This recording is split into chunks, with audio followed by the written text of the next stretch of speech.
Gotta hit him with that first. Gotta, yeah, always. Yeah. Okay, I think we had a very small moment of echo there, but whatever.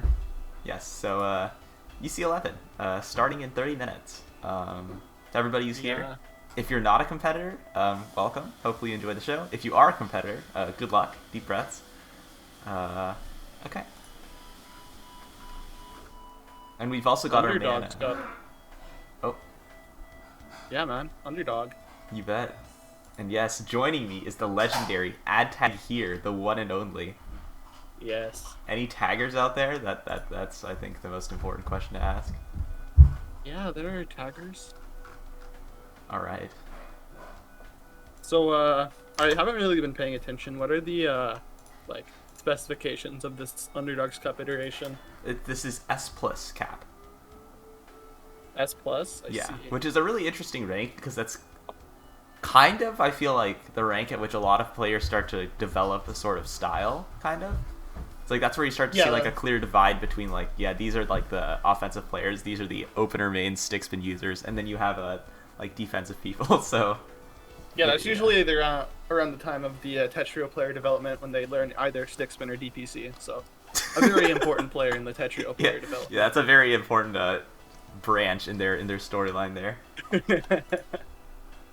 All right, I'll be right back in a couple minutes. For now, just remember to check in, everybody. Yeah, guys, check in.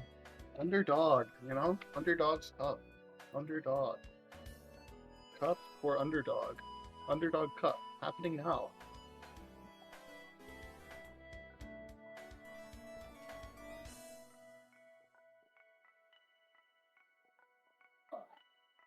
Oh man.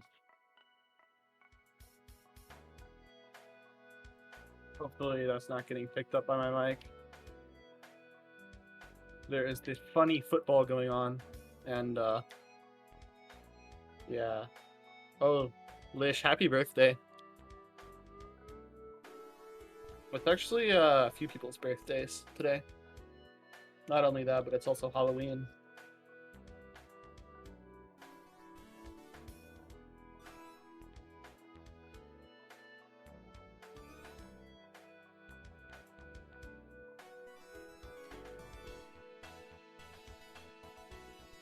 Wonder how many Smurfs are going to be in this tournament this time.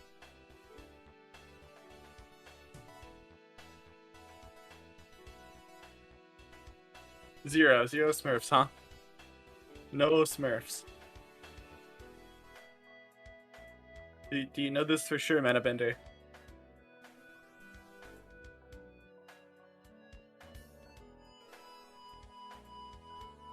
Top min. Oh shit. So what I'm getting is Manabender has enlisted the Tetrio Mafia to make sure there's no smurfing.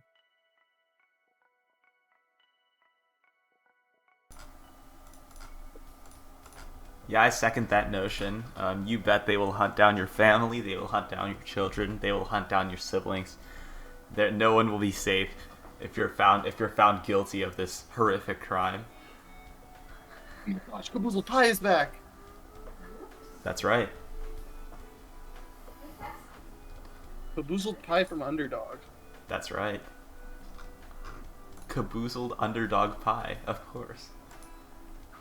The inventor of Underdog, in fact. True.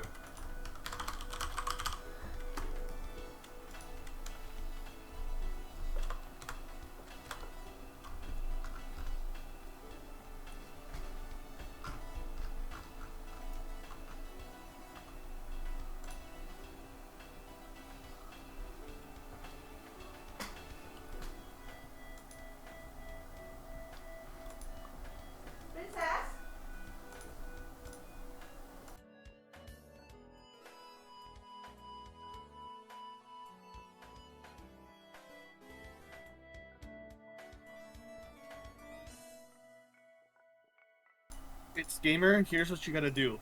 Play more. That's true. That's true. But really, if you are misdropping, sometimes the right moves just like stop playing for 10 minutes. However difficult that may be for your average Tetris addict, sometimes you just gotta stop for a moment. I've been asked, how did you survive Bernie Sanders pushing you out the window? That was just one little figment of the multiverse. What you're seeing is a different Caboozled. Am I missing some lore? You are, in fact, missing some lore. You see reveal trailers. Oh. Some pretty comedic stuff. Okay, that makes more sense. Alright. Let's see here.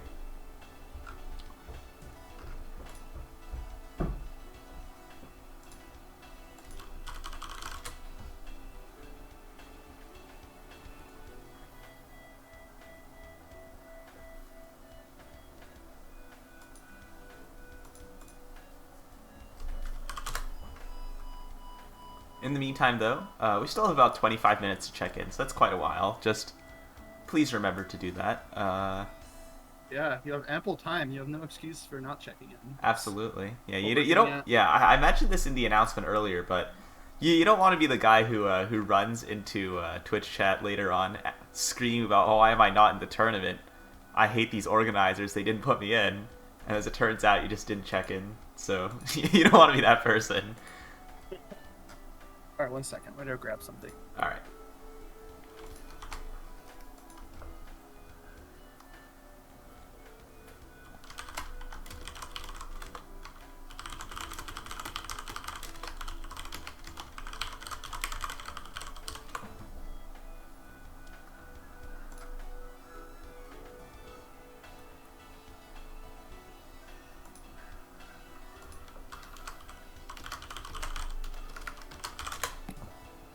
Hello. Hello, hello. Welcome back, AddTagHere. Thank you. Thank you.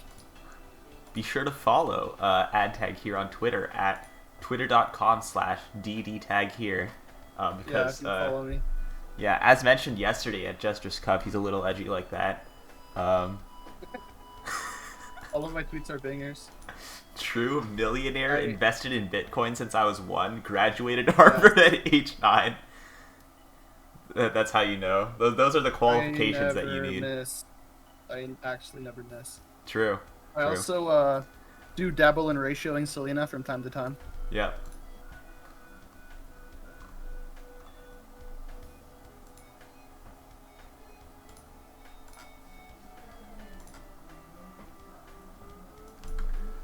Okay.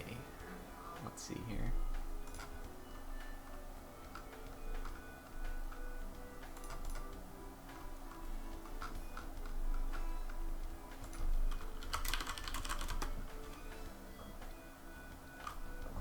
Everyone's favorite pastime, ratioing Selena. Damn. That's unfortunate to be in her position. Yeah, I can't catch a break, really.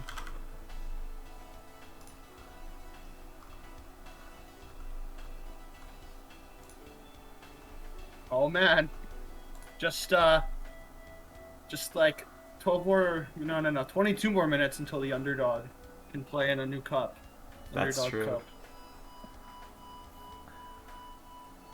Then there's people who call it UC Cup, UDC Cup, or UDC, or literally anything else. Oh man. Underdog Cup commentary. Today is a very good day for the Underdog fandom. Underdogs playing in a new cup today. AddTagHere commentating the Underdogs. Happening soon. True. We only hold UDC Cups once a year on April 1st. When is there going to be an Underdogs Cup where alting is encouraged? That would actually be a really good April Fool's idea. Just host that event, and every single player in that event is just a Diablo. That would be so good. Oh man. Both sides of winner's bracket are just being played by Diao with his 2 hands and 2 feet. Yeah, that would be a pretty good idea if that wasn't already the case. True.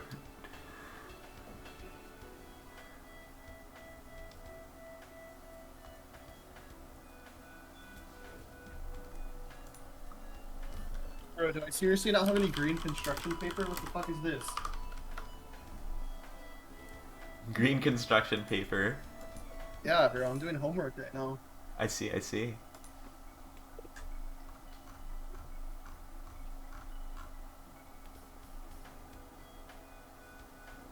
Hey man, you know I can just color a piece of paper.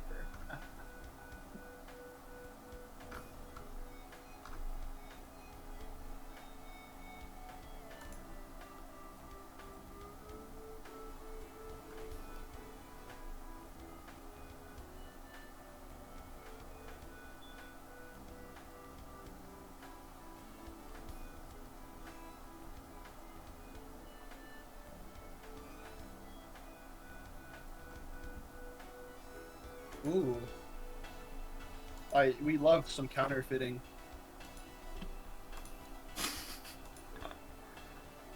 You know, the Underdogs Cup prize pool is actually getting paid out entirely in counterfeited US dollars. Yeah, we'll just mail some really well drawn dollar bills straight to your location. Courtesy of the most talented artists in the Tetris community that we can find. Yeah.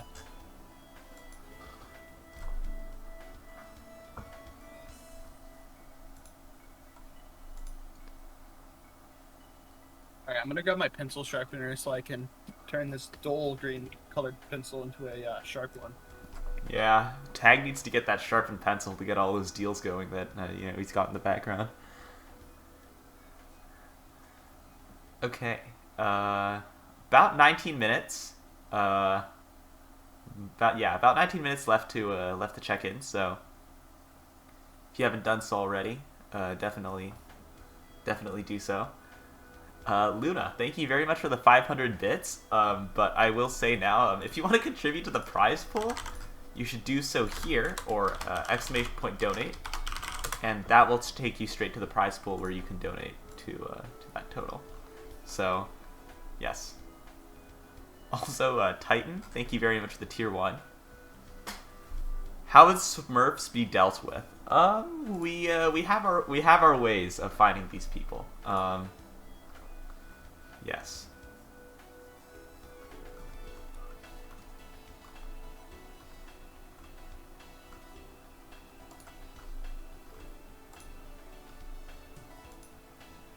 Oh my gosh, bro, I just got the most insane thought, you know? So, like, Underdogs Cup is kind of like Among Us because you have to spot out all the imposter Smurfs. Yeah, like there's the game that appears to the public, which is like the actual bracket. Then there's the real game happening in the background. That's all the staff just trying to find imposters. Yeah. Sus, even. True. Yeah, you may not know this, but we actually vote out those individuals and then throw them off the spacecraft, just like in the hit game Among Us. Yeah. I gotta say, I've never lost a game of Underdogs Cup Among Us. I mean, Tag's undefeated in that, for sure. I mean, like, I've gotten alt in every tourney except for these last two, because I've been commentating. Manavi, thank you very much for the Twitch Prime, by the way. Let's go! Oh my gosh, guys, we got the level 1 hype train! Guys, give Caboozled Pie your money! But first, before you give Caboozled Pie your money, you should definitely check out AddTagHere at twitch.tv/AddTagHere. Throw him a follow real quick. You know he has the best content, the best streams, the best commentary. Oh yeah, Yeah, check out all of AddTagHere's socials. I mean, I too would want to follow an individual who graduated Harvard at age 9 with a PhD in quantum mechanics and history. I'm just throwing that out there, you know. I would do that too, so. Hey, do you want to hear something cool? An electric pencil sharpener, bro. Oh my god. The classic electric pencil sharpener sounds which your teachers never let you use in elementary school.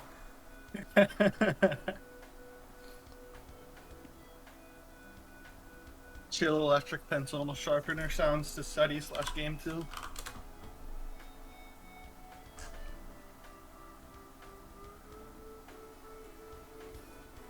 I'm sorry, but is there a green mechanical pencil? A What about the green mechanical pencil? I think there Oh. does exist a green mechanical pencil. I mean, like, there probably is, but, like, who buys that? Actual losers buy that. I answered my own question. Oh, okay, okay. Yeah, I'm finding a couple models on the internet, like, right now. Just looking through Google, looking at green mechanical pencils, and all the other colors that are next to it tend to look better, so... Yeah, for real. Okay, and I just recently learned that there's actually a company called Onyx and Green that creates mechanical pencils. Are they only green? No, they're in a bunch of different colors, but some of their pencils are green. Bro, imagine if a company was just, like, dedicated to making a specific color pencil. Frankly, I think if they only made one color, that one color would be pretty good, so... Yeah, that would be some good color. That's true.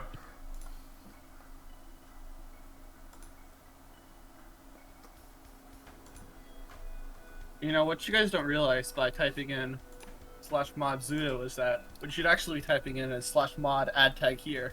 True. Yeah, the way Twitch interprets that is it automatically cedes ownership of everything on the channel to AddTagHere. I mean, it does. AddTagHere having mod, it is, like, really good. Because what I do when I get mod is I ban racism. Which means that it's actually illegal to be racist in your chat. Yeah, and you'll be snatched up by the H Mafia, straight from your household, and you'll never be seen again, should you violate the sacred rules. Exactly. Exactly.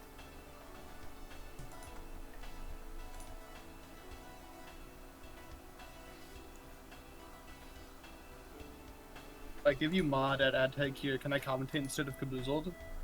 Bro, you legit could have just, like, asked Cap to let you commentate, and he probably would have let you.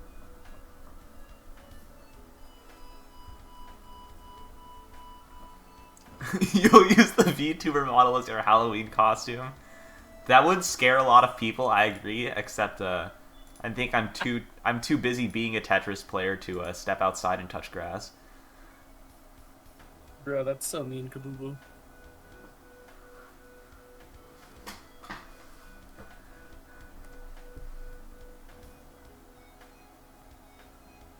Okay. Yeah, that's right, guys. Racism is not accepted in the Caboozled Pie channel. I'm liking this.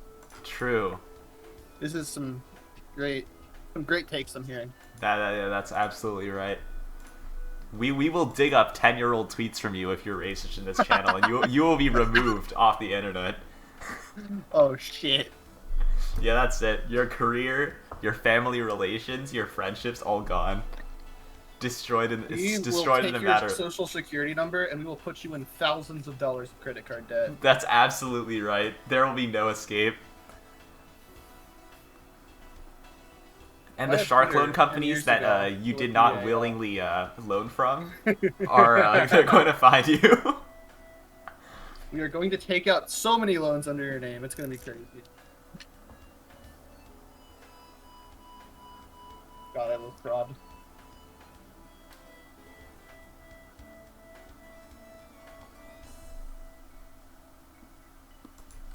You know, Catboard had unfortunately we don't really just let people have their matches streamed willy-nilly. Yeah, staff... Hey man, if it's like a close match, like it looks like it's gonna be close, I mean, we'll probably stream it, but I don't know. Yeah, ultimately it's like staff manual decisions, so all things considered, I don't actually have like a lot of influence on those. So no matter how much you beg to me and shine my shoes, I don't think it'll do much. You know, actually, if you give us like, maybe if you gift like 25 subs, we might consider it. No promises, but like we might consider it. We received 2 donations to the prize pool within the last 15 minutes. So Fires BZ donated $10.31 to the prize pool, and our lovely Tetrio moderator Zudo, key visual novel fan, and $35.69 donor to the Underdogs Cup prize pool donated $11.52. Let's go. Yeah, that's what you like to see. More money is being given to the underdog today. Underdog, lots of money. Underdog Cup, money, underdog, right now, today. You know? True. Alright, Tag. How many stick spins do you predict that we'll be seeing during this tournament? Man. You If know, you have to Jed make made a pretty good tweet about this tournament yesterday. It was like, Underdogs Cup drinking game. Take a shot every time somebody does stick spin. Oh, every time somebody does stick spin, that's it. You're gonna die. You're gone. Yeah, bro. That's alcohol poisoning any percent. No, your brain is actually going to be complete mush. Like, applesauce will have, like, more... How do you put it? It'll be more structured than your brain matter after that. Yeah, bro. So, I'd say that we're gonna have, like, at least 10 stick spin occurrences. And it's truly unfortunate because we don't have Jen here to, like, scream every time a stick spin happens. Alas, no death metal screaming at stick spin. Unfortunate. Yeah, let me go dig up that clip. I bet like nobody in chat knows what I'm talking about. This is your brain on stick spin. Somebody asked, what is stick spin? It is an opener. That's all I'm going to say. That's all the information I will willingly provide. It's an opener in the game of Tetris that makes skill not be required to win. Yeah, pretty much. How many stick spin is a good question. I think that's very good.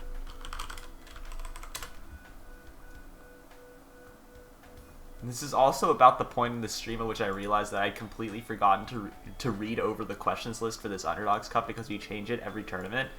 And so now this is me, like, live scrambling to get everything set up.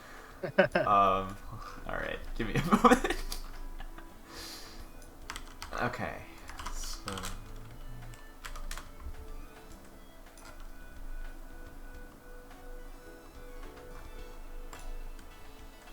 so I'm going to be whipping out my my UC questions personal Google document. Let's fucking go. Just prepare everything. Alright, I'll be back. I need to go spray paint this homework project again.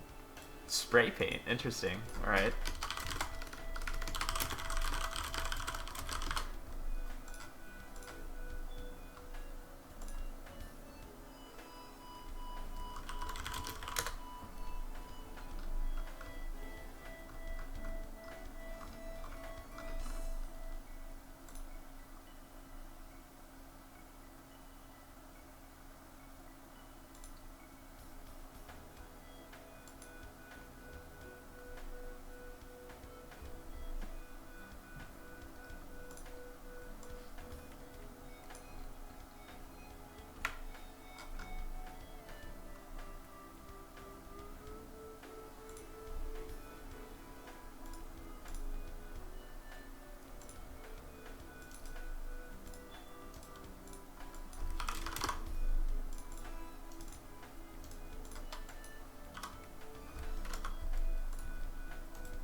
Okay, so there are now only about 7 minutes left to check in, so if you haven't checked in, firstly, shame on you, but secondly, please do that.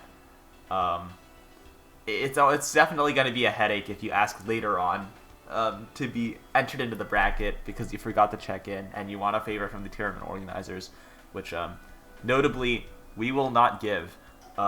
So definitely please check in. This may be like the 15th reminder we have given, but 15 is never enough anyway, so definitely, if you have intentions of competing today, please check in. We only had to react to the checkmark to sign in? Yes. To check in, legendary comment, all you had to do was react to the checkmark. Hello? Hello? Hello? Yes, Tag, I Hello? can hear you. I can hear Hello? you. Hello? I'm back. Alright.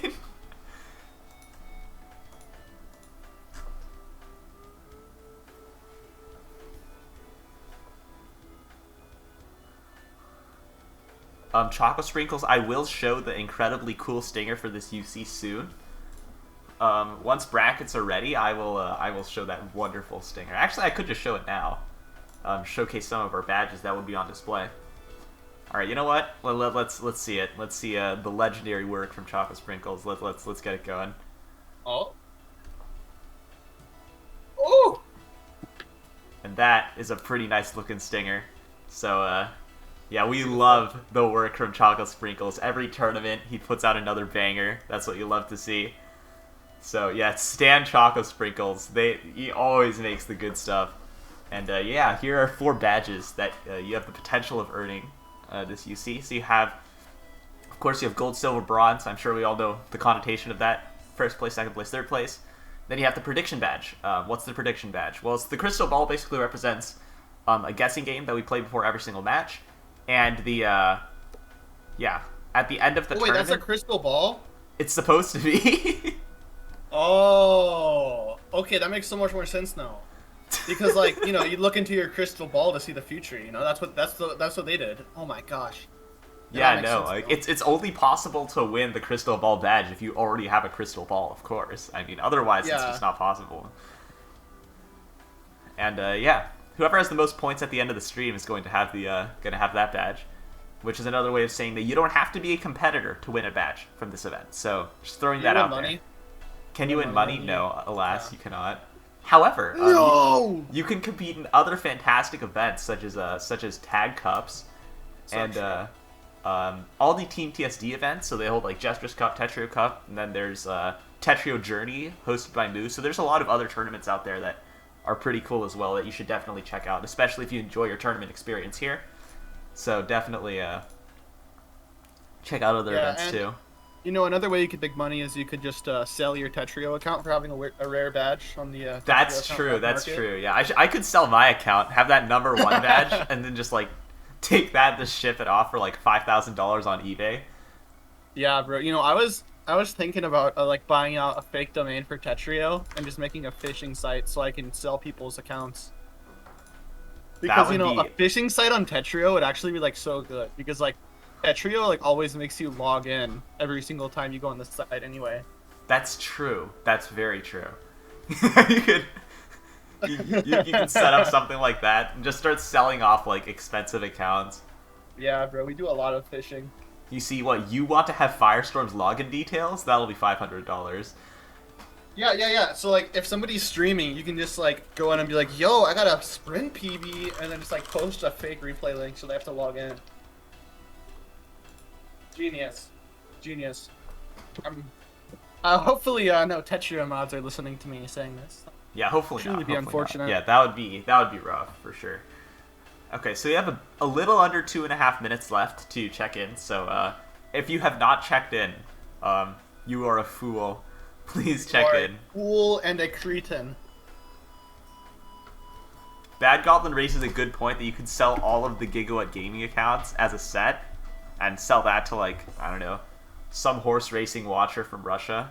And just collect all the money from there. Trading accounts on the black market. I'm pretty sure, like, a lot of the Gigawatt Gaming accounts have been reverted back to their original state. Yeah, I know Gigawatt Gaming 3 got deleted. Pretty sure NetherProdigy still has a Gigawatt Gaming account, though, right? Oh, yeah, Dom still has a Gigawatt Gaming 9. That's what you love to see. It's funny because like the actual Gigawatt Gaming like didn't even name himself Gigawatt Gaming on Tetrio. Yeah. Real Gigawatt Gaming name themselves never say GG because they never say GG. They never do it.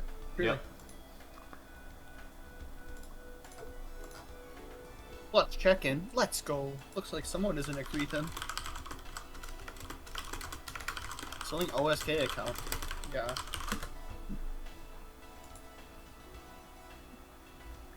I would buy OSK's account and then give AddTagHere verification status on Tetrio. Yeah, we definitely need that AddTagHere verification. That's what I think. Or maybe I can just go to tether.io/cheats and install getverifiedhack.exe. I'm actually looking up that URL right now. Okay, it does not let you. Guys, pretty sure you can actually go to tether.io / okay, right. Run any exe file you download off the internet. That's a great idea. I remember how if you go to tether.io /admin, it'll say access denied. This incident will be reported, except it won't actually be reported. And the only real threat is an image of Kagri. Do you think the image being reported is a 1984 reference? Perhaps. Yeah, it's looking over you. It's Big Brother leaning in over your shoulder. Big Kagri. Big Kagri. The representation of all big government. Oh, sure. All right, so check-ins should be closing pretty much now. Yeah, check-ins have closed, so definitely be ready for that. Check-ins are gone. So if you didn't already check in, yeah, rip. If you didn't check in already, make sure you talk about it in chat so we can point and laugh at you. That's true. Yeah, we would love to make a public laughing stock out of every individual who forgot to check in. Yeah. Alright guys, make sure you do not laugh at Big Bean Burrito Man because they did check in. Oh my gosh, my life is a circle. Laugh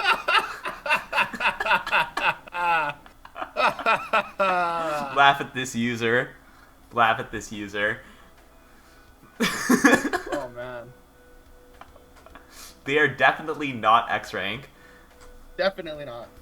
Definitely did not place top 8 in Jester's Cup yesterday. By the way, big shout out to Crackerinu for the raid. Oh. Welcome, friends. Okay. With that, actually, I'll go to our waiting for next match screen here, with the epic stinger that all the new raiders need to see. Ooh. Oh, every time you see that stinger, it's just euphoric, you know. Euphoric is the best way to describe it, bro. I would agree. Oh my gosh. Also, I realized that the music is probably a little bit too loud, so I'm going to turn it down here. Hopefully that's a little bit better.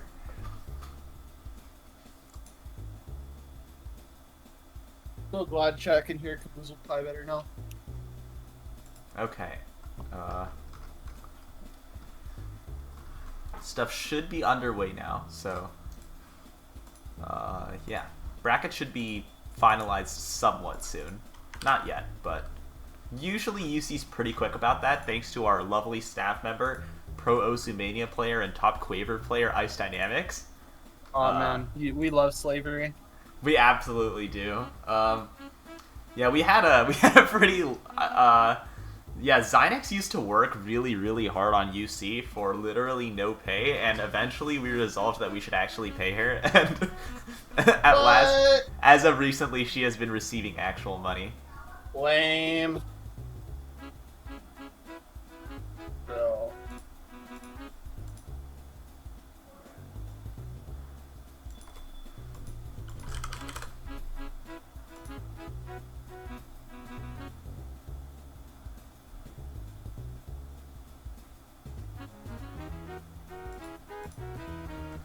All right.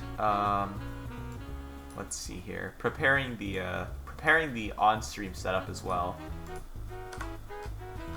When somebody asks me and says check Discord, let's see. Oh, of course, it's a Tetrio room link. I don't need to join this. Bro. Oh my god. Guys, Okay. Cab is a busy guy. He doesn't have time for your scrupulous Tetrio room links. Okay. Like, I bet since this like 30 minutes period has started, Cab has like closed like 5 6-figure deals. That's absolutely right. Except 5-6 figures is a little bit low. I think we're talking more 7 and 8 figure deals. My Yeah. bad. Please don't send the mafia after my family. I'll do better next time. Yeah, everything I've said on stream is actually not directed towards the stream. It's actually code words spoken to Bill Gates on the phone.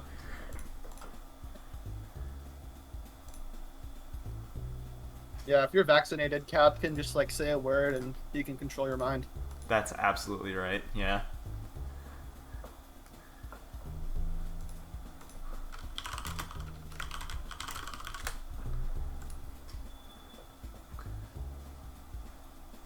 Somebody asked how to manage nerves, which is a very good question. I can answer that.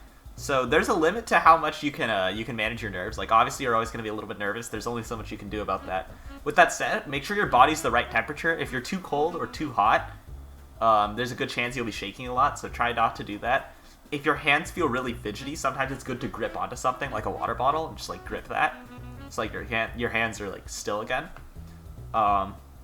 Make sure you're well rested. I know that's probably impossible to actually do at this point, but if you didn't get a lot of sleep last night, that would not be very helpful. So yeah, definitely just stay at the right temperature. Grip something if your hands feel fidgety. and just breathe. Deep breaths. That helps more than I can state.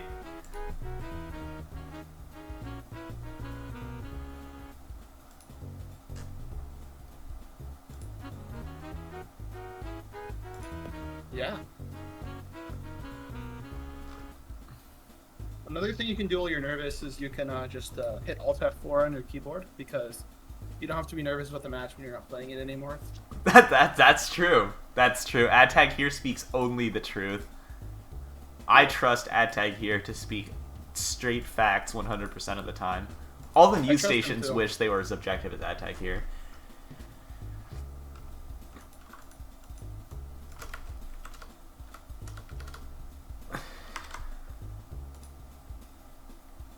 Bro, I can't find the end of this piece of tape. This is so sad. This is unfortunate.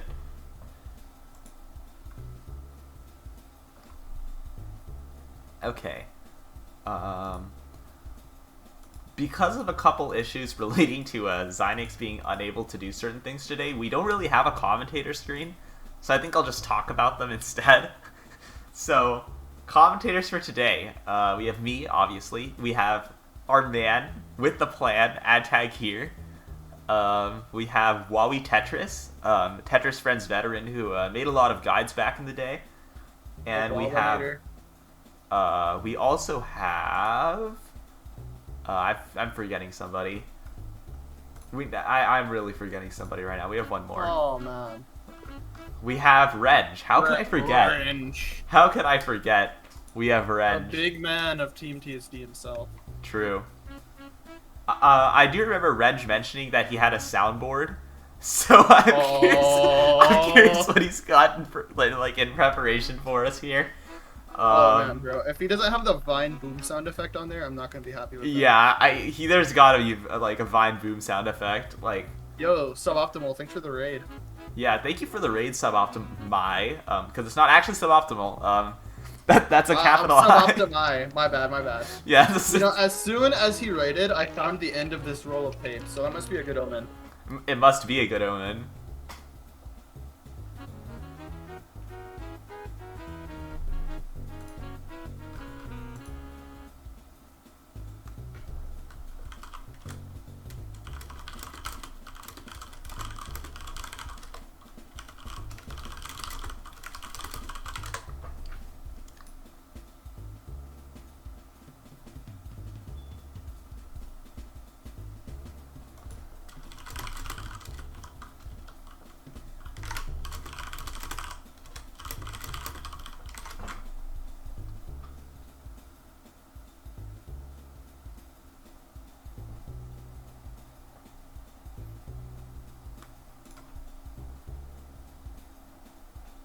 Just waiting for that first match to go on. Yeah. I don't think bracket's quite finalized yet. Let me confirm. Might have to whip your slaves a few more times. Okay, never mind. Apparently, I've been told that bracket's pretty much final now. Let me confirm that.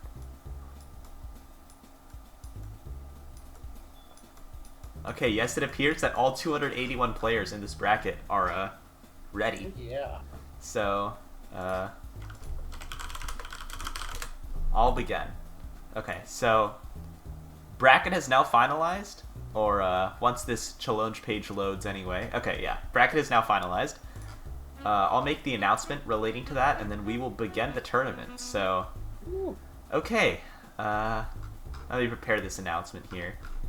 Yeah, I pre-write all of my announcements because I'm like, you know, I'm afraid that... Man. Yeah. You're so proactive. Every single announcement is like written about 30 minutes in advance. I wish I could be as cool as Caboozled Fly. I mean, I think being AddTagHere has its own benefits. You know, I think it does have its perks. I'm not the Caboozled Fly just yet. Soon.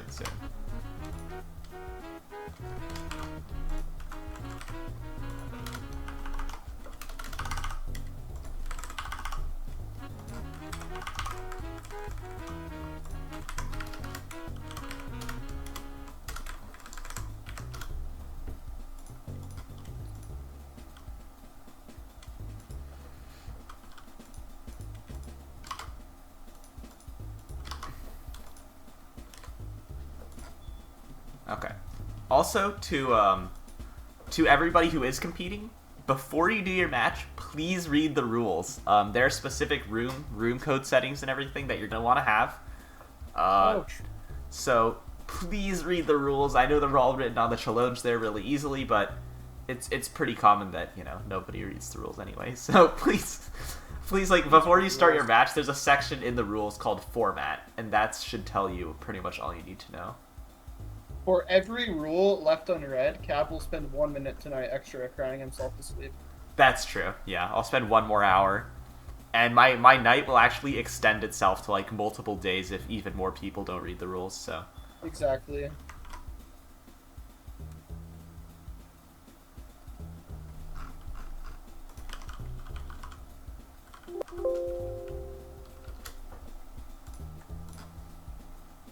Okay. Yes, Karoises in the chat. It will be a first to 5 for the first 2 rounds. And then after the first 2 rounds have ended, then... I believe the first 4 rounds of losers are first to 5. And then everything else after that is first to 7. Pretty sure. Somebody's saying that they can't see the Find Your Opponent channel. Okay, let me open those up. I believe they're not opened. Okay.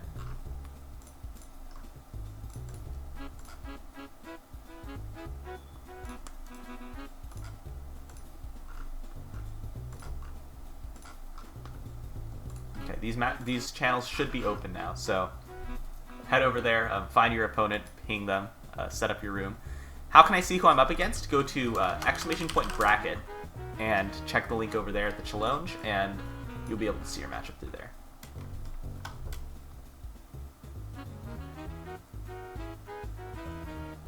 I believe our first streamed match is getting set up here. Okay. So our first match of the day on stream should be set up quite soon.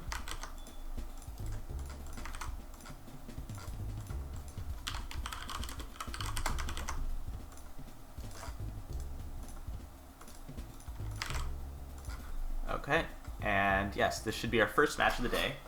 We've got a mod I love anime. You know, I think loving anime is something that a lot of Dungeons players seem to share. Then we have milked bread. All right. Let me prepare the next the polling here. I will be a little bit wary since I don't think one of our players has showed up yet. No! What? Hello, Tad. I'm sad because the player didn't show up. I think they are here. They should be anyway. Like, Ew. They are in the Discord. They're just not in the room yet. I would have started crying.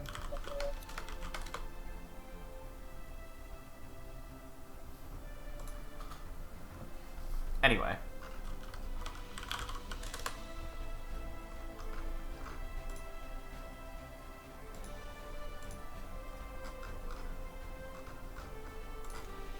Let me get our polling underway.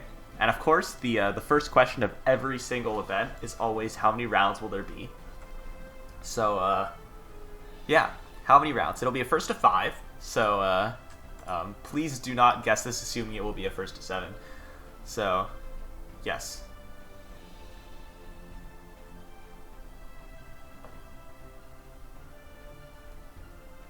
How many rounds will there be? This is a first to 5, correct? Yes, first to 5. Alright, my money's on 3. I'm gonna put my money on... You know what, let's guess 4. I'll guess 4.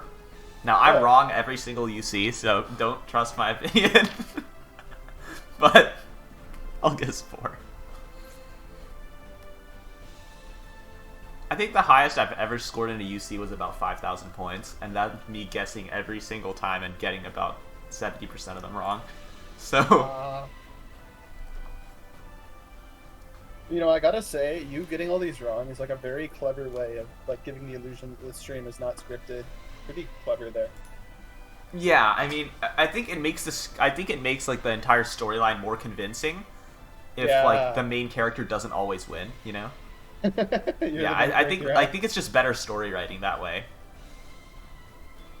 Like, you know, like you don't want to make it. I don't think you want to make things too cliche, which is why like all the story writers Yeah. behind the scene, like the script handlers and everything, we're pretty careful with what's realistic and what's not. He's the tragic protagonist.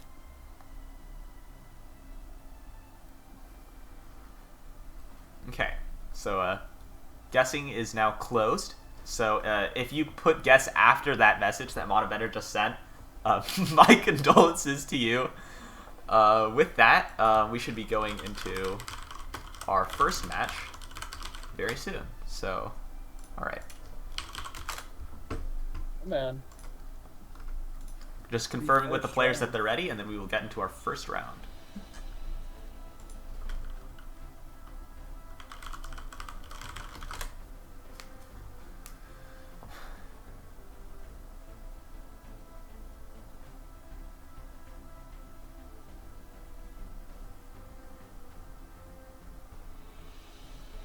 Skilla, who's in the chat.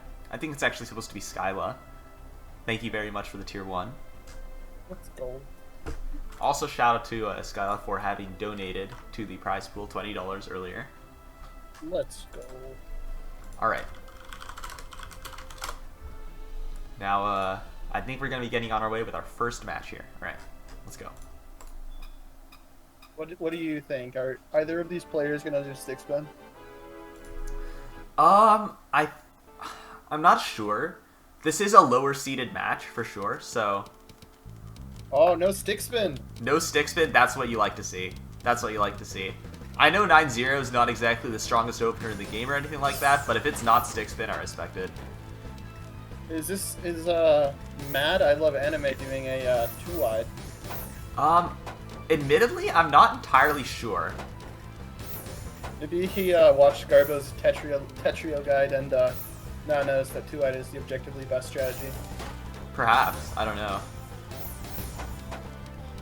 I think, how do I put it? Right now, though, Matt I Love Anime seems to have that down stack going, and it is working quite the charm right now. Oh, look at that T-spin. Nice Look at the T-spin setup. tournament. And another Another T-spin. one. Yeah, that was pretty creative, and Kinda yep, cracked. first round right there. So, pretty good game plan so far that we've seen, which is just you know, holding out that cheese garbage at the earlier parts of the round, and then oh my god, is this a side 4-wide? Oh no, that's not a 4-wide. I was almost so happy. Not quite a 4-wide, alas. Okay. It was so sad. Alright, I mean, like, Mr. I Love Anime is kind of sitting tons of lines right now. At 32 APM. Yeah, Milked Bread is going to need to pick up the pace a little bit here because they're getting outsped by a mile right now. Oh yeah, almost like 1 PPS deficit, which is Oh, that's a significant. huge combo. Oh, the 10 combo, what am I looking at? Yeah, that's rough. This dude's kind of cracked, what? Yeah, Milked Bread is going to need a lot more, either a lot more early pressure or just a lot more solid downstacking if they're going to be able to survive any of this stuff, because Mad I Love Anime is putting out a lot of damage. Okay. Milked Bread continuing to stack, seemingly averse to holding, I realize. Not holding too often. Oh wait, I just realized this is S plus versus B plus, bro. Why did I choose guess 3? Wait, this is an S plus versus a B plus? Am I? I think so. Oh my lord. Wait, how are the seeds so close then? That's actually an interesting thing to ponder. How are the seeds so close? Yeah. In that case, how? Literally how? That is really interesting. And also, can I appreciate that Milkbread is actually playing pretty damn well for a B plus? Like, Yeah. pretty sure this is a good cut above what you'd expect from your average B plus player. Yeah, I mean, like, most B plus players, like, cannot do a singular Tetris. Shout out to all my B plus players in the chat. Yeah, it seems like Guess One people definitely rejoicing right now at what they have seen.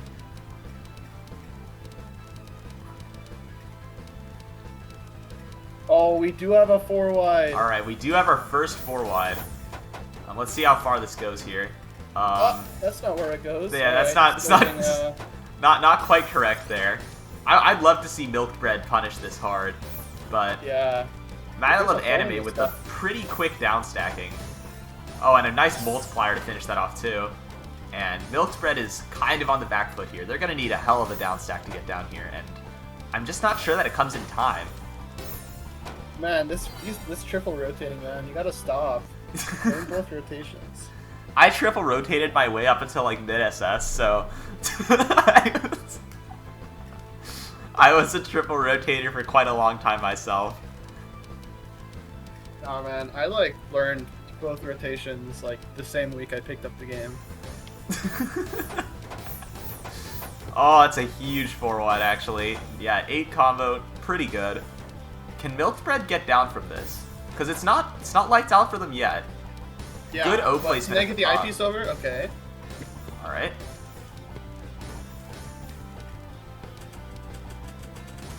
Oh, okay, that's a lot of cheese.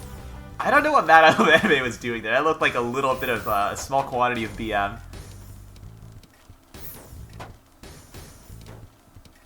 Just trying to downstack through all this cheese right now. Kind of an unfortunate position to be in. And we got another 4-wide coming out, it looks like.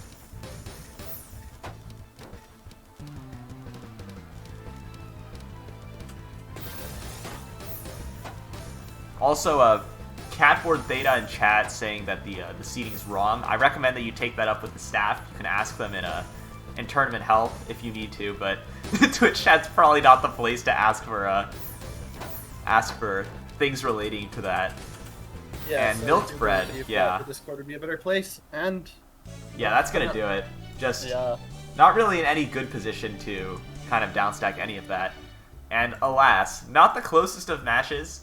Yeah, I definitely wonder though, like, why the seeding was so close, because that's definitely perplexing to me. Not sure how that happened.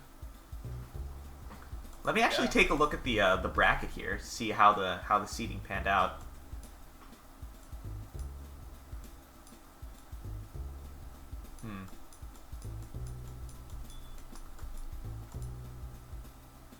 Okay. Brackets should have been based on versus score. So, yes. So if those are wrong though, I'm not entirely sure. I'd have to like look more closely at everything, but it is seeded based on versus score. Somebody asked, won't it take a long time to stream every match? Yes, which is why we're not streaming every match. If you have a match, don't wait for stream. Just find your own match. We will message you directly if your match is being streamed. But, yes.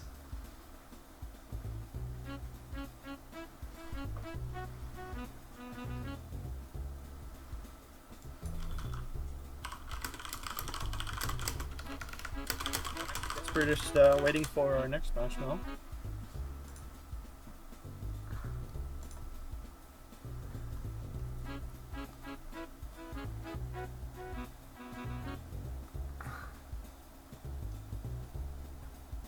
Okay, let me look through here.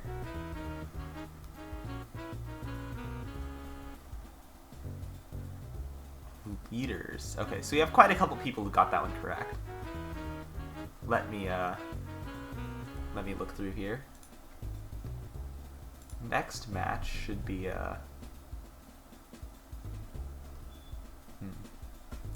streamed matches. Alright, so we don't have a next stream match prepared quite yet. So I believe nothing wrong with me just showing off the badges one more time. With, of course, the fabulous stinger that we have. I genuinely believe that the stingers are probably like a solid 40% of the production quality of the entire event, just having those super clean transitions between every screen. Yeah, I mean, if you're looking for a tournament stinger, I'm not sure if Chocolate Sprinkles does commissions, but yeah, those are some good. Yeah, definitely like check them stingers out, because they make some good stuff for sure.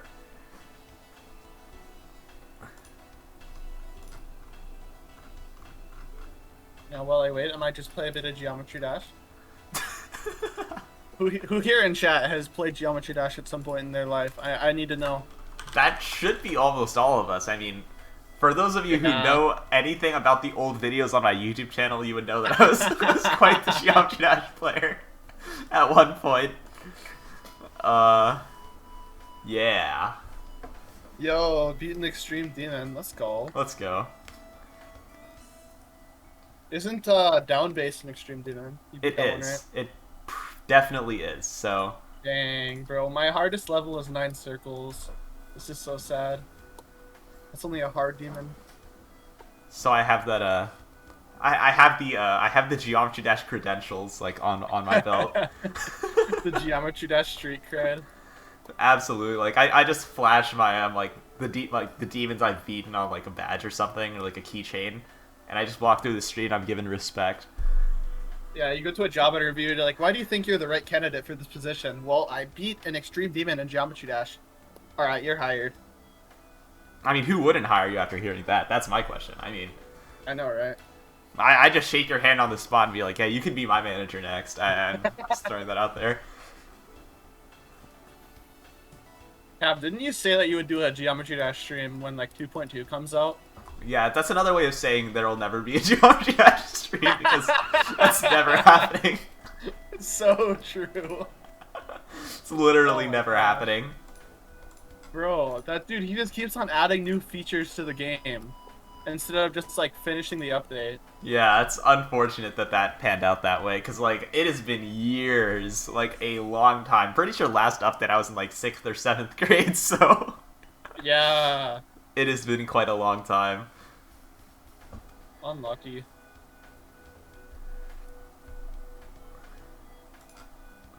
Well, I believe our next match is coming up soon. Oh. Chair. Let me prepare this here. And I'll also be preparing our next question while we're at it.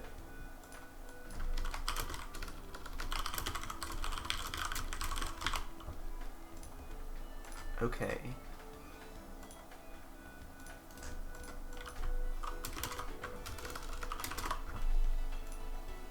And what some of you in chat may not know is that for every single question, I type up all of the potential answers on the screen, like, live as they happen, so if I ever go silent for a little bit, that's generally the reason. I'm just preparing stuff in OBS.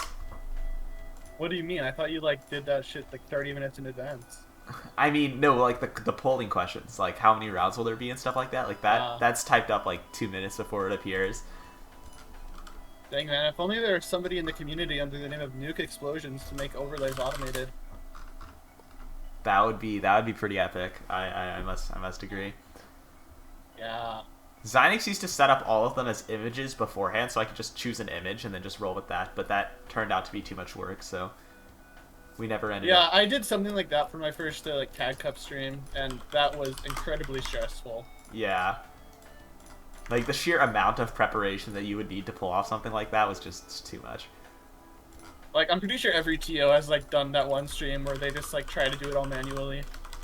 Yeah.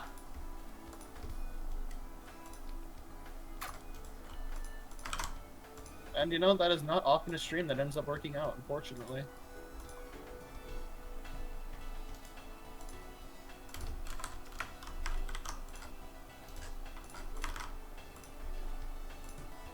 Okay, so we've got our next match here.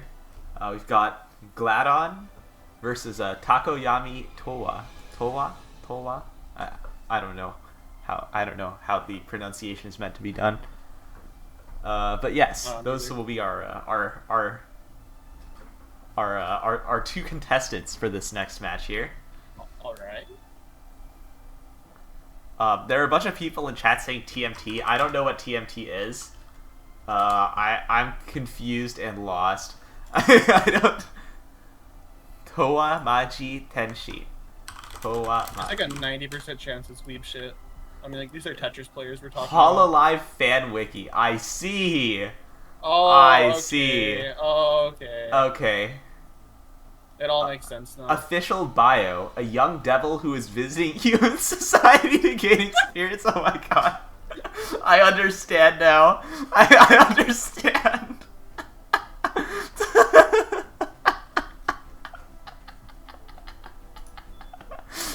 Okay, now I get it. I get it. I understand. I've been given all the context that I need at this point.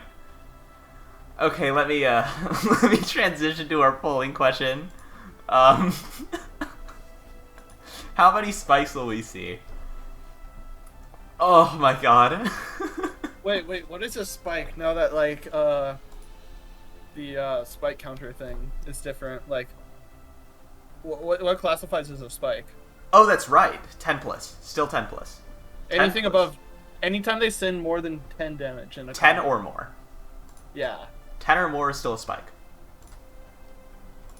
And you know what? I can actually elaborate the question in real time. So I'll like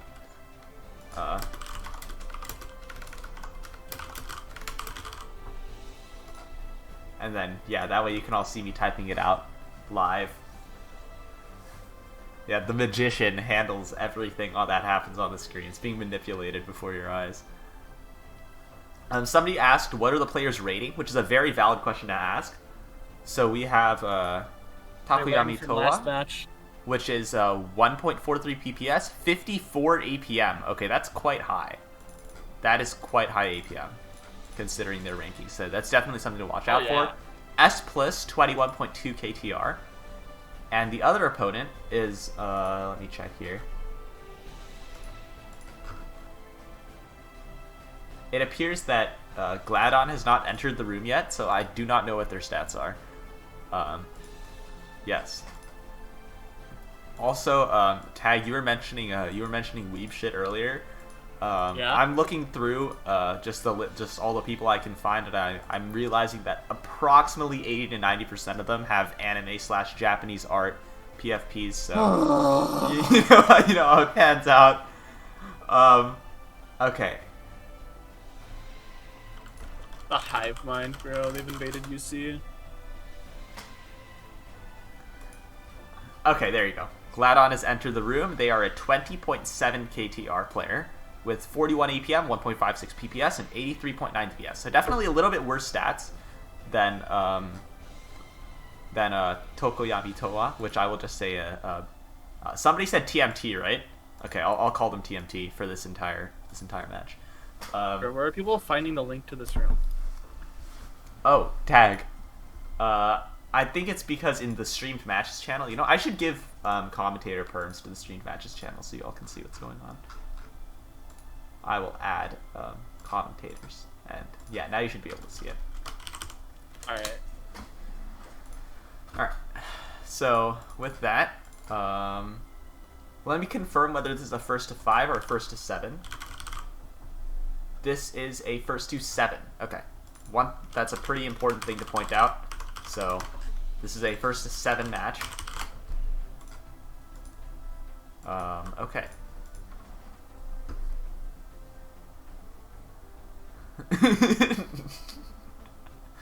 Okay, with that, I'll confirm with the players that they're ready, and then we will begin. Now, to be fair, whether it was first to 5 or first to 7 was public knowledge. You can always check the bracket at any time. So true. Okay, with that, they've requested 1 round of warm-up, which I will provide.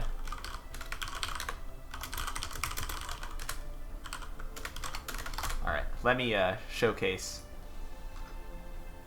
the warm-up here. Alright, 1 round of warm-up.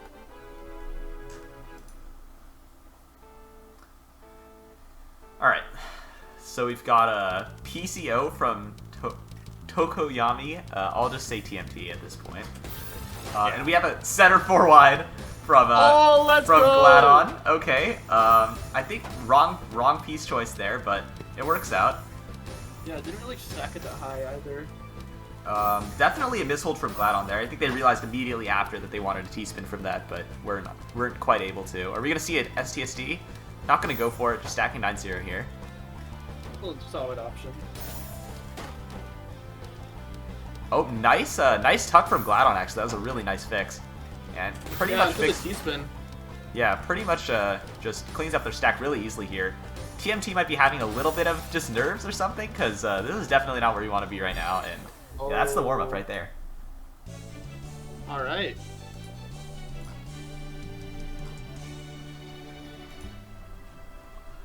Okay. Yo, no way, Animaru's in chat. You know, I can tell you a fun fact about Animaru, Cab. It's her birthday today.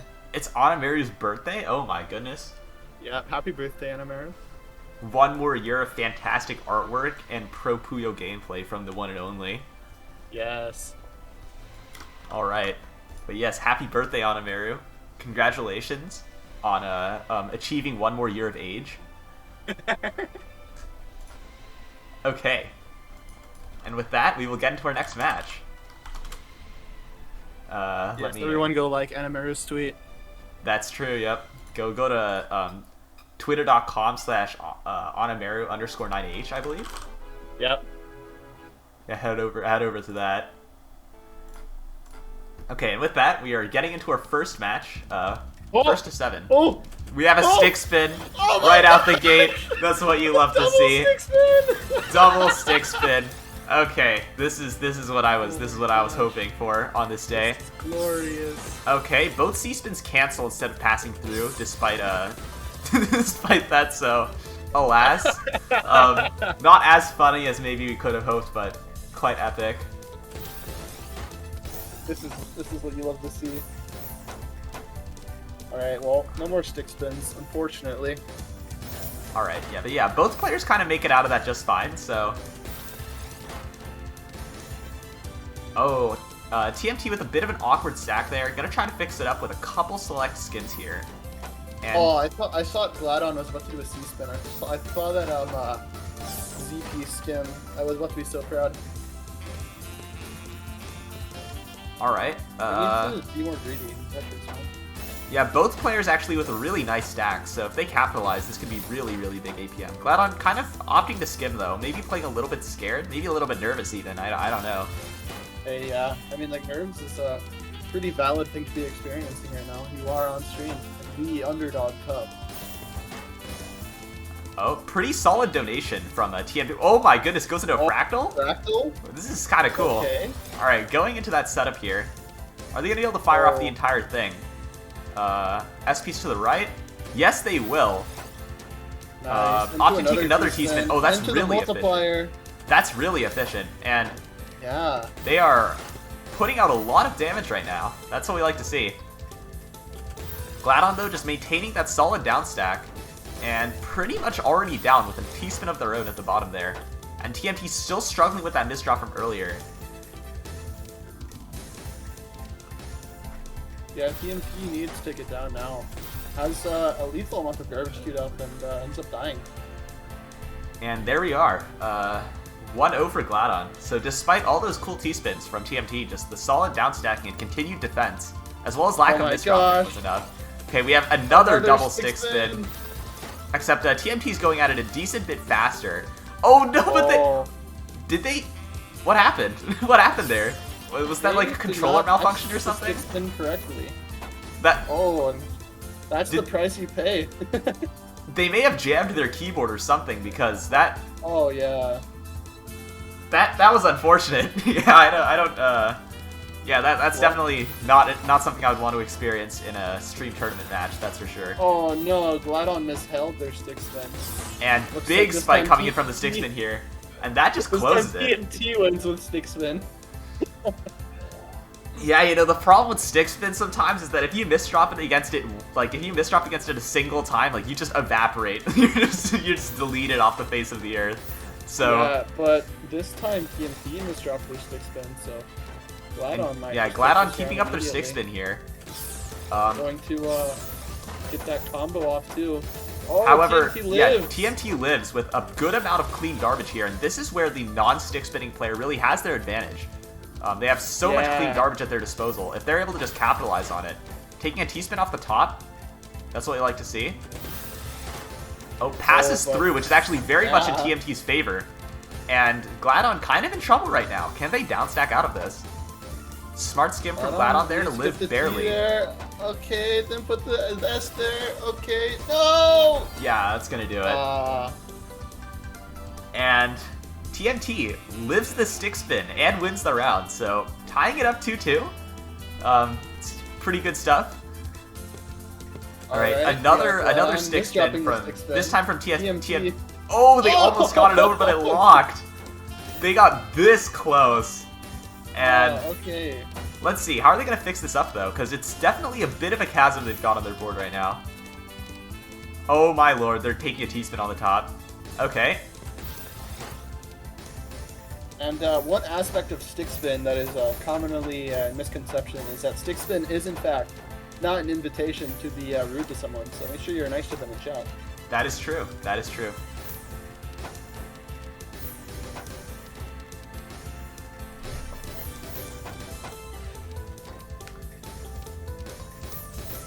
Alright, just a bit of skimming going on right now. Alright, yeah, Gladon just playing it safe, just continuing on the down stack right now, not trying too hard to really put out too much pressure right now. I will say though that strategy has kind of worked for them in a lot of the matches that they like, in a lot of the games that they've won so far. They've just been the solid defense has been all that mattered. Yeah, TMT is finding their way down to that clean garbage wall they have on.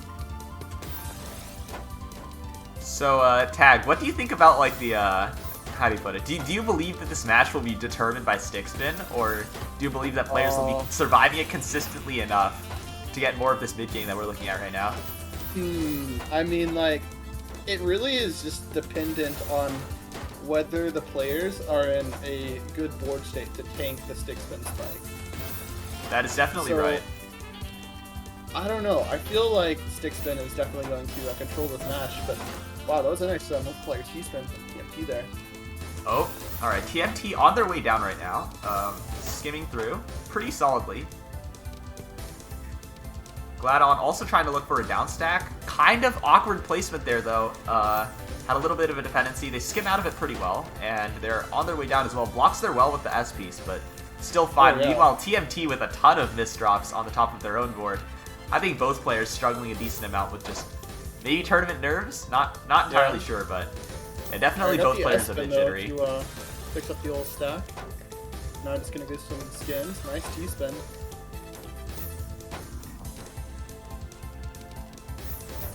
Oh, looking for another T-spin. Alright, if Gladon's able to get to this clean garbage, this could be quite big for them. Oh, they actually took a T-spin on the top. Quite nice. Yeah, both of these players have some pretty good T-spin vision, I'd say. Another pretty creative TSS off the left for TMT, and actually Gladon's under a little bit of trouble right now. With that said though, perfect cancel with that T-spin of their own. And now both players' boards are pretty severely cheesed up. It's really only a matter of time until one of them just folds. Yeah, TMT's got a pretty good amount of cheese right now. Yeah, if Gladon can get to that clean garbage, that'll be quite good for them. Got a clean well, but blocks it off. Wastes the eyepiece. Uh-oh. Still, though, able to cycle to the next one, and they're on their way out. TMT misdropping at a moment that was honestly pretty crucial for them. They really needed to get a little pressure there, and Gladon's now on his way out as well. Really just, I don't know, I feel like we're resetting a lot in this singular game, which is why it's been to almost 4 minutes at this point.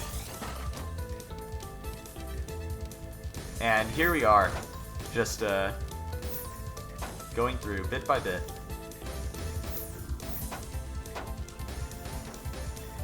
Alright, so guys, if you're looking for assistance with the tournament, I would recommend going into the Discord instead of Twitch chat. Also be aware that score reports are handled manually by staff, so it won't be updated instantly. Please be patient for them as they are working their asses off right now. Okay, back to the match. TMT barely lives that, like, barely by the skin of their teeth. Can TMT? Oh, the triple rotating habit I think actually like messed them up there. Oh no! Suboptimal down stack. Can they still lift though? It's not lights out yet. Yeah, Gladon. Oh my god, they're gonna make it. Oh my lord. No This is so close. Wait, but but that's a little bit too much pressure. And that's gonna do it. margin time in play there. That Tetris sent 7 lines. Yeah, that was a really, really strong Tetris. And after about 4.5 minutes, Gladon finally closes out that one round. Bro, is that Stick Skim? Oh my gosh. Stick Skim SMH. Okay. Stick Skim is definitely on the strange side of openers. Yeah, I will agree with that for sure. Doesn't exactly have that same attacking power as normal Stick Spin because you don't have enough back-to-back to get the ×3 bonus. With that said, though, Gladon with some misdrops at the top means they're not going to be able to access any of that garbage, so... Yeah. Takes it right back, 3-3. Alright, no early O. Are we going to see another Stick Skim? There was a sufficiently early O, actually. But, TMT does eavesdrop the Stick Spin. Pretty clean continuation out of it, though, just taking, like, a couple skims and getting back to the rhythm of the mid-game here. Yeah. Oh, nice TST. Interesting TST decision, and yeah, they're gonna be able to fire it off. Now the question is it worth it though? Because Gladon has all that clean garbage at their disposal right now, whereas TMT has a little bit to go to be able to survive. Yeah, not only that, but the TST did leave their stack in a pretty unfavorable position. And now I think TMT is just going to try to get down to that huge clean roll. Oh, blocks it off, but manages to get down eventually. Alright, yeah, TMT with a really solid down stack there actually, and they're pretty much on their way out right now. Do they? Oh, no! They would have had a multiplier, and I think they knew it too. I think they knew it too. And so alas, no multiplier in sight after that one. No multiplier turns. Alright, I'm not sure what TMT is doing right now. Yeah, kind of awkward eye placement, but they're able to skim out of it pretty well. Gladon still, though, with so much clean garbage. As I say that, they get cheesed up a little bit on the bottom there. But yeah, nice combo extension from TMT, getting that all the way up to a 7, I believe.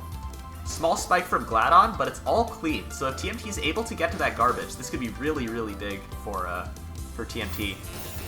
Yeah, TMT is getting pretty greedy with this upstack. Though manages to count to 4 to get down, so gonna have some back-to-back going into this down stack, though breaks it with that misdrop. If Gladon makes it out of this, it'll be quite special because they're in a precarious situation right now for sure. Yeah, and TMT has got the clean garbage. Oh, that's a really unfortunate J. Oh, and the Z.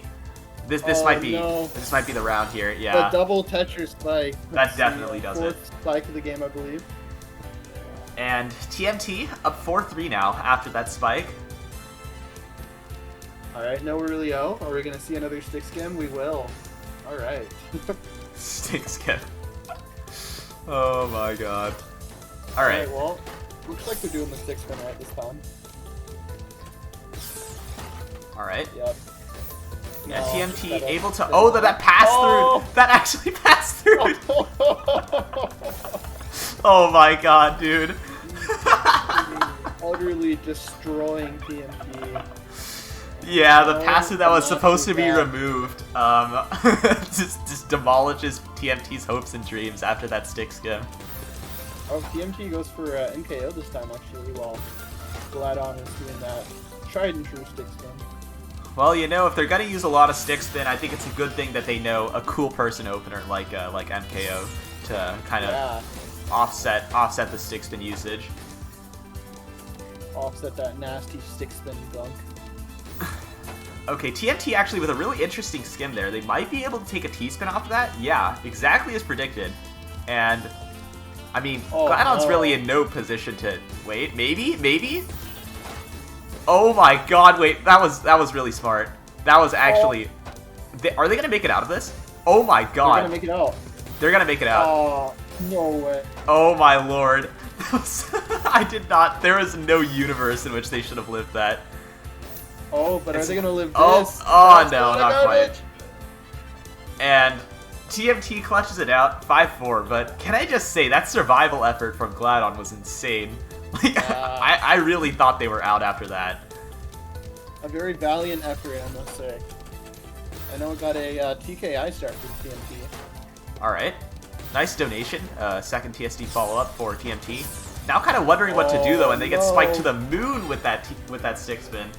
And that's another instance of stick spin dictating the round. Absolutely.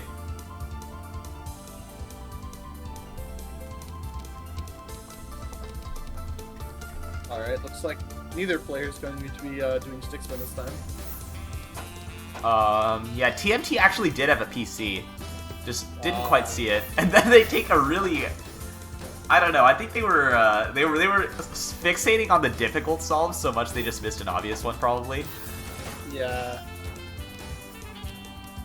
Okay, so Gladon, with a pretty solid stack right now, just staying on that down stack.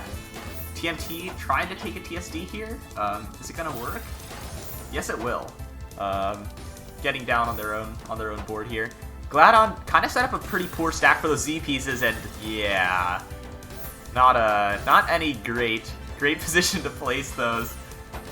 Oh no. Yeah, this, kids, is why you always watch your cue before you stack and not after. So true. Yeah, because this kind of thing can happen. Just like all those Z pieces appear and there's just no good place to put them. Oh, yeah, nice T-spin sequence from TMT right now. Oh, that's a lot of pressure. Oh, nice little down stack from Gladon, though. Staying in it barely right now. And yeah, they're gonna be able to get out. Or at least they should be able to anyway. Back in it.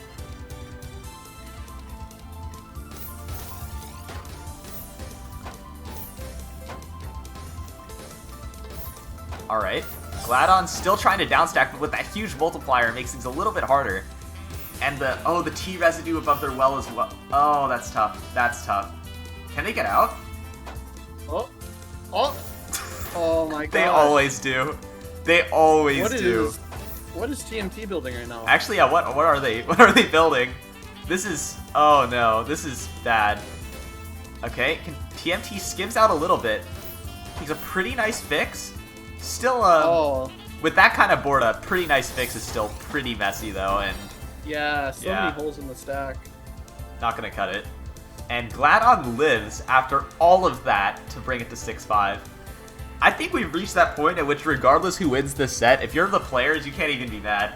You can't be mad after losing this, because it is close. Oh, nice donation. Donation from Gladon? Yeah, they make the donation. They're so cool. That's what you love to see.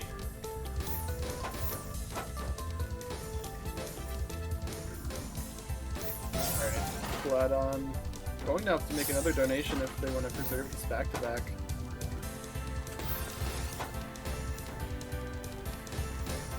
Okay. A lot of clean garbage being thrown around at the moment. But TMT actually in a bit of an awkward board state, trying to skim out a little bit, and they're gonna get the time to do it, actually. Gladon now the person on the back foot. Are they gonna be able to... Oh my god, oh no! That's so sad! That's so sad! That's heartbreaking! This is so sad. Oh my god. Oh, that's so unfortunate. Oh, I felt that in my soul. I feel so bad. Oh, the stick spin. Oh, but TMT misdrops the stick spin.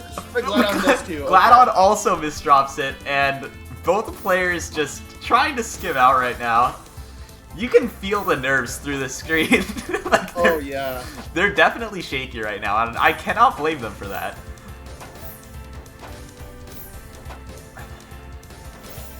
Alright, Gladon with a small cancel off TMT's pressure there, and TMT with a very solid stack of their own. Oh, nice combo find from Gladon. Oh. TMT just slowly but surely skimming down here. Yeah. Looks like we're in a bit of a standstill at the moment. Certainly. I think both players just want to play it safe because the last thing they want to do is lose a round to a misdrop right here. Yeah. That would really suck. I hate losing the tiebreaker, not tiebreaker, quiet, to misdrop. Yeah, I mean, it's how it is in tournaments a lot of the time. Like, at least me personally, like, even if I'm not trying to, I play more scared on on like these kinds of matches because it's just instinctual.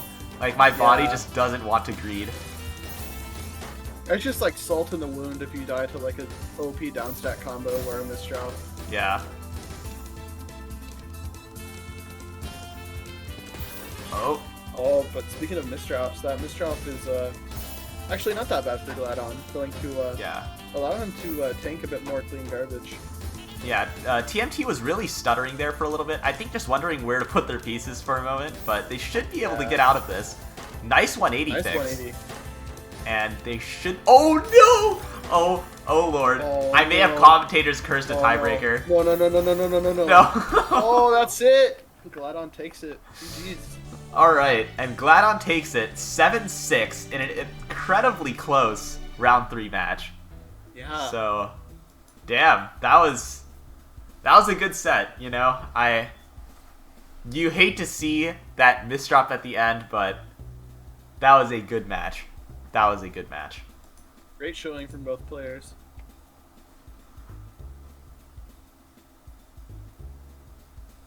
And there you go.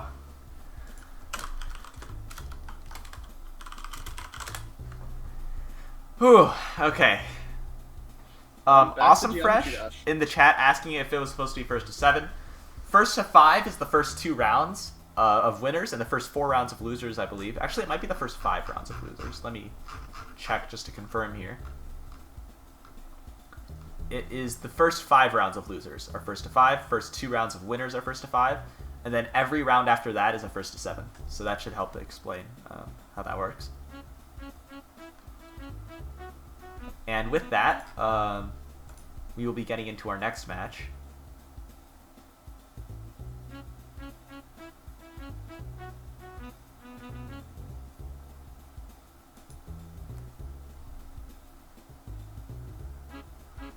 And moving along, we are going to get into our next streamed match now. Okay, it's Kyochi versus Kirok. Is this going to be your last match you're commentating for a while? Probably. Let me confirm. Yeah, I will be up for a while after this one, so yeah, probably a good thing because there's a lot of, you know, the classic tournament organizing stuff in the background that I'd have to worry about. Oh, yeah. So, you know. After this, I believe you will be exchanged for Wawi, and then Wawi after that, Tetris. Wawi will be, Yes. After that, I believe Wawi will be exchanged for Renge. And then after Renge is done, that is also going to be the extent of my commentary for tonight. Alright. Let me prepare our next match here.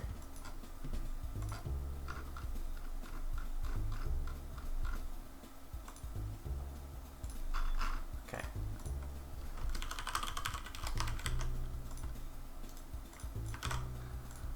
And our next match, Kyochi versus Kirokla.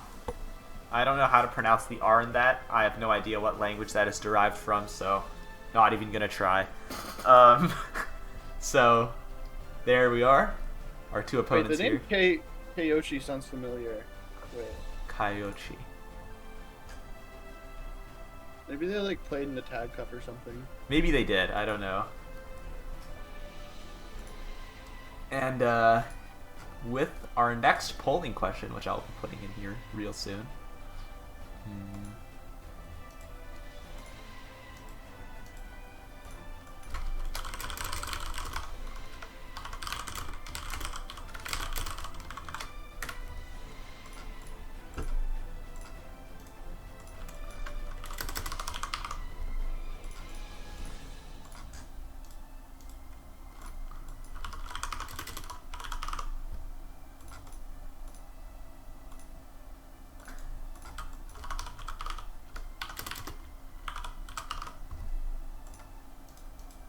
This is always a good question to have that gets the people riled up a little bit. We've got what is the highest 1-round APM we will see? All right. Ooh. Huh. I feel like it'll be option 3. Though 3 there definitely can be a round that's ended with a perfect clear. Normally I'd lean towards 3 and 4, but so far this tournament, we haven't really had any high-value APM sets yet. I mean, actually, Yeah. no, early stick spin can be another can be another big one, actually. Like, if you just get stick spun and die instantly, that's like a lot of APM, right? Definitely is. I'll read over the stat lines for the players to make it a little bit more clear. So, Kiraclaw has 33.5 APM, 1.46 PPS, 77 VS, 20k rating. And Kyochi is 19.7k rating with a 40.63 APM, 1.4 PPS, and 80 VS.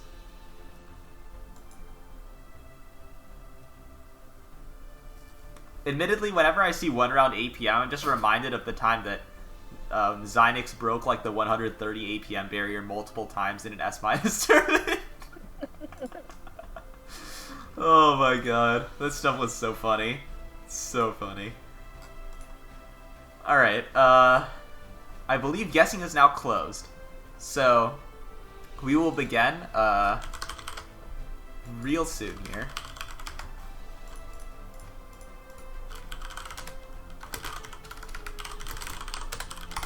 Alright, let's get into our 1 round of warm-up. So, okay. First to 1.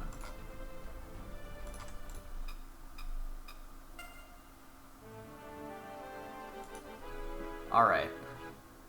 Right. So, we're seeing an early stick spin out of Kyochi, but I think they misheld, so they're forced to skim. Yeah. Wait, Not that bad of a rebound though.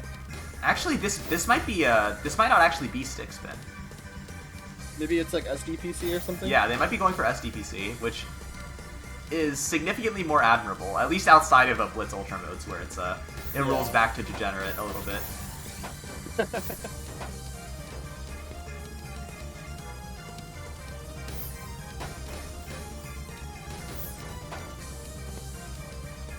Okay. Kiraclaw on a pretty solid down stack here. Just on their way down. I suspect that this set will contain a lot of long rounds. Maybe that's just a feeling that I'm getting, but do you kind of catch my drift on that? Like, I would see it. Yeah. Yeah, because both of these players are kind of refusing to attack all that much. I think they're just trying to play it safe here.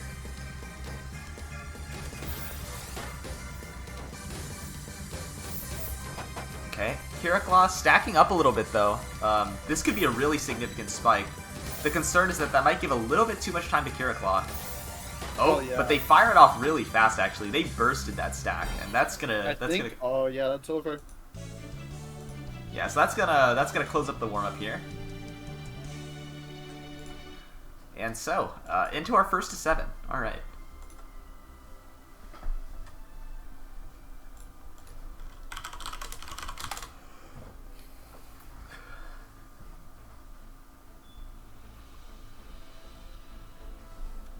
Before I get into this next match, I will take a quick sip of water, as all players should be.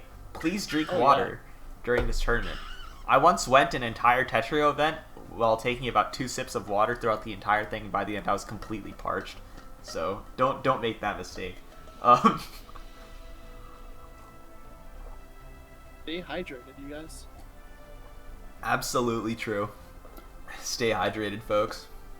And then also don't do drugs. That's a good idea too. And then like don't like stub your toe on purpose, you know. And also like make sure you don't go over the speed limit when you're driving, you know. Those are all good tips from our one and only AddTagHere. Yeah. Alright. Okay, stick spin. Yep, it's stick spin, not SDPC. Oh, but this one from Kyochi is definitely a stick spin. So, okay. Load it all at once. I think that's just over. Yeah, okay. just no defense in sight for Kiraclaw, and that's gonna do it 1-0.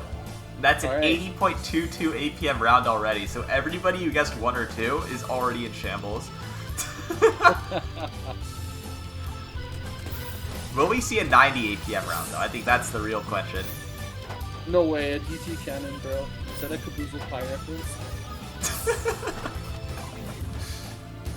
This is what I've created. I've developed an army of staunch DT supporters, not staunch DT supporters, and staunch DT opponents. And you've created division in the community for the Pie. True. Doesn't get the combo all at once. That was a really big spike though from Kyoshi, and Kiraclaw, they're gonna have to try to downstack out of this. Oh, rough L misdropped over Kiraclaw, so their downstack becomes a little bit harder. A couple good downstack decisions though, and they're kind of on their way out now. Long small multiplier. Alright. Ooh. Kyochi's having some trouble right now with this downstack. Yeah, kind of awkward downstacking for Kyoshi. Oh, not out yet though. This is a really, really nice survival. If they live this, oh no, never mind. I shouldn't have spoken. I should not have spoken a word. I should not have spoken a word.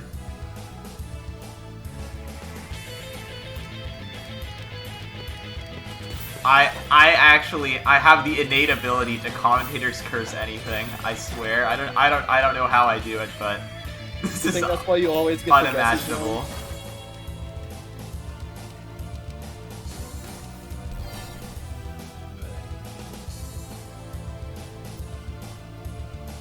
Alright, well, Kyochi taking out 2-1.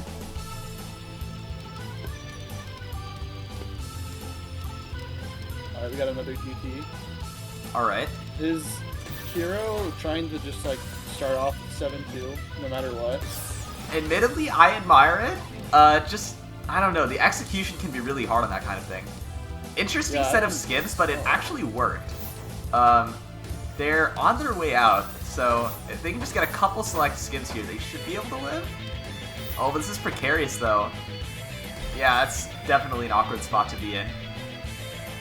And Kyoshi up 3-1 now. I hate to say it, but if Kyoshi just continues stick spinning, like this, I don't know. I feel like Kiraclaw seems a little bit unstable in the early game, and that might cost them. Oh, that misdrop though. Oh, those stick spin turns. Every time I say it, you know, every time. Yeah, they should stick spin immediately after they misdrop it. I don't know what to say. Okay.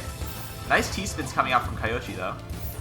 A little bit of an awkward stack at the top there. Are they going to be able to resolve it here? Maybe. Oh. They're able to downstack a little bit quicker here. Kyoshi might be able to live.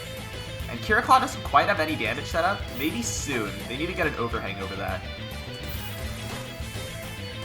Not going to opt for it, though. Just going to take a safe downstack downwards, which kind of makes sense when you consider the downstack that Kyoshi's already on. Kyoshi keeping it pretty clean right now. Just making some decent skims. Kiraclaw, though, with not at all bad of a board of their own, and yeah, both players just not in a bad position. Yeah, definitely in a neutral game right now. Let's see, Kyoshi looking for a multiplier, it seems. Oh, very clean back-to-back there, though. Oh, barely cancels in time. Is that enough to live? I think it will be. And Kiraclaw lives, like, by an unbelievably small margin. Wow, okay. And there it is. Kyoshi up 4-1 now. Oh lord.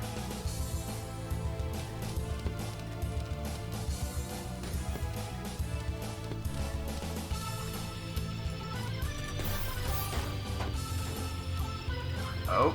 Interesting stack from Kyoshi right now.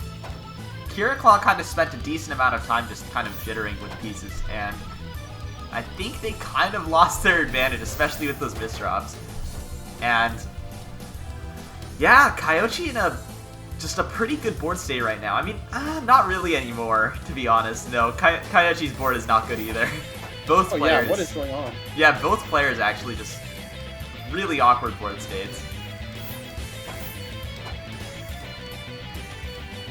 Yeah, it has like 4 different holes made by themselves, so gonna have to get that under control.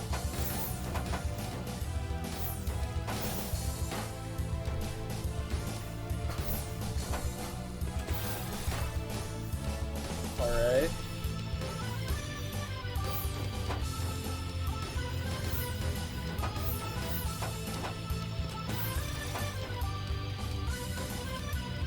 Kyochi almost had a T-spin there. I didn't quite see it though. Alright. Kiraclaw trying to downstack on their own. Yeah, honestly, like, this has been a really, really interesting game so far. Just neither player really putting out too much. With that said, though, I think if Kyoshi can pressure even a tiny bit off this should be game. Not quite, though. Kiraclaw lives barely again. Yep, small skims, really making all the difference right now. Yeah. Oh, but the pressure comes in, and there it is. Pretty dominant lead from Kyoshi at the moment. Yeah, I think like just the pressure that they're putting out is just enough to top out Kiraclaw in a lot of these little situations here. Alright, oh, the dash activation on accident. Unfortunate. Kiraclaw, though, also with an awkward stack, so... Oh, what is that? Okay, Yeah, I'm not sure this opener has been working out for them too well. Yeah. There are much better ways to start off with a 7-2 stack, I believe. Yeah, especially if you've got early eye, as I'm sure a lot of us TKI users would know. Yeah, gotta look that TKI. Alright, slight misdrop from Kiraclaw. Should be able to clean it up pretty quickly, though. Oh, yeah, but... As I say that, though, Kyoshi side, slightly not awkward looking very good. downstack that they went for there. Kyoshi... Oh! I think they meant to put that eyepiece to the right. I think that was That's not unintentional. where the eyepiece goes. Yeah, I don't think that was intentional. And Kiraclaw, back in it, bring it back to 2-5, keeping it close. Alright, got another stick spin coming out. Oh my gosh. Has Kyoshi done a stick spin successfully this game? I Actually, think no, they've they gotten have, a I couple. They have. They've gotten a couple, but the stick spin success rate has been definitely below 50%. Yeah, I don't know. Definitely gotta slow down with the stick spin, you know. It's no rush. You don't have to burst it out as fast as you think you want to. Yeah, you don't have to be like some of the people that some of us will run into on Tetra League who will just Oh my burst gosh. stick spin unbelievably fast. Okay. Makes me so sad. Alright, nice little combo from Kyoshi. Oh, really unfortunate misdrop for Kiraclaw. Can they get out of this? Maybe they can? Oh, that was a really nice skim with the LPs, and they are out. That was an impressive downstack, to be honest. I really thought that would be more dangerous to them than it was. I really have no idea what Kyoshi is trying to do right now. Yeah, I think Kyochi's just kind of trying to get to a better board state lower, like just lower on the board. But at the same time, they're also kind of stacking up, so I'm not entirely sure. Yeah, it looks like they're just trying to get some pressure going with that 9-0 stack, but that is an incredibly lopsided stack. You are not going to get any pressure with that. Yeah, and Kiraclaw, with the continual downstack, seems to be in a better position. Nice counting to 4 for Kiraclaw there. Maybe gonna take a T-spin on the top. And if they're able to capitalize off this is gonna be a lot of damage. Oh, Kiraclaw, though, with not the best board of their own. Definitely better than Kyoshi's board right now, especially if you look at that Swiss cheese that they've got right below their stack there. As I say that, though, Kyoshi with a pretty solid down stack of their own, and, well, we're pretty much back to neutral after all of that. Yeah, just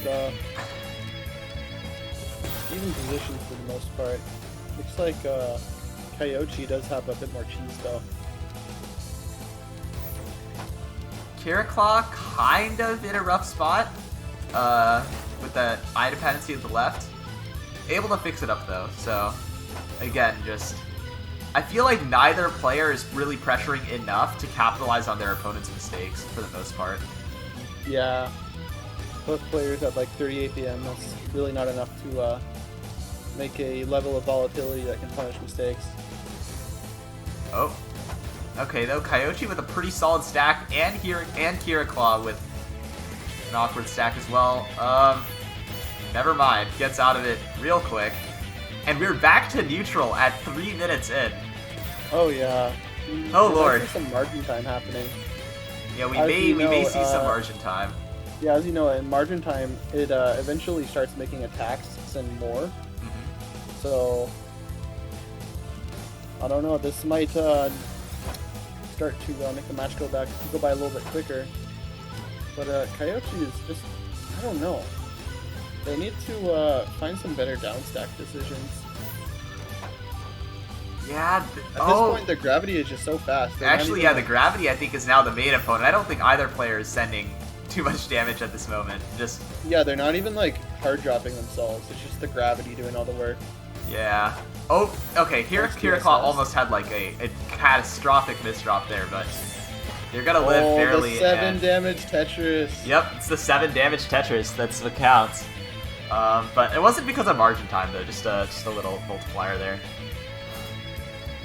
And this is a game point for Kyochi, going to get another shot at the stick spin here. All right. Looking good so far. So far, no misdrop on the stick spin. And this may be a successful stick spin that rocks the world here. Oh, it's a huge spike. All right, guess 3 emerges, and Kyochi wins. GG's. That's right. Yeah, I think just a lot of those matches really boiled down to just Kira Claw getting themselves into a couple awkward situations and then getting punished at the right moments. Yeah. And there it is. Great match from both players. Yeah, it was quite a battle, that's for sure. And with that, I believe I will step off of the commentary stand and make room for our one and only Wawi. Let me request. All right. He is here. Hello, Wawi. Hey. Hello, Wawi. We love to have Wawi Tetris up here. That's what we love to see. Yeah, should be fun. But anyway, yeah, with that, I will step off commentary, and yeah, Bye. enjoy. Alright, see you, Cab. Alright, I don't think I've commented with you before. Yeah, I think that this is our first time as well. How have you been Nice. liking this tournament so far? Pretty good. I don't recognize any of the players. I don't know if that's just because I've been really out of Tetris or what. No, that's probably a just combination of the two. Yeah, typical underdogs, right? Yeah. Yeah. Makes sense. But yeah, should be interesting. See a lot of players that are sort of see a lot of stick spinning going on. See a lot of people who just kind of perpetually downstack after stick spinning. And yeah, seems like nothing much has changed, you know? Yeah, that's the typical S+ gameplay. Yep. It's what we love to see sometimes. So let's see, what's the next match that we got going on here? I am not sure. So it seems like we are in quarters, round of 64-ish or round of 128, somewhere around then. It's like second or third round of winners, I think, in the tournament. Yeah, I think around that. I don't know. I never really look at the brackets because, like, for these tournaments, the brackets are always just so huge. Yeah, it's definitely hard to keep track of. And then I'm just looking to see like when we're getting to first to 7, I suppose. Yeah, I think first to 7 comes later in the tournament. Yeah, so I think the matches that we're getting right now are still going to be first to 5. Yep.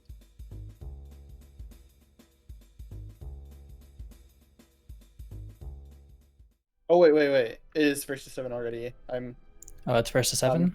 I'm only a little bit slow. I swear. Gotcha. All right, looks like we're gonna get our next match. It's going to be Daniel versus Reku. Yeah, Daniel's got the numbers after his name. It's always a little unfortunate, you know. No one likes the numbers. Yeah, I mean, like, I guess Daniel 35,488 just didn't make the cut. Yeah. So a little bit of stats. So it looks like Daniel is 21.3k Tetra rating. He's got a... Where do I see the rest of his stats? Oh, here it is. So he's got a 45 APM, 2.03 pieces per second, and 91 versus score.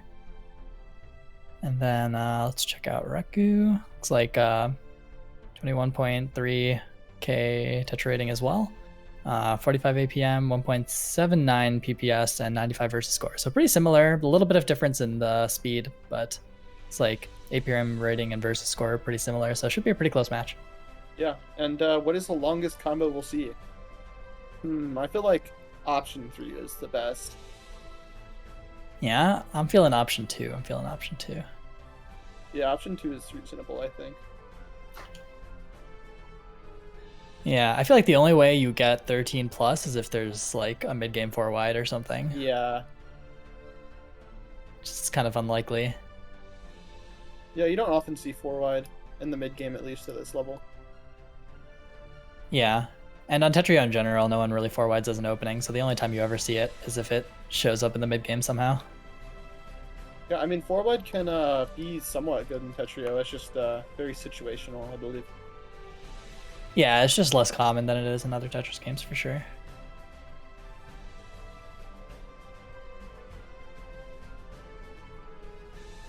And with the amount of downstacking going on, there's no way that it'll be 0 to 5. Yeah. So it's got to be 2 or 3. We'll see though.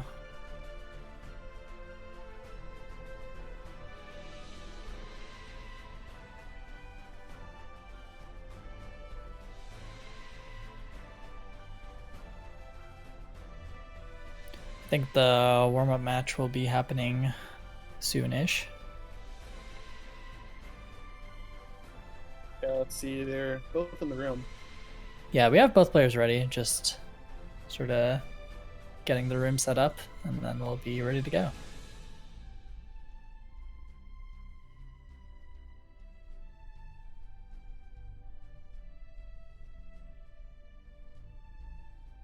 So when you play tournaments and you do the warm-up game, do you usually play exactly the same way as you play the rest of the games, or do you like hide your power level a little bit?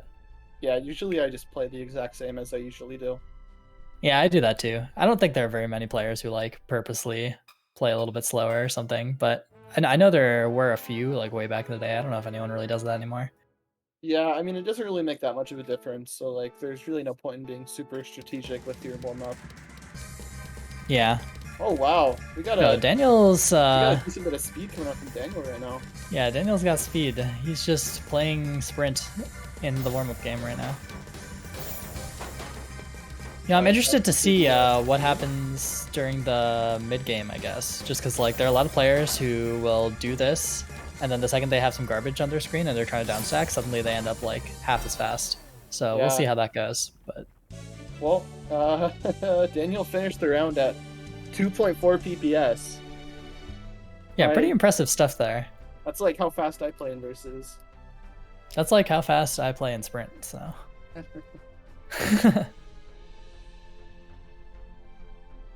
Oh yeah, Daniel's sprint time is a 36. It's pretty good. Yeah, it's not bad. So definitely looks like he'll have the speed advantage going into this game, at least in the opening anyway. Yep, we'll just see how Reku is able to handle having the speed disadvantage. Yeah, it's definitely possible to play around. I think a lot of people have the impression that like Tetris is often just faster player wins, but it's not always like that. I mean, if there's like a huge speed disadvantage, it's kind of hard to overcome, but I think this is close enough that you can sort of, I guess, lean towards canceling instead of sending lines, and sort of helps you to overcome, and you can sort of pick your spots more situationally. It's just about out-strategizing your opponent, I guess, when it comes to speed disadvantage situation. Yeah, and you have to board watch too, so that if you're just sending lines randomly and you're at a speed disadvantage, then they're going to be able to like send lines and clear yours at the same time, and so that's just not going to work. But if you just like pick your spots right and send lines in times where it's sort of hard for them to deal with, and you're just like opportunistic that way, then you can still find wins. Yeah, and usually what also works is keeping an eye on the amount of clean and cheese you send, because it's really hard to speed through cheese, but it's pretty easy to speed through clean. So one way you can just like slow down your opponent is just by sending a bunch of cheese over. Yeah, for sure. If you just like, if you do a T-spin and then like finish it off with like a 2 or 3 combo or something in between each one, it can send like some awkward garbage for your opponent to deal with. Yeah. Even though it's like not so efficient APM wise, it still like slows down your opponent, which is the goal. All right, looks like both players should be ready now. Reku just had to go to the bathroom, so we'll be starting in just a sec. Yep, we got Reku saying he's ready.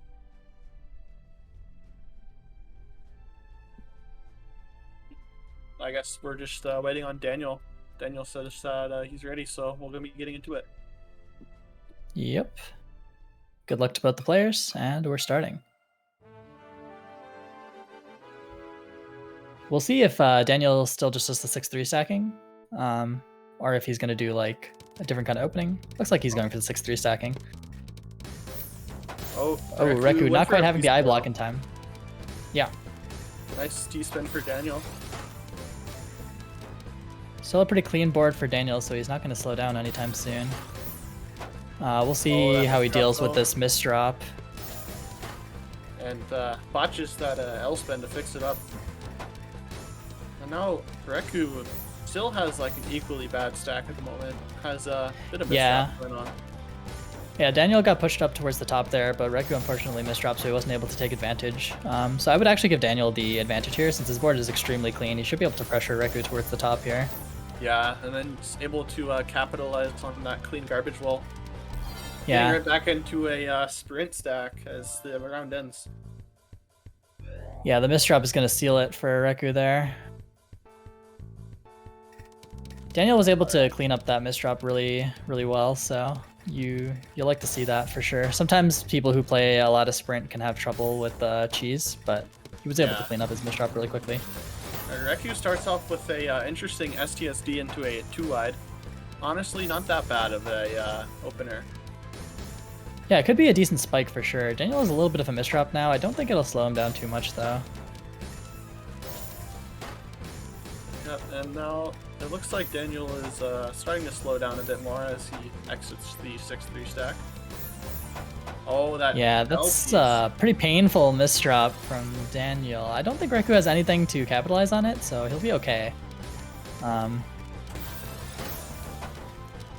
do think Reku needs to save his attacks a little bit, because Daniel is making mistakes. It just seems like Reku never has anything set up when Daniel makes the mistake.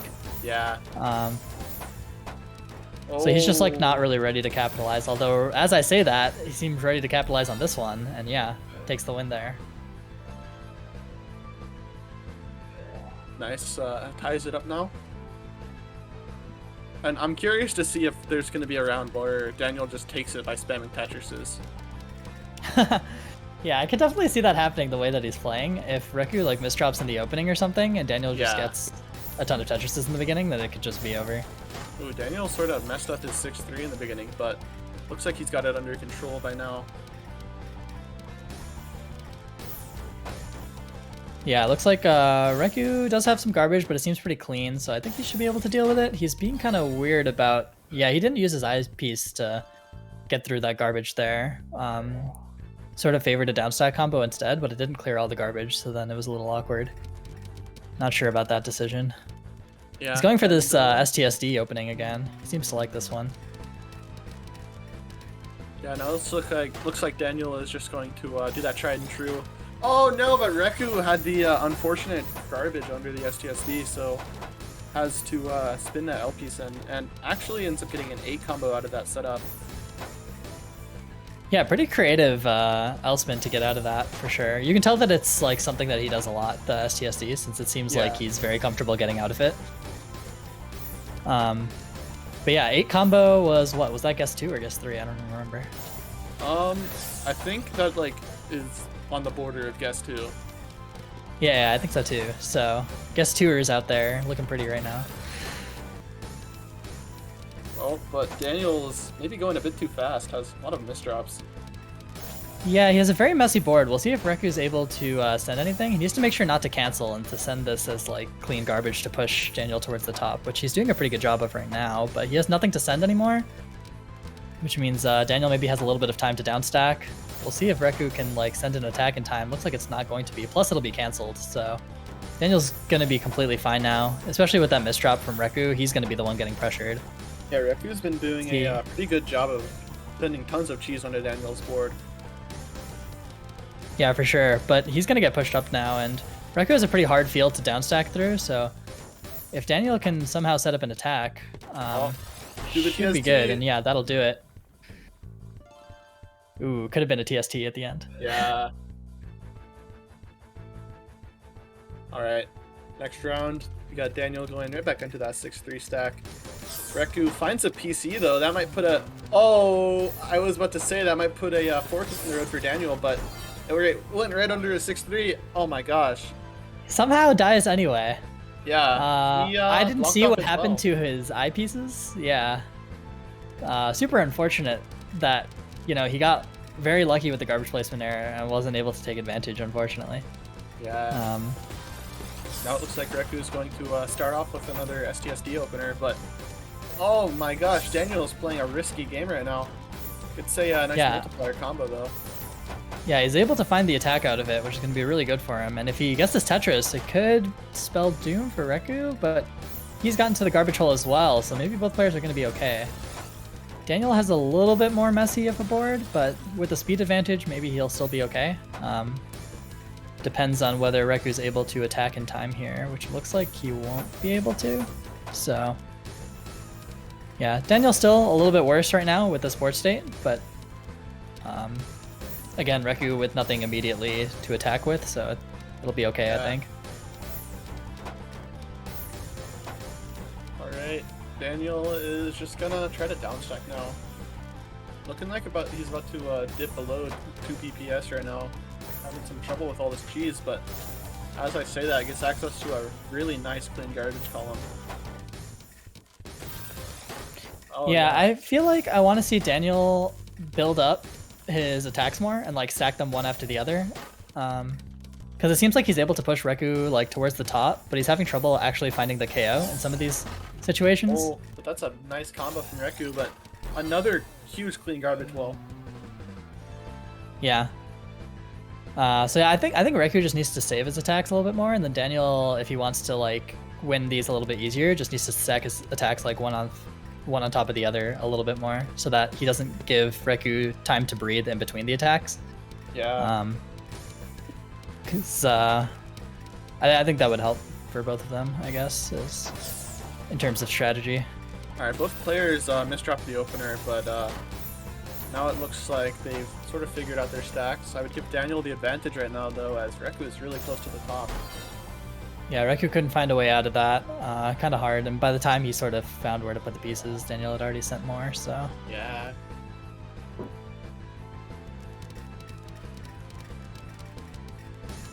Alright. I'm not sure if I like the PCO coming from Reku, just because the way that these games are going, I feel like he wants to play a little bit more defensively, maybe? Yeah, and, I mean, like, PCO is often a pretty bad noob trap because people will build it and not know how to execute it and just ruin their stack in the process. Yeah, and then even if he gets the PC off, I feel like having all that clean garbage when Daniel has like a 6-3 stack isn't even like that hard for Daniel to deal with. And if anything, it's going to favor Daniel. Yeah, he's just going to keep Tetrising through it. And it might give him like a little bit of an eyepiece dependency, but when he has that much of a speed advantage, then I don't know if that dependency really matters. Yeah, you just have more eyepieces. Yeah, just by virtue of placing more pieces. Yeah. So I would like to see Reku do something like an MKO or something, which can have the choice of sending messy or clean in a way. I think that would help him. Oh, nice GSD Tetris from Daniel there, closing up the round. Yeah, and now Daniel finds himself with, what is this, 4 match points? So we'll have plenty of opportunities here.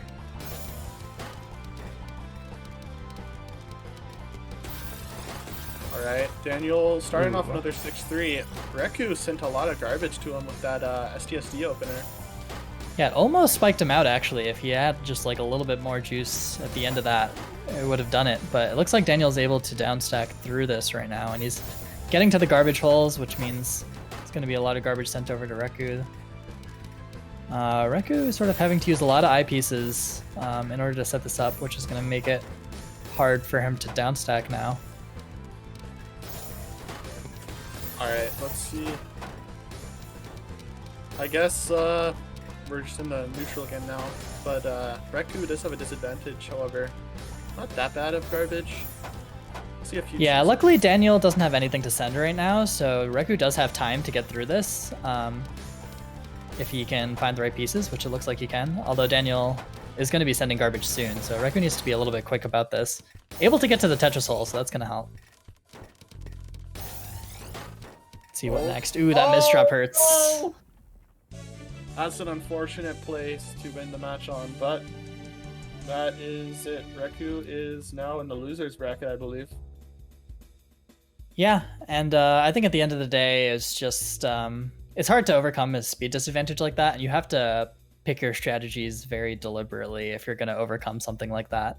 And it seemed like Reku was just sort of sending attacks randomly, and if you ever add a speed disadvantage and you just are sending attacks helter-skelter, then it'll often hurt you more than it'll help you. So it's just something to keep in mind.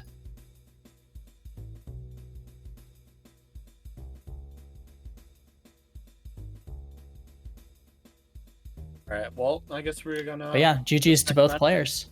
Yeah, GG's. Both players played pretty well. Reku's saying in chat that they suffered from some nerves, unfortunately. Yeah, it seems like both players were misdropping, and usually that's nerves because it's not like people are trying to play faster than usual during a tournament. So if they're misdropping in tournament, it's usually because of nerves. Yeah. Yeah, I think if Daniel misdrops a little bit less, he could make a pretty far run in the tournament because the speed advantage is going to pressure a lot of players at around this skill bracket. Yeah, the speed advantage just gives you such good fundamentals to start off with.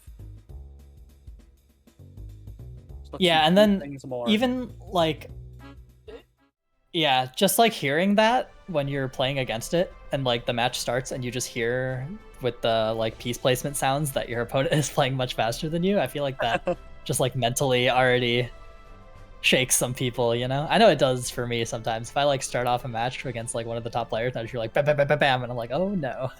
Alright, well, we got our next match starting out here. We got Shark versus Hydroxidius. Ooh, excellent pronunciation there. Looks like Mr. Shark is 20k Tetra rating with 36 APM, 1.25 pieces per second, and 72 versus score. And man, how do you say this guy's name? Hydroxidius, I believe. Hydroxidius. Okay. He is not in the room yet, but I will tell you his stats momentarily. Yeah, looking at Shark. 1.25 PCS. Man, I wish I looks like it's gonna be... I wish I could look people up while still being in the room, because you have to exit out of the room before you can go into Tetra channel and look at somebody's username. Yeah. Seems like this will be a little bit of a slower paced match just based on the stats, but you never know. Yeah. We might just have a stick spinner and all the matches last 5 seconds. True. It's always a possibility in Tetra. Alright, got the nice stinger. Oh, looks like we have a plans. Change of plans, okay. So it's gonna be Nekopan versus Appalapan. Appalapan. That's a fun name. Appalapan. It's almost like Appalachian, but it's not.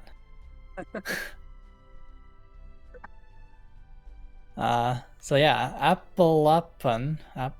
Man, I wish if he's in chat, you type how to say your name. He's probably not in chat. Anyway, Appalapan is Appalapan. Right now. Yeah, so he's 21.2k tetra rating. He's got 41.5 APM, 1.3 pieces per second, 90 versus score. That's a pretty high versus score considering the other stats. Yeah. All right. So very efficient. What is the longest back-to-back chain? We'll see. Option 1 is 0 to 1. Option 2 is 2 to 3. Option 3 is 4 to 5, and option 4 is 6 or more back-to-back chains. I feel like at this level, guess 4 is pretty uncommon. Yeah, it seems pretty far-fetched. My money's on bet 2. Yeah, I'm thinking. I feel like it's almost always 2 or 3, but yeah, I'm gonna guess 3 this time. I'm optimistic. They got this. Interestingly, Nekopan has almost exactly the same stats in terms of APM, PPS, and versus score. And they're pretty similar tetra rating. I think Appalapan is like 500 points. No, 300 points higher. So should be a very close match, I think. Yeah. On paper. Yeah, according to the stats, it's going to be a close match. Oh. Yeah, for sure. Oh, it is Renge who joined the VC. He'll be commentating pretty soon, I think. Yeah, he'll be joining in like 1 or 2 matches or something. I don't know. It depends how long these take, I guess.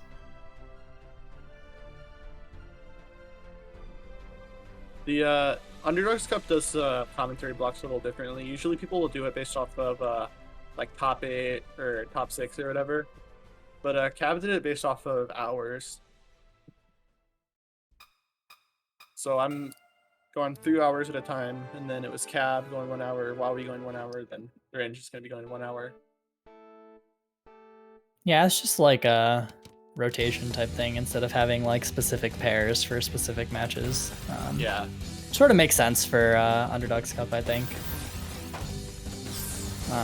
Usually for higher tier tournaments, there's like a certain storyline, I guess, that you want commentators to like do for certain matches, but it doesn't really exist for these. Nekopan actually did get a stick spin off since the nice 17 spike over, so I guess 1 is in shambles at this moment. True. I didn't see many guess 1s, but yeah. How can you vote for guess 1 knowing that stick spin exists? I just don't get it. True. Nekopan, interestingly, doesn't have instant soft drop. Yeah, it's not something you often see. Yeah, there are a few players who prefer that, but it's not that common. Yeah, most notably, I know that like people like Reviclia and Diao, they play with non-instant. Yeah, and part of that is just habit from other Tetris games, I think. Yeah. But even if you play with non-instant, it's usually not this slow. It's usually like pretty close to instant anyway. So interesting to see if that. Playing. Yeah. I'll be interested to see like if that ends up making a difference at some point in this match. Kind of unlikely, but we'll see. Ooh, but Appalapan gets slowly pushed up, and it's Nekopan taking the warm-up. Yeah, it seems like both players slowed down pretty significantly after the opening. Yeah. So we'll see how both players end up navigating the mid game here, because it seems like both of them are a little bit less confident in the mid game. So we'll see if they make any sort of adjustments as it goes. I forgot, that was the warm-up. Actually, guess 1 is still in the game. True, but if that happened during the warm-up, what are the chances that it never happens in all like 10 or so games that happen here? It is unlikely. Looks like a DT cannon from Appalapan. Yep, got a DT and then which on the other is side. Oh, yeah. So guess one is already gone. Oh, the stick spin coming out with the clean garbage directly under it. Unfortunately, cannot get it into all one big spike, but does not matter, as that's still going to take the round for him. Yeah, Apalapan ended up with the sort of typical DT problem in which it like leaves a sort of awkward residual that's sometimes difficult to downstack through. Oh wow, both players doing DT this time. Yeah, it looks like Apalapan is trying hard to turn it into a 4-wide or something. He's like trying not to place any pieces on the side there. I don't really know what that was, but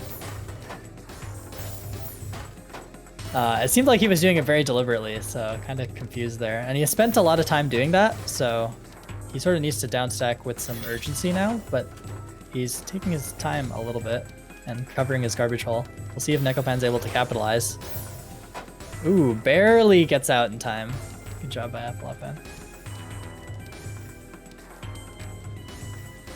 Alright, Apalapan has got to find a way down. Ends up wasting the IPs, probably not the best idea.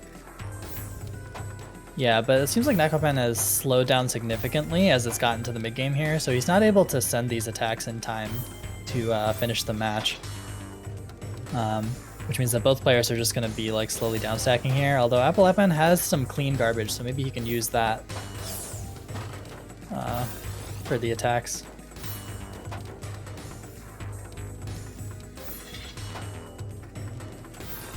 Alright. Ooh, Apalapan is kind of blocking off their stack here. I mean, their garbage roll. Yeah, it does seem like Nekopan is a little bit slower in the mid game, even though they seem significantly faster in the opening. And so their average PPS ends up being about the same right now. Wow, this is a lot of but cheese. But Apalapan has a lot of cheese. Yeah. Alright, gonna sort of try to downstack here. You know, I don't blame him. And Nekopan is frozen on my screen. Yeah, I am seeing that as well. I don't know, a little bit of a lag or something. Looks like he gets all the way. Ooh, that lag spike. You hate to see it. Oh man, like all the garbage came in at once. That's unfortunate. Yeah, sometimes that happens with lag. It's happened in almost every version of Tetris that's ever been there. That this happens every now and then. I wouldn't exactly call that very fair though. Yeah. It's always a little bit sad when that happens, but it's, you know, it's been part of the game for a long time. It's almost desensitized to it at this point. Alright, Apalapan builds a pretty clean DT cannon there. Yeah, Nekopan has a very clean stack right now, but a lot of his attacks ends up getting cancelled there, so it's not going to completely end the game. That being said, he has a lot of pressure that he's applying, so see if Apalapan's able to get to this garbage hole in time. Looks like he is. Yeah, and that's gonna be a lot of damage coming out. Back-to-back times 4. Guess 1 in shambles for real this time. True. Oh wait, no. Guess 2 in shambles. Guess 2 in shambles. Oh, my guess 3 is still alive though. Let's go. Oh, Nekopan with a bad misdrop there. And yeah, we'll see. This DT cannon is going to be dangerous. Yeah, Apalapan once again has a T-spin under the DT. Oh, yeah. Yeah, I mean, Apalapan just needs to send anything, like, right now. Sort of taking his time, though, so... looks like he still gets it in time, so... Good capitalization. Yep, nice. On the board now. Yeah, it's good. I mean, 2-game deficit is, like... definitely pretty easy to overcome, so yeah, it's pretty pivotal game to win. Oh, no, not sure what to do with that L piece, or J piece rather. PC. So yeah, Apalapan ended up covering his garbage hole, so very ugly board. Let's see if Nekopan's able to build anything to capitalize in time, but I don't think he will, just because it's going to take him some time. Okay. Oh my gosh, he fixes the DT cannon. Wait, he's insane. That's so funny. And then the multiplier? No!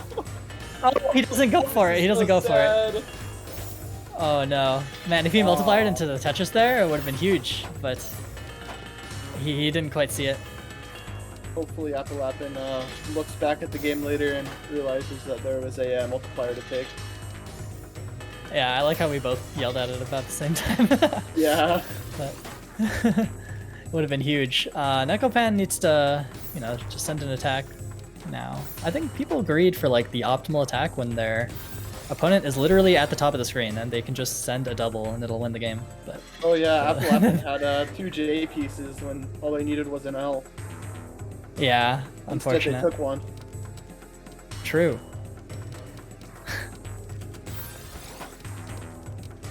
Appalappin really liking the DTs. No J piece though, so he has to bail out this time. Yeah, kind of needed that J piece for the stack. Meanwhile, Nekopan's gonna get a nice little stick spin off. Not going to not gonna kill Appalappin, but gonna put him on the ropes right now. Yeah, he does have the pieces to get out, and it's gonna send a pretty decent spike too. But both players have pretty clean boards right now, so I wouldn't say anyone's at a particular advantage yet. Yeah.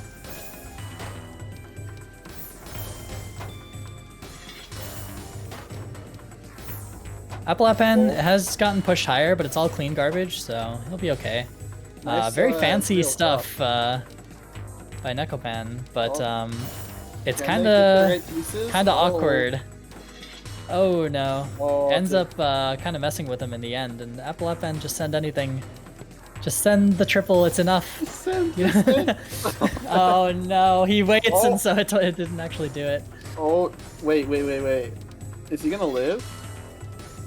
Oh my god. He actually lives because Appalappin greeted for the Tetris instead of just sending the triple, which would have killed. So oh, no, you hate to see it. You hate to see it right now. Appalappin, just send anything. No. Oh my gosh.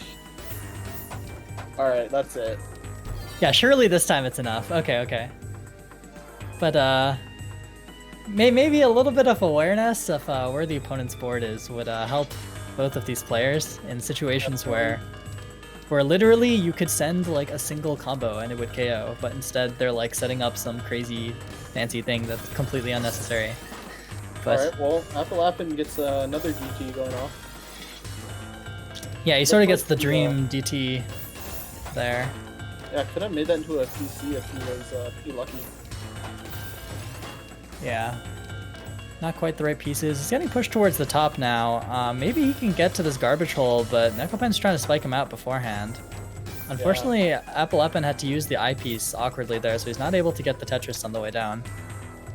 We'll see if he's able to get to this garbage hole. He can do this without the eyepiece. He doesn't see it though. So now he's gonna have to wait for the next eyepiece. It's gonna be a little bit awkward. Yeah, there was a way to skim out of that. He didn't quite see it.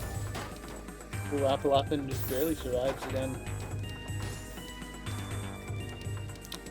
Yeah, looks like Nekopan should be able to finish it if he can send this attack soon, but wasn't able to do it in time. Appalappin gets to his garbage hole.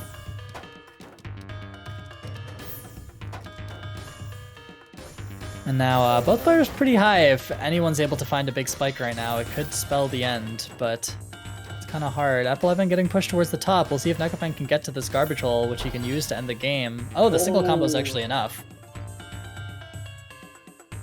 And yeah, that's what I'm talking about. Sometimes you don't need a big attack when the person's pushed all the way to the top like that. Just one line could do it sometimes.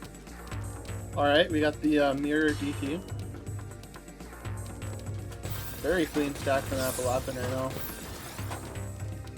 Yeah, it looks like he's going to go into the Tetris as well. So, still has his back-to-back bonus going. No longer, though. Gave it up. For what? I'm not quite sure, but here we are. Yeah, to even out his stack, I presume. Yeah. Able to get into a 7-2 stack right now. That's a few eyepiece dependencies though. Yeah, he chooses to just stack over one of it, which I think is a pretty valid thing to do. Yeah, definitely. If you recognize the dependency, then sometimes you just you know, trade one of them for a hole, and then it's fine. Okay, well, NotKaiyon looking like in a pretty bad position right now. Especially after Appalappin's putting on all that pressure. I do think Appalappin could have favored the back-to-backs there instead of doing the short combo afterwards, and he probably would have a lot more pressure right now. Maybe Appalappin was just trying to maybe get the kill there by squeezing out just a little bit more garbage. Yeah, seems like it, but it wasn't quite enough. So it's sort of going to go into a relatively even board state right now for both players. A little bit of messy on both sides, a little bit of clean. We'll see how both players are able to deal with it. So usually in situations like this, you want to look for opportunities to sort of send everything at once. You don't want to like immediately cash in on the Tetris as soon as the eyepiece shows up. You sort of want to hold it and look for a way to combo in or out of it. Otherwise, sometimes you're just sending your opponent exactly what they need to finish you off since you're near the top. Yeah. But it looks like NotKaiyon is getting pushed a little bit high, but I was going to say that he has access to his garbage hole, but he proceeded to cover it up. So now it's a little bit sketch from him. We'll see if Appalappin's able to send anything in time. He does have a Tetris coming up. It's not quite going to be enough. He needs to send like one more line, but NotKaiyon's able to downstack in time there. Appalappin's continuing to push him up. Let's see if he has any more attacks here. Goes into the Tetris. I think that's enough. The Tetris, yeah, it's over. NotKaiyon could have done a line clear to offset the garbage for a bit, but no, it still wouldn't have been enough. And yeah, I think Appalappin just had it there. Yeah, and Appalappin doing a good job of staying within firing distance here. He's kept it within like 2 or 3 games this entire time. And if he can just win like maybe 1 or 2 in a row, then he'll be right back to even, so. Oh, this stick spin though, this is not going to look very good for Appalappin. That's a lot of damage. Yeah, huge amount of lines. Both players right near the top, but both players also clean as hell, so it's really hard. Oh, Appalappin, can he get it? Oh no! Oh, that's not where the eyepiece goes. Oh, oh no. Oh, so you hate to see it. Oh, can I get some Fs in chat? Fs in chat for Appalappin there. Mr. T spin, single, triple, double coming out. Interesting. Ooh, you don't see that every day. Yeah. Man, that was a devastating way to lose. My mental would be destroyed if I'm Appalappin here. I don't know what you do after that one. Oh, nice multiplier from Appalappin right now. Yeah, props to him. He's just sticking right in it. Not shaken at all by that last game. Oh wow, but NotKaiyon's finding some good combos. Yeah, but Appalappin has access to the hole, so he should be completely okay here.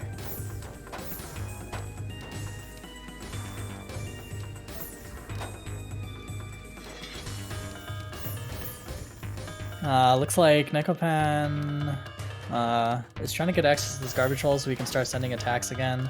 He's sort of sending a bunch of singles and doubles in the meantime. Pretty good T-spin mini there to get the back-to-back bonus before the Tetris.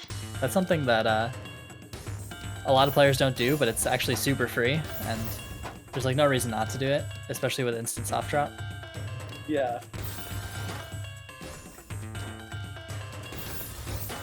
That being said, NotKaiyon doesn't have instant soft drop, so he's kind of ruining my point here, but it still works. Appalappin is on the ropes. Oh. Is that it? Oh no. No, I think he gets out. He gets out. Multiplier. Yeah. Wow, that was a crazy Oh, and the survival. mix drop on NotKaiyon. This is actually a chance for Appalappin. If he gets to this Tetris now, Oh my gosh. I think that's enough. Oh, NotKaiyon with a clutch down stack, able to get out of that situation. Oh yeah. But Appalappin, he's setting up another attack here. Oh, uses the Tetris immediately. I thought maybe he would save up a little bit there. But chooses to sort of send it immediately. We'll see if he can... Oh, Appalappin, send anything. Send a double, it doesn't matter. Do it! No! Oh my gosh! Stop! Alright, well, he sends nothing. Oh no. Okay, there we go. It works, it works. There we go. Okay. He's still in it, he's still in it. And still match point for NotKaiyon, but Appalappin keeping it respectable right now. He needs 2 more to tie this up. Alright. another mystery P-spin. And a stick spin coming out from Nekopon. Yeah, it looks like whenever it's a S and Z start, he really likes that opening. Yeah, it's a very good way to counteract the awkwardness of an S and Z start. However, speaking of awkwardness, this stack is not looking very good right now. Yeah, and it looks like Apple is having trouble getting to his garbage hole here, but luckily for him, Nekopon doesn't have anything to send right now, so he does have a little bit of time to get there. So I think he'll be okay, but we will see. Yeah, it looks like he gets to his garbage hole here. Yep. Oh, doesn't opt to continue the combo. Oh my gosh, wait, could this be it? Okay, no, Nekopon's got a few skims to save his skin there. Oh wow, Apple actually got a pretty tall tower on the side of his board. Luckily it's not on top of any garbage, but with that said, Nekopon just found a huge combo at the end. Crazy match. Yeah. Lots of very close matches there that could have gone either way. Yeah. I think both players would benefit from screen watching a little bit more. I think both of them were in winning situations pretty frequently and just didn't recognize it or were too focused on what they were doing on their board. Yeah, just you gotta remember that it's a multiplayer game sometimes, you know? Yeah, just like screen watching, sending garbage strategically to edge them out would definitely be beneficial. Yeah, it's a good habit to get into whenever you set up an attack, to just glance over at your opponent's board and just make a decision of what you want to do with that attack. Like, do I want to send this immediately or wait? It's just like, it's a binary thing, so it doesn't take that much thought process, I think. It's just a good habit to get into. Yeah. Hello? Is this thing... Hello?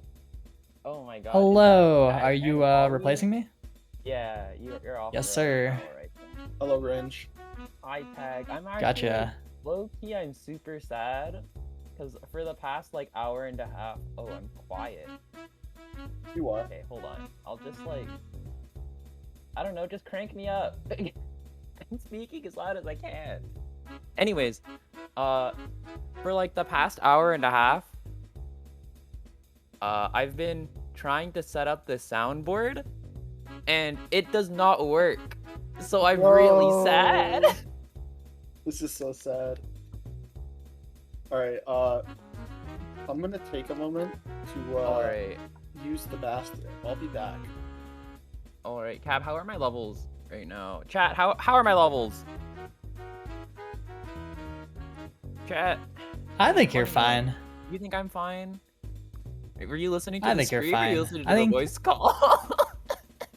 I'm listening to the voice call and you were exactly the same as Tag, and so I don't see why it would be any different on stream. So true. But you never know, I guess. I guess I'll stick around until Tag comes back. Alright, why not? how's the tournament been? How's the tournament been? It's been pretty typical Underdogs Cup right now. Lots of stick spins, lots of people who are faster, much faster in the opening than they are in the mid game. Lots of people who just you know, downstack perpetually once it gets past a certain point. Hey, so pretty typical stuff. Typical stuff. Oh, that's crazy. yeah, never heard that one before, have you? You know? Now is it? Anyways, looks like we have Gladon and Blue Toki coming up next. Yup. I don't think either of these players are in the room, so I can't really say anything about them. Honestly, it's been a while. They're actually both in the room. Are they really? It's just that neither of them, they're both spectating right now. Oh, but gotcha. Yeah. So Gladon is 20.7k Tetra rating, 41 APM, 1.56 PPS, and 83 versus.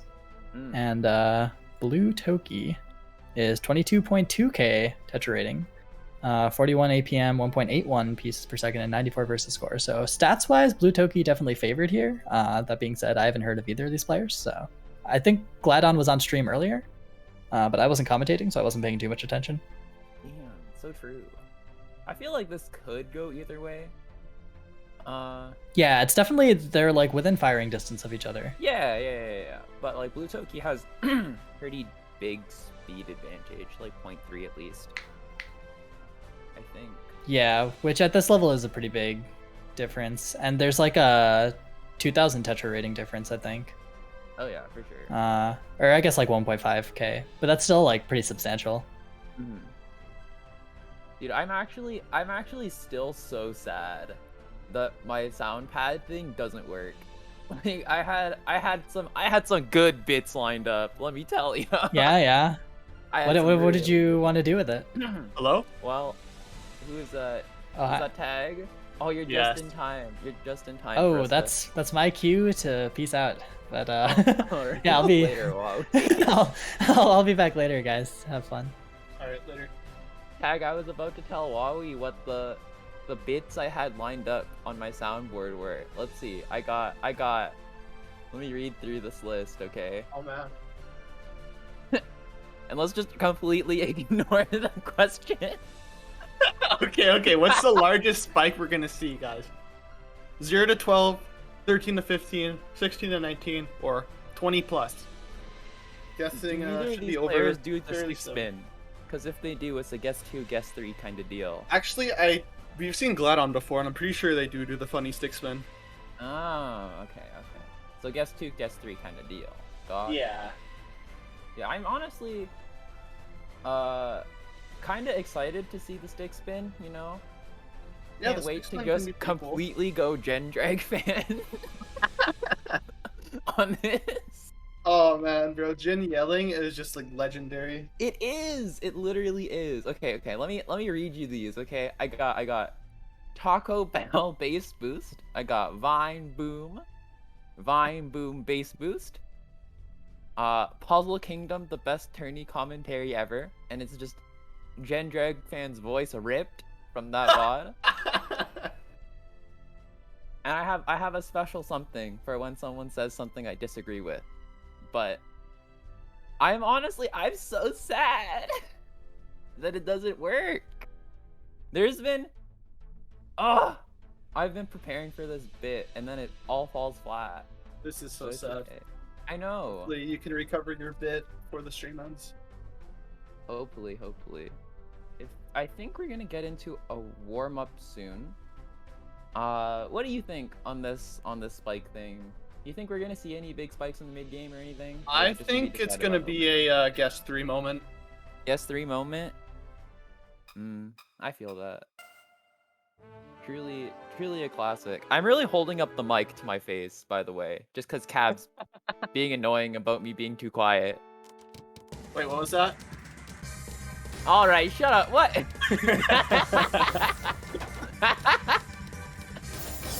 I hate this guy. We got the double Tetris. Yeah, it's been a while since I've commentated like a UC style event. What's the vibe? Stick spin.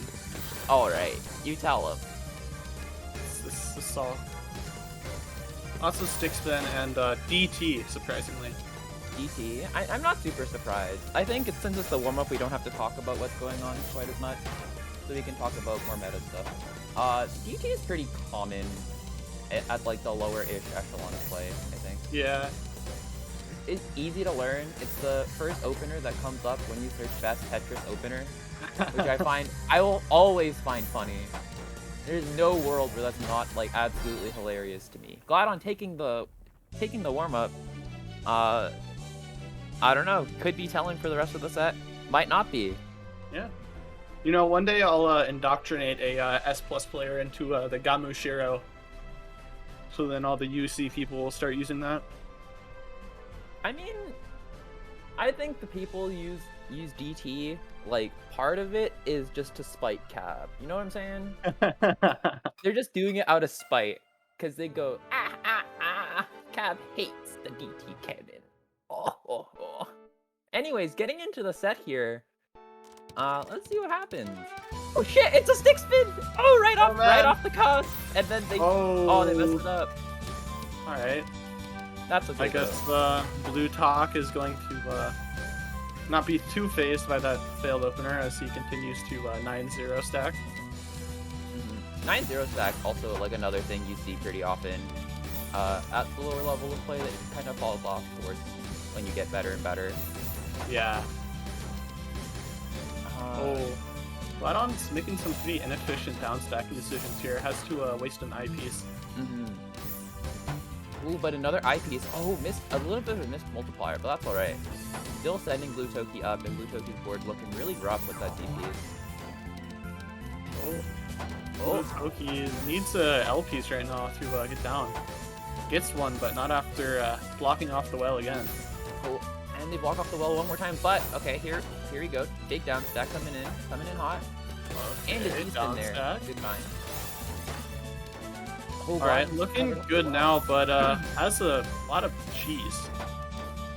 Oh yeah. Big cheese fest down in S+, up in S+. Yeah. Big, this is kind of like characteristic of the S+ kind of play style. You know what I'm saying? Like you start 6-spin, and then you mess up 6-spin, and then it becomes cheese raid. Although, I don't know, I guess I kind of just described my own play style, so you never know.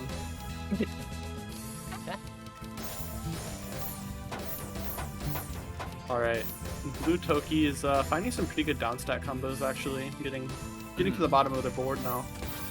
Oh yeah, Glotton's still working through it, but it's all coming together. Oh, perhaps an STSD setup? Okay, not happening there, but just gonna be a conduit for a pretty decent downstack in its own right. Oh, big eyepiece dependency, and this might be the round. Blue Toki taking the first one. 2 minutes, 9 seconds.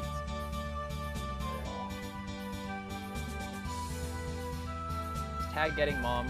The world may never know. Another stick spin coming up from Glotton. This time actually gonna be able to build it. And Blue Toki needs to cancel that off. Good cancel. But Glotton still like significant advantage. Not gonna fire up the stick spin once altogether.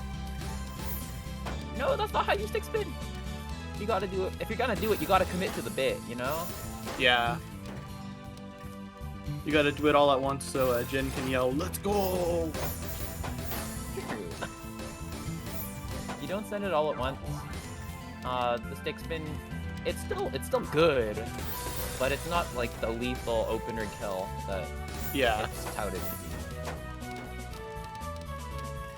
Glotton here with a bit of an L misdrop, probably not super sure how to fix it. That is a pretty weird misdrop to me. Big hole on the right side for Glotton, but Blue Toki just building up. Trying to send pressure as fast as possible. Doesn't seem to be fast enough though. Oh, Glotton with a big spike. I don't know. I'm on minimal. I'm on minimal, folks. I don't know what anything like counts as a spike.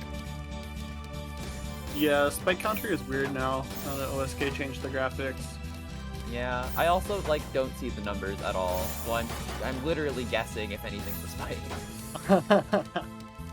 We do a little having a shitty computer. Alright, Tag. Okay, don't at me. Whatever, dude.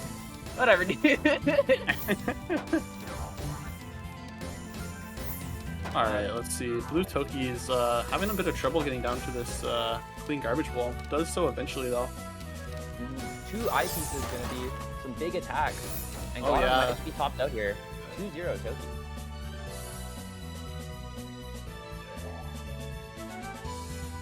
We got 1 spike so far. Biggest spike so far is 10. Very, very nice. Okay, another stick spin. Let's see if Glotton can apply that stuff I was talking about earlier. Oh, he's gonna do it! Oh. Almost gonna do it, but it is still a huge, huge spike. Yeah, gets the full TST this time.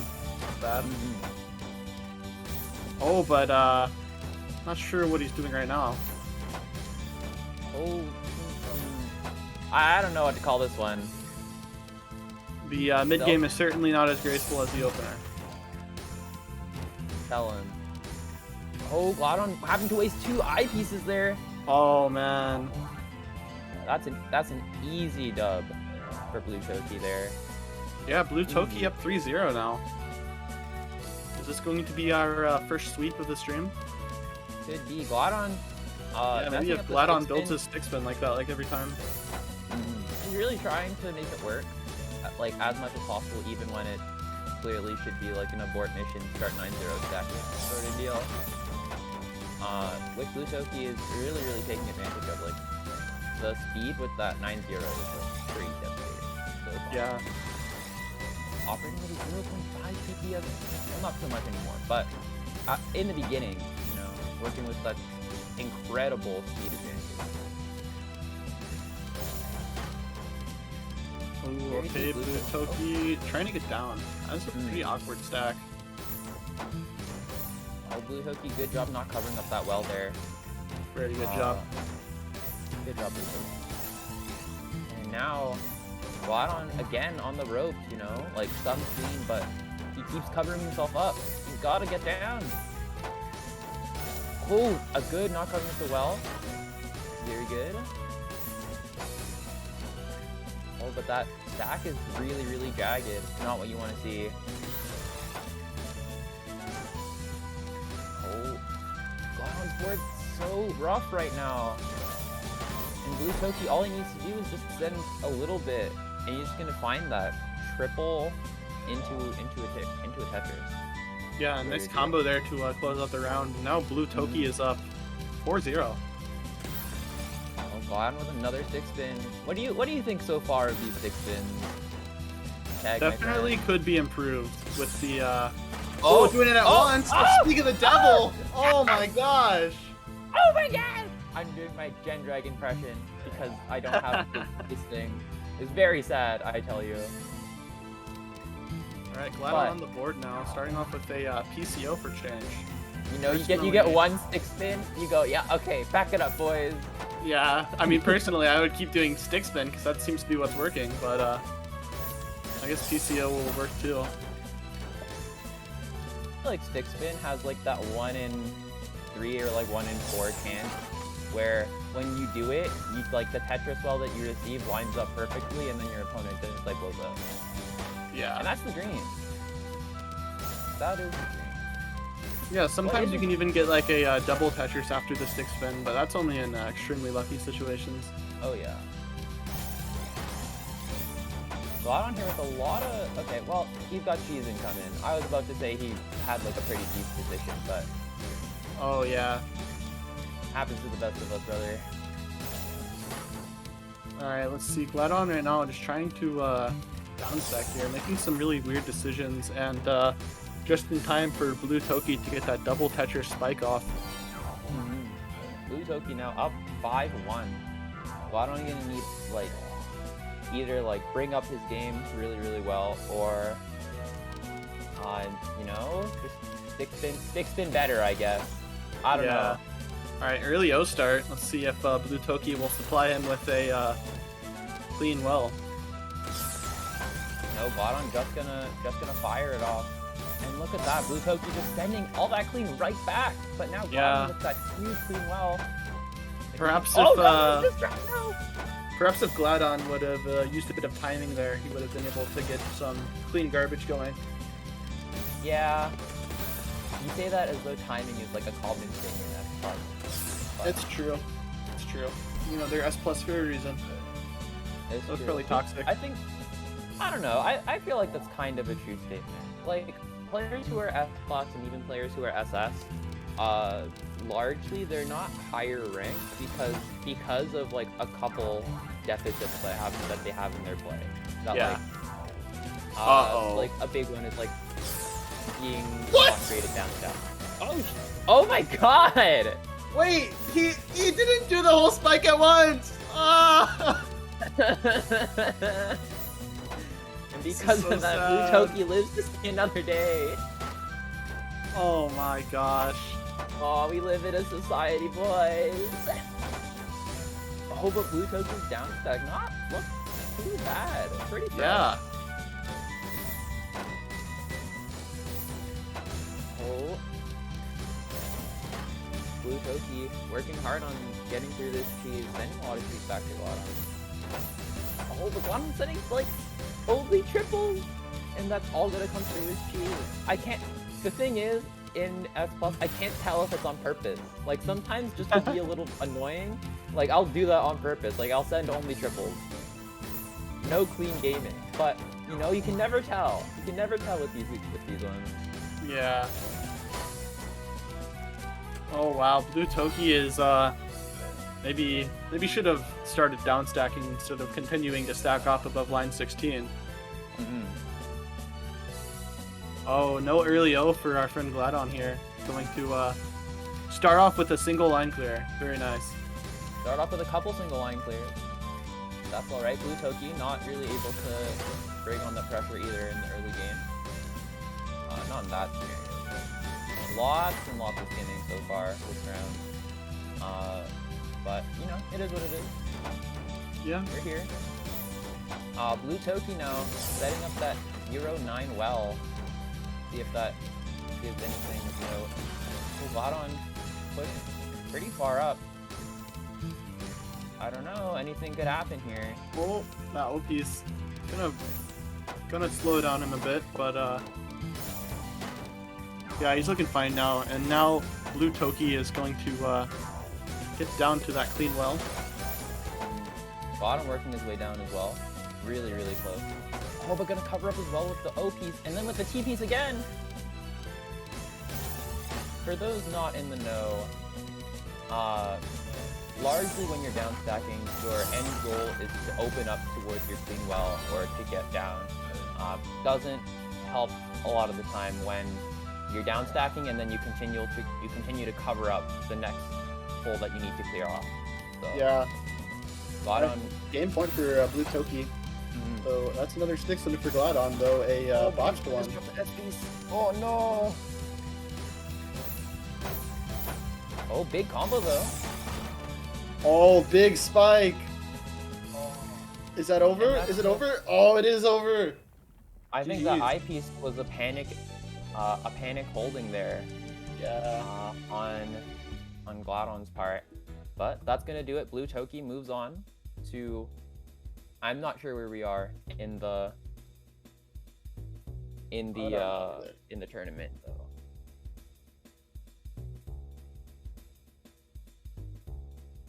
They move on to not being in the losers bracket is the takeaway here.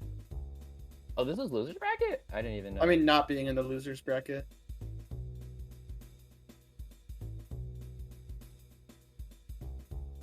Alright, whatever. Gaming. You wearing a Halloween costume right now? I am not, unfortunately. I was wearing a Halloween costume. And then Cab, this like, what? Were you there for that one time that was Kafka-esque bureaucrat? What? I don't know. So that's what someone called Tag. Alright, someone called Cab. And he was like... Yep. yeah. And then now, he's not putting up my face cam, and I even had like a costume put on.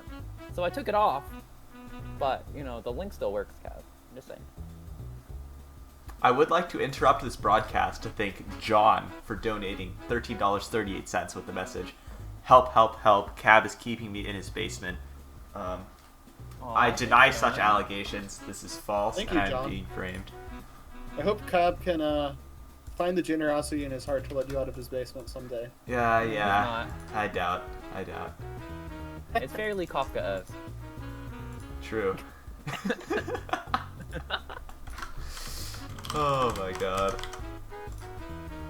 Oh. Alright, Dude, so... I'm never gonna live. Maybe it's cause I don't. Maybe I need this up. Okay, let's see. Tell me if you can hear this.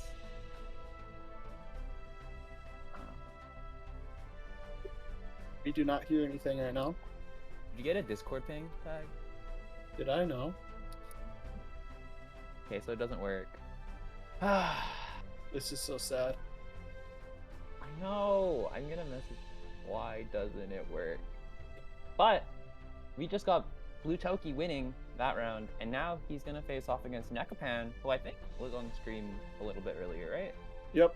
And once again, this is another stick spin match, so Blue Toki is definitely going through the gauntlet of stick spinners right now.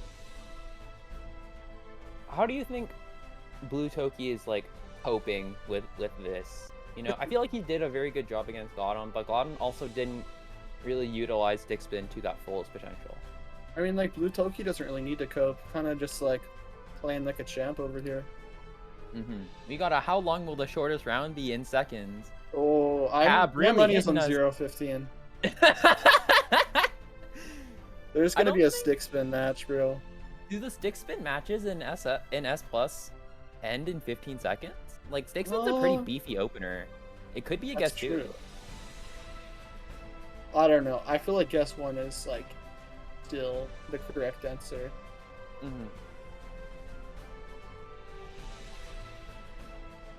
I feel like the shortest round that has happened in this tournament has to have been like some like just big beefy opener kill, and that's it, and just call it.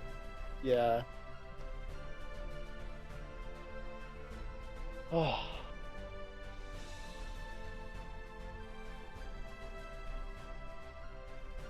Let's see. We got a lot of guess twos, a lot of guess ones. Nobody believes that there's gonna be 0 opener kills, which I think is the correct answer. Yeah. 46 plus for the shortest round. That's like really far-fetched.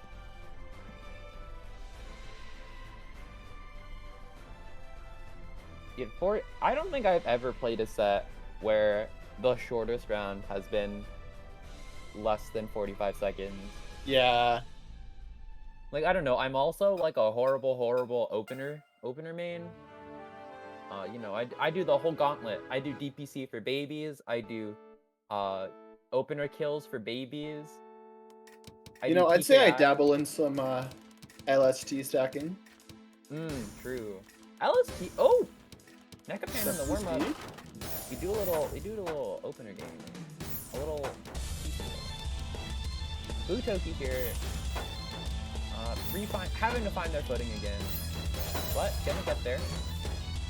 Big piece is fine. And then a lot of triples to help you go. Yeah.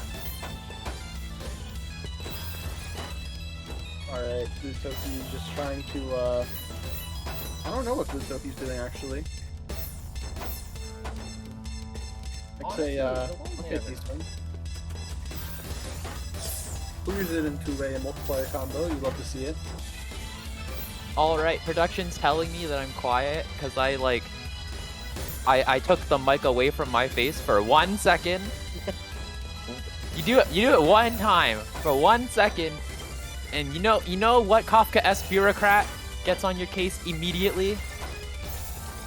I'm never letting this die, by the way. It's over. Okay. Oh, Blue Toki with a really yucky board. The OP is gonna Tetrio sealing them to death. Unfortunate. But it is just the warm-up. You know that tag? Just the warm-up. Just the warm-up. Imagine if every round is just like that. Nobody gets to win. You know, I don't think there's a single guess 3 or guess 4. No way. Yeah, I doubt it too. Alright, well, only one way to find out, by going into the match and playing the match by testing the amount of time it takes for someone to top out. So true. Let's see. Alright, no stick spin just yet.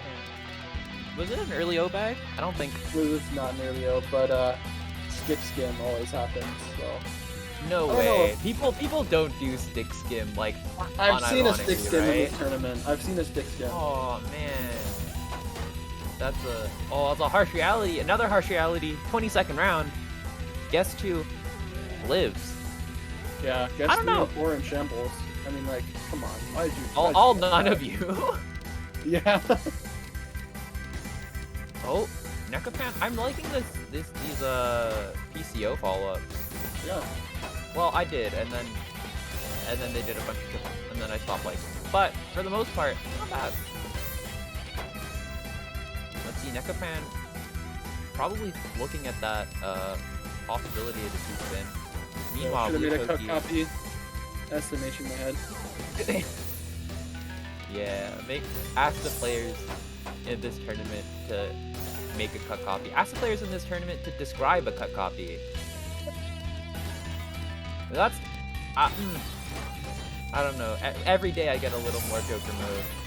Yeah, Anyways, who here in chat knows what a cut copy is? I want to know. press 1 if you know what a cut copy is. So true. The fractal fan versus the cut copy enjoyer. getting back into the match here though, NetherProdigy makes some really nice pieces. Like, very, very nice, very pragmatic. One of the things I like about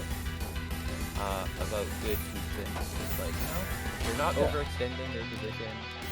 They're just good. Good gameplay. Well, NetherProdigy almost had a donation with that T-spin until they locked off their well again. Unfortunate. They had the donation until they didn't. Exactly. Alright, Nekapan looking very cheesed up. Blue Toki not doing too hot on that cheese clearing grind either though. So we're gonna see the pace of this match grind to another halt as we enter the 2-minute mark. Sure, this is what the guest 4 players imagined what the game would look like. But like all of them, you know? Yeah. Oh, big big C-spin. Big C-spin. Oh, but they don't send it all at once, but that's okay. Still lots of damage. That's so awesome. Dude, that's so much clean for Blue Toki. Yeah, but like a Tetrio player, let alone an S+ doing a C-spin, that just warms my heart. Yeah, true. True. Tag with the bag. Oh, the C-spin into dying. We truly live in a society. The C-spin into... I need to turn up my mic protection? I can't! I like straight up, am unable to turn out my mic. What do you want from me? This is so sad. I'm just yelling! Yell into your mic. Crying. Anyways, Nekapan here, not crying, because of that clean well. Look at this. Going to stick the eyepiece in there for a fat tet, as the kids say.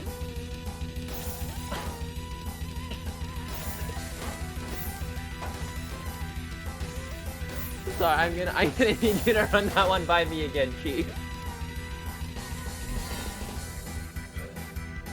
A fat tet, as opposed to the lean triple. And not all tets are created equal, and some of them are fatter than others. So true. Some of them have, like, you know, the proverbial guy pushing them onto the... Oh shit! 13 seconds! Guess what wins? Guess one! Let's go! Oh shit! It's the fat guy from the trolley problem experiment. Bro, but Nekopon, like, wasted the eyepiece. They could have gotten a even more ridiculous spike, which is quite sad. So true. Oh, but unfortunate timing on that cancel for Nekapan. Like, I think receiving those 4 lines would have been much more helpful. Oh. But, you know, doesn't matter. Nekapan starting to get on that stick spin dub streak. Another guess one. Actually, no, it was like above 15 seconds by less than a second.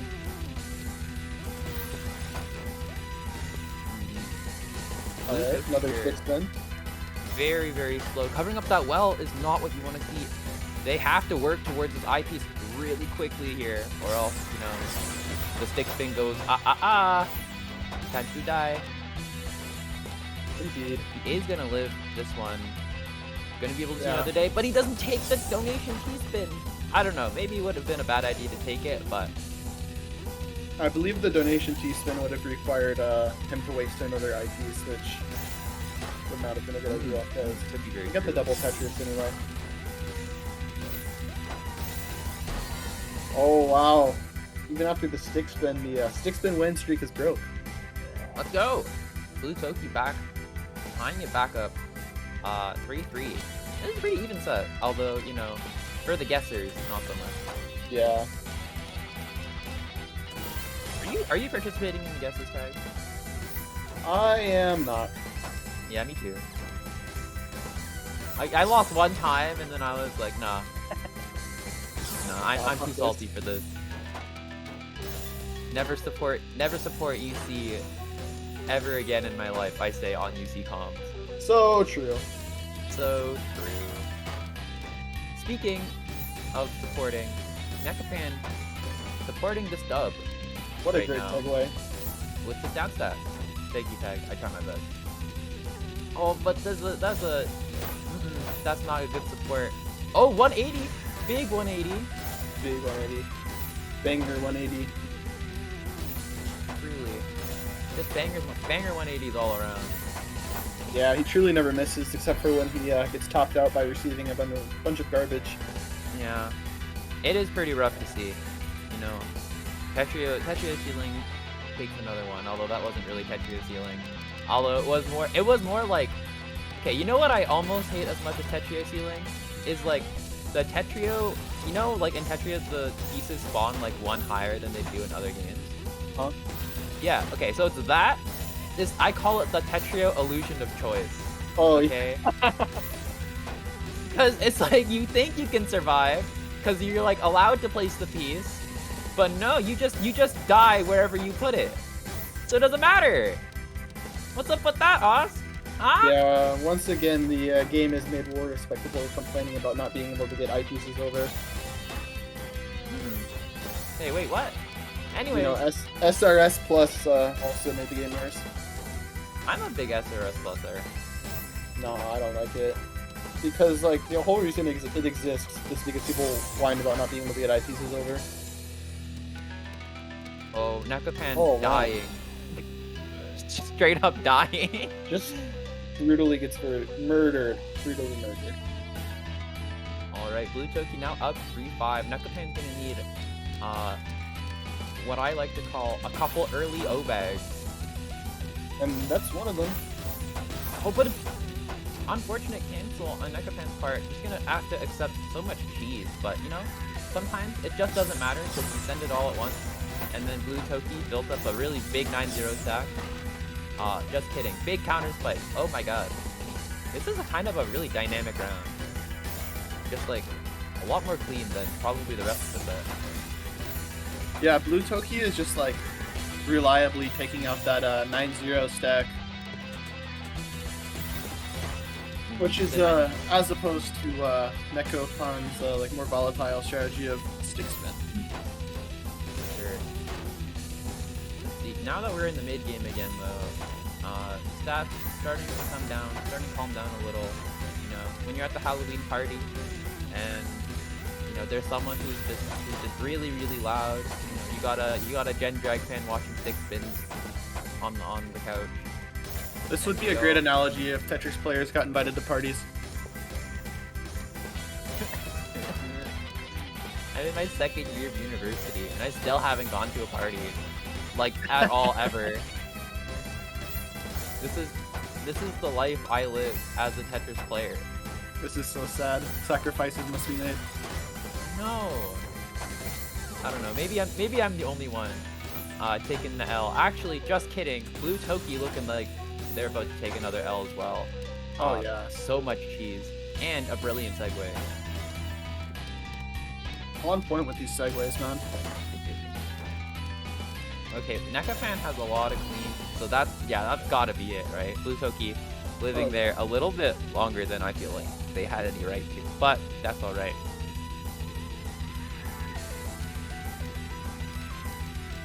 Okay, got another 6 spin. All Nekapan needs is just a couple big ones, a couple big ups. That's all you need. You know, it could be it. Could be it. Big stick spin. Big stick spin. Skip. Let's fucking go. Let's fucking go. Ah, shit. It's the combo baby. Woo! Woo! Woo! Another really O bag. Nekapan ties it up. Another day, another stick spin, baby. Off to church, mother.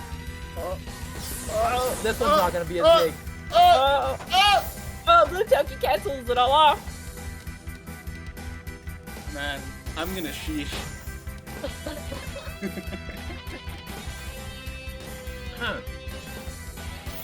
Alright, I'm not gonna lie. We're gonna wait for the next stick spin for me to hit the fattest yeesh.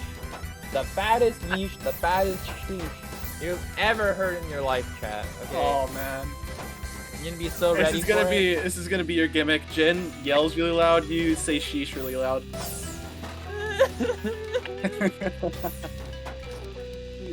You know, you see, you gotta spice up the commentary somehow, or so they tell me. Oh man. But you know, NetherProdigy in this mid game, holding their own really nicely. I'm not gonna lie. Having to waste the IPs kind of sucks, but their board position not looking too bad, just a little cheesed up. But Blue Toki with only a little bit more clean. If NetherProdigy can live that, it's not looking so hot. But okay, Blue Toki kind of flubs that what's it called? The key spin setup. So NetherProdigy lives on. Oh, big ups. Oh, no, probably not gonna live this one, to be honest. Yeah. Oh, but they stubbed their toe with the J piece. That's so sad. Blue Toki up 6-5. I'm just saying, okay. Anytime you mean to put your piece over, but then you like stub your toe, you hit the piece on the side of the board or like where you have something placed. It's the exact same feeling as stubbing your toe, because you're like, fuck, what was that? Boom. Piece in hole, piece go boom. Piece gets stuck on the apple boom. So true. Oh, NetherProdigy skimming towards that down stack. Big hit! Blue Toki, I don't think Blue Toki can survive that. That's a big combo. He's a really god. Good stuff. Oh, Blue Toki now. Wow. On that down back and stack. forth. Oh, NetherProdigy getting so stuck on this S-piece placement. No idea where to put it. Oh, and now gonna create that unfortunate dependency, but it turns into a J piece. Put the J piece They there! have nice, yes! Yes! Oh, come on, you can do it, NetherProdigy! Come on, don't make the T-spin setup! Go, yes! Yes! Oh, okay, no. Yeah. Come on, NetherProdigy's so close to getting down. Oh, but the S-piece there is probably not the best decision, but it might still be enough. No, the O-piece there kills! Show stealing strikes again! Oh man. Blue Toki wins it! GG's. Blue Toki showing once again he is not phased by the stick spin. Dude, that's 2 sets over stick spinners in a row. Cab, Yeah. can I kindly ask you to throw my face cam up on the UC waiting screen for one time for the people? All right, you asked for one time. Okay, let me make a browser source real quick. One time, aka one tournament for the Just people. a really quick browser source. I'll copy that over. Give me a short moment for this. I gotta add a browser source. Who am I on with next? Am I on with Wawi? All right. Does that show? I don't know. Oh my god, it does. It totally shows. Okay, I'll put this small here. I'll, like, Doug, I don't see Hashing anything yet. I'm the waiting for bottom. stream to catch up. Is it not showing on stream? Because it shows in my OBS preview. Oh, okay, there you go. I just need to fade it. Okay. Am I on? Yeah, no, Renge should be on. We all should be able to see Renge now. Oh my gosh, that's me. we got the Mickey Mouse hat. Mickey Mouse hat. Let's go, Renge. Dude, I was low key thinking about there's some stuff in the works for like Team TSD that like I'm planning to do in the holiday season or whatever. And you know, maybe a photo shoot with the hat on gonna come on. But you know, while I'm here, while we're waiting for the next match, silence in the audience, please. Oh, let me just take another sip of water. Hold on. Oh, that's like the water. He hit the sheesh. Let's go. He hit it so hard, I think it cut. It like he's peeking so hard, Discord isn't letting like the stream hear the whole thing.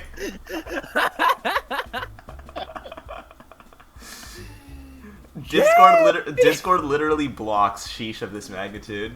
No way. The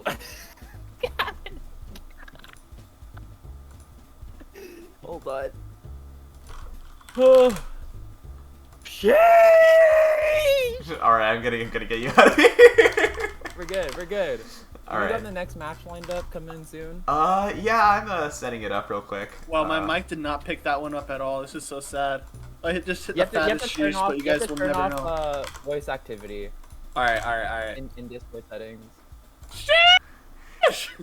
You got cut again, you see. This is what Oh, happens. this one might be your mic, brother. Alright, The I'm headphone mic gonna knows mute no now. bounds. Bro, I bought like a separate mic for $100, and yet it's cucking me still. Damn. This is so sad. So we got Plum Cube versus Juan DEFG. Juan? I'm gonna assume Juan because like. I'm just gonna call him Juan. Imagine Alright, you see someone named Juan DEFG, and they introduce themselves with, "Hey, please call me Defg." Defg.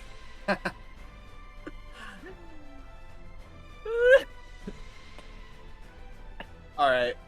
What do you? I think let's see. this is the first time we've seen these two on the Yeah, stream. I think so too. I have not seen these people on the comms or on the stream quite yet.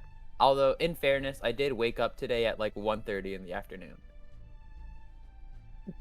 What will be the highest one round PPS? Guess four. Guess four. Two. You think they're gonna be faster than 2.26? For real? Yes. No way. No way. This is a guess 3 moment for me. I don't believe it. Actually, hold on. Let's Guess see. 3 is like the safe choice, but I'm being a little ambitious here, you know. I mean, neither of these players, the stats, Clum Cube coming in at 1.15 PPS, 36.55 APM, and Defga coming in at 1.47 PPS, 45.37 APM. Neither of those kind of scream like opener main, you know, like big stick spin ups. Yeah. So I feel like guess 4 is a little bit ambitious, but you know, live life on the edge. Live life on the edge. TE. Big fan of Edge, by the way. Shout out to him. My favorite Wumbo Ties moderator. Is he really? That's pretty Yeah. funny.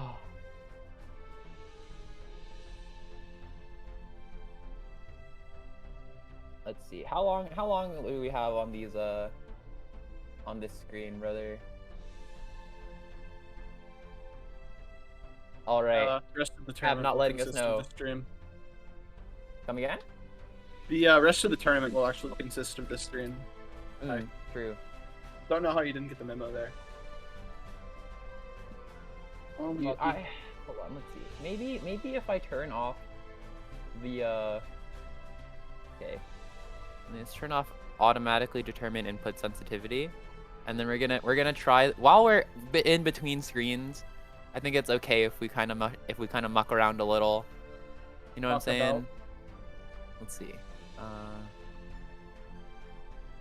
Did that work? Huh? I hear a sound, but I don't think it's the sound you want. It's not. It's not. Ugh. It's alright. I'll have Jed ask. I'll ask Jed about it later. It was a very last minute bit construction, but that's okay. This is so sad.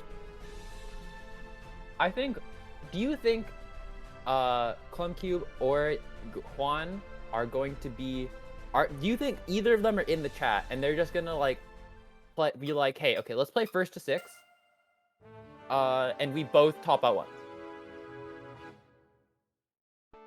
Let's see. So I think, you know, warm up could happen. No? Oh. Okay, big stick spin ups! Wait, sex spin? Wait, what is that? That is the opener invented by our man 25Pi25. What the fuck? That opener sucks.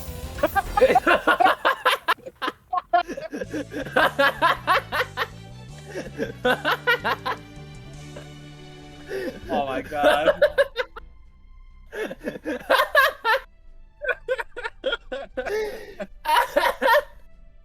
This is so sad for 25Pi25 fans.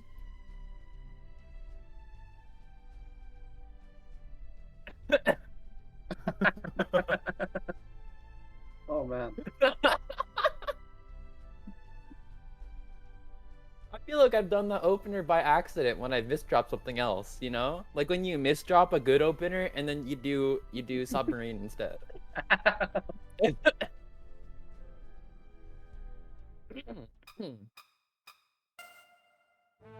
God. Tag, why don't we do comps together more often? This is so much fun. Anyways, getting into the actual set. No way. Okay. What? Oh, SDC spin? Yeah, SDPC. SDC spin? Oh, almost got the PC there. Could have had it with a bit of luck, but not gonna pan out. Clumcube though, really good position, but Juan with a big well. Gonna send Clumcube a lot of speed, but mixed situation, but with him making dirty. Classic. And that's Tetris, baby. Yeah. Oh no, Right. Clumcube with the misstep, but the ice. Oh, the ice nice, pick, 180, baby. He's still good. And you told me SRS Plus is bad. Hey. Did you just say face? No, I said hey. A. Ace. Moment. Speaking of which, speaking of Ace, Juan not looking so Ace with this board position right now. Board Insane position, segue. He never misses. Oh, Tag, I wanted to send you something, but I also like don't want to send you it. But I'll probably send you it later. All right. All right. Cat, you might be able to see it eventually. Oh, Clumcube back. PTO actually into second. Oh shit! Into second. No. Oh, with the skim. Oh Yes! That was so fucking clean. Holy shit! Let's go. Oh, that is So not whatever how you the fuck DPC, this my is. friend. What is this? That Now was an attempt at DPC. Okay. You know what? I actually like super respect the attempt at DPC, even if I don't really understand what it ended up being. Yeah, I mean, I like hella respect it. DPC is the stick spin of X ranks, you know? I would argue that stick spin is the 6 minute X but you know, go off. You know, like Cab has lost to stick spinners before, and he probably will do it again. He lost to me once in PL, and I am a stick spinner. So. Cab not hopping on the comms to defend himself, so you know it's true. Getting back into the match here. Clumcube, this match is actually like so interesting, like especially in comparison to the previous two sets, because it's not like these players are a little bit, I'm not gonna say slow, but they seem to be making like more T-spin heavy decisions, which I like to see. I think that's a lot. It's really interesting to watch like this kind of gameplay. Yeah, definitely like more calculated players. Oh, a Big combo. Like, oh, and it almost a nice prophecy. Oh, Oh, the multiplier! That's really nice. Oh. Insane. This is the clean play you like to see. Very, very nice. All right, we got an attempt at SDPC, I believe. Oh, but he Clumcube misdrops that DP from the worst of possible orientation, but gonna work out okay. Oh, actually, I just kidding. Not gonna work out okay. Oh, the 180. He's so I don't fancy. know. Clumcube's a little crazy. I'm not gonna lie. Yeah. Oh, another one. He's kind of nasty, dude. Dude, it's like a really good acceptance too. A really good tank. Yeah, he knows the SRS. Oh, not gonna go for that T-spin there. Just gonna, you know, continue to get down. Sending in some cheesy garbage there. Good stuff, good stuff. Juan, though, you know, not too shabby either. With a really big DPS advantage here. But, you know, down 2-0 for a reason. But let's see if he can make something happen.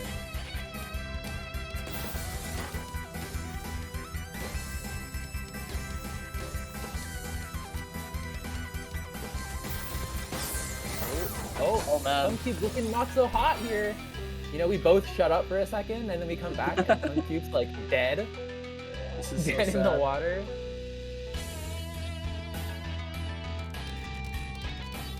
Alright, we got a Ditto PCO. Clumcube almost was able to get a, what was it, like an ice-spin solution, but there was no solve there, I don't think.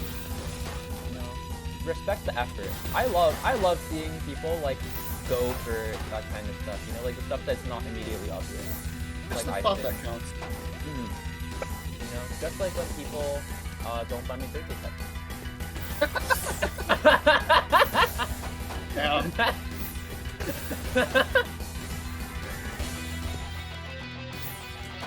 Okay, Clumcube, someone bought Clumcube's birthday present, and that birthday present was death. I was actually going in a completely different direction, but you know, you gotta go with the flow. Yeah, you salvaged it. Though I'd give that segue like a 7 out of 10 though. Definitely not your best work. Not my best work.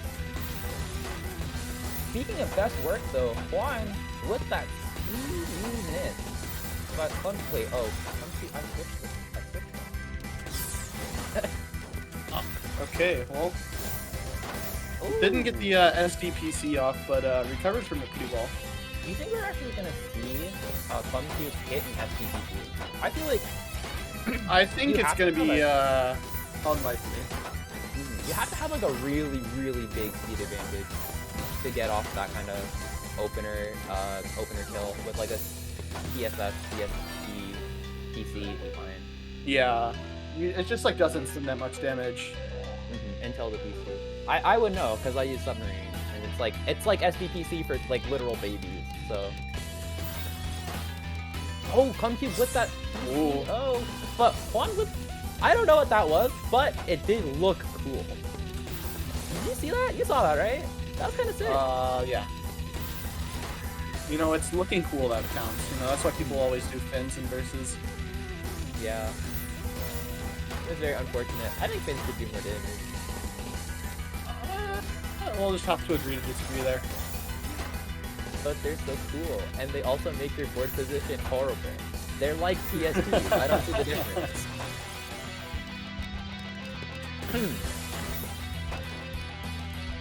Oh, Clumcube, going for like that setup there has left their board in shambles. So let's see. Oh, getting down really, really nicely.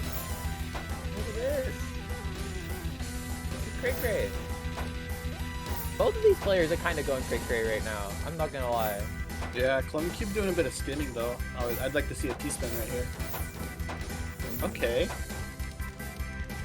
The T-spin's looking nice, but in setting it up, they've given Juan a really, really good opportunity to get down. And now Juan's like almost all the way down on the board, right? It's the trade-off you get. Oh, and building up that counter 4! Really good stuff. And the SDSD? Damn. Good stuff. And this might be curtains for Clumcube this round. That IP misdrop's gonna cost them a lot. Juan now up 2-4. Yeah, Juan is showing off right now.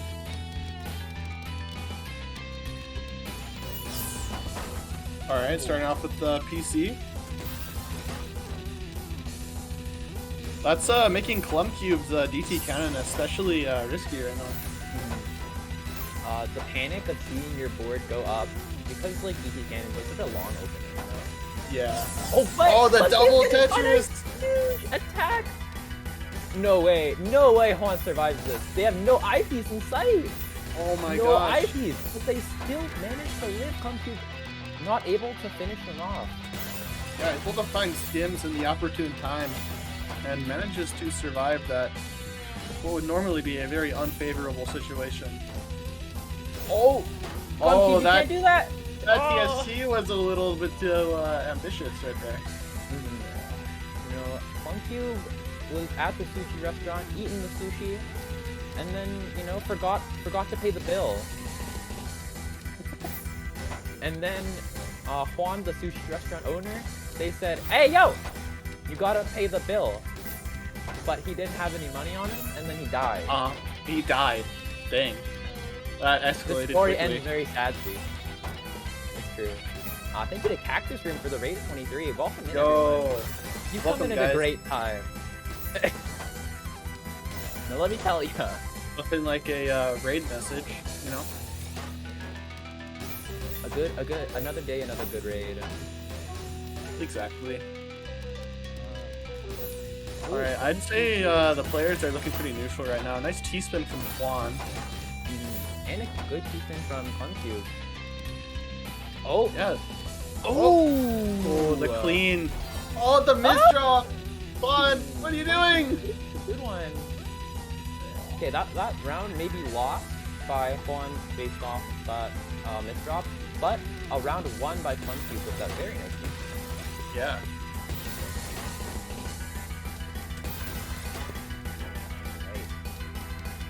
Alright. Oh. Uncu. Big multiplier! A big multiplier! One needs to find that jump back very quickly, or else the curtains and it will be. Oh, wow. 5. All part of the plan. Plum Cube showing they're not out of this yet. 4 to 5 now.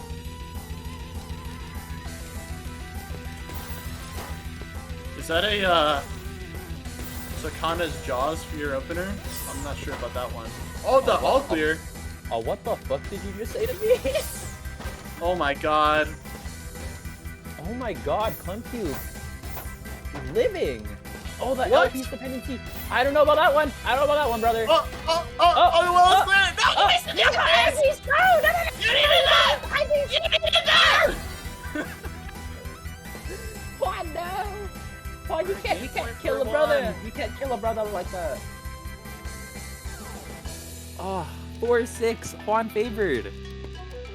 MKO for the first time this set. What? The first time this tournament, maybe? Because nobody uses MKO. Unfortunate. Oh my gosh. Wait. No, there's a big down stack. There's a big down stack here. Do the down stack. Yes. Yeah! Yes. Yeah! Let's go! A king, a lord even. Oh my gosh. Okay, then you gotta do that. Okay, no. You gotta down stack. Honestly- Stop making all these holes. Stop it. Okay, Clumcube's getting down really, really nicely. Oh, that L piece, I think that was a miss hold. No! Why did you use the eyepiece? Oh! You gotta use the eyepiece! Oh, he did that eyepiece! That's a really, really rough way to go out. Juan taking the dub there. GG's. Big GG's. I feel like at the end, if at like the end of the set, you're like taken really far up, that panic hits in so much harder than usual. Like it's crazy. sure. You know, like your brain's going crazy, your life's going crazy. It's messed up. Also, shout out to Dormy, who I'm pretty sure is somewhere here. Someone messaged me saying you just said sheesh, and I just need to bring that attention because I feel like we did that. We did something today. With that, I believe that is the extent of my commentary for tonight. I believe it's going to be Kabooboo and Renge on now. Oh my god, I'm with Cab himself. Oh, I'm gonna make fun of him so much. This is so toxic. This is so toxic. I never asked for this. Damn. Here's the Cobb's tag. I think he's still gonna be hanging out. Cab, how's it going? How's the managerial side of things? It's been a little wild because I think we're mildly understaffed, but we've been hanging on. Okay. Well, I'm glad you're hanging on. I am also hanging on to my seat because of these amazing matches. Yeah, that these have last been one some, was really fun to watch. A lot of these recent matches have been really good, actually. So, yeah, for sure. like not even ironically. I don't know if I sound sarcastic, but I really am not. Oh. How long do we got until the next match? Do we know? Renge, do you want your face cam on there or not? Hold on, let me put on my hat. No, I'm asking if you want it. Like, you don't. Yeah, of course I do. Of course, we got the great Renge. I offered. You know, like in the week leading up to this, I was like, "Yo, Cab, are we gonna have face cams for like Halloween UC?" You know, I thought this was gonna be a festive event. and then nobody dressed up. Unfortunately, I'm the only the day person. will never come that I reveal my face. That'll happen about never. So, alas. That's okay. I already know what you look like. It's your profile picture. Like, I don't... True. what? Yeah, I look exactly like my PFP. Mm-hmm. Literally, very, like, very photorealism pale. right there. Yeah. Like, he's just really pale, guys. Like, you gotta understand. Yeah. Like, dude doesn't go outside type. And that plus a case of albinism, you know, makes things a little bit difficult. Cab VTuber is like a perfect sheet ghost. Don't you have a VTuber model? Didn't Uda make you one? She did. Uda told me that she would make me a VTuber model, and then she never followed through on it. That is unfortunate. Okay, I'm not gonna lie. If I had the money to, or I didn't have to pay for a VTuber model, no shot, I wouldn't use it. Like, I would use it every day. I'd be like, oh my god, Uda made this for me. He's so cool and nice. You know? I'm just saying. Anyways, we got Daniel and PK. Wait, what? Cat, you need to help me out on this one. Is that Moose? If I knew like where that name's derived from, like what language, this would probably be a lot easier. But I have no idea. Could be PK, Pike I, PKE. Pike I. Like I don't know. I have no idea. The world may never know. It could be EI.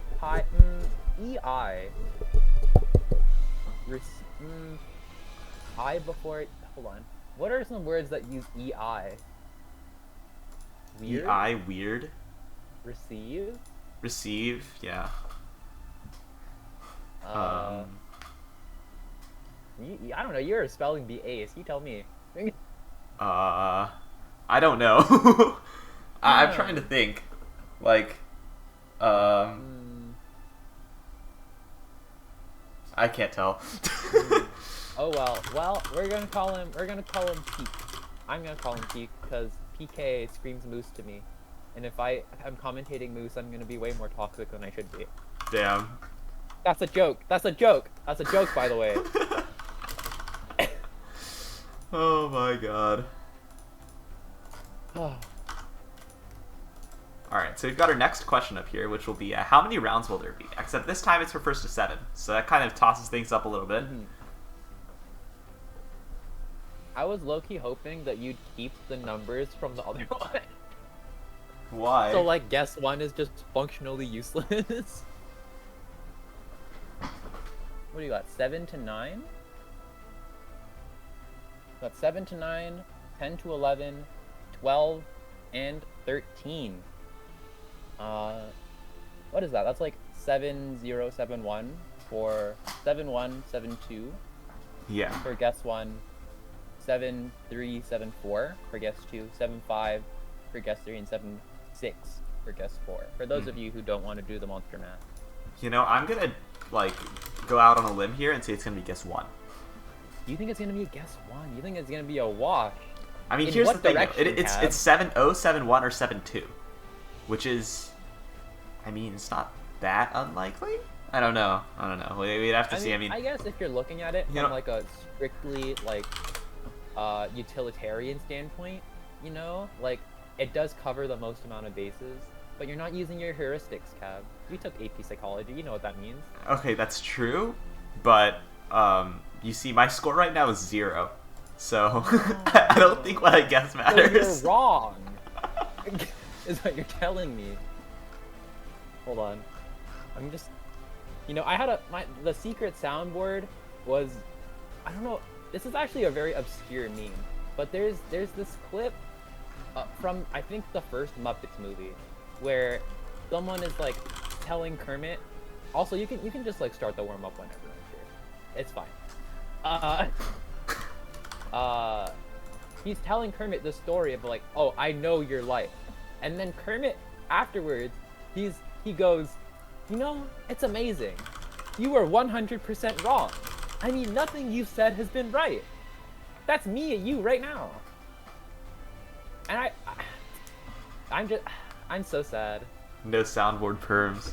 You're gonna have to try again next time. The actually gonna like turn my sounds up because you're a little quiet to me. There we go. Chat, how are my levels right now? Am I loud enough? Probably quieter than me, but you're not too quiet, I think. Looks like I just need to shout more and more, don't I? Yeah, I mean, if you're not death metal screaming, like, what's even the point, right? So true, so true. Alright, let's get our warm-up underway here. Alright. What do you expect to see in this set, Cab? We didn't really talk about the player stats. We did not. Not at all, even. Alright. Thank you to Breaker J for the raid. Much appreciated. I'm beginning to realize the soft drop speed, by the way, from PK, which is definitely slower than I usually expect for your average. Is it normal? Hold on. That's I need to look at this one. Look. Oh, it's quite slow. Yeah, it's quite slow. With that said, though, they're gonna take that W with that very clean down stack, and yeah. Do you think the people who do that on purpose are doing it on purpose, or they just don't know that you can change the setting? I don't know. Sometimes I don't know. I have no idea. I'd assume that by the time you get to S+, you would know, but I truly have no idea. The world may never know. I guess I can. Like the only people I can think of who play without. I think we've like other commentators have had this discussion already, but you know it is what it is. Like Wawi and Tag, I think, are talking about how Renge doesn't play with instant soft drop, but they do play with 40, which is like almost the same thing. Yeah, it's right? like it's close enough. But then, like, I don't know. 40's okay. I think once you go any further down than that, it becomes like actively bad to have. But like, realistically, I can still play at 5 PPS without it, so you know, you never know. I mean, a lot of us like, maybe you remember, maybe you don't, but there was a time when you could either pick 0 to 20 and then max. There was nothing in between 20 and max, which meant that you either had a pretty slow SDF or it was instant, and there's nothing in between. So that was a thing for a while, and then eventually they like OSC added some more potential values there. But classic feature request channel in the TETRIO Discord. You know, complain until it works. That's what I'm hoping will happen with back-to-back counters and minimal. OSC, please. I'm dying. All right, well. Anyways, getting into the set. First to 7. All right. How many rounds? So obviously, because I predicted guess 1, I need to continue rooting that one player sweeps the other. You know. Who's it gonna be, Cass? Huh? Who are you gonna throw under the bus? The warm-up told me that PK was really strong, but right now, Daniel's looking like really fast right now, just blazing through with that sprint speed that we saw earlier. Oh no, you're right. Playing faster than I do in versus. Oh, could have taken the double Tetris, but does it matter? Yeah, it actually does. PK might live this. Oh, oh, never mind. Looking so good. Yeah. Daniel taking the first round there. All right, so now are you rooting for Daniel, huh? What? Okay. Here's my take, right? I don't think I've seen enough of either player to develop, like, to choose a player that I would root for personally. With that said, we have seen Daniel before on stream, and just the speed was just menacing, right? So I don't know. I think PK's gonna have to like really push their just push their rhythm here if they want to be able to make this work. I mean, they're honestly not doing a bad job, you know? Like, they're holding that 2 PPS. 2 PPS in S+. Yeah, like, they're by no means, like, slow themselves, so. Yeah, I just want to bring attention to the fact these players are in S+, or were in S+, like, Harry. Yeah, that's just wild. And they're playing at 2 PPS.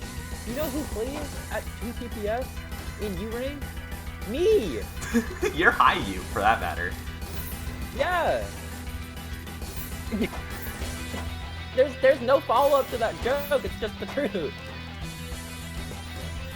Oh, Daniel with a slightly precarious stack, but he downstacks it quickly, and Now it's PK who's on the back foot here. Did you just say a bit of a misdrop that he gets this here? No, that's not quite what I said. Okay. It's close to that, but not quite. Oh, PK now on the down stack. Let's see. Oh. I don't know about this. I think he was contemplating that. Oh, they had the L piece earlier, but they didn't opt to go for an L spin, and now, yeah, that's just too much lost time, I think. Yeah. I think that if you don't go for the L spin, it could, honestly, at the S+ level especially, some players just tend to not really know. I was realizing that the this particular song is actually quite loud, and so I turned down the music in game so that we could, so that commentary would still be audible. So people could hear me. I mean, you already are kind of quiet, so it's... Alright, Cab, I'm gonna buy a new mic once I get paid by Twitch.tv, so subscribe to me at twitch.tv/Xfire. Dude, I swear, you're never gonna want me on comms after this ever again. No, I mean, you have to understand, okay? It's like... You know, like, celebrity features? I'm sorry, Cab. Sorry for cutting you off. That's unfortunate. Oh, but PK it doesn't matter. It doesn't matter, yeah. That's crazy. Continue. I'm sorry. Yeah, you know, celebrity features, like, even if the celebrity is a complete ass to everybody on the set, like, they bring in the dollars, so there's only so much you can do about it. You think I bring in the dollars? I'd believe it. I'd believe it. I mean, what are we here for? Some of us are here for the games. Some of us are here for maybe some other commentators. But I'm sure, like, the great majority of us, like the larger 99% of us, we are we're busy enjoying Renge commentary. That's what I think. The world is a Renge head. Oh, speaking of Renge heads, PK. This is awkward for PK. Can they get out of this? I mean, they're trying to skim through, but Daniel has some of that pressure there. Oh, I don't love the S piece though. Yeah. It's a little bit rough. Like, PK's still in a bad position. They'll need to skim out, like, pretty much right now, and they do. PK gets down! Ooh! Oh, nice T-spin for PK. Gonna be able to cancel off that little downstack attack from, Did you see that the low soft drop speed made it so PK canceled instead of, like, tanking first? I did see that. Or instead of sending and then tanking. No, it's so better. Huh, maybe it's a whole meta game. Maybe it's a whole thing, you know? It's an intimidation tactic. Oh, Daniel, with that unfortunate Islands drop, I was thinking, how is he going to convert that into a T-spin triple? But I'm glad I was wrong. Oh, the mishold! Oh my god, PK had such a multiplier there. That's super rough to see. I hate to see it. You definitely hate to see it. Doesn't matter though, I mean, they're still in such a good position. Yeah, Daniel has no defense for that. And for the first time, we are seeing somebody who's literally going faster than an individual with the 36-second sprint in S+. What? Daniel has a 36-second sprint. Oh, alright. Yeah, I should check PK sprint after this. You know what, like, I'm gonna pull up the ch.tether.io thing on my left monitor here so I can, like, look at it. What is PK's sprint time? In the meantime, we got PK here looking a little cheese. It's not looking so hot for PK here. I'll be honest with y'all. You are right, but if they're able to cycle to this, oh god! No!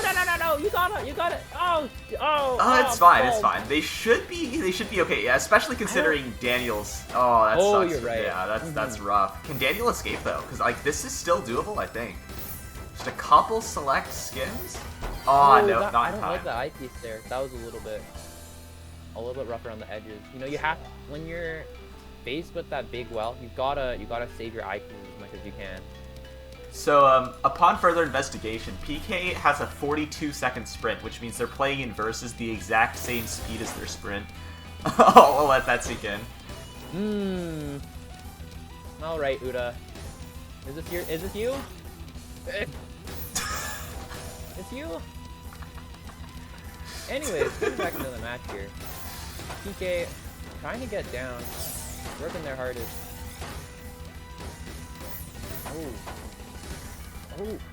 big. Oh, they don't use the L piece there. I don't know if I Oh, agree with nice that. counting to 4 for PK though. Mhm. Okay, skims out of it anyway, so not gonna be able to keep the back-to-back, but still. Little pass-through there is perfect for PK. Oh, and PK continues that attack train. But Daniel, like, keeping up with a solid 2.4 PPS, so they're still living. Dude, 2.4 PPS is like me, like, pushing as hard as I can on the speed. I mean, honestly, like, if I'm going for 2.4 PPS, I can hardly say I'm going easy either, so, like, 2.4 PPS is still, like, very, very fast. Some fatty APM counts, too, as well. Like, I don't know. Oh, solid down stack from PK? Is it enough? I think so. He's yeah. gonna open back up. Opens back up the well. Just gonna keep stacking up. I think going. I can't tell if these count to 4s are like on purpose. I don't like that they cut off, but it's gonna work out. Yeah, very, Good very, stuff. very nice. Just back-to-backing from PK there, and they're up 4-3. Guess So, one dead, by the way, Cap. Yeah, my guess is dead. My guess is gone. Well, I mean, it wouldn't be the first time my guess is gone, considering I haven't gotten any right yet. So that's okay. It's the world we live in.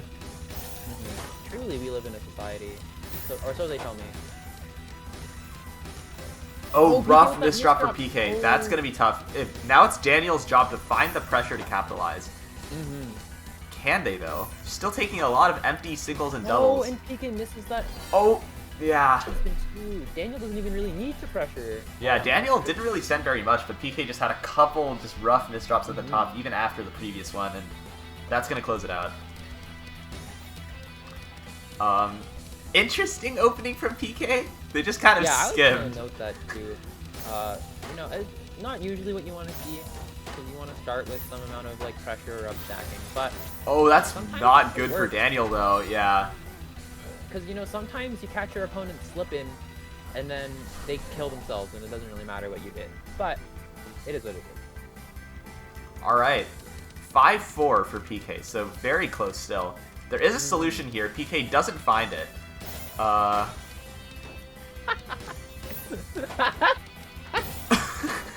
love how you phrase it. You're like, yeah, there is a solution, but he doesn't find it. I'm speaking as like top 30 in the world. Okay, admittedly, that is a very that is a pretty standard PCO solve. So. Oh wait, what? Oh no, PK. Look, PK, you can get it over. You can get it over. No, I don't think even getting it over would have done anything though. It's just too high.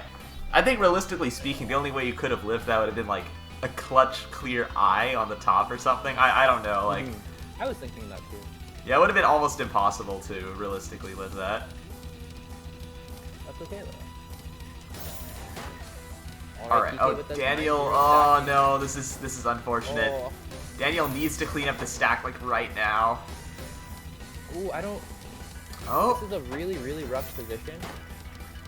But Daniel's gonna cycle towards that cleaning up that misdrop. And now PK is in the bad position. Yeah, it's PK with all the misdrops. Both players, like, they have the expert combination of going not only fast, but also being incredibly nervous in tournament, and that's leading to what we're seeing right now. Dude, the third member of the tournament match, aka Nerves, has entered the room, you know? Nerves always like wins. Always. It's like in WWE, when you think it's over, and then some guy pops up behind you with a chair. And then you die. Similarly to Daniel, if he can't cycle through. He does though. He does though, yeah. He's got the speed to do it. Can PK get out of this? This is a precarious spot. He does. They That's will. like a really And Daniel has so much cheese that realistically speaking, like if PK really just does anything. Okay, never mind. Daniel's too fast. Oh, this is risky. Oh my god. Oh lord. Oh my god. No. Oh, cancels slightly though. Oh, they needed to 180 that. They needed to 180 that, and that's gonna do it. That's so rough. Really, really good stuff to Daniel, and guess who's gonna take it? With Daniel, with Nerves, over PK. That is a hard life we live. My face cam still on? Oh shit, hold on. Let's go, Reg. You love to Alright, see for the that. people. You know what I'm saying? Ah, no stick spins. That's that. No stick spins in the previous set either. We're living in a utopia, Cap. We are. No stick spin is like where society needs to be. Well, I don't know. Stick spin lets me beat you in Tetra League. Shut up. So, which you can see at. I think there's a tiny URL for it. I don't know, but Cab, what's our set record in TL? Do you remember? Our TL record? It's Yeah, 0-1 for me. 0-1 for me. Yeah, Oh. yeah, Reg undefeated against me, I believe. That's so crazy. Unfortunately, We're never gonna bring up the friendly sets that we play sometimes. no, never, You never. just like beat my shit in for fun. Never happened. Never happened. Who counts friendlies? Definitely not count. Yeah, I wouldn't count friendlies. I think that's messed up. Yeah. Okay, so our next match should be Blue Toki versus Juan DEFG. Juan Defka? For real? That's true. Yeah. All right. Oh, Let me pull through with this versus screen here. Give me a moment. Alright, exciting times. Indeed. Indeed. I'm having a great time this tournament. I don't know if that's obvious. No, I can see it. You're having You fun. can see it from my smile. It's true. Nobody, there are some people who are like collecting my face doing certain expressions, and I don't know what it's for. But I know they're doing it. Oh. Gonna Like, get the perils of exposed. using a face. Also, by the What way, did they own? What did you say? everybody in the top 5 has a streak of 0. Did they all get the previous one wrong? I think so. I mean, that has to be the case, right? I guess so. What was the last one? I don't It even was remember. how many rounds will there be? Yeah. Man, everyone believed you and everyone was wrong. I don't think anybody believed me. I actually don't think people believed me there. You never know. The people listen to you. That's why they don't do DT Cannon, and the people who do, they're just doing it out of spite. So in a way, they are listening to you. True. True. It's like when you tell people to like put the square peg in the square hole, and then they go, watch me break this toy. Okay. Just Okay, confirming. no reaction to that joke. Okay, so we're gonna miss. Oh, we have a question if I can say my okay, well, getting into this match, what do we got? Blue Toki and Quan. Oh, that's a classic. I've seen both of these players earlier in the tournament. Let's go. Let's see. What do we got on that question card, Cab? I'm sure you're Okay. writing it up, so Yeah. we can just pretend. We can pretend that there's no silence between it. Yeah. Don't worry I'll about just that. continue rambling about like something I'm not actually thinking about while I write this thing down. Yeah. You make my kokoro go doki doki uru. Oh my god. Get me out. Get me out, please. Or no, you know what? I run this stream. I'm getting you out. Get out. Whoa. No, I'm screwing around, but please. Please, no. A single more uwu and I'm shutting down the entire stream. Damn. How dare you? I would usually agree that that's messed up, but considering the circumstances, emergency action needed to be taken. Considering the circumstances. This guy. The circumstances being It's not uwu Japanglish. It's just Japanese and English in the same sentence. But it's not like blending the words together, which is the characteristic, like the core characteristic of Japanglish. Okay, that's true, Yeah. but still. I'm just replacing the English words with Japanese words. I'm not going like, haha, ariga, thank you, ahaha. Oh my But god. if I did say that though.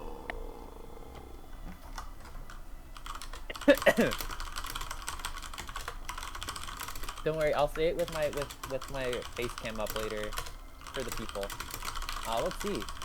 What is the highest one-round versus score? We'll see.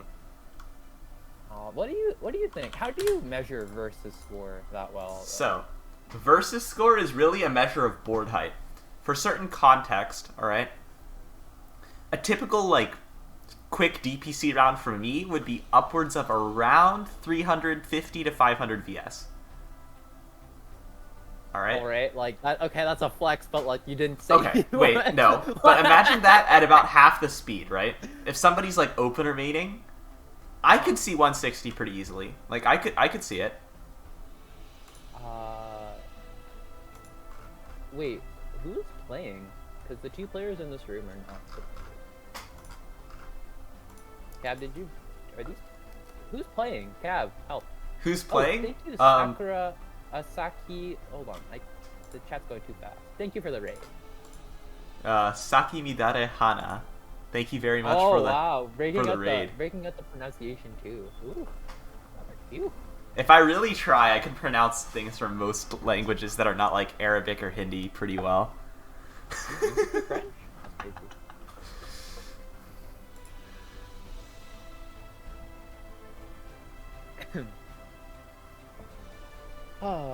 Alright.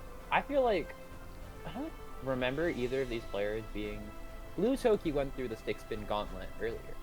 And Juan is also not a stick spinner, I think, which makes me confident, slightly more confident, that we're not going to see like very, very base boosted versus score counts or stat counts again. I believe you. It's just like VS, like with the speed that some of these players are going at, like it doesn't even take a crazy round to get high values. So I think I'm gonna guess 4, and that way that ruins everybody who guessed 4 automatically, and they're all gonna have to move to guess 3. You heard him. You heard him, folks. If you trust Caboozled, I don't have face cam on this scene, but I am grimacing. Not some rando pointing out in chat that. But warm. Oh, I was late. My guess was late, so it's okay. Guess 4 is safe. Guess 4 is safe. Yeah, it's safe because I was late. That's okay. You are guess was late. Ow. Oh. Alright, so let's get into the next one here. My brain is melting, by the way. Are you okay? Anyways. Yeah, I'm fine. I'm good. I'm better than good. I'm great. Like, alright. Who's that? The cereal. The tiger? Tony the tiger? Is that? Frosted Flakes. Have you ever had cereal in your life? Yeah, of course. Okay. Do you have a warm-up? Big warm-up. Okay. Yeah, one warm-up for sure. Nice. Okay, first to one warm-up here. A classic first to one warm-up. That's what we like to see. It is, in fact, what we like to see.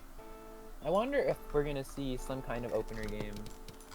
It is harder to, like, force a high versus score round if you don't have, like, the specific skill set for it than it is to, like, force a high TPS round. If you're, like, listening to chat, you know, like, high TPS round, you can just, like, kill yourself right. But high versus score, you gotta know what you're doing. I do agree with that, though. Like, you kind of need the openers to pull it off. Both of these players are not quite as fast as, who was it? Daniel? I mean, I think Daniel's probably the fastest player in the whole tournament. I don't think there's anybody right now who goes as fast as that guy, I'm gonna be honest with you. I'm kind of an outlier. Yeah. Also, Renge, I'm really sorry, but you're getting quiet again. Yeah! Sorry. You see, now you're too loud, so Discord didn't even pick you up. I hate literally 1984. only Caboozled would hurt me like this, you know. It's because of that Kafka-esque bureaucracy. He's even self-aware. You know. It's crazy Oh, how horrible. Oh. Okay, the warm-up's over. Juan wins it. alright. Well, it's just a warm-up, though, so... It seemed pretty close, so I don't know. I could see this going both ways. Could see this going both ways. I, however, do not think that we're going to see a fat ups on the versus score, but I could be wrong. I don't know. I mean, I'd believe it, you know. I'd believe it. Like, 1 or 2 rounds of, like, really just large back and forth. Did you say large back and forth? Because that was a good pun. That's not what I said, but sure. Damn it, Kev. The JPM is going down. Jokes per minute, brother. I'm sorry. My JPM is consistently, like, I don't know, not as high as it needs to be. The JPM is always at least 1, because I'm the joke. But, damn, okay, swing and a miss again. Have you actually read 1984? Just, like, kind of made me think. I actually have. I have read You have? 1984. I've never read it. I heard it was good, so I might read it, like, over the winter break or something. No, George So Orwell, like, the way that guy writes is, like, how do I put it? It's boring. It's kind of, how do I put it? Like, it wasn't actually as interesting as I thought it would be. But with that said, I think the premise is funnier than the actual novel. You tell him. It doesn't surprise me that you, of all people, would be the 16-year-old who's read 1984. Okay, fair enough. I don't know, it checks out the same way that you being really good at spelling bees checks out. There's also just, I don't know, I have some weird cab lore in my brain. Alright, well, let's get into the set, because the players are ready now, so... Alright, first to 7. I believe this is winner's top 8, but not, like, overall top 8, if you get what I mean by that. Like, winner's quarters. Winner's quarters. Yeah, winner's quarters. The word you're looking for, Cab, is, by the way, is top 16, but... I think it's top 12, actually, right? I guess. I always call it top 16. Yeah, because that doesn't sound right. And also, Juan whips out the... Oh my god, it's guess 4. 165! That was right! The one time I was right, I was late. If you were right, but you were late, were you really ever right? Oh my god. The world's philosophical question. My score is still 0, dude.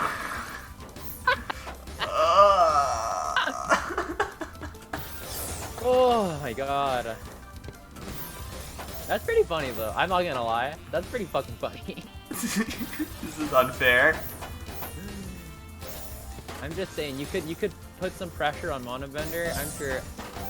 I'm sure if you threatened him enough, he would listen to you. Whoa, that T-spin follow-up from Juan was actually so clean. Mm-hmm. Oh my god, this man's actually... Oh my lord, that was... Yo, he's kind of straight bussin'. That was really smart. Like, that was, like, as clean as your average X-rank T-spinning right there. That was nice. Yeah. You know, Juan actually, like, showing his stuff. Absolutely. Really Fatty DC cannon. Let's see if he goes for the... What? Whoa, yo. Okay. Oh my god! Wait, yo! what? Oh my god, this guy's moly, actually dude. so cool. Oh, makes a hole in his stack. Makes though. a hole in his stack. I don't know if this one's gonna win, but boy oh boy is he winning the people's hearts right now. The Kokoro in my heart goes doki doki for Juan right now. I swear to god, Renge. I swear to god. You want what? You want me to say it in Spanish? What? Like I don't know. I don't even know how to say that in Spanish. I don't even know how. Mon cœur, I'm speaking French. Mon cœur est allé doki doki pour lui. Oh my god. I guess that one's not actually super right. But Blue Toki on the board here. Let's go. 1-2. Would it be like Mi corazón está doki doki or something like that? I don't know how I'd say that correctly. I actually have no idea how I would say that correctly. I'm trying. I'm trying. You said the line! Yeah! Oh my god, my job as a commentator. I'm doing it so well, commentating the matches. Dude, this match has been way more like clean exchange. Oh my god, what? Wait, no, this is livable. This is livable. Fight. This is livable. Oh yeah, but Blue Toki is gonna live it. Damn. This is the wrong set to delve into Toki Gokiism. Oh, almost. Like, had Blue Toki gone, like, even slightly faster, I think they would have gotten out of that. Really, really close there. Juan now up 1-3, but Blue Toki hot on his heels. Oh. 10, that's 10. No. Not even I can stand for this one. Oh my lord. Okay, here. Juan with some nice back-to-back. Oh. Is he gonna try to count to 4? No, he's gonna skim out, playing it safe. Yo, okay, low-key, this set is, like, crazy. It is. Like, it really is. It's hard for me to believe that these players are S plus level. Like, this feels like some pretty solid, like, SS gameplay. Come on. Like Selena? I don't know if Selena beats these folks.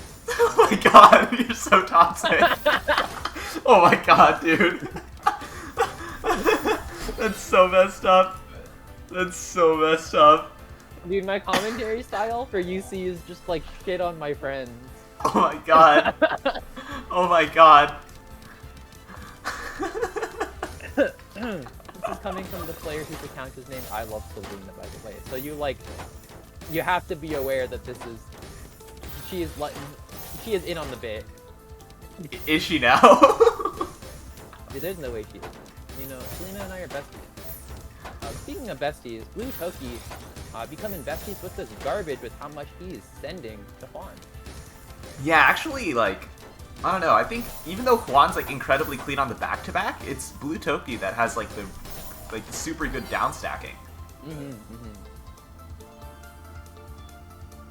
Now we're all tied up 3-3, dude.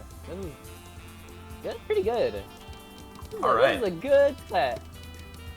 Blue Toki just playing it simple, just with the 9-0 stack. Juan seemed to have misdropped their opener though, so... Oh my god, the garbage RNG though. Doesn't 180 the J piece. Perhaps unaware that there is a 180 in this game. Okay, can we appreciate the level of RNG that we have just witnessed on Blue Toki's side? Okay, the first 4 lines they receive, right, are right at their well, and then the next 4 lines they receive are where they have the hole in their stack, so that when they take a triple, it lines up perfectly with the garbage. You're so right. God, this... Oh, but he doesn't even... Unable to bounce. Doesn't even matter, yeah. Juan with that huge spike. And there it is.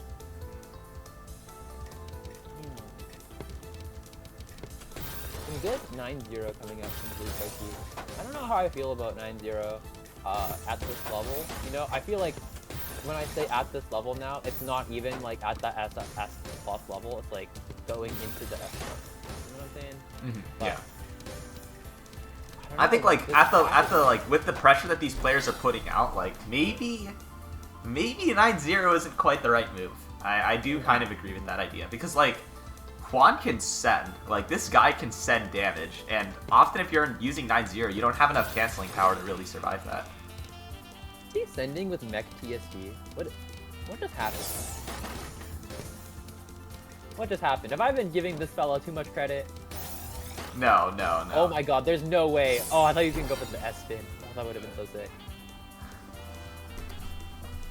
Alright, and Blue Toki bringing it back to 4-5, so it's remaining close here. Strange opener from Juan, but setting the TSS early might have been a good idea. Oh, but Juan makes a hole in his stack. And as we've seen with Blue Toki in one of the previous rounds, making that hole in your stack, and another one at that, can really, really call the curtain a little early on your... Oh! But Juan's gonna get through it. Good stuff. All right, solid down stack from Blue Toki there. With that said, though, Juan with a solid down stack of their own, and we are pretty much into mid game at this point.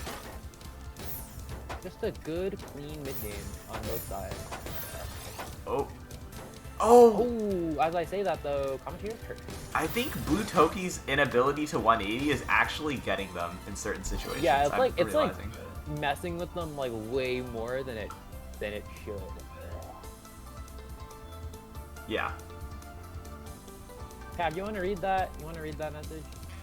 Which message? You'll see it. Oh, that? No, I'm not saying that. Oh, boo, boo. Cab doesn't commit fully to a bit. I would never. There are bits I would commit to, but this ain't one of them. This ain't it. That's okay. Speaking of being unable to commit, Juan having trouble committing to this win so far in this round, as you know, he's having a little trouble getting down, having a really nice. Okay, you say that, but like Juan is not in a bad position. As I say that, actually, never mind. I take back literally everything. Those 3 lines of cheese are a catastrophe. I don't think there's any real way that Juan can downstack, but never mind. Or maybe, I don't know, like, Blue Toki just needs a little pressure, but can they find it? The classic UC commentary of, does he have it? Oh, he might. Does he have it? Oh, he might. Oh, but he doesn't. But he does. But he does. But he doesn't. And there it is. So 5-6 for for Blue Toki. So they're not down by too much, but Juan really only needs like 1 or 2 good spikes, and that will be enough to pretty much close out the set. So Juan's really looking for those big attacks right now, probably. Either that or they might play it safe. Both are things I've seen players do when they're up 6-something, so. Yeah, I mean, it's the classic thing when you do when you have a lead. You can't, like, play, like, lukewarm. You either gotta play super safe, you gotta, like, fall to the wall. Oh my god, that's exactly what I was talking about, that huge spike. And there it is. Yep. 1 big spike's gonna do it. Just the enormous multiplier just ends the set right there. And there it is. Woo! Juan taking it 7-5. And a guess for the people, which Cab didn't get, because Cab is not the people. I took off the hat, and then I'm gonna put it back. I think when I make like the results announcement for this UC, I'm going to attach with it like a screenshot of my score. That'll just show like let's see, at Caboozled, your score is 0 and your current streak is 0, like in italics. That's okay, Cab. Everybody has those days. Everybody gets that way. You know the rest. Okay. Please tell me you're old enough to get that joke. You're old enough to get that joke, right? Yeah, like, what you know joke? What? Everybody has those days. Everybody gets that way. That's probably a song, but I don't like. I think even if you told it, I think even if you Hannah told Montana. You've never seen Hannah Montana? I did, but it was when I was. It's when I was really young, so I don't really remember it. But I did see Hannah Montana when I was like super young. Oh no! Like that was like the late. That was like the late 2000s, like before the 2010s. It was the late 2000s. I would have. Yeah, I was like. Just doesn't have a TV, so like, what? This is not a fair comparison. Yeah, I would have been like that 3 or 4 nobody years old here at the is time, though. I think I would have been a little bit too young. And I've been told that with that we move to the losers bracket. All right. So okay, we will now be covering this next match here. Let's see. How does nobody? Oh, nobody gets it, Cap. I did.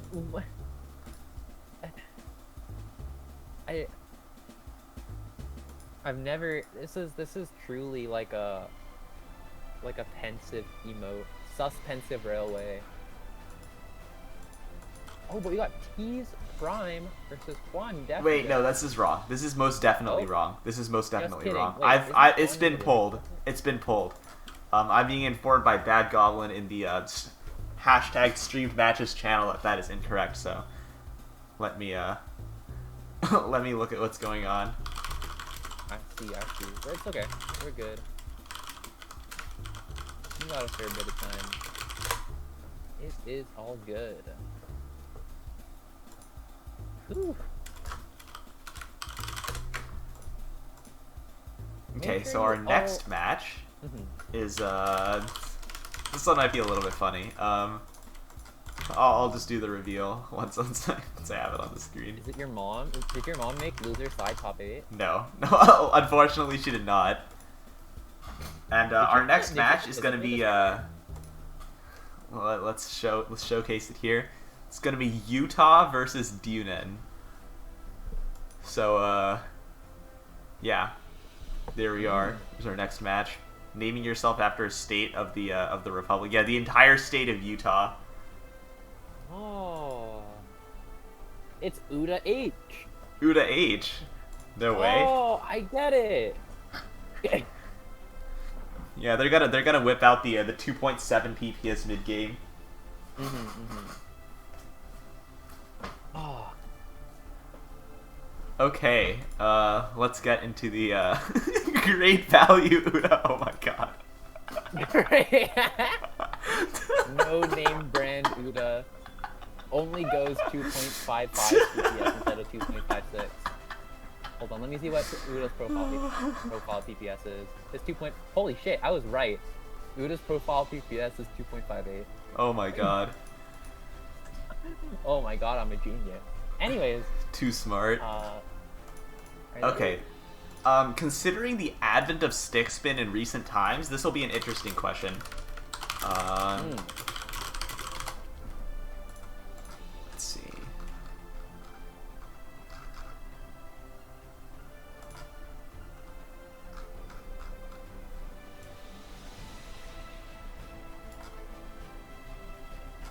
I'm waiting for the question. I'm really curious. Sorry, I'm typing it in. Okay.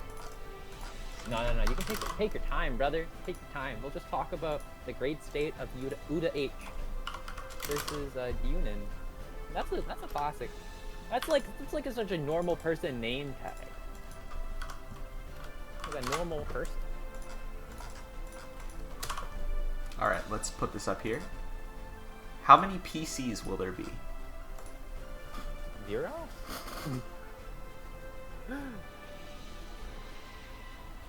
Is the answer not like I don't know. We got 0 for guess 1. We got 1 through 3 for 2. You got 4 through 6 for guess 3. You got 7+ for guess 4. And I don't know. Okay. I think I'm going to bank on guess 1. I know this might seem far-fetched, but I believe it will be guess 1. Hey yo, y'all in the Twitch chat? Yo, okay. So if you guys are in Twitch chat, what you could do, right? Pull up PC Finder round 1. Just both get to 4, and then you start playing.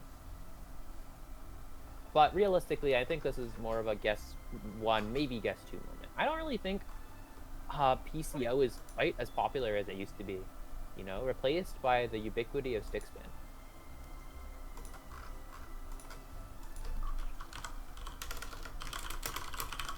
But then again, I'm also like not participating in this, so it's all the same. All right, so let's see here.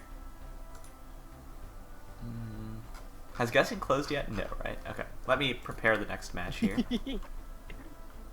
Yeah, you're gonna put in your guess this time, or you're gonna wait until it's over? I already guessed, right? I don't know. I did. I totally did. Okay. You made me sure? doubt myself. I'm being gaslit on stream. I don't know. I don't see your. I think you should do it again. This is so messed up. I actually don't see it. I really don't. Let's see. Dot solely guess 4. Real good kid guess 2. Not some rando guess 2. Wop cream guess 4. Yeah, I don't see you. Anyways, looks like we'll be getting into the match very, very soon. I'm kind of excited. I have not seen these two players quite yet, but I'm sure it's gonna be a good time. It's gonna be a good one. Alright, so I'm still waiting for both of these players to actually go into the room. So we've got a little bit to wait here. While we're waiting on that, I'll give a friendly reminder to all of you that these are our lovely badges that we have. Ooh. That's right. Gold, silver, bronze, and the prediction badge, which currently it appears as though Ichilol is on track to win. So I don't know. I mean, if you don't want Ichilol 742 to win, then you gotta step up the guessing. That's all I can say. What happens if someone who's already won a UC prediction badge wins again? They don't really get anything. Okay, but does it go to second place, or do they choose who the badge goes to? Okay, they definitely don't choose. Right. It turns into a raffle. Yeah, presumably it would go to second place. What if the top 5? What if everyone has a badge except one? Okay, actually. Yeah. What if like Modest Tomato wins one, and then he wins another one, but then second place also has the badge, and so does third place. Does fourth place then get a badge? That's so sad. They get a second badge.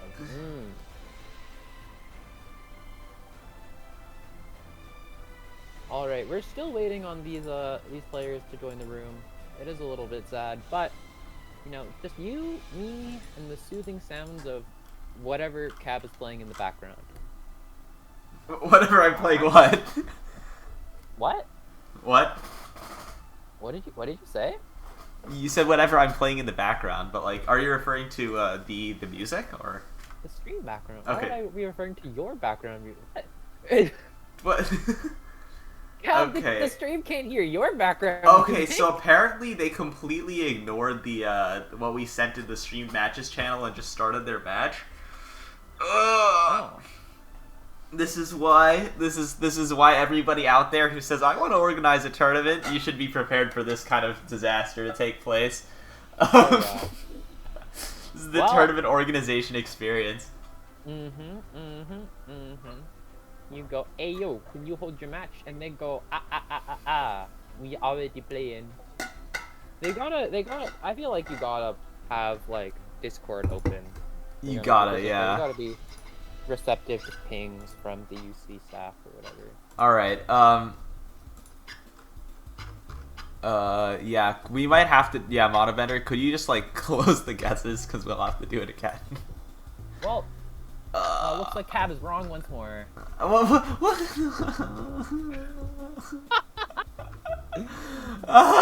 Okay, let's find our next match. Honestly, if I said I was properly slept for this tournament, I would be completely lying to you right now. I don't have as much sleep as I probably should at this moment. Honestly, same. I think I didn't sleep that much. I was up, you know, just so excited to commentate with my best friends, Caboozled and AddTagHere and Wawi coming on soon. Actually, it's almost 5 o'clock. Actually, yeah, we might just end up rotating for you know, it might just end up rotating like before the next match even happens. Only imagine being 20 and bullying a high schooler. Okay, but that's different, okay? Cause like Cab, in my brain, you know, he's smart enough to be older than a high schooler. Ergo, I can make fun of him. But I also do make fun of people way younger than me, so I don't know. What? Maybe I'm just Joker mode. He's literally the villain. Like he's the bad guy of this entire story. The Tetris community's like antagonist is Renge. Yeah, it's true. He attacks the lowest denominator. The winner of this tournament should have to play me. I don't know. I feel like with how fast the people, like how good the top eight qualifier was, low key, I don't know. I probably might have some trouble. Could happen. Renge, please dab on the camera. All right. I guess. Hold on. Give me a second. All right.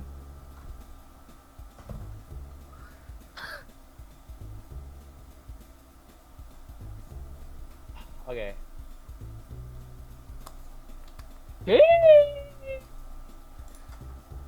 Imagine Discord cutting out your. It didn't, right? It cut out your sheesh slightly. Slightly? Okay. Yeah, sorry. It's a tragedy, Oh, well. but alas. Happens to the best of us.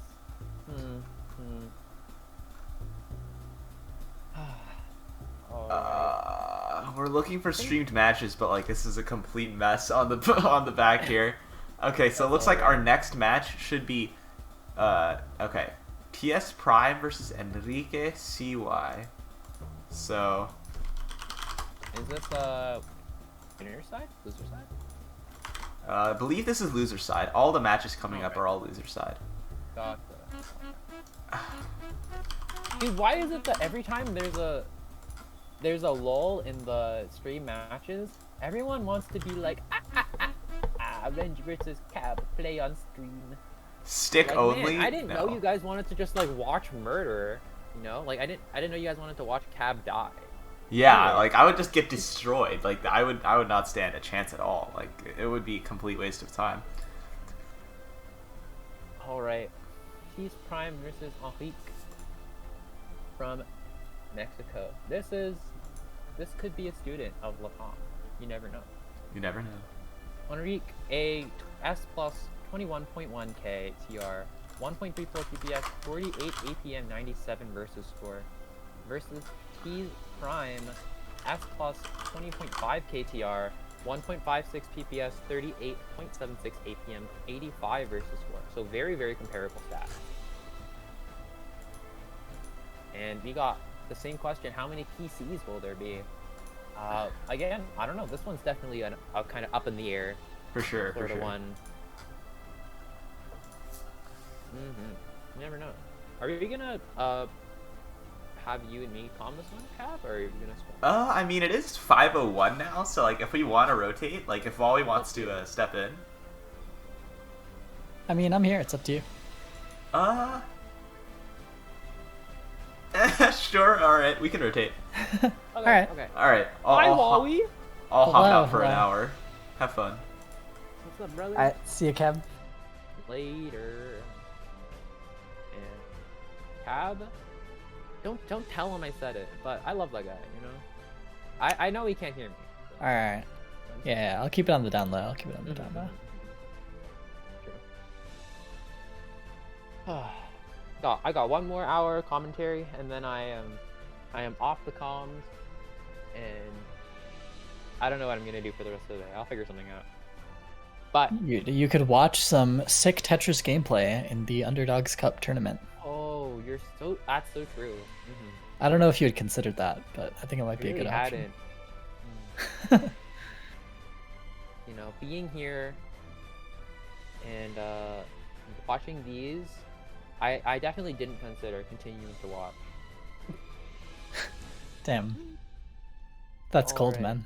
I know. And, Dude, I feel like the how many PCs guess thing is actually kind of hard because it could definitely be 7+ if they're like, if one of them is just a PC specialist, but it could also just be 0. And I don't know anything about either of these two players. So, I mean, besides whatever stats you can tell with their VS score and stuff, but that doesn't tell you anything about like whether or not they go for PCs, you know? So it could actually just be anything. I think 7+ is like regardless of anything super ambitious, especially at the S+ level. But like Yeah, I guess that assumes that they're getting multiple perfect clears in some of the games, which is yeah. probably not going to happen. But you also like it's hard to guess one because mid-game PCs do just happen, and if one happens, then you're dead. But Right, you right. also can't confidently bank on there being a mid-game PC. So, you know, Yeah, I The feel like Golden 2 and Evan. 3 are always the safe guesses, though, and so I'm gonna guess 4 because I believe in these players. You know? you're guessing wrong, but I'm that's okay. I'm just an optimist. Okay, it's Big good. It's optimist. good to have belief, and then if it does happen, then you get to pop off. You know. Very true. Also, wait, was guessing closed? Oh yeah, I'm trolling. That's okay, Wawi. It's Just like okay. Cab. It's about the spirit of it. Just like Cab, but I won't make fun of you. Oh, good, good. Don't worry, only make fun of Cab. Makes sense. Makes sense. Is this is a warm up, right? Yeah. Yeah, big warm up. Kind of interesting stack for our friend TS Prime. I'd say, I don't know. Both sides Now, does don't- this qualify as a donation? Can't even tell. You know, it's like almost a donation. Yeah. Donation adjacent. Yeah. It's close. He's actually gonna get out of it. I don't know. What does this say for our match? The fact that he was able to get out of that. We gotta strap ourselves in for a long one, brother. Yeah. Yeah. It's one of those. It's one of those. Ooh, boy. It's feeling. Oh, the misdrop. Ooh. So the warm up. Do you think warm ups tend to run longer or shorter than the practical ones? Like in. So back when I used to play this game, I feel like it was shorter. Just because no one cared about downstacking and people would just spam APM and then one person would just die. Yeah. During now the we live- warm-up. Now we live here, so. Yeah, so I don't even know. I feel like people play the same during warm-ups as they do during the actual game more and more these days, so. Not at that. I remember there was one notable tournament. I don't know. I guess this warm up is like whatever. I can talk about whatever. There was one tournament where I think it was Vichev versus Kezdebez. I think who were both very high level players. Yeah. And in the warm up, Kezdebez did 4 wide, and then I think that was like some really intense mental game on Vichev because Vichev started 4 widing and then he lost. Ah. But Yeah, I think there's. that's like a corner case, but Yeah. I think that's that doesn't happen too often, especially in Tetrio. There isn't too much variation of strategy in Tetrio compared to, say, back in the Tetris Friends days. There were a lot of different things that people used to do. okay. Old man Wawi. Old man Wawi. Have you taken your painkillers? How to say that? Like your back pain, huh? Carrying the community on your back with Wawi. It's my wrist pain from trying to play Tetris. It's a young man's game. It kind of is a young man's game. You know, Caboozled can confirm. Wawi, you know what Hannah Montana is, right? Like, I'm bringing this back all the way. Dude, how can I not know what Hannah Montana is? We're like the same age. Anyways, let's get right into this. We got a PCO coming up in Tees Prime. Not gonna find it though. Just gonna find that Tetris. And we enter mid-game very quickly this round. Yeah, TS Prime getting pushed towards the top, but I think he has the pieces to get out of this, so it shouldn't be an issue. He is being a little bit greedy about it, but Enrique not a great Not a great position himself. not a great stack on his side. Yeah. I didn't quite see what happened to him there, but it wasn't great. Looks like he's going for a stick spin now. That is SDPC, brother. Good try though. Oh, and he almost hits it. Just a little bit too slow to hit that PC. Yeah, TS Prime able to send the line in time. SDPC, you know, not as good as stick spin. You heard it here, folks. I don't think that's like a controversial opinion. I think that's just like a pretty common opinion. Like, yeah, I would agree. stick spin is good for a reason, and that reason is that it blows, but it blows in a good way. Yeah, Enrique again in a very rough stack, and TS Prime choosing not to send the Tetris that would literally end this game. Okay, he finally sends it, and it's too late. So Time to get out. yeah, I don't know. TS Prime just like had the winning Tetris and just chose to press hold instead, and now this game is still going for some reason. We went, okay, hold on. Okay, but okay, what if we kept playing? But like, what if we just didn't stop playing? And then Enrique was like, oh, okay, gotcha, okay. That way one of us can get a mid-game PC. True. It's to wreck all the guest winners. But surely there will be a PC because both players have gone for it at least once in the opening, so surely one of them will get it at some point. Enrique with the SDPC? Wait, did I switch them? No, Enrique is the one who did it last time. Okay. And he had the pieces for it that time, but just still a little too slow. So they both do SDP. What? It's like SDPC, like the counter culture to stick spin, where you just do the worst, like the factually worst thing as a statement. That's actually pretty interesting, you know? Oh, really good timing on the fractal there. But Enrique on the board.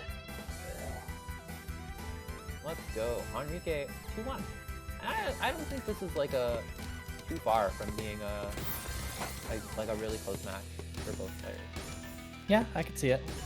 Enrique I really do like when Enrique set up the fractal there, is that he waited for the second T piece before he executed the first T-spin. I think one thing that I was seeing on earlier in this tournament when I was doing commentary before is that people space out their attacks too much, and it's just like too easy to deal with. Tell him!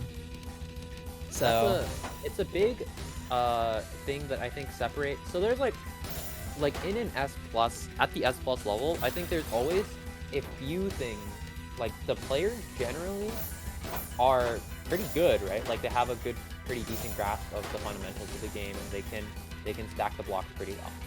But yeah, oftentimes they're missing like that little bit of sauce to launch them towards the SS and then the SSPU level.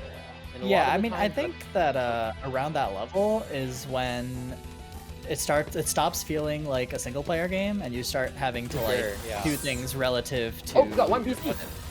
We got one PC. Guess winner's shambles. Very sad. But one of those things that I think the S+ players tend to lack is the knowledge on having like that killing blow.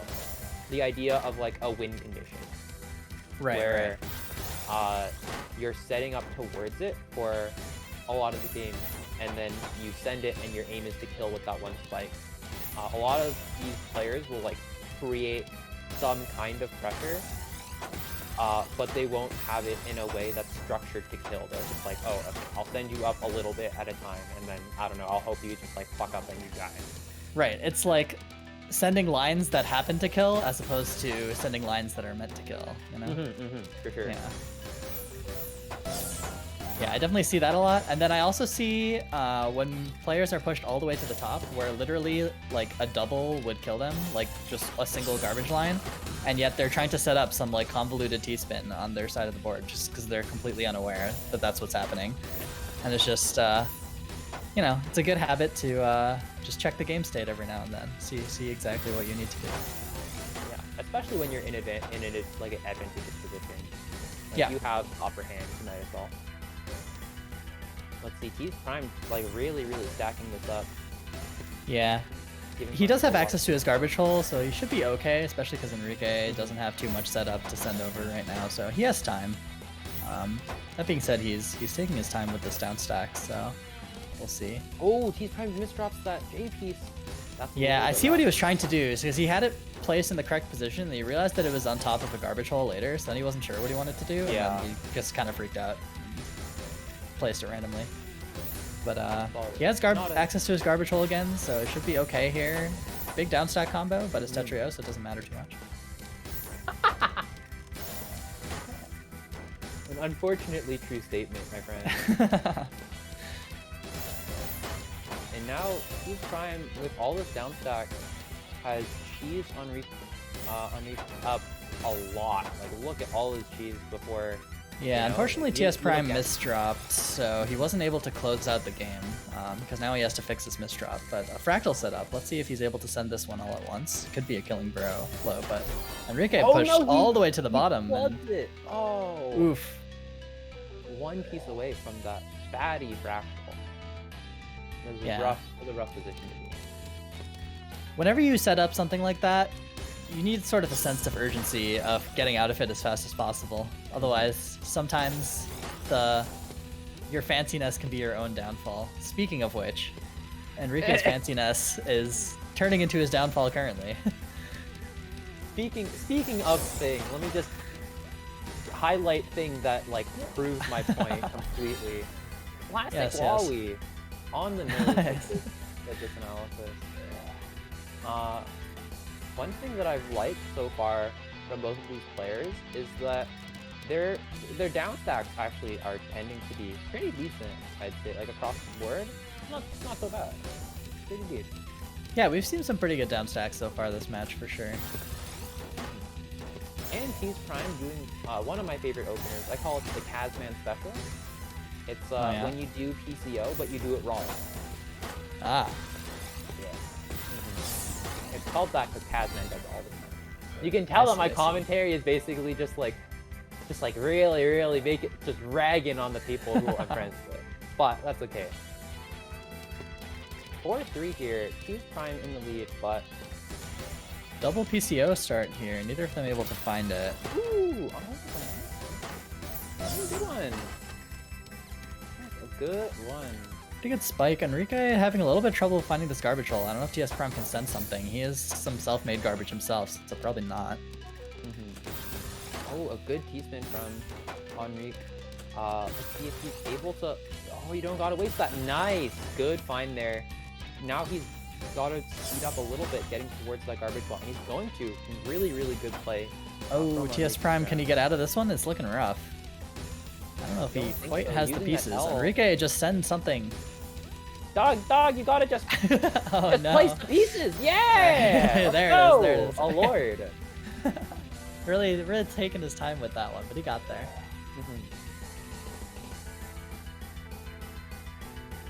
All right.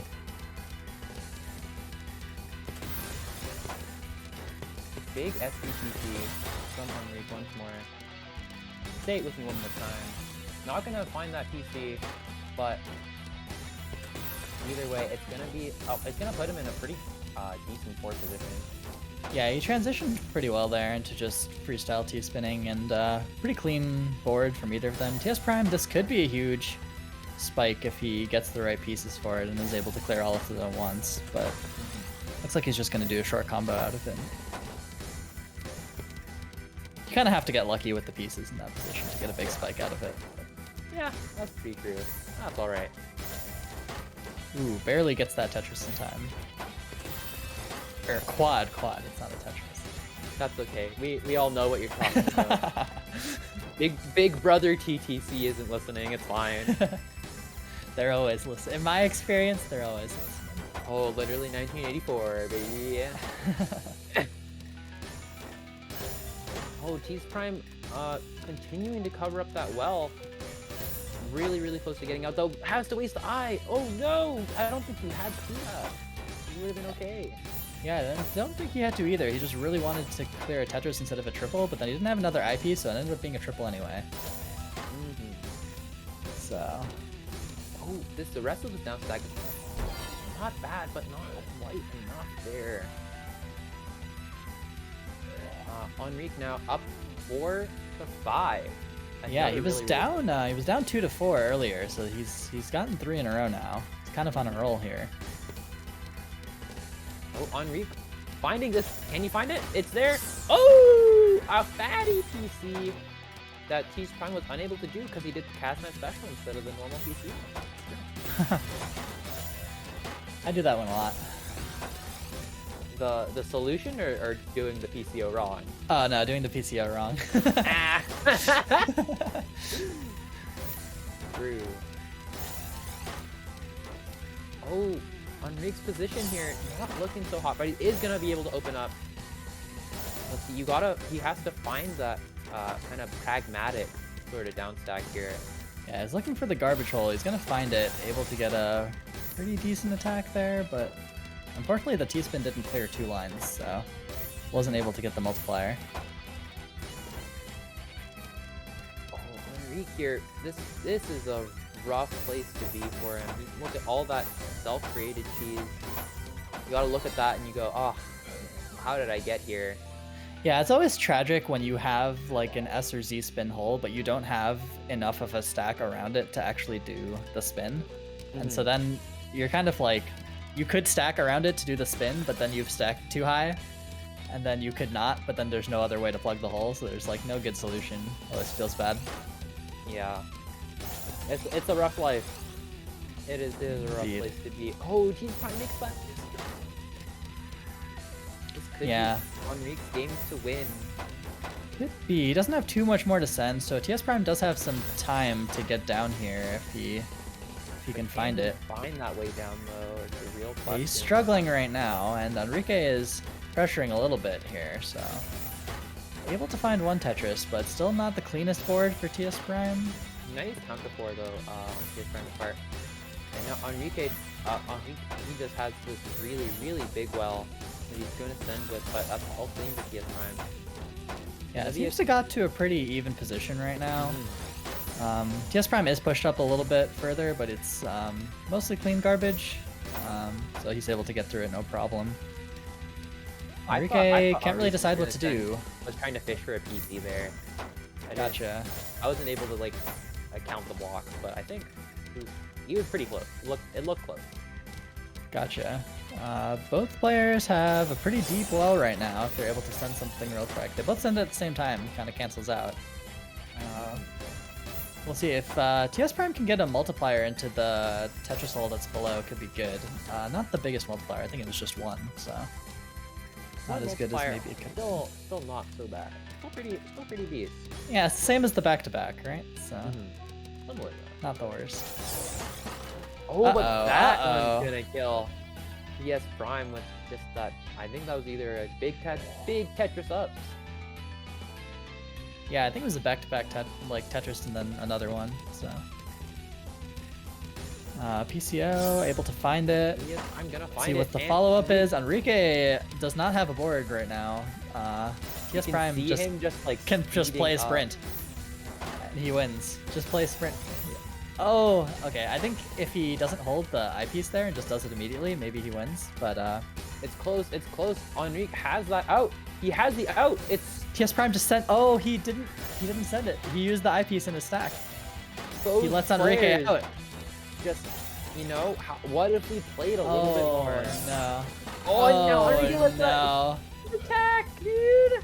TS Prime had that game won 3 separate times and chose to just stack higher instead. You hate to see it. Oh man, and you can tell the tension's running high here. Both players gonna find the PC. It's gonna cancel this time though.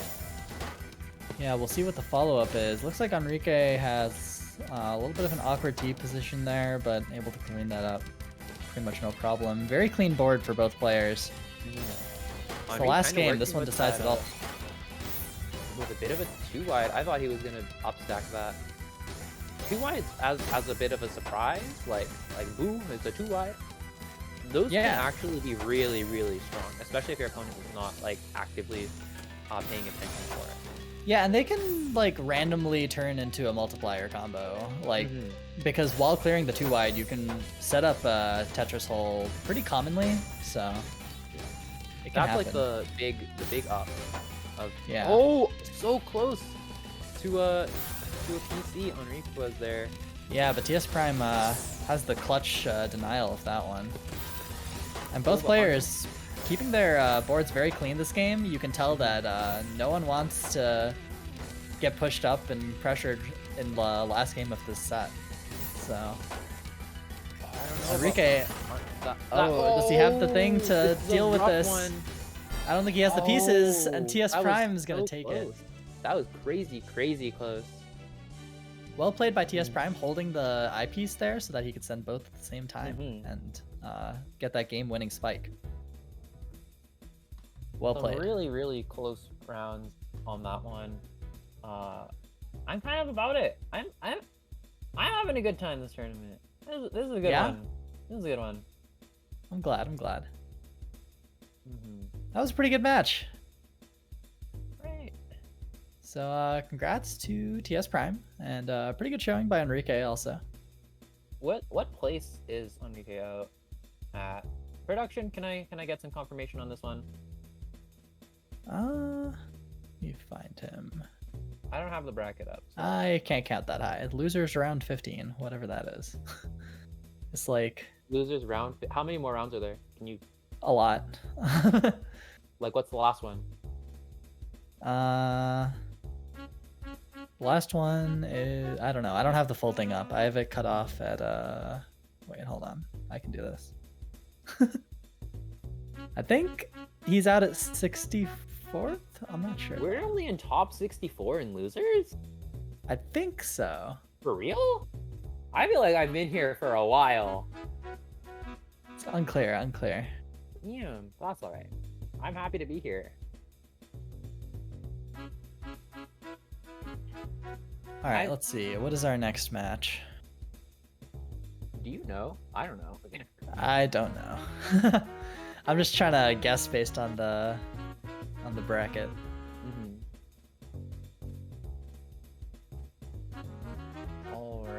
Alright, so who's your favorite for this tournament so far that you've seen? Who's my favorite for this tournament?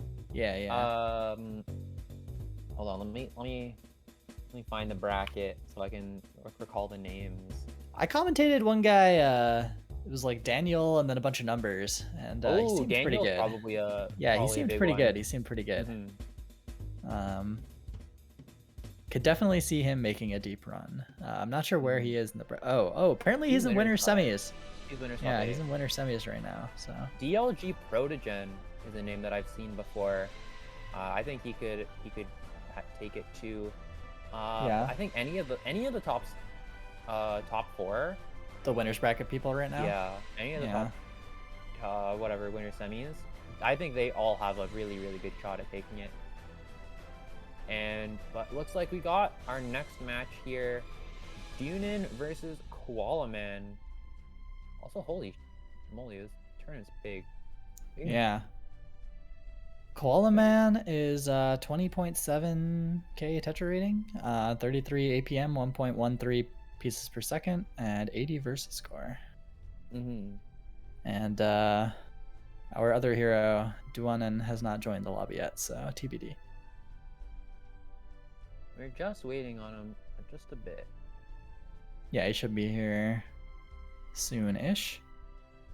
I'm sure it'll be gooch. He is here. So he is 20.4k TR, the 26 APM, 1.24 PPS, and 64 versus score. So this should be a slower paced match than the last one that we saw, probably. We'll see how each of the players adjust to that. Cheesy. It's looking like, or maybe, I don't know, just the lower APM counts in general. Yeah. No, I see where you're coming from, though. That could definitely indicate a very cheese-heavy style from both players. And cheese begets cheese, you know? Once it starts, then you end up sending cheese back, and it just devolves. Definitely hard to transition away from playing cheesy once you're there. A lot more difficult than, like, the reverse. Yeah, for sure. Because usually when you're clearing cheese, you end up doing a lot of like 2 and 3 combos. So. Oh yeah, for sure. And doubles. So it just gets cheesier over time. It looks like. Wawi, you want to run us through our prediction questions? Yeah. So it's how many total lines will be sent by both players combined. So 1 is 0 to 600, 2 is 601 to 900. 3 is 901 to 1200, and 4 is 1200 plus. 1201 plus. 1201 plus. Big ups, big numbers. Yeah, but I could see it, honestly. I feel like I've seen a couple.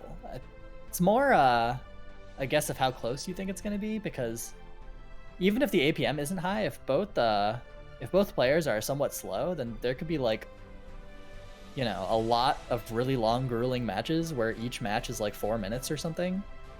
And then it'll just be high purely by virtue of the game length, not by the APM, you know? Yeah. So it could be a little bit... It's definitely a weird... surprising. A weird question. Yeah. Like big layers. Because you could have a really explosive match that have very few lines because people just die very early.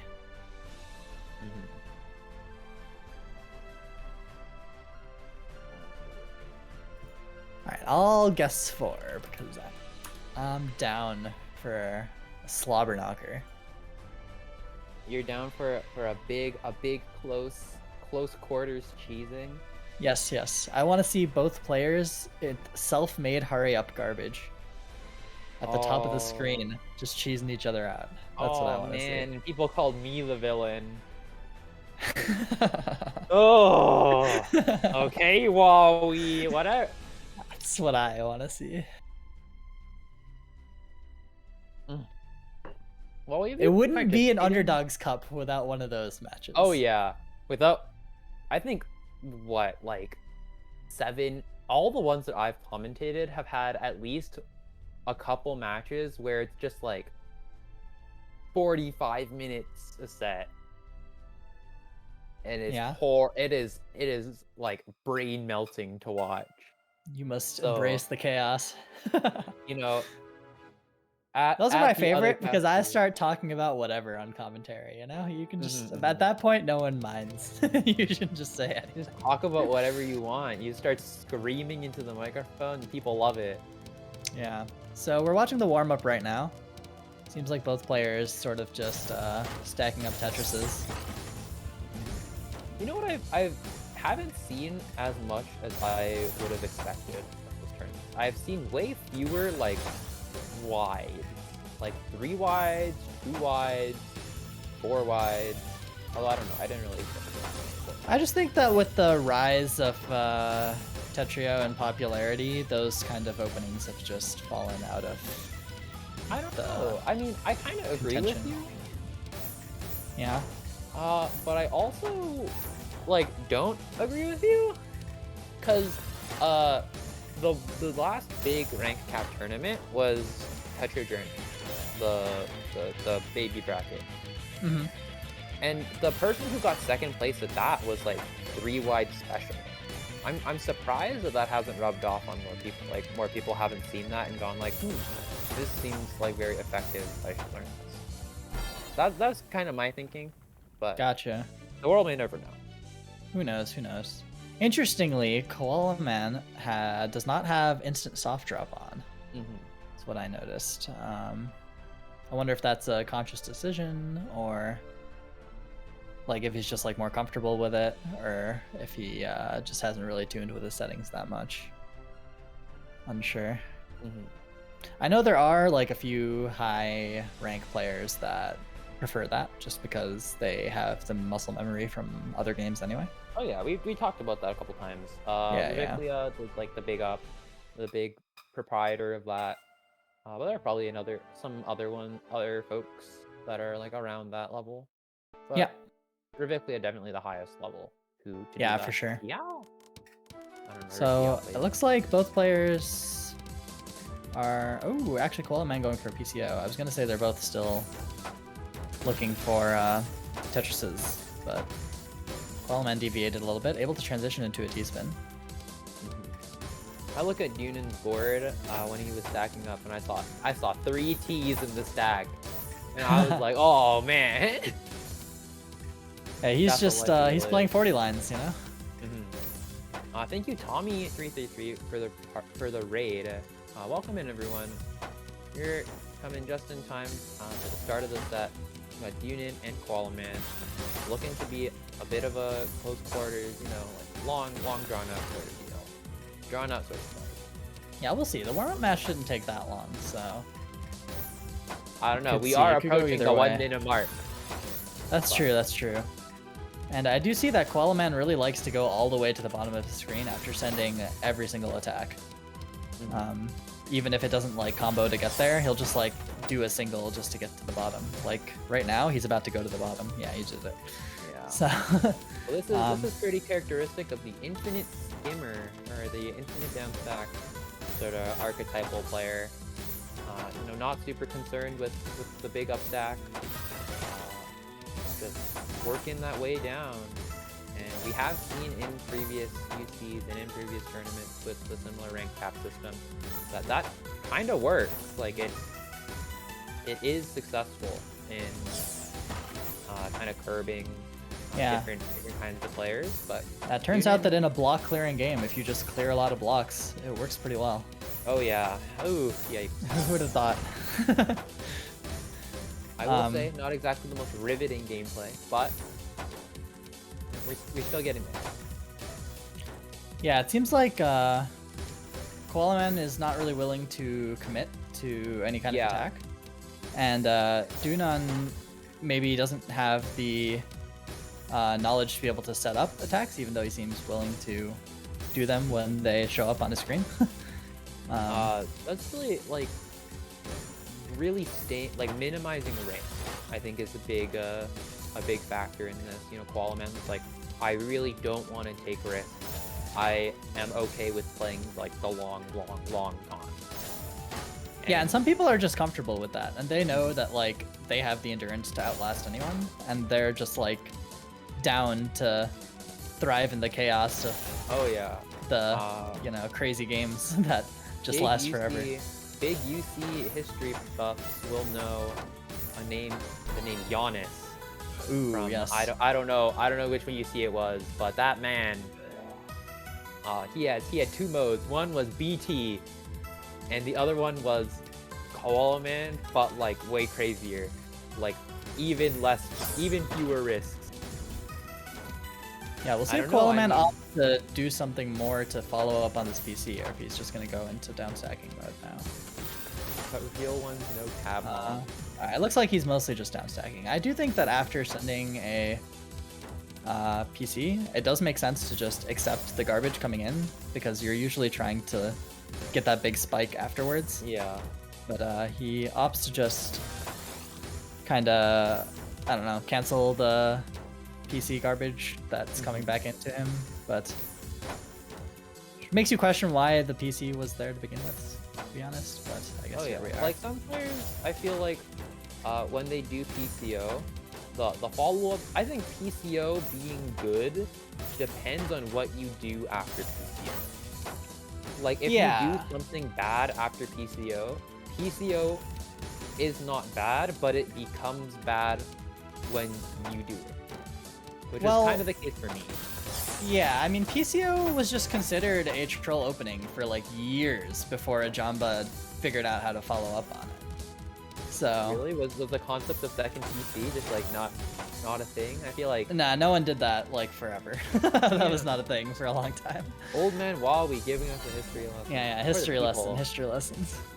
Yeah, Jambas was the one who like people thought he was trolling, and he has the tendency to troll, so it was like unclear whether he's doing PCOs because he thinks it's good or whether he's trolling.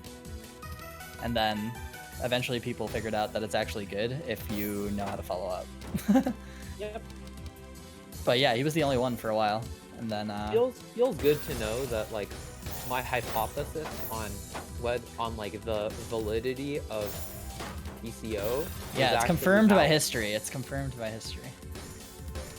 Yet again, he never misses. How do I do it? How do I do it, folks? We may never know. If you don't know, how can we know? Indeed.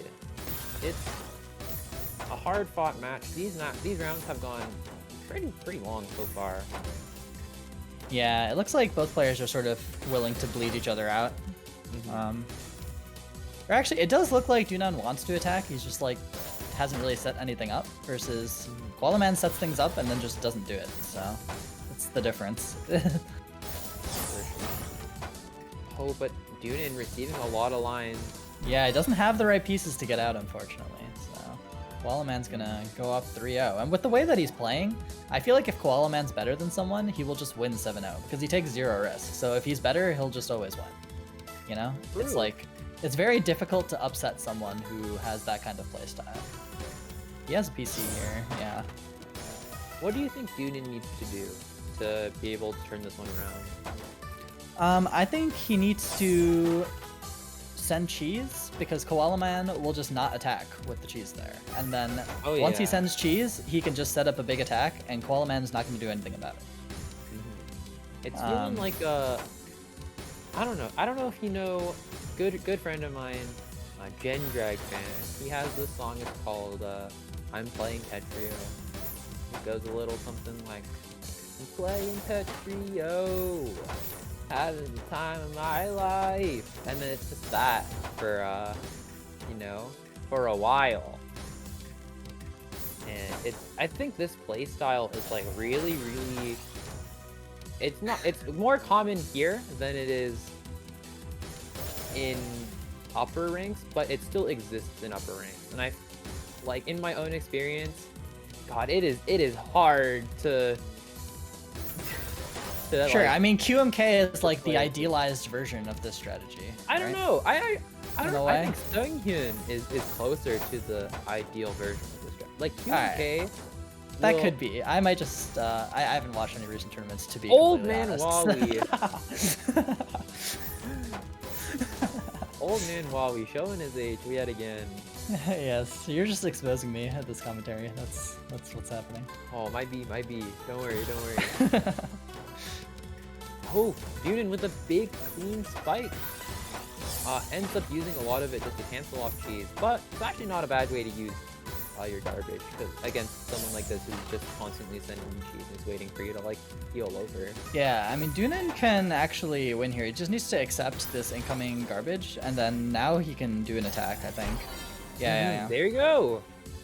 Yeah, good round for Dunin there.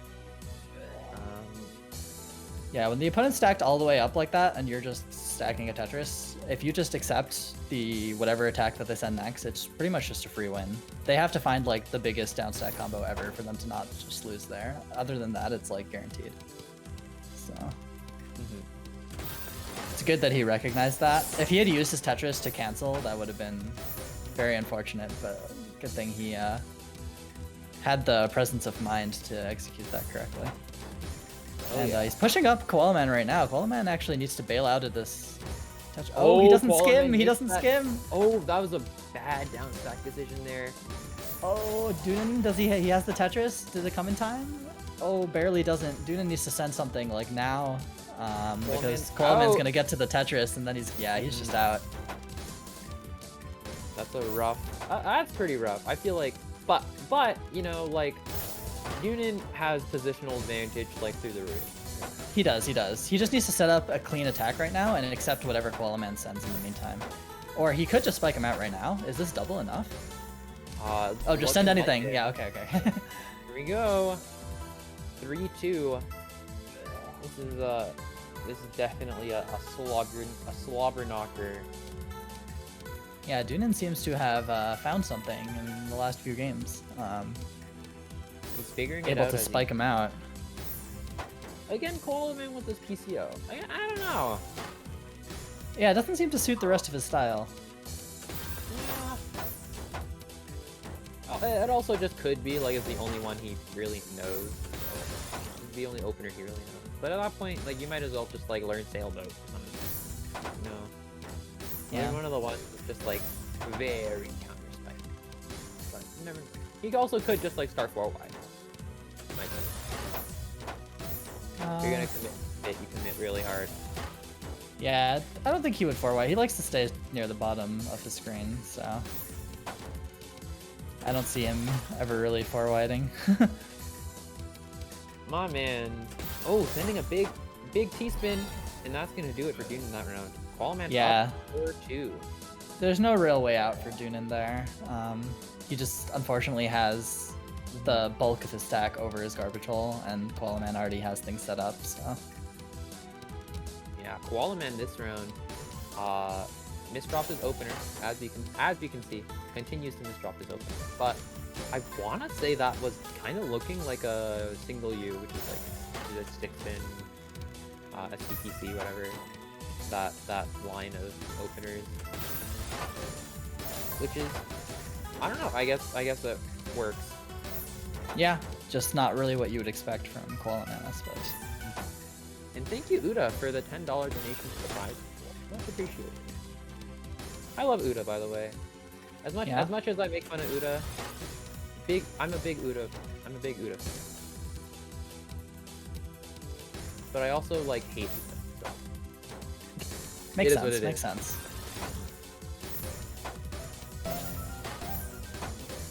Oh, so there, Dunin could have done a T-spin mini right before the multiplier Tetris, so that it would have been a back-to-back multiplier, and that would have actually increased the spike by quite a bit. Not that it would have mattered too much, because Koala Man's all the way at the bottom as usual, so. As usual. Oh, absolutely based Wawi. It's his comfort zone, you know? Why would he be anywhere else but the bottom of the screen, honestly? The Koala Man treats the bottom of his board like I don't know. Like ice home, cream. like home. Like home. Like home for an introvert. You can't get hurt if you never leave. Exactly. He says. Can't only get up. spiked out if you're always at the bottom. Mhm.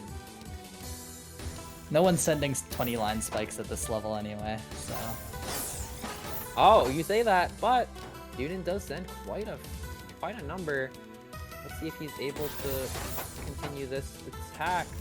Oh, the T-spin slowdown is like kinda screwing him up. Oh, Koalaman could have ended right there if he didn't cancel with his Tetris there. I think he could have tanked one more attack and he probably just wins after that. But we'll see if he's able to make anything right now. Oh, instead he does a single combo.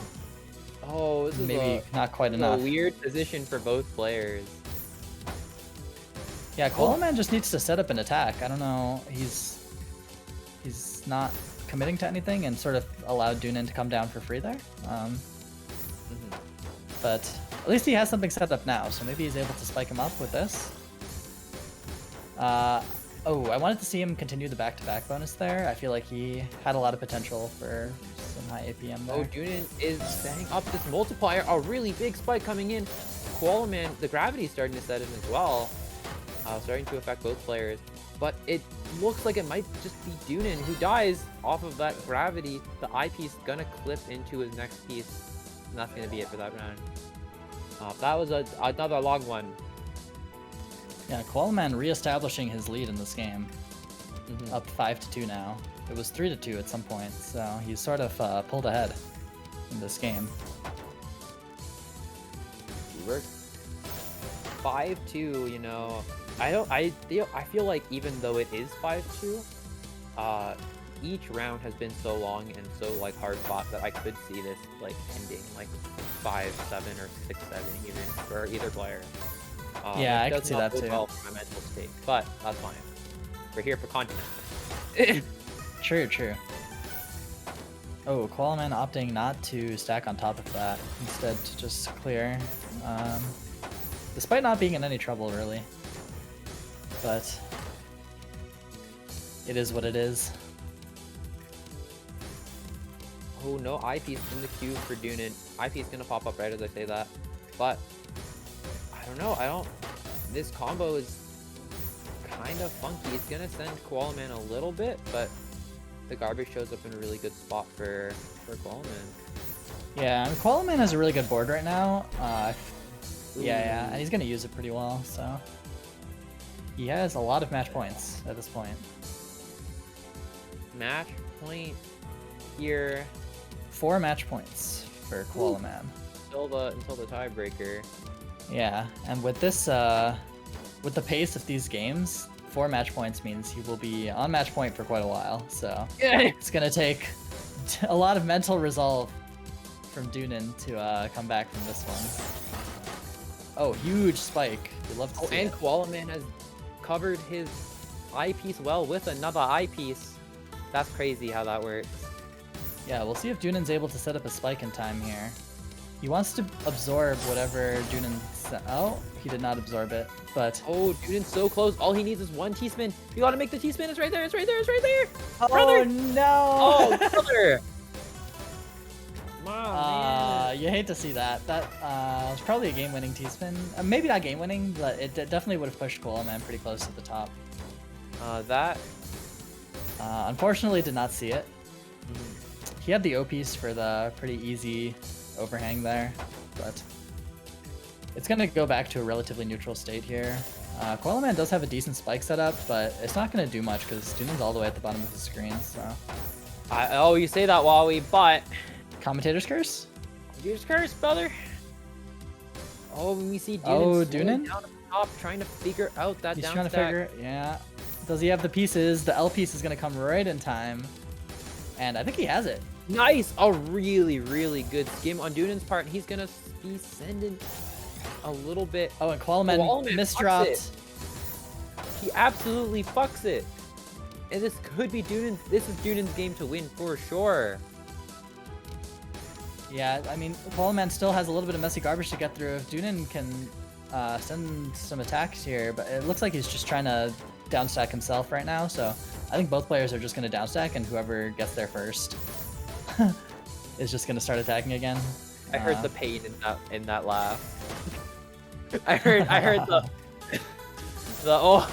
oh in that chuckle, brother. Yes, Okay. yes.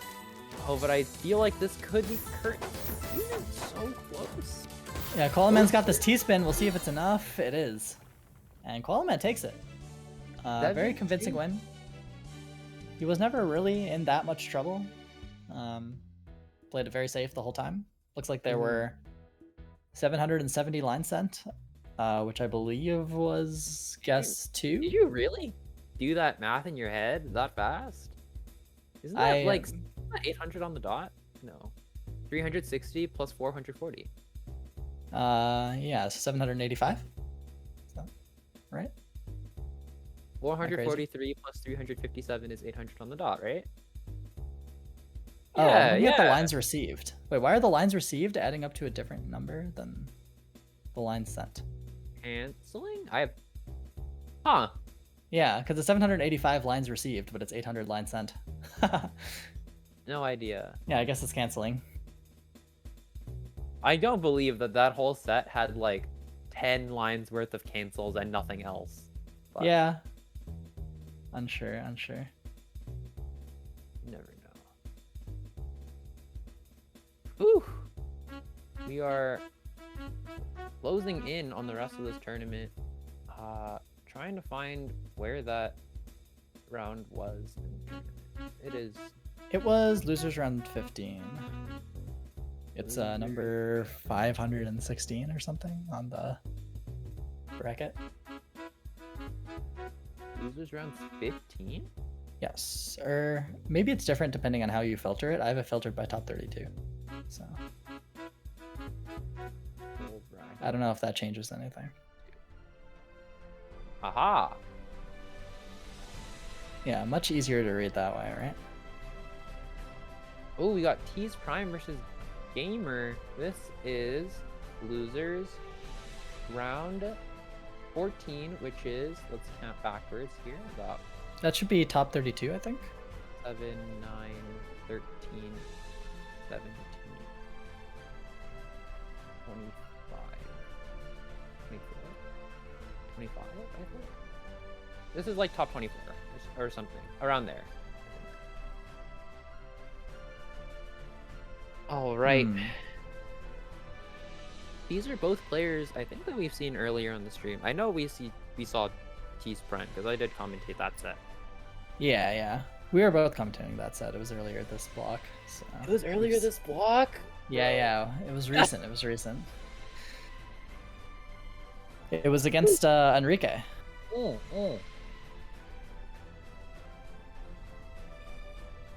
I'm actually going to refill my water bottle, so I will be back in 2 minutes. Yeah, it's just you and me. Cab, bring it back to the home screen for this 2-minute. Or you don't have to. I'm sure it's fine. What? What? Bring it back to my face cam, brother. Okay. I have to put up the polling though. Oh, okay. Well, I mean, you don't have to. I'll take off the hat. Okay. I was just gonna dab. All right, let me prepare the next question. Oh, All right, yeah, I'm back. Oh, and he's back. Okay, no more dabs from me. Sorry, brother. All right. Oh, that's so sad. Well, he's Prime. For those who don't already know, a S plus with 20.5 KTR. He's 1.56 PPS, 38.76 APM, 85.77 versus score. His opponent is Gamer from Antarctica, SS rank, 21.172 KTR, 41 APM and 1.56 PPS, 87 versus score. So those are very, very close. Yeah, it should be a pretty tight match. Oh shit! Fuck. Are you okay? I moved my picture-in-picture player for the stream feed off the thing. Hold on. While we run us through the question. All right. So what will be the most T-spin clears in a round, including minis? I don't think the including Got minis part would be super relevant, but could be. Yeah, so we got 0 to 3, 4 to 7, 8 to 14, and 15 plus. Surely it won't be 0 to 3. In fact, 4 to 7 also sounds pretty far-fetched. One round from both players. I feel like the most. I don't know. I mean, I think it's got to be 3 or 4, right? it's gotta be. I think it's gotta be 3 or 4. It's got to be 3 or 4. But we And I'm an also be- optimist, so I'll guess 4 as per usual. Oh lord. Yo, what about jigsaw T-spins, huh? Like, what's the deal with that? You know I what think they jigsaw count. is, Wawi? I do not. Please explain. Jigsaw is the current Blitz DPC world record holder strategy for Blitz. You know what it does? The normal PCO. It's a substitute for first PC. I'm pretty sure. I see. And what it does is it uses a T-spin 0 for a couple extra points in the first PC. And just do that as much as possible for like a little extra efficiency, which I think is hilarious to do in versus because it just makes 0 sense. It's literally the world's biggest intimidation tactic. You know? Sounds like something Firestorm would do, honestly. Ooh, I could see that. I could see that happen.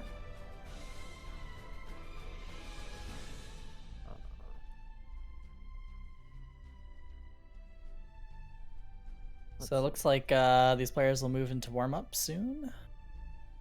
Warm up coming And in we'll see a hot. taste of what's to come.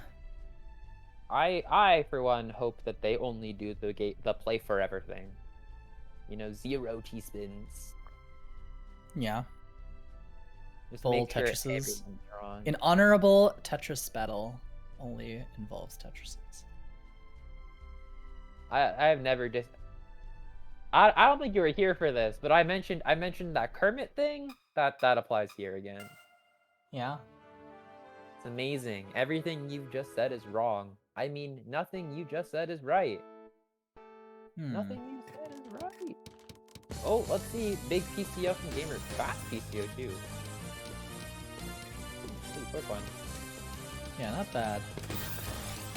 Do a little upstep. TS Prime is 3-widing. Maybe he was listening. I was like, oh, I'm surprised that nobody does 3 wides. Oh, that. See, like that's the 3 wide, you know? Alright, I'm convinced. I'm a 3-wide man now. It's just, ugh, it's so rough if you let the 3 wide get going. So much cheese, dude. Oh, and if I don't know, 0 T-spins, you know what I'm saying?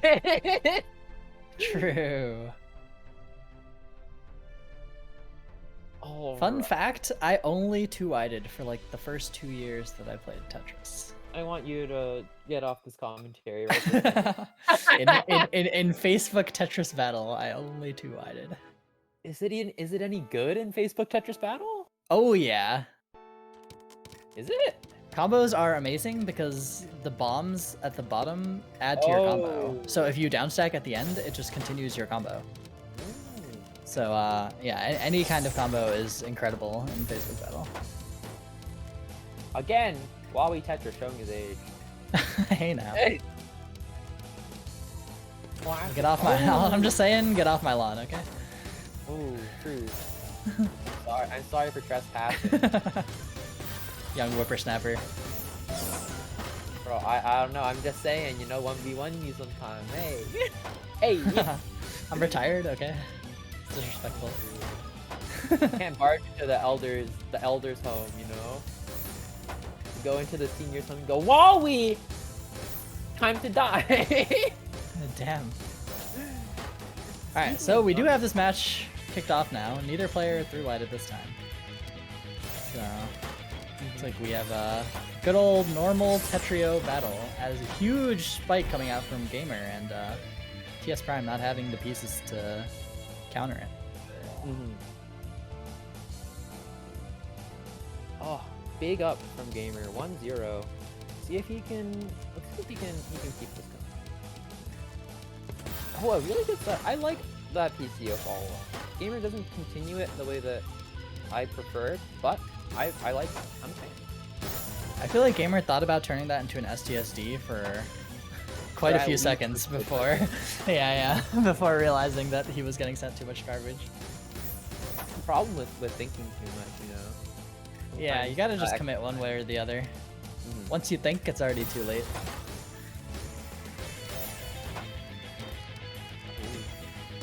He's prime here. Big down stack, but Gamer not really gonna receive it all that much.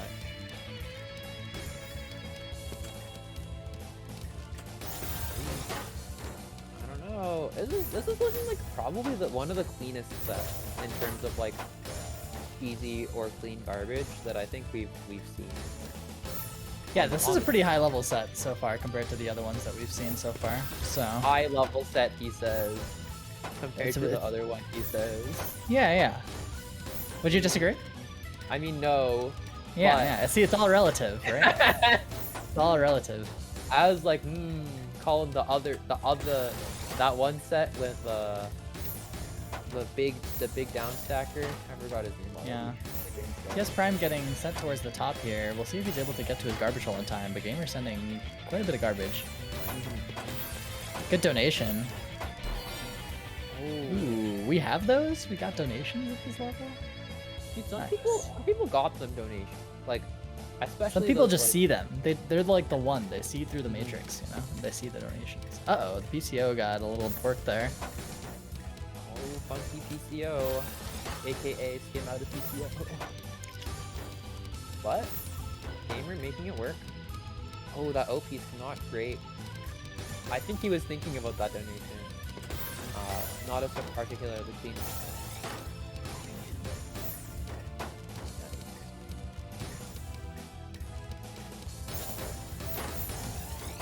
A bit of a combo there on Gamer's part. He's prime looking a tiny bit cheese, but it's not really going to affect him. It's not going to affect his game plan. As Gamer tops himself out, he's prime now in the game 2-1. Yeah, TS Prime able to keep his stack extremely clean there for most of that match. So as soon as Gamer like misdropped a little bit, TS Prime was in a really good position to capitalize. Ooh. Whoa! That was the DT Cannon Classic. I love DT Cannon. I do not, but sometimes it works out. I don't think it's very good. Don't get me wrong. Like, I don't think it's great, but sometimes that happens. Yeah, sometimes you get it, and then you go, yeah, Cab was wrong when he said DT Cannon. Well, I wouldn't go that far, but sometimes it's alright. I think it's one of those openers. Ooh, nice multiplier. Does that do it? Not quite. Oh, not quite. I think DT Cannon is one of those openers that you learn really, really well when you're getting into the game, and then it falls off and you swell as you continue to improve. Agreed. Gamer doing his best to try to cancel as much of this as possible. Looks like it's going to be just enough to survive, but I don't even know how long it's going to be enough. Oh, Gamer had that down stack. Yeah, if he was able to place like one more piece, he would have had it. Could have held there. Put S piece and then O, and then he had an I coming up. Very, very close though. Yeah, it was close for sure. Neither player finding the PCO there, but both of them have pretty decent transitions. So. OT's Prime thinking about that. Oh, I would have done T-spin single there, and then the OP set a better position, and I think he could have transitioned out with a multiplier, but... This way was still pretty good. Oh, he's Prime here. So close to getting towards that clean well, but like, he keeps very slightly covering himself up. As I say that though, he's out. And now Gamer's the one who's kind of shoots up. Yeah, I think Gamer can get to his clean garbage here, and I think he'll be okay. Looks like he's going to use it to send a pretty big spike here. He should just accept, oh, he doesn't. So it's going to give TS Prime a little bit of breathing room here. And yeah, he's able to clear out his board a bit.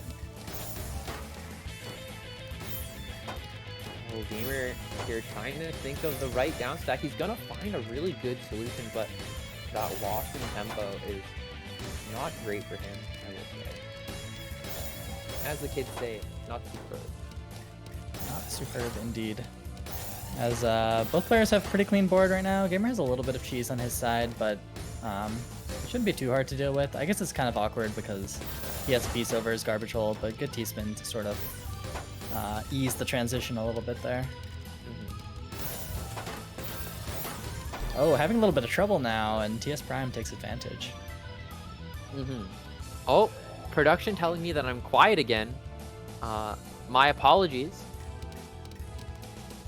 We're home. We're almost there. Almost. Ooh, both players finding the PC there. And it's just going to cancel out. Gamer has a second one. He does not.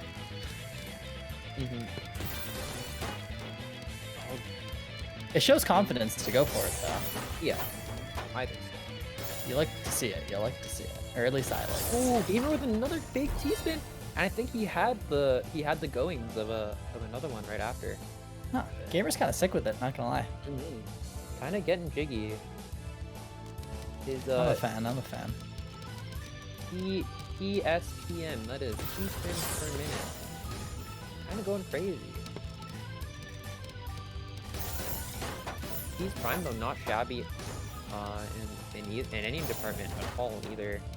Definitely not right to discount him out of the set, as they have a really big spike. Gonna tie it back up, 4-4.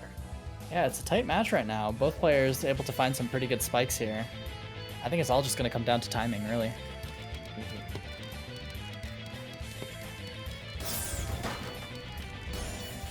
Nice, nice PC there by Gamer. Let's see what the follow-up is.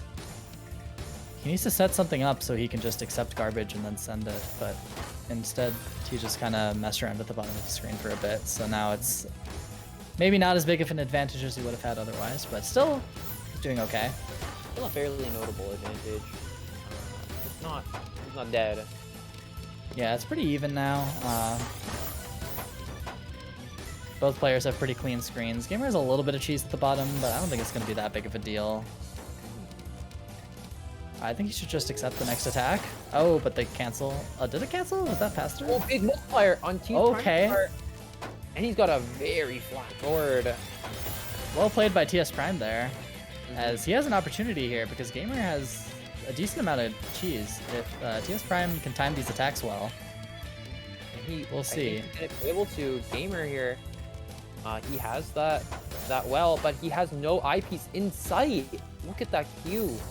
All TS Prime needs to do is you gotta send one T-spin, brother, or you gotta upstack. Gotta send something. There you go. Good stuff right now. Oh, barely not in time as Gamer finds the pieces to get out of that. And, ooh, is this going to do it? No, Gamer finding another clutch down stack, as now both players getting pushed towards the top. This is super tight. Who's going to find the next attack? I think it's going to be TS Prime. But Gamer's pretty close to finding an attack himself. He doesn't have an eyepiece. There's nowhere in his queue. He has to skim to get out. As TS Prime has another well opened up, and oh, it's just too much. TS Prime finally going to take that round. There's a really hard fought on both sides there. Yeah, really great survivability by Gamer, and then TS Prime just kept finding more attacks. Eventually, it was just too much. Oh, we see TS Prime trying to set up. Oh, TS Prime is really finding things here. Okay. That was some really intense speed. Big 80 APM. And TS Prime has really come alive in the last few games for sure. We're seeing some like really good follow-ups from him and like really good timing of his attacks, and he's like down stacking all at once. It's really good to see. Well, let's see if TS Prime can close out the set here. He is on match point. He's got 3 buffer. If he is to take this set, and he's just gonna take it right off the cusp. 4-7, TS Prime favor. Damn, is it just me, or did TS Prime just like wake up halfway through that set? That was just like a different player than from the beginning, no? He went woke emote. He just his coffee came in or something, you know? He ordered it, finally arrived, and then That's all he needed. All right, and I think that's gonna be it from me on this commentary. I'm gonna pass it off to Cab and Wawi. Cab returning from the depths of society. Is that him? Is that my man's? Returning from the depths of society? What? Nah, you're still in the depths of society. I still am, but exactly. You are on commentary. The commentary booth is actually underground to physically represent like the level of society at which we are. True. All right, speak for yourself. Nah, all right, he's speaking for me too. He's speaking for me too. Next match. I'm gonna turn off my OBS. All right. Capture. Thank you for having me, everyone. Yeah, you bet. Big love, Renge. Thanks for coming. Renge. I'm gonna go like, I don't know. I'm gonna go drink water or something. That's smart. That's really smart. I have a request to tell you, Cab, that DPC is the stick spin of X rank. Okay. Here's my opinion on that. All right. I think that's Cab kind of getting true. Defensive. I think that's kind of true. I cede that point. I think that at least if you're fast at it, the thing is though, it doesn't like give you free wins as much as it just like destroys anybody who misdrops, I think. So I'd compare it more to like stick spin at X rank and DPC at X rank are pretty similar. You heard it here first, folks. Cab's a stick spinner. Okay, wait. I wouldn't. Hey! I wouldn't go that far. I wouldn't. No. That is a severe misconstrue something. I don't know how that works. Mischaracterization. I got you. Yeah, mischaracterization of what I said. I don't know, Cab. I don't know. But doesn't stick spin also just punish misdrops? Exactly. It's just DPC punishes it even harder. So DPC is like stick spin. So it's like the even cheaper version of stick spin. Yeah. Takes a little bit more skill. It takes a little bit more skill though. That's my defense. It takes a little bit more skill. I don't know. I mean, stick spin's a pretty hard opener to learn. What about you don't know honorable TKI Fox only Final Destination? True, the honorable, the one and That's true. I'm getting a notification from AddTagHere that I'm a little quiet. I'm out of here. I'm storming off comms. All right, destroyed. Bye, everyone. I love you all. All right, goodbye, Renge. Yeah. Thanks. See ya. You all make my Kokoro go Doki Doki. Ooh. Oh my god, I can't. Get him out. Oh no. And with that. Oh my god. Okay, so I've got our next match almost set up here. Give me a moment. All right, who do we have? So our next match should be. Let's see here.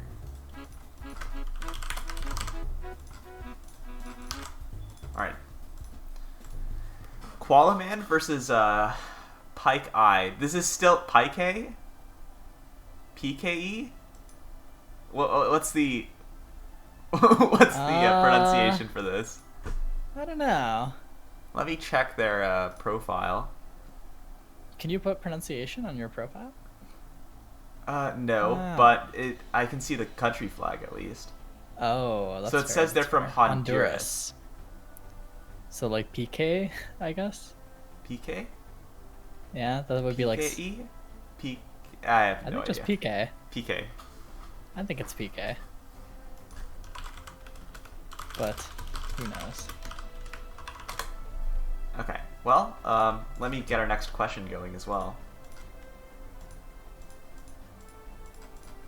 Alright, so while you're doing that, Qualaman, we've already seen him before, but he is 20.7k Tetra rating, 33 APM, 1.13 PPS, and 80 Versus score, while PK is 20.9 Tetra rating, 41 APM, 1.7 PPS, and 89 Versus score. So a little bit of an advantage for PK, but still pretty close.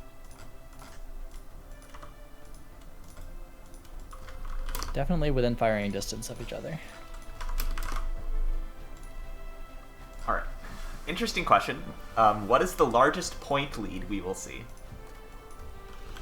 Oh, that is an interesting one. Gotta whip out the like the big brain predictions here. I see a lot of guess 3 in the chat right now.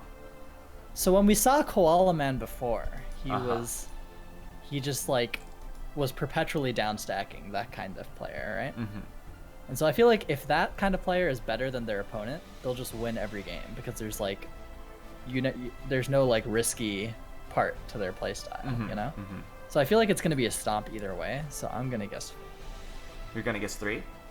I'm gonna guess 4. You're gonna guess 4. Interesting. Yeah.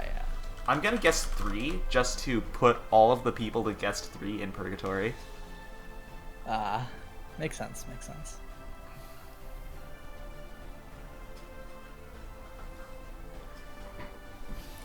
And now everybody's scared. They're questioning their guesses. Because the very moment I guess something, it's over. It literally cannot be that guess.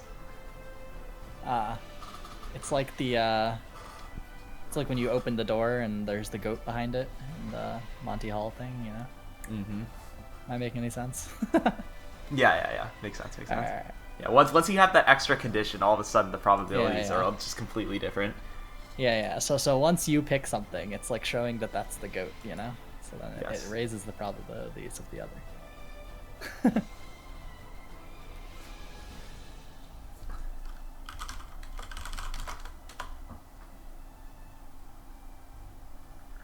Alright, do these guys need a warm-up? I feel like they've been playing all day, right? At some point, maybe you don't need a warm-up, you know?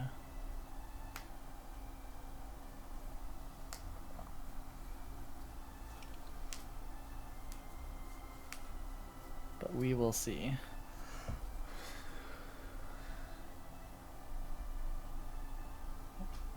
Has PK played on stream yet? I don't remember seeing him, but it's been a long stream, so who knows. All right, I'll ask if they want to warm up, and then we will begin. So. All right, sounds good. All right. Waiting on the players to decide whether or not they would like a warm up, and then once we have that, we'll get into our losers round. What round is this? Round 13 match, I believe. No, this is a 14. This is a round 14. Match. Yeah. Yeah, still a lot of losers bracket matches to go.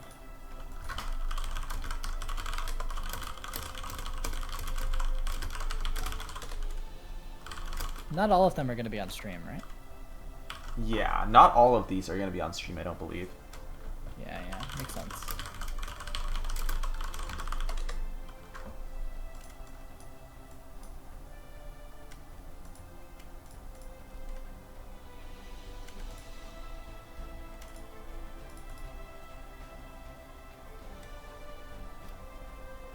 Yeah, and it looks like parts of this bracket need to be updated anyway, because a lot of these matches have already happened.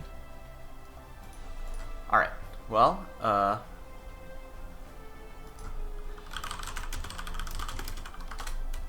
Alright, first to one warm-up. Looks like the warm-up is all set, so okay, we'll get a sneak peek at what we're likely to see during the actual match. Okay. Okay. Koala Man, are they going to keep up the down stack, or are they going to change it up here? I don't think players that do that really change it up, because usually it's like, it's a habit, you know?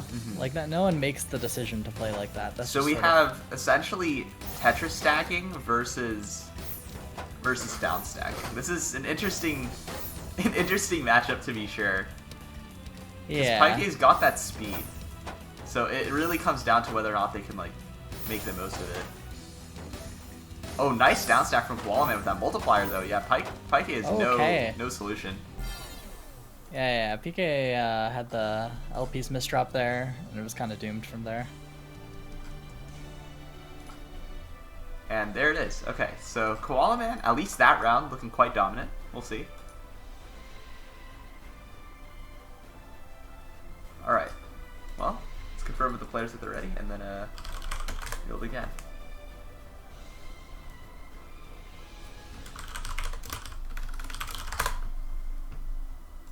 Yeah, one thing I hope we see from PK is sort of stacking his attacks over each other so that they Yeah. Sort of. I feel like if he gives Koalaman the chance to downstack, then it's going to be really hard. So he needs to make sure that his spikes like end the game. Yep. I think like really generally speaking, like the way to beat super defensive players is to spike. Either that or just 4-wide. You could always 4-wide, which is kind of a spike of its own, but it's all cheese, which makes it even funnier. But still, like you can like you have to kind of send everything at the same time. For sure. And interestingly, it seems like PK has a really slow soft drop speed. I don't know if it's just the default one or if he purposely set it that slow, but it's going to make it hard for him to spike very fast when he has T-spins in the middle of his spike, I guess. That's true, but I'm not sure how much that matters considering, like, I don't know, like these aren't like 5 PPS players, right? So yeah, for sure. Yeah, I don't know. We'll see. Alright, yeah, Koalaman with that T misdrop caught out in a pretty awkward position there, and PK's gonna take that round. Yeah, for sure. So we'll see, Koalaman sort of misdropped in the opening during the warm-up match as well, so we'll see if he's able to sort of shake off these misdrops. Admittedly, though, I feel like the farther you go in the tournament, the harder of a job that becomes. Yeah, because you get more and more nervous. You have to find a place to, like, I don't know, be in the zone or something. Yeah. Okay. Oh, that's tough. Is this livable? It would have been. He's able to downstack a little bit through it, but he doesn't have the pieces to get to the garbage hole now, so Koalaman's gonna take it. Actually, yeah, I think PK might have been better off just, like, placing a piece and then trying to take the Tetris. I think they were a little bit too scared, and that cost them that round. Yeah, it was really close on whether or not the spike was going to kill them outright, so maybe they thought it was not possible to tank it. But yeah, I mean, it's definitely hard to judge in the moment, especially under these conditions, so yeah, can't blame them. Yeah, I get it for sure. I mean, I too would probably play it safe, so yeah. Same. All Actually, right. I don't know. I've died like that a lot, being like, I can tank this, and then it just kills me. Oh, this could be a big downstack for PK. Oh my god! Oh lord, get him out! Oh my god! Oh, that downstack. 23. Oh lord. Oh no. If I'm Koalaman, like I'm shook after that. Oh my god. Yeah. It seems like he is kind of shaking it off. I mean, he just typed in chat, nice. So. Oh, okay. Well, I mean, I can't see the chat from my. Yeah, I know you have it enabled, so that's why I'm telling you. Koalaman actually had a PC there, but didn't opt to take it. And you know what? I kind of think that was a good idea, because generally speaking, regardless of who does the perfect clear, it favors the faster players, so... yeah, agreed. I don't think that PCs are a good strategy for Koalaman, given his playstyle. Because it seems like it just adds more to the inevitable spike from his opponent that he's sort of has to play around already. Yep. I think PCs are good if your opponent is either a lot better than you or slower than you. Yeah. Or if you're just trying to, like, if they go for some kind of setup and you just want to stuff it, right?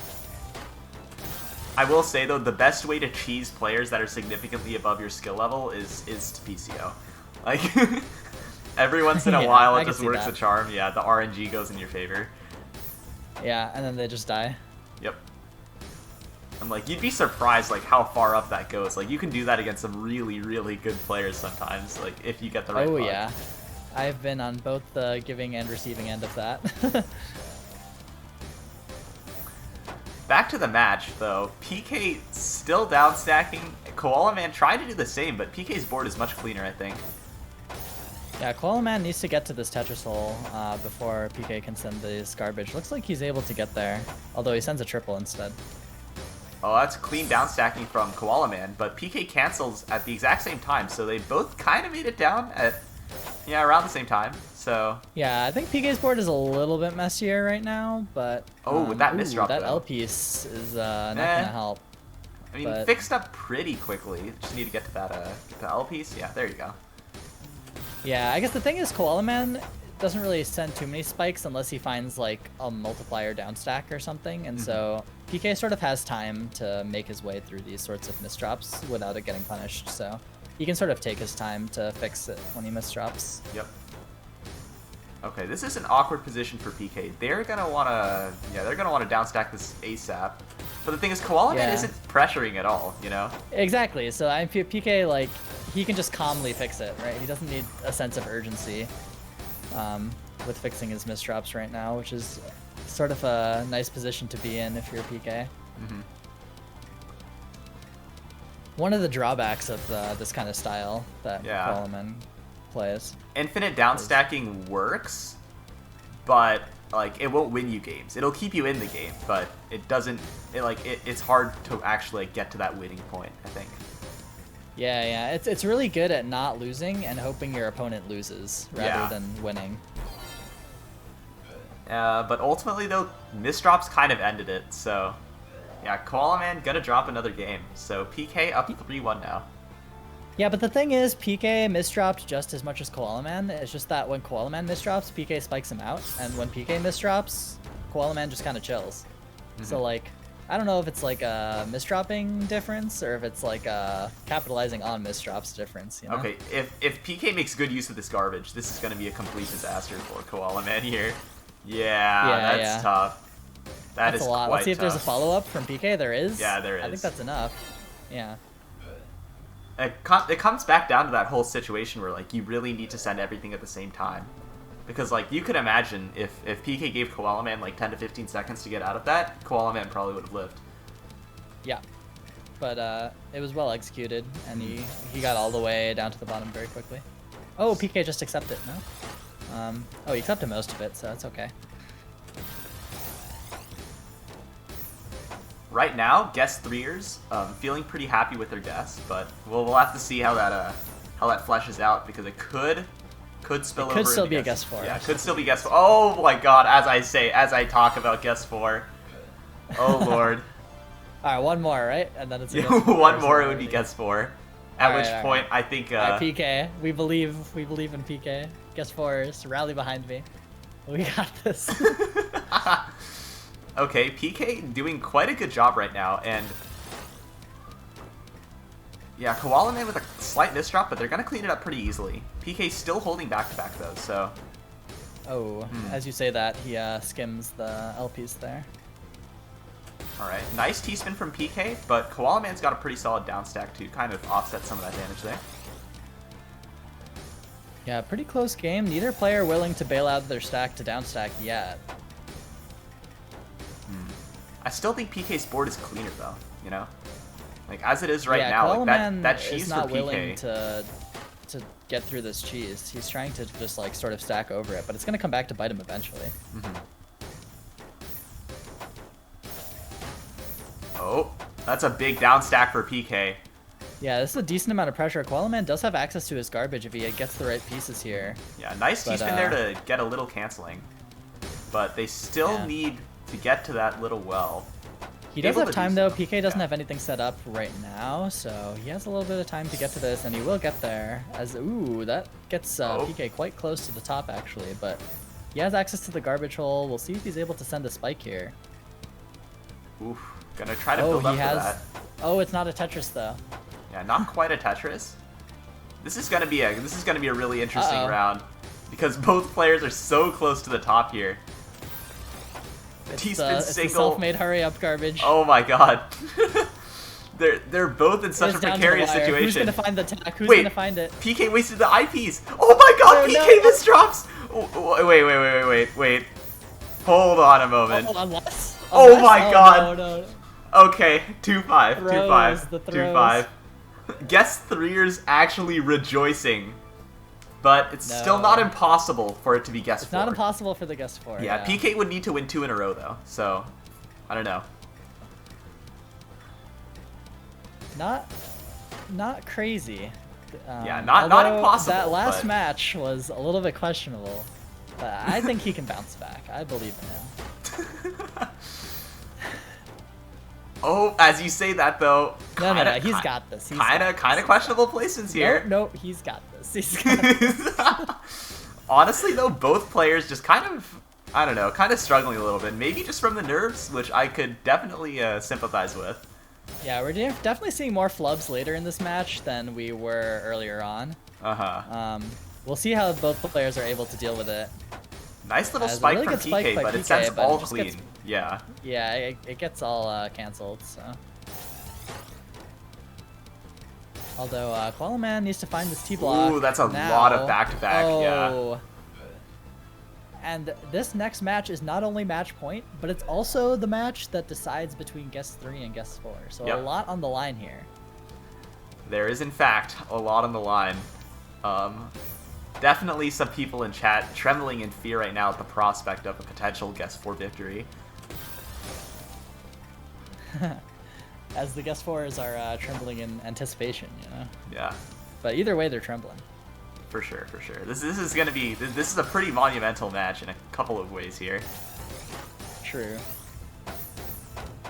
Let's hope the players aren't thinking about that and are instead Yeah, trying let's hope not. try to win the game.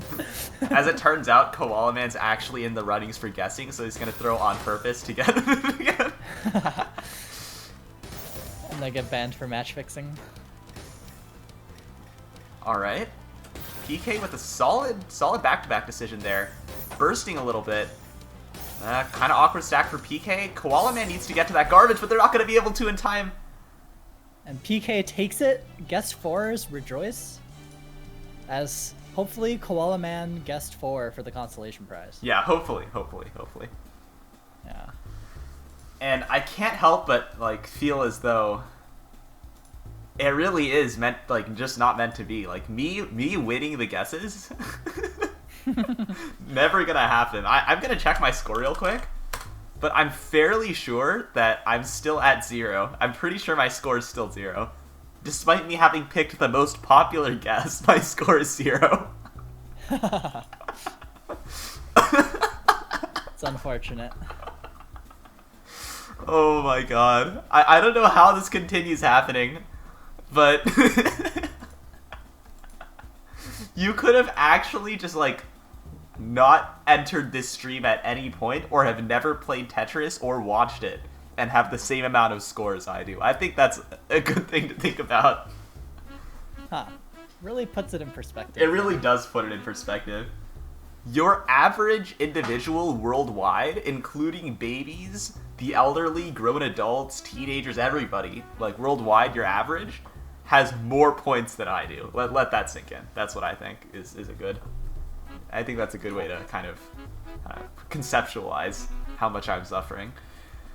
Okay, let's look at what our next match is going to be. In fact, a coin would do better.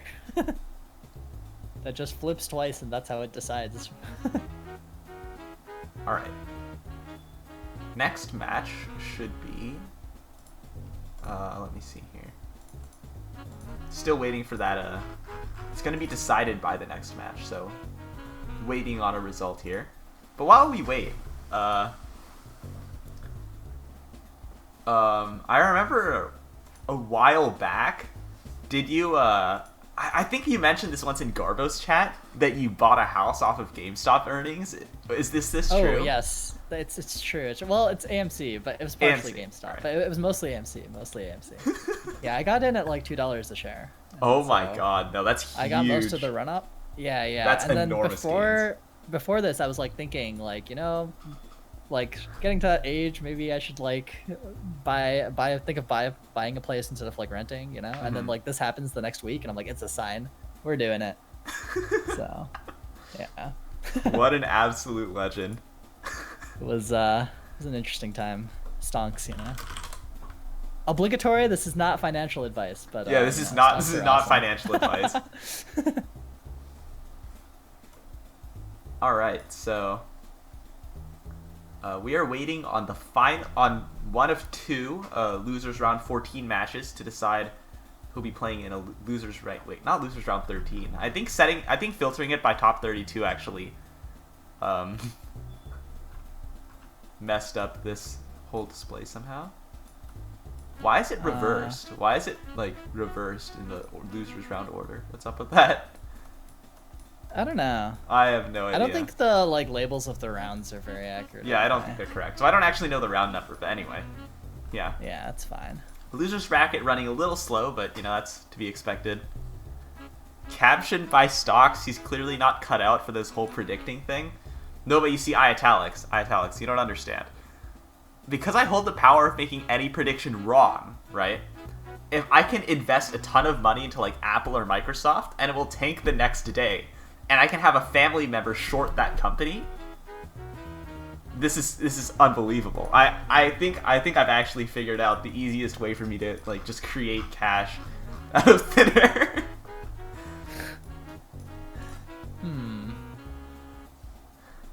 You'll take down the entire U.S. economy while you're at it. Yeah, just invest in the U.S. dollar, and then it's all over. Yeah, I mean, tanking most big tech companies would make a pretty big dent. Yeah, probably right would. So... Okay, so just invest in the S&P. It just tanks the entire, the entire big tech market and everything. Put money in an index fund, and the entire just like economic the entire situation. Market just crashes. Yeah. You just caused the next Great Depression. All right, I believe we're still waiting on this one match, which would be Clumcube versus Renitas. So we are waiting on that one. I am realizing, I'm looking through all the seeding, and a lot of the high seeds are not doing too great, whereas a lot of like lower seed players are doing quite well. Because in our top 4 winners, so like in our winner semifinals, we have Fatal 65 and Daniel 3549, and both of them are like 72 and 78 seed respectively. So I don't know. I think what was the seeding based on this time? Versus score. It's always based on versus score. Oh, gotcha. Part of the reason why we do versus score is to make things a little bit more unpredictable than they would be if it was just TR. The problem with seeding by TR in a UC is that, how do I put it? We would not want for the number 1 seed to just blaze through, because that would kind of go against the point, right? Yeah. Right. So I think like doing it this way makes the bracket a little bit more exciting.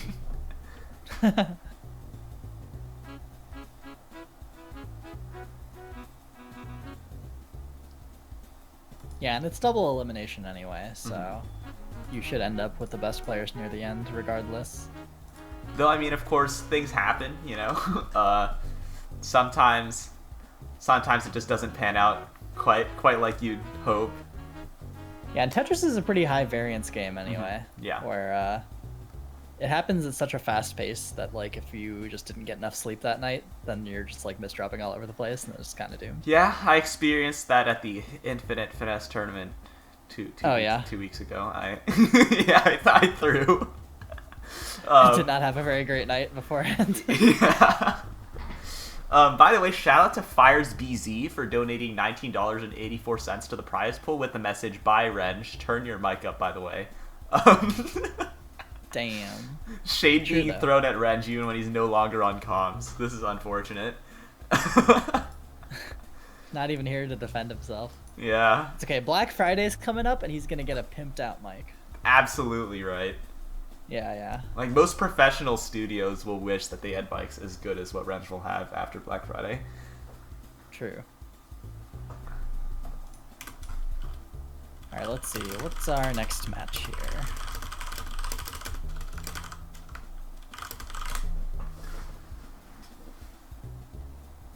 We may never know. We may, in fact, never know. Alright. Who's your favorite to take the tournament so far? Based on what you've seen. Okay. Looking at Juan's play, they were really solid. Yeah. The thing is, they also had a fair share of miss drops, but I think that if they're able to keep up, like, the play that they have been, I could see them taking this whole thing. I think, like, a lot of their back-to-back decision-making is really strong. And especially with the no pass-through that was introduced recently, it's a lot harder to kind of thwart that clean style of play. So I could see that going quite far. Yeah, I saw the no pass-through announcement. I actually haven't played Tetrio since then, so. Okay, yeah, I think at this skill level, it's not too influential. It's more influential at the top levels where players were actively dissuaded from back-to-backing too much because sometimes you just get pass-through spiked, which kind of sucked. So, gotcha. Yeah, like now, if you actually like go over to top back-to-back players like Raviclia's profile, you'll see that on his account his average APM is 171 because he's no longer afraid of doing back-to-backs. So, Gotcha. yeah, you've got that whole kind of thing going on. I think that's good for the game. Yeah, that was the point. That was the perspective I held as well. But it's still kind of up in the air. There's a lot of varying opinions on that. So who knows? Yeah. Do you have a favorite Tetris player of all time? Okay, I have a lot of Tetris players that are like personal friends of mine. But if I talk about like just purely their gameplay, like whose gameplay do I admire the most? I have to say QMK. It would be wrong for me to say anybody else. Yeah, QMK. QMK is a good one. I really like QMK. Yeah, I mean, like, he's not, like, the best player in the world. Like, obviously, if he fights CZ in grand finals of something, like, he's not going to win, unfortunately. Like, that's just how it is. But the way he plays just... How do I put it? It's so satisfying to watch, I think. It's very calculated. Yeah, it's super he always calculated. Has a plan, and then you're just watching it unfold. Yeah, and I see the speed that he goes at, and I'm like, I should try playing at that speed and seeing how I do. And I try, it does not, it does not work. Like I don't know, like, how do you put it? He's almost, I'd say he's in a bad position the lowest percentage of the time by comparison to almost any other top player, probably. Yeah, I can see that. It's like either he's just spiked to death or like perfectly fine. And those are like the only two states that he's ever in. Yeah. That's fair. Yeah, I really like QMK as well. Yeah. He's definitely a solid player. I really liked Madiabar way back in the day. I was sad that I feel like he never won any of the Tetris Tournament Online things. Like Hapo always got him instead. Or I don't think he even ever made finals, to be honest. But I always feel like it was just him choking, and I feel like he was the best player back then. Yeah, you know, I don't really know much about like the older tournament players. I've heard stuff about them from people like Blink, but I wasn't really around at the time. So, or I mean, I kind of was, but I wasn't like in tune with the community or tournament scene. So, didn't really know much.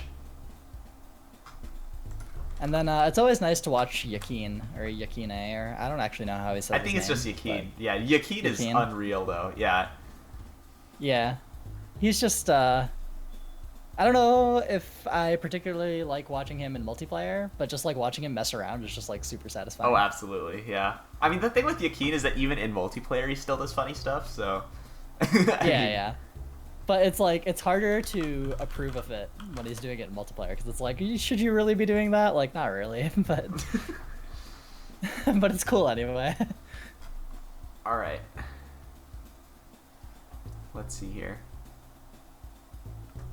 I'm looking over at the bracket here, and these players are taking a little bit longer than I expected them to, so... My apologies for the delays, which are entirely my fault. Let's see here. We're waiting on... Which match are we waiting on here? We are waiting on Clumcube versus Renitas, which has still not concluded. Like that's really taking the most time right now. Is there... I think there's... It's the bottleneck. Yeah. Okay, yeah. PK versus Koala Man already concluded, which I believe PK won 7-2. Yes. Yes. Much to the chagrin of all the guest threeers, by the way. And yeah, we've got a couple matches just happening on the side here. So we've got two sides of losers bracket. On the upper side, it's just being held back by Clumcube versus Renitas. And on the lower side of the bracket, we're waiting on Blue Toki versus TS Prime, which will probably happen off stream. And then we'll be officially into our top 8, I believe. Nice. Yeah.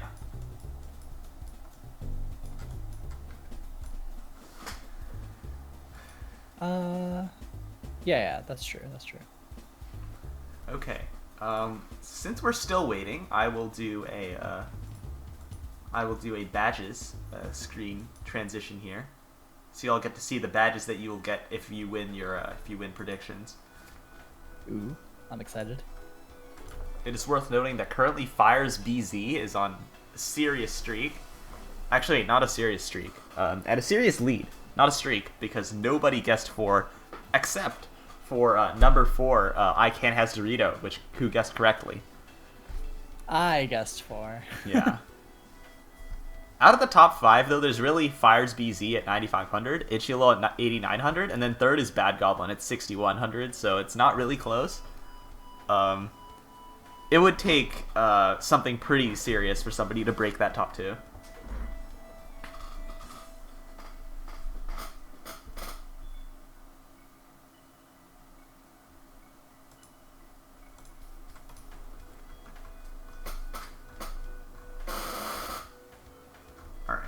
What are we looking at? I'm just constantly checking the match results channel to see whether that is concluded. If anything comes in, yeah. I should hit up Ors at some time, or iitalics actually, because he designed it. Yeah, one of the UC staff members, iitalics. Have you heard of Blockfish, Wawi? Yeah. Blockfish, yeah. Like, I should get iitalics to create like a Tetrio Blockfish, and then so we can have that just playing on stream while we're while we wait for stuff. That would be actually like a really worthwhile investment. Yeah, true. It looks like Clumcube versus Renitas came in. Clumcube won 7-6. Ooh, okay. Well, that's why it took so long then, because that's a hell of a close set. Yeah, that would definitely explain it. It definitely explains it. Yeah, I think the more I'd rather see it be a genuinely close match than I look back at the match results, I see 7-1, and I just keep wondering to myself how it took that long. So this is better. This is better. At least there's some logic to it. All right, let me prepare this match. So now, let's see, who will we get next? Maybe it makes sense to stream TS Prime versus Blue Toki since the other matches are further back, so it makes sense for those to just go off stream and go faster. Maybe, I don't know. I don't know, but like this is what was prepared, so you know, I mean, like contacting players and hoping they haven't already started is a total headache. So yeah, that's true. That's true. Yeah, I'll just probably stick to this one. So Clumcube versus Pleco. Oh, so Clumcube just came off a 13-game match and has to jump right back into it on stream. Sometimes, you know, in a way that's a disadvantage because they're probably tired, but in a way that's also an advantage because they're hot. Yeah, they're gonna be warm after that tiebreaker win. So who knows? And let me prepare our next question now.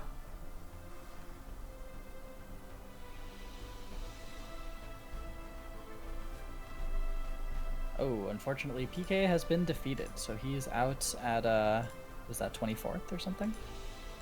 But GG's to him. PK at where? I'm looking through the bracket here. That would be that's top 8, top 12, top 16, I believe. Oh yeah, you're right. All right, so we've got our next polling question, which would be she'll just give me a moment to put this in. Yeah, while you're doing that, Clumcube is 20.3k touch rating, 35 APM, 1.12 pieces per second, and 73.9 versus. And where's the other one? Pleco is 20,000 on the dot, not on the dot, but close touch rating.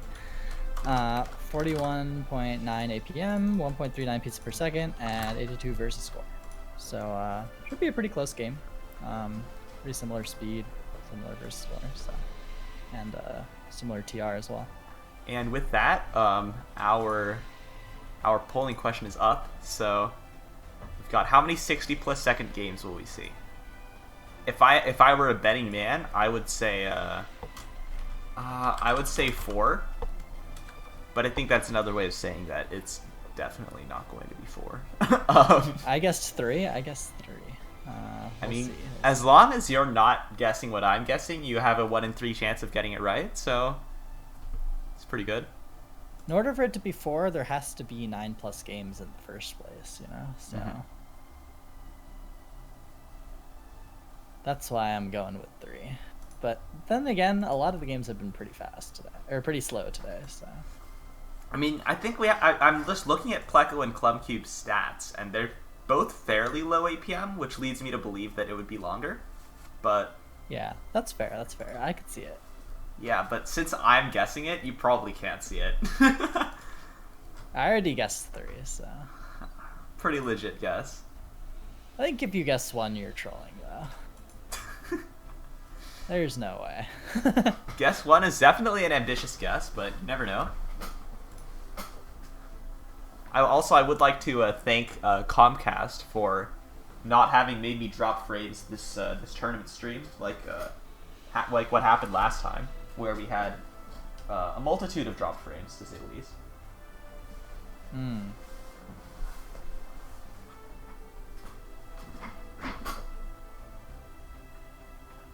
Didn't they rebrand? It's not called Comcast anymore? I mean, they have Xfinity Wi-Fi, I guess, but like it's Comcast's like the bigger company behind it, I think. Oh, gotcha. Yeah. Anyway, alright,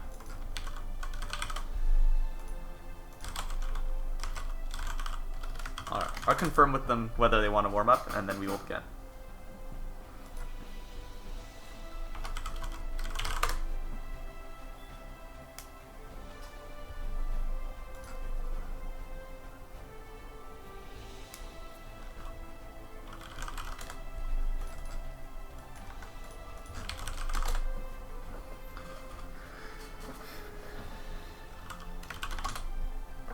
Alright, so I believe they are ready for our warm-up.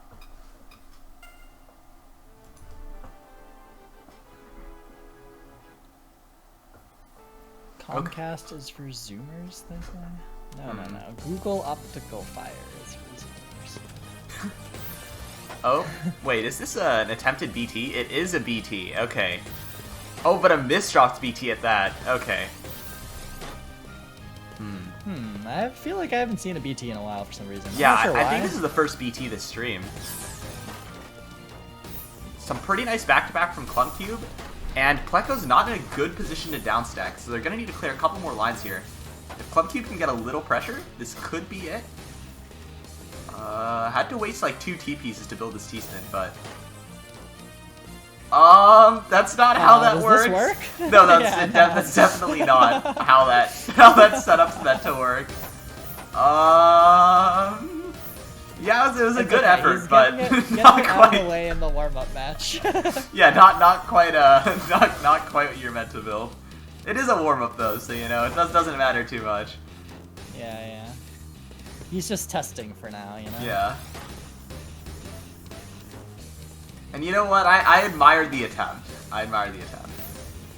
It shows that he's confident, if nothing else. Yeah.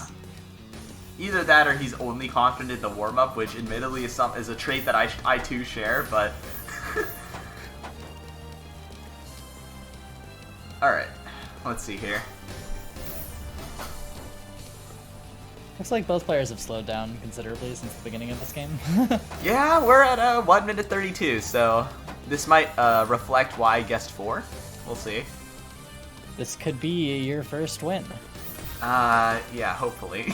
Then you will have a higher guess rate than the average of the entire population of the world. Yeah, that would be nice. Which is like 0.00 whatever. Yeah, just imagine it. Your average human has more points. Why limit it at humans? Your Yeah, average being in the universe.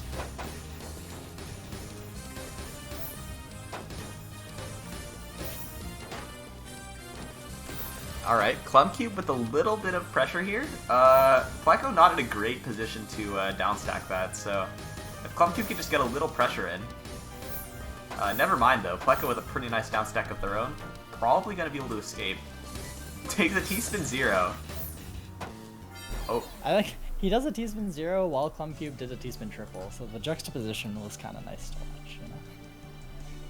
I mean, to be honest, yeah,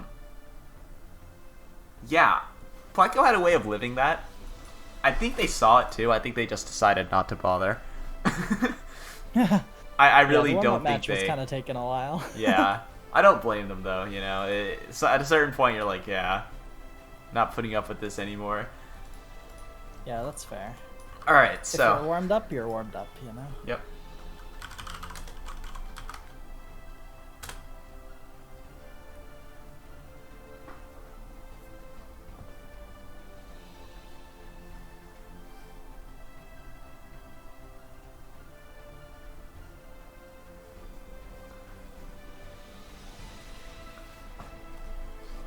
Alright, Pleco's saying they're going to get water, which is very good advice for all of you who are playing or watching. Please drink water, stay hydrated, stay healthy. I'll do some of that myself, I'll drink some water. Fog hydration.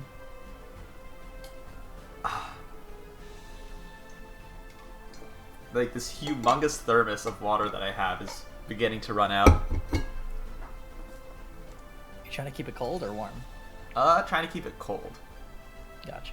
Yeah, ice cold water. Not actually ice cold. I know some people are really into warm water. I think warm water has its uses, but I don't think commentary is one of them. Yeah.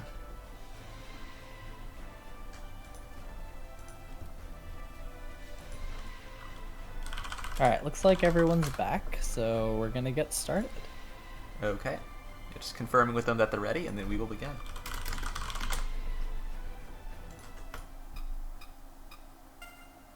Alright, and we're into it. Pleco versus Clumcube. Okay. So if the warm-up was any indication, we should see a relatively explosive opening, and then Clumcube was going for the stick spin, but they misdropped their SPs. And I was gonna say they're about to get BT cannon, but Pleco misdropped their iTalk. So pretty much just back in the mid game at this point. Alright, I've successfully Commentators cursed the the opening. I'll never talk about it again. I've learned my lesson. Yeah, Commentators curse. Every time. Now, Pleco getting pushed towards the top. He does have access to his hole, but that L piece makes things actually pretty scary, because that could KO him pretty easily. That's a wild pillar they've got there. It's still livable? I mean, Clumcube kind of struggling with the pressure here, so it might be livable. Oh my god. I swear to god, if Pleco lives this is gonna be, like... I don't think it's possible. Also, Clumcube, can you please just send a line? Why is he setting up a T-spin? Oh my god. Okay, there you go. Okay. I think it's one of my biggest pet peeves that I've seen so far, is like when the other person is like literally dead, and then you see the person like setting up a T-spin or something, when they could literally just do a single combo. Okay, yeah, you definitely don't want to watch my gameplay then. You definitely don't want to watch my gameplay then, because I suffer from that quite a lot. Alright, we've got a BT cannon from Pleco. Not a BT loop though, so no obvious continuation for that setup. Yeah, it looks like he's looking for something to follow up with, but it's kind of ambitious. I think maybe he should just downstack out of this. I think they're looking for a TST. It's incomplete. It's not even going to clear though, so now he just has a really messed up board, and this was just not worth it at all. And Clumcube I think there was a way in which it could have been worth it, but like it would have been very, very difficult to see. Yeah. Luckily, Clumcube has managed to not KO them while all of that was happening. Yeah, so we ended up in a pretty even position somehow. Yep. You know, I don't know. I'm kind of liking my my guess 4 right now. Your guess 4 is sitting pretty. All right. Pleco with some awkward decisions there. Are they gonna be able to? Yes, it's quite the downstack here. And it's Clumcube with the short a little bit, and Clumcube. Oh, that's a hard tuck. Yeah, that's a hard tuck. It's like counterclockwise, 180 clockwise, and then hard drop or something. It's not something you can get by just mashing counterclockwise. Yeah, I'll be honest, I have no idea how to do that one. So. Alright. Yeah, when I saw the BT cannon and stick spin attempts, I was thinking that maybe your guess 4 was doomed, but then they seem to just misdrop it every time, so I guess your guess 4 is fine. Oh, it's a BT loop attempt, but... yeah, I don't understand the logic behind that decision that Pleco just made. They took BT loop, which cost them the T-spin at the bottom, but in doing so, like, they didn't even get a PC, so I don't know. I mean, it worked out for them, so... Maybe it's just one of those muscle memory things where you see it and you just do it. I guess so.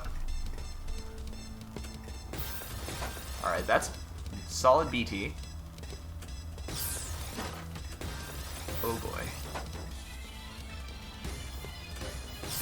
Okay, more pressure coming in from Pleco. Is it enough to KO Clunkcube though?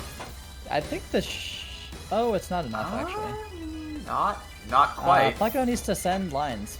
Yeah, they need to be sending right now, and they don't really have anything here, so... Clunkcube trying to downstack? A little awkward on that downstack, but it works out. Yeah, now Clunkcube seems to have gotten the upper hand a little bit here. Actually, it's hard to say, because Pleco has a very clean board if he can get to the garbage, so... Hard to say who's ahead, really, but it's a relatively normal mid-game, I'd say. I will say this though, I think I can definitely feel the nerves like through the screen right now. Both players seem extremely nervous. Like I'm gonna be honest, like if you just look at Clunkcube's movements, like you can see a lot of jittering. Oh yeah, and you can see them like bailing out of things when it doesn't make sense to, just because they just want to get out. And, like, stuff like that. Yeah. Oh wait, oh my goodness, wait, that was a creative STSD, and I mean... into a Imperial Cross, right? Yeah, but it needs to be filled first. Rotated it maybe the wrong way? Yeah, I wasn't sure what happened there. This is an interesting set, for sure. Alright, Clunkcube trying to downstack a little bit here, and they don't do a bad job at it. Still need to clear through a couple more lines of I was just watching Clunkcube do the Imperial Cross, and so I wasn't watching Pleco's screen at all, and I look over, and somehow he's at the top of his screen with nothing set up. I don't know how during the entire Imperial Cross nothing happened, but here we are. Yeah, I think just, like, Clunkcube built an interesting setup, like, especially with the STSD, but a lot of the attacks that were done were all incomplete. Yeah. So, like, it didn't give as much pressure as it probably could have. Yeah. Ooh, big multiplier there. Yeah, big spike, though, from Clunkcube. This is Cluncube's opportunity to strike. Smart Pleco's gonna have trouble getting to his garbage here, so if Clunkcube can just attack, it should be doable for him. He has another T-spin set up. Let's see if solid T-spin. Oh, but it cancels, so... Yeah, and Pleco has access to his garbage now, so if he times this right, it should be enough to get out. And it looks like Pleco's gonna live to see another day here. Now it's now it's Vicious Clunkcube. Stuff by Clunkcube. I don't know if this is gonna be worth it. Okay, solid TSS. He's trying to cancel, but nothing's getting sent. Still not bad to take a TSS there, though. That's one of the nice things about TSS. Like, it doesn't really matter. Like, it's almost never a bad idea to take a TSS when you can, right? Yeah, that's a good point. Whereas, like, with TSD, sometimes, you know, like, you don't want to give your opponent that garbage. Right. Like, a TSS, like, can't be used against you. Mm-hmm. I mean, it can, but not in the same really. way. Yeah. Yeah, not in the same way. And it works out for Clunkcube, as they tie it up 2-2.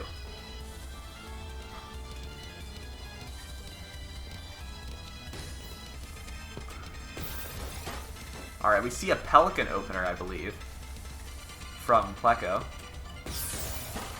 Into an interesting follow-up. I'm not familiar with Pelican, so maybe that's just standard follow-up, but still, quite interesting to my eyes. Yeah, I don't know either. But Clunkcube has a T-spin triple on his side, but both players keeping their screens extremely clean this game. It's been a lot of back-to-backs. Seesaw garbage, I guess. Will it be enough, though, to make the round last longer than 1 minute? I think that's the real question that we're all wondering right now. And now, I think we've already resigned that you know, Cab wins this time. Like, they'd have to pick up the pace significantly for this one to change here. Yeah. It's already like halfway there, right? It was 9 is the cutoff. Oh, nice multiplier for Clubcube there. And caught Pleco at a good point here because Pleco doesn't have too much defense. So Clubcube just pressures a little bit. Yeah, that's going to do it. Clubcube up 3-2. I'm curious whether Pleco's going to go back to trying the BT cannon. And as I say it, it comes to pass. They attempt another BT. Okay.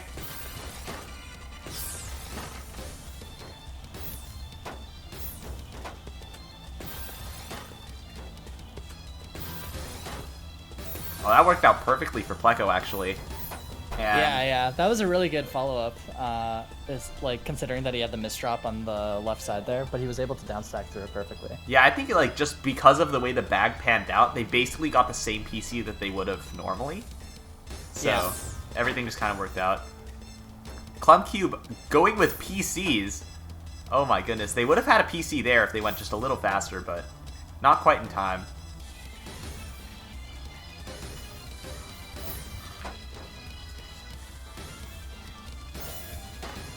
Looks like Pleco has a little bit of an eyepiece dependency here, so he's going to choose to plug his Tetris hole in order to get rid of it. This is cut copyable. Clubcube not going to opt for it though, just building up an overhang anyway. Works out. Yeah, it seems like Clubcube has a little bit of self-made garbage on his side, but Pleco's not really in a position to capitalize on it yet. He does have access to the garbage hole now, both players do actually, so we'll see if some back-to-backs get sent soon. Pleco clearing that clean garbage here, so they're in not a bad position to pressure if they want to. Oh lord. Oof. Gets sent all the way to the top. Oh no! Oh. Remember, when the one rotation doesn't work, you gotta try the other rotation. That's, I think, the most important information that any of you will ever hear in your lives. If one of the rotations is not working for your eyepiece at the side, you gotta try the other one. Ooh, Pleco with a really good stack there to complete his setup. Oh. Okay, for a moment I thought there was a PC there. Pleco, just send the line. Oh, just send the Tetris. Oh, is that enough to kill? It should be, yeah. Yeah. And it's tied up 4-4. How long was that round? Oh, I didn't see. I don't think it was an entire minute long, though, so...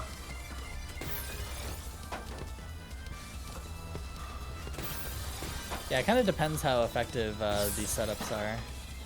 Interesting follow-up from Pleco for that BT. Yeah, unfortunately no good place for the S piece. He can't soft drop, okay. I mean, not a bad fix, I'll give them that.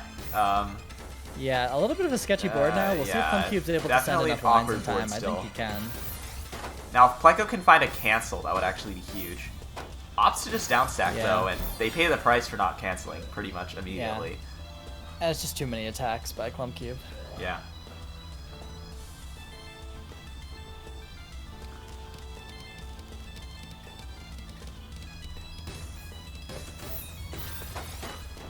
Alright, Pleco building up that BT cannon again.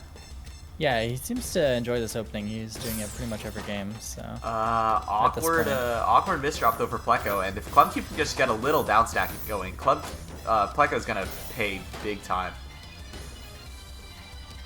Okay. And yeah, there you go. Clubcube up 6-4 now.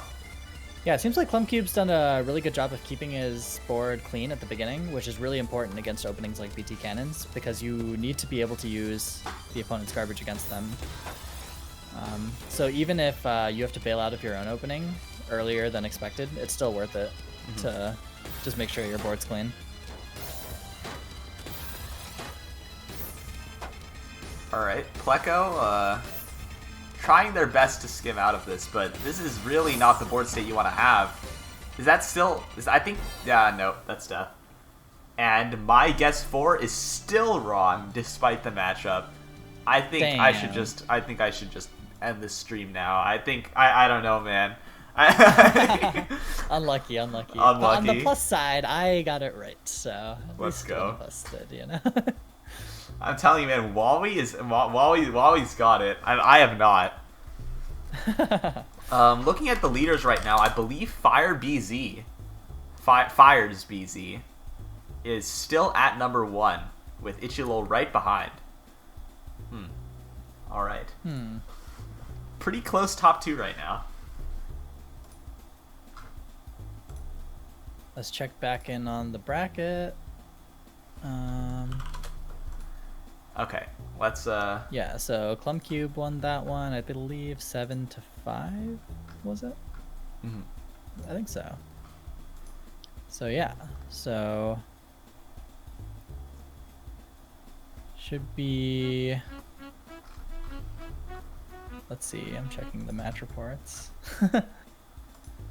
This is also, by the way, the point at the stream at which I would usually rotate again, but there aren't really any commentators left, so we're chilling. We're chilling, more or less.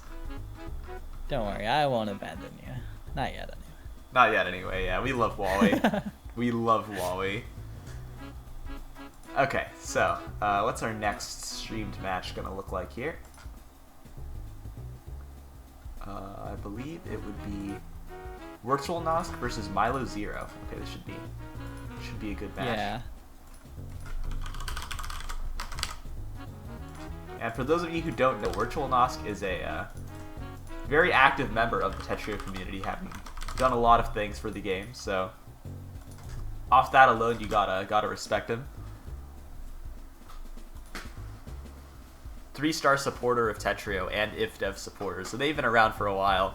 They also have the number 1 badge on their profile for achieving a world record. You may be wondering where that world record's from, but in actuality, I believe that was achieved about like the day that IfDev came to a close, so they just kind of stashed it immediately. But you know how it is. Gotcha.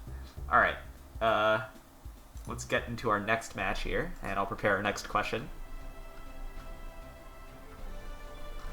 which I believe will be a unique one.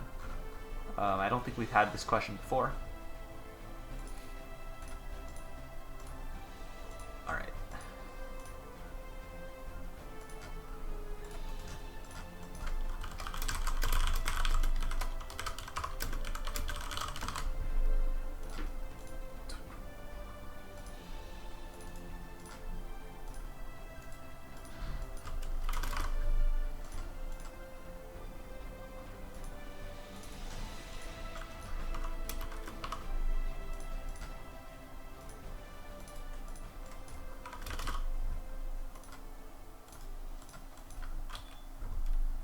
Let's get this poll going.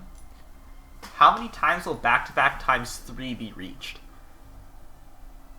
Whoa, that's a weird one. It is a weird one. However, for any of you who are unfamiliar with the Tetrio mechanics, back-to-back times 3 is the point at which your back-to-back T-spins begin to send 6 instead of 5. So, yes. Interesting question. I see some guess 3s, I see some guess 4s. I feel like it happens during most openings, right? It depends which opening, though. That's true. It depends what opening. Like with stick spin, absolutely. With stick spin, absolutely. But, yeah. You know, we've seen a lot of opening misdrops, though, so I don't know if it actually gets to that point.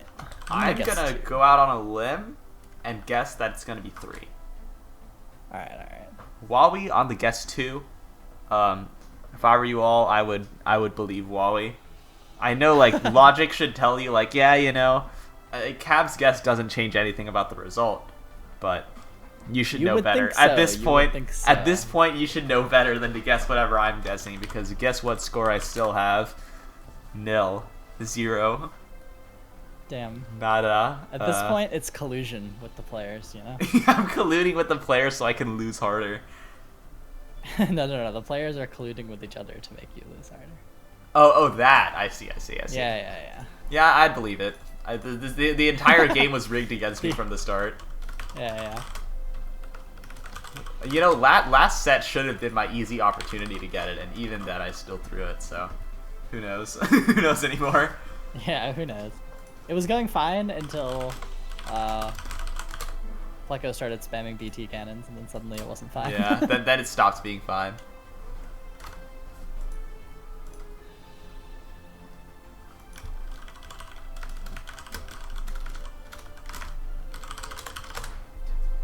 Okay, we'll be getting into our warm-up now. Let's go.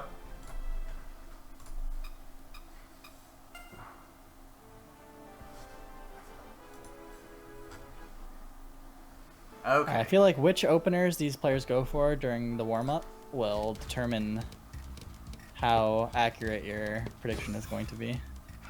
That is the most scuffed TT I've ever seen.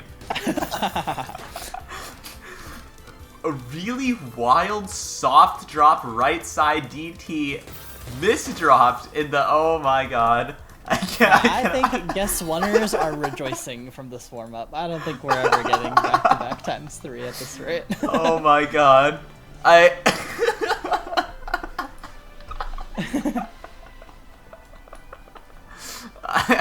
cannot believe my eyes. I actually cannot believe it. I never thought such a day would come. Excellent warm up. I'm sure both players learned a lot. Oh my god. I never thought it would happen. Well, time to start. Okay. Well, with that, let's get into our next match. Okay. First to 7. Just confirm that they're ready, and then we will begin.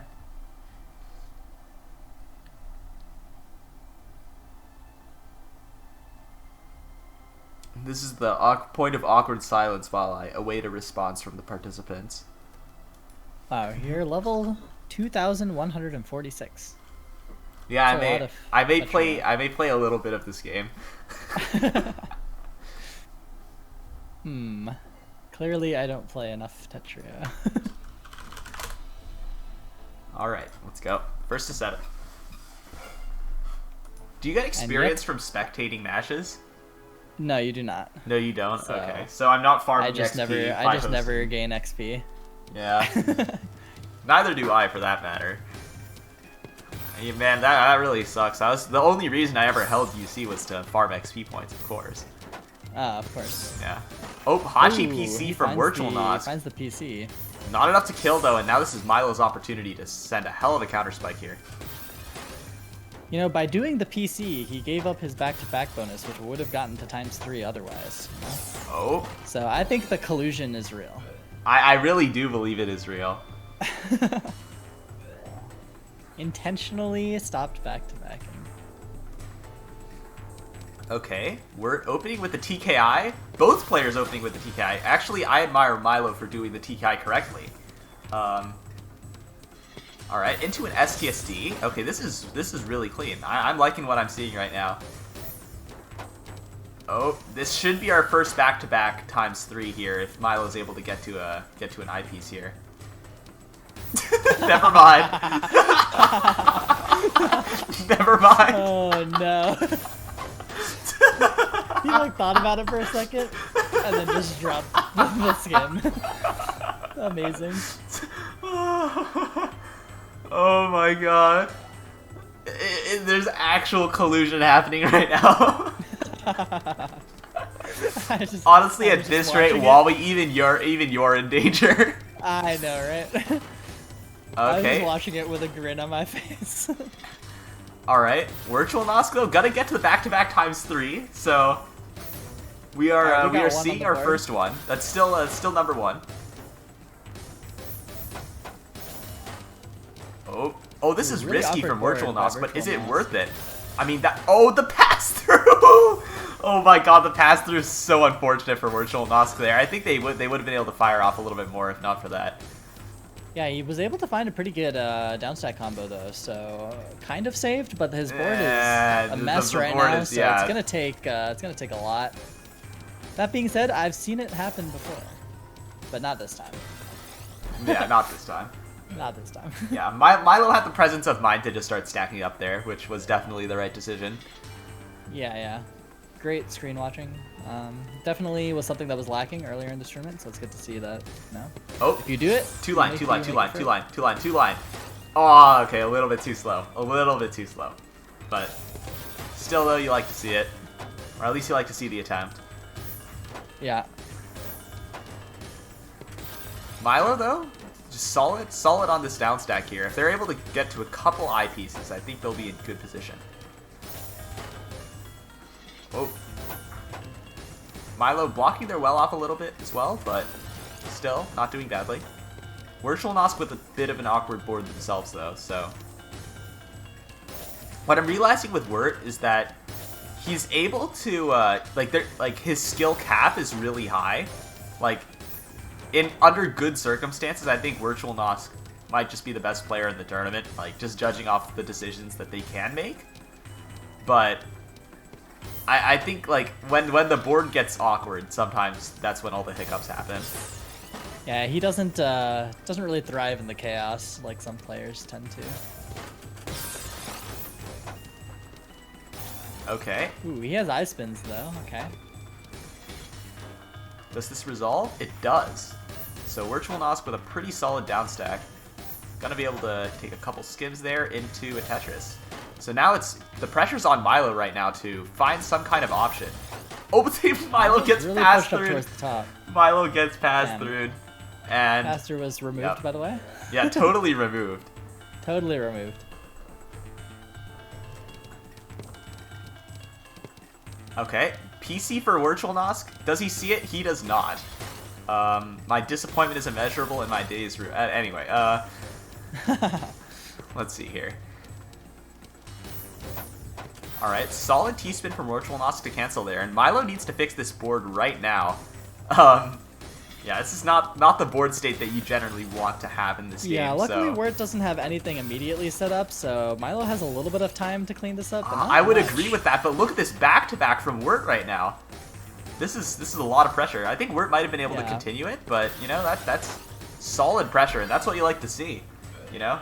Yeah, Milo never able to get to his garbage there. Really unfortunate. I've seen too many times in this one tournament stream where just players are in a bad position, but the other guy's just not sending enough, and Wertj is making a statement that he's not going to make that same mistake. So, yep, that's what I like to see. Another misdrop in the opening from Milo, stopping at a back-to-back 3 from ever happening. Well, we are at a two back-to-back 3s, so right now I do believe Wawi is in good shape as far as his guess goes. Just to profit, you know? Yep. Okay, Wertj trying to figure out a down stack.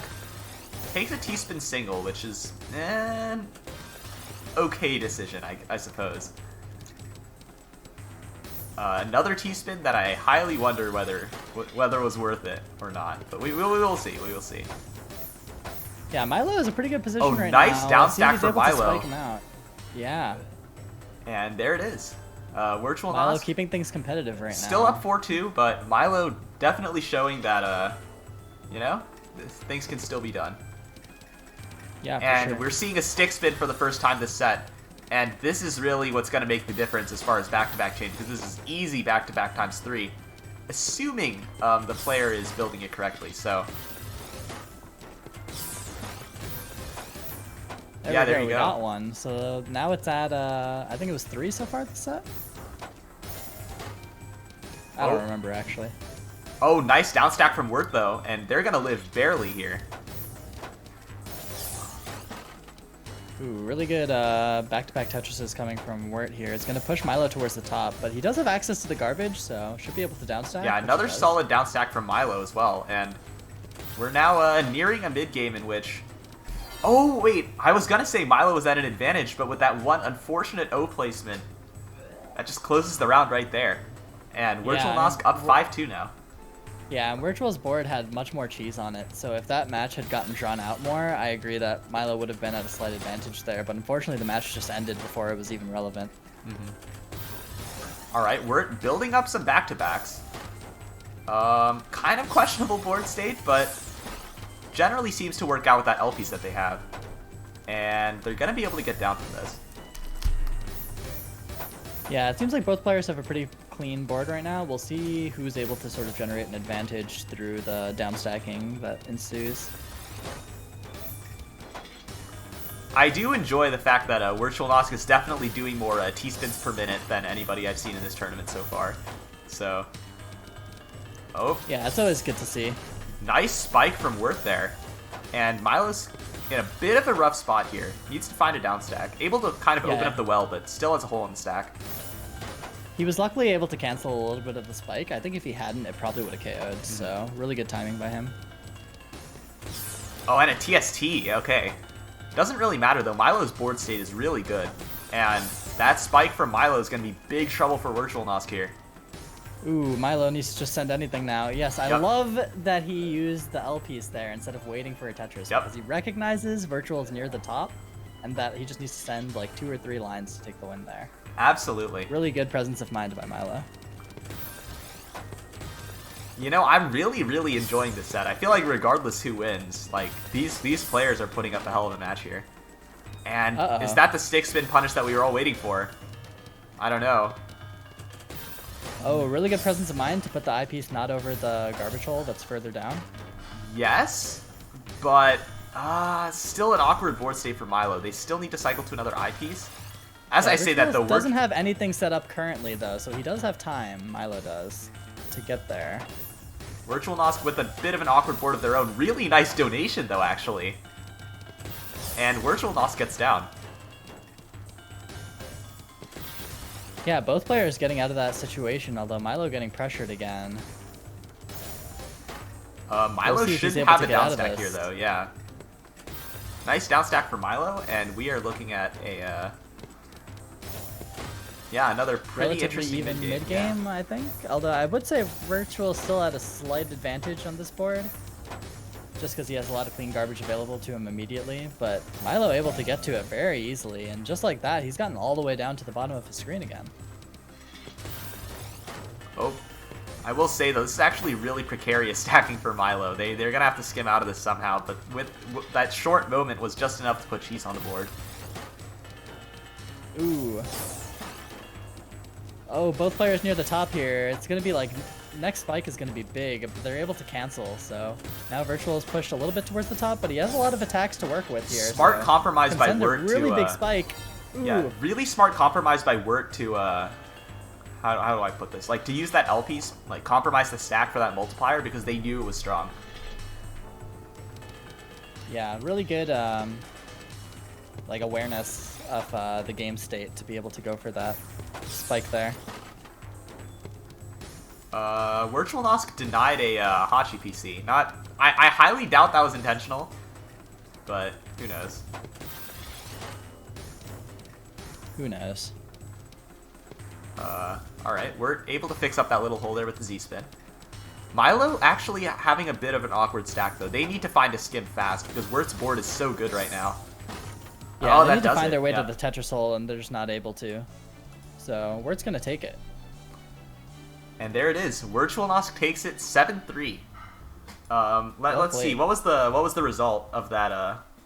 It was 2. Of course, it was 2. Let's go. It's never whatever I get. Everything I guess is wrong. It's always wrong. Dude, what happens if we guess the same thing? Does it cause a black hole or what? No, I think you're right most of the time. I'm always wrong. That's not the same thing. The game will just change itself so that you have to be wrong at least once. Yeah. I think my ability to get the answer wrong is more powerful than your ability to get it right. Stronger than my ability to get it right. Yeah. I imagine like 2 gravitational pulls, one of which is just stronger. Yes. And it seems that both of our, I believe both of our top 2 actually got that one incorrectly. So, Fires BZ and Ichilol still tied up. Okay, so let's see what our next match is.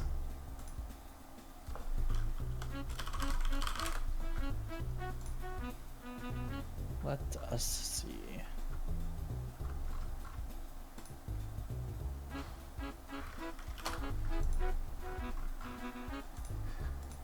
Looks like Clumcube is continuing his loser's run.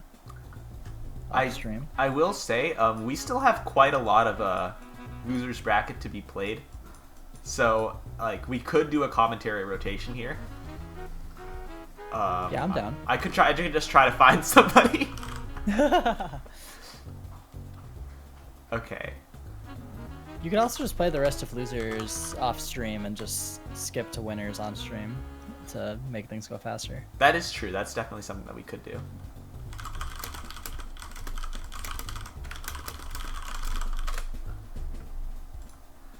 Let's prepare our next match though while we're at it. We've got our next streamed match. Okay, so we'll be looking at Wertj again, but this time against Clumcube, who I'm sure we all recognize from previous matches. So should be an interesting match for sure. And I do also believe that we've reached the point in the tournament stream at which I have to reuse a question because we have run out of the questions list. So what should I go back to? Let's do longest combo again, actually. I think that would be an interesting question to have again.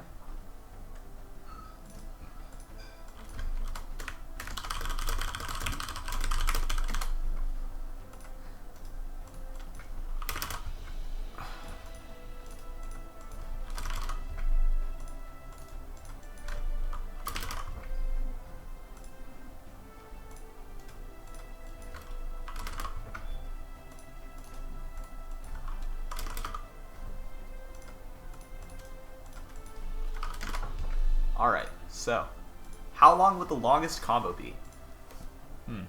Okay, 0 to 5, 6 to 7, 8 to 9, and 10 plus. So, should be interesting.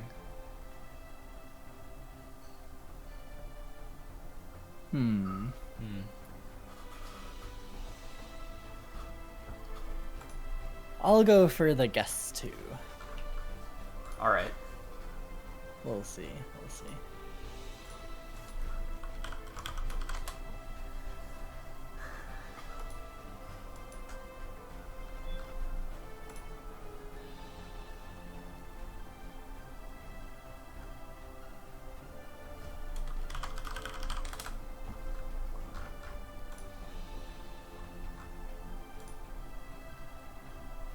Okay. Which one are you going with this time, Cab? I'm gonna... I see some guess 1s. I don't really think it's gonna be guess 1. I think I'm gonna go for... I think I'm gonna go with guess 2. I think guess 2 holds a lot of... Oh. You've doomed me. Oh, Lord. I mean, you can always change your guess. You can always change. No. I'm sticking with it. I believe in you, Cab. You believe? Okay. This time for sure. Alright, well, we'll have to see. I mean, don't forget, if Wertj or Clumcube want, like they can just 4-wide and they'll ruin it. So. True. All right. Well. All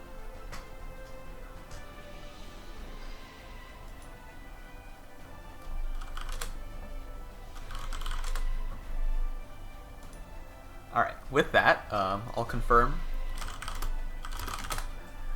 I'll ask whether or not they want to do a warm-up, and then we will begin.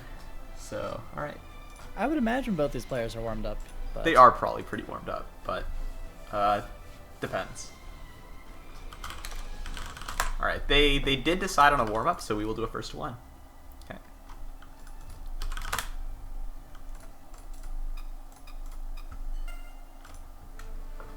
All right, Wertj versus Clumcube.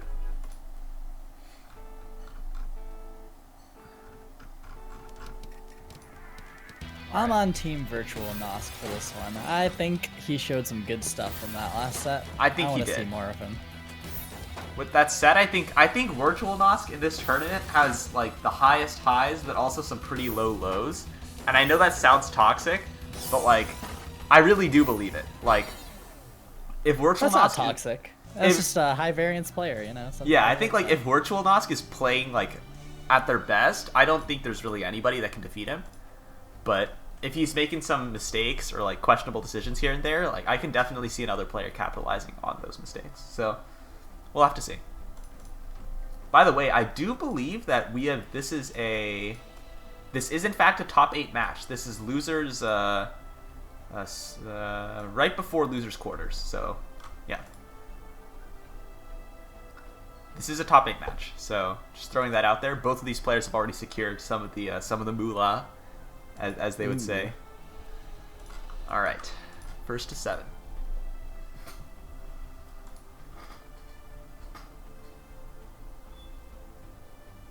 I will say this, though, if WirtualNosk earns prize money, I have a stinking feeling that it will go right back to Osk because he is a 3-star supporter, so I could see it going straight to Osk.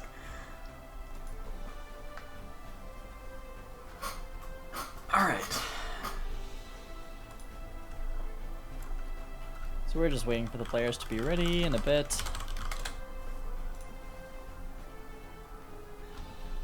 And then we will get started.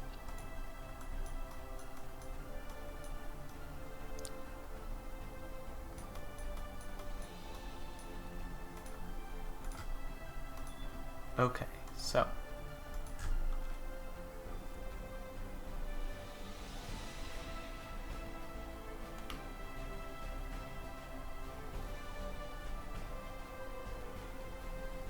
Just waiting for Plum Cube to return because they said they would be right back, and I can't blame them. They definitely need a little bit of a break.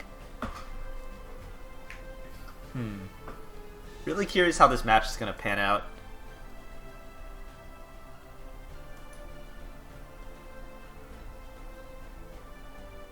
Alright, so Clumcube has returned, so we will get into this first match.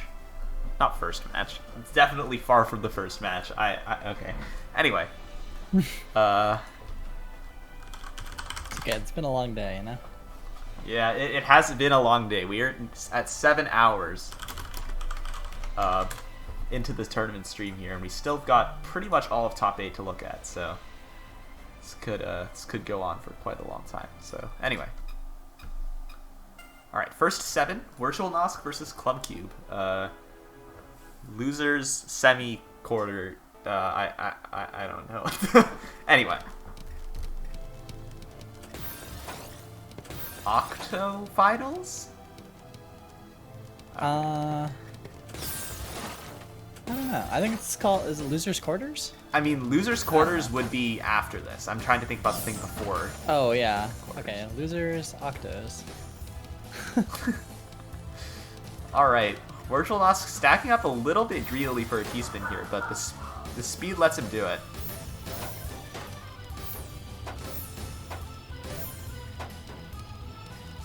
Yeah, and Chumcube has a lot of garbage to get through here. Most of it is clean, but some of it isn't, so he might have a little bit of trouble. Okay, if I may ask, what were those stacking decisions by WirtualNosk there? I'm yeah. really confused on that, because like, he actually thought about those decisions, like, if you actually looked at, like, what he was doing there. Like, he actually waited, thought about it, and then placed them there. That was definitely... What is he doing? Is he seeing the same board that we're seeing? Because this is really, My dude might be a little bit tilted. I will put that out there. Not sure what that was supposed to be. That looked like I'm done with this game kind of placements, you know? Yeah. That's okay though, sometimes it is good to just move on to the next one. Yeah, for sure. Oh, Clumcube's got some back-to-back though. WirtualNosk needs a downstack right now. Yeah, able to get it in time though, so WirtualNosk gonna survive. Clumcube though still with a nice downstack. And yeah, just... Ooh, that Tetris might hurt him, because that's going to give Clumcube even more ammunition here. Yeah. Clumcube is in a really, really good board state right now, and WirtualNosk doesn't seem to be in a great position. Oh, as I say that, the situation gets worse. This is what happens when you do commentary. You cannot help but feel bad for the players they are actually dooming to a horrible fate. Yes, I agree. WirtualNosk, thinking about the PC, not able to find it. I couldn't find one either, not sure if there was one. I'd have to look at it over again. Admittedly, I wasn't paying too much attention to the build there. Yeah, I'm definitely not the best PCer, so wouldn't be surprised if there's just one I didn't see.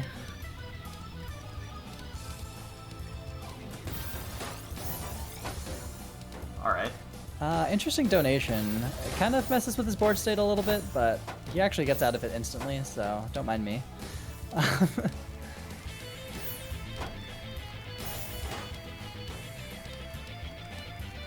Alright. Pretty good board state for Virtual Nosk here. Really clean back-to-back pressure. Is Virtual Nosk gonna try to count to 4? No, not gonna agree for that. Just gonna play it safe. And it was a good thing that they tried to play it safe because they got spiked immediately after. Still not enough though. And Clubcube up 3-0 right now. Yeah, Clubcube on a loser's bracket tear. For sure. Like I guess both of these players are. Yeah, I mean, I'm pretty sure Virtual Nosk actually lost his first round one. Yeah, his round one he's match, on the biggest. Yeah, he's on the biggest losers bracket run for sure. With that said, though, sometimes that can mean fatigue, and that is a brutal PC to be hit by. Yeah, and it takes mental strength to be down 0-4 and to still be playing your best. So hopefully Virtual Nosk can stick with it here.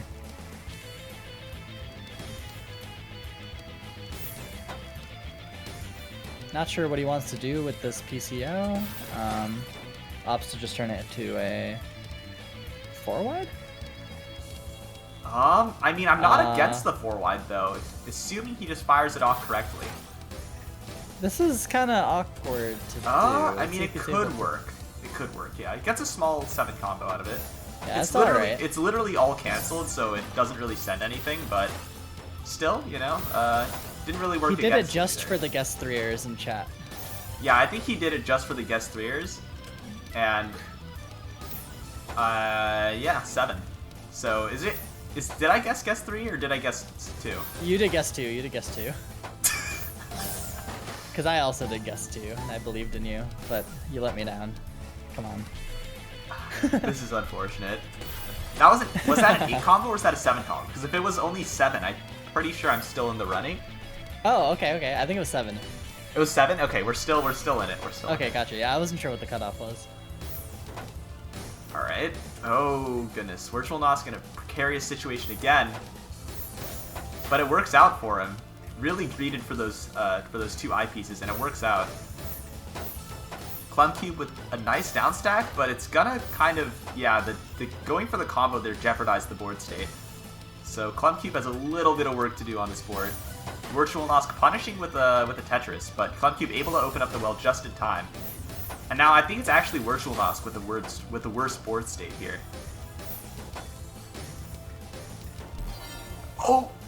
Oh no!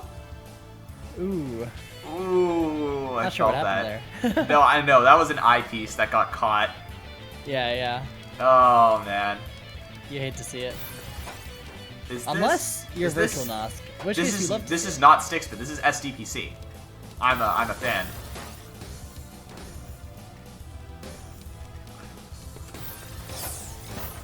Alright, we'll see if Clubcube's able to get to the garbage hole here, because Virtual Nosk is pressuring pretty well right now. Yeah, I don't know what Clubcube was trying to do with that. Yeah. Kind of reminiscent of something a Jumbo would do, you know? Build a random T-spin triple halfway up the board. I mean, like, here's the thing, though. I feel like being greedy is okay, assuming you know how to do it. You know what I mean? Like... Yeah. Because in theory, right, you can it's okay to only attack and just cancel everything, and you can just win a game with only attacking, right? Like, theoretically... That seems impractical. Theoretically, you could win with only upstack. It's just, yeah, obviously you don't. You could. Obviously you don't, but I think the point to be made is that at any point, if you choose to upstack, it could be just as good as downstacking if done done perfectly, I guess. That's true. Yeah, if you can time everything perfectly, then it could be.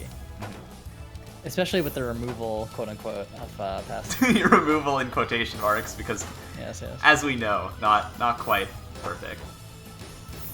I will say though, you know, Virtual Nosk starting to bring things back a little bit with some cleaner play here. Clubcube gets a nice cancel though with that Tetris. Still with an awkward board though, so Clubcube really needs to get on that board cleanup. Yeah, Virtual Nosk is definitely in a position where he can try to pressure here if he finds the right attacks.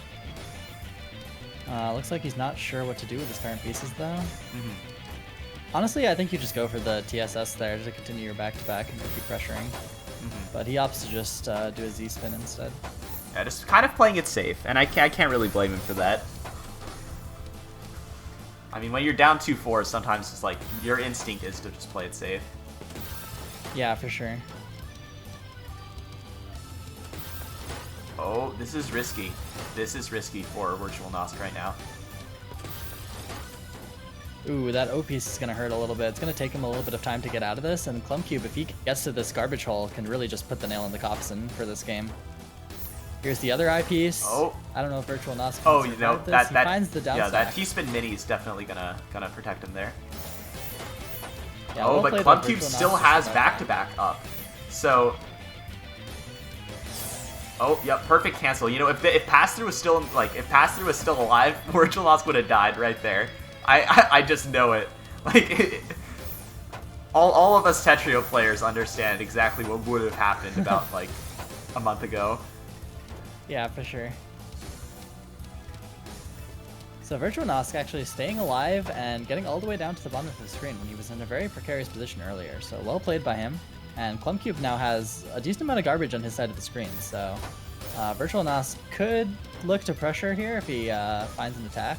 Has to use a T-piece as part of his setup, which is always a little awkward, but maybe it's enough. I mean, Virtual Nosk doesn't need much more here, though, you know? Like, he just needs to pressure a tiny bit, and is that... Okay. Just find this Tetris. Yeah, there you go. Enough? Is that enough, actually? Wait, Clumcube with a clutch's survival? Unless... Okay, no, not quite. Not quite. But it was close, you know? Good effort from Clumcube, trying to stay in there, but Virtual Nosk's able to bring it closer, 3-4. Also, I missed it earlier, but shout out to Rainwing for the raid earlier.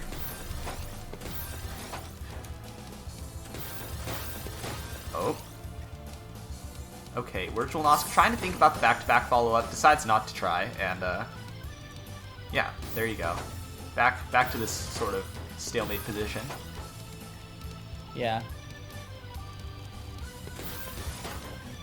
I mean, Virtual Nosk has a pretty decent board right now. Nice skim into TSD there. Wait, I think that was a TSD or TSS? I don't remember anymore, but... It was a TSD, it was a TSD. It's TSD, alright. Still very solid skim. And Clumcube kind of awkward stack. That eyepiece above the well is a big problem, actually. Yeah, and Virtual Nosk, if he just pressures right now, he's in a really good position, but he's just kind of clearing some doubles right now. Nice eye spin from Clumcube, though. That was really, really good. Yeah, it was a great find in a clutch situation. Clumcube just proving that they've got that decision making when it really counts. Yeah, Virtual Nosk kind of letting that one get away, sort of clearing a couple doubles while Clumcube was all the way at the top instead of sort of upstacking and looking for a real attack there. Yeah. And even though it could have been over, Clumcube's still alive. But with that said, you know, that cheese that Virtual Nosk chose to send instead, while not lethal, still very much dangerous. And, oh, the clean garbage as the follow-up. Clumcube's able to cancel some of it, so... Oh, this TST, though, actually is a really, really good idea considering the board state, and yeah. Yeah, really well played by Virtual Nosk at the end there. Yeah, and Virtual Nosk ties it up 4-4. Just slowly but surely building back the lead. Was that an intentional refused PC? Because that seemed pretty... Unsure. I don't know, because that one seemed pretty obvious. I feel like if anybody who does PCs at all would, you know, would recognize that. Anyway.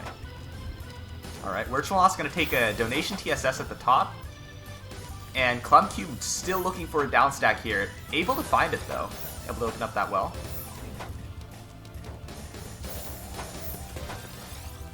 Ooh, lots of big attacks getting sent back, like, back and forth, I guess. And most of it gets cancelled, though. Oh, Clumcube actually in a very good position, though. If Clumcube can capitalize off of their current position, they're in good shape. As I say that, though, Virtual Nosk downstacks pretty well there, and pretty much in a safe in a pretty even position again. Interesting TST. Is it worth it, though, I think is the question. Yeah, it does sacrifice his board a little bit, but he's able to downstack pretty well right now, so he's proving it to be worth it. Now, admittedly, they're definitely, like, had he chosen to save the J piece from earlier, I think it would have been even cleaner. But all things considered, he's able to fix it up pretty quickly. Clubcube clearing a T-spin at the bottom of the board here. Both players really just trying to make the game a little bit more volatile than it currently is. Oh, that's a huge spike. Whoa. And Clubcube not in the right position. Yeah, no to way he gets defend out of against that. No way. Yeah. Had they been hit by that maybe 5 seconds earlier in their stack, they probably would have been okay, but just a little bit of risky building at the top and the spike at the right time definitely seal it. Is this stick spin? No, not going to go for that. Just still a rough board though for Clubcube. Clubcube needs to find a way out right now. Clubcube needs to be careful in the opening. He seems to like put himself in a really awkward spot in some of these games and kind of puts himself at a disadvantage going in. Nice counting to 4 from Clubcube though.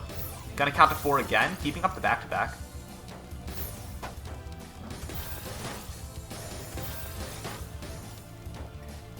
So yeah, Virtual Nosk probably going to be able to escape from this situation, but Clubcube still with a very much clean stack.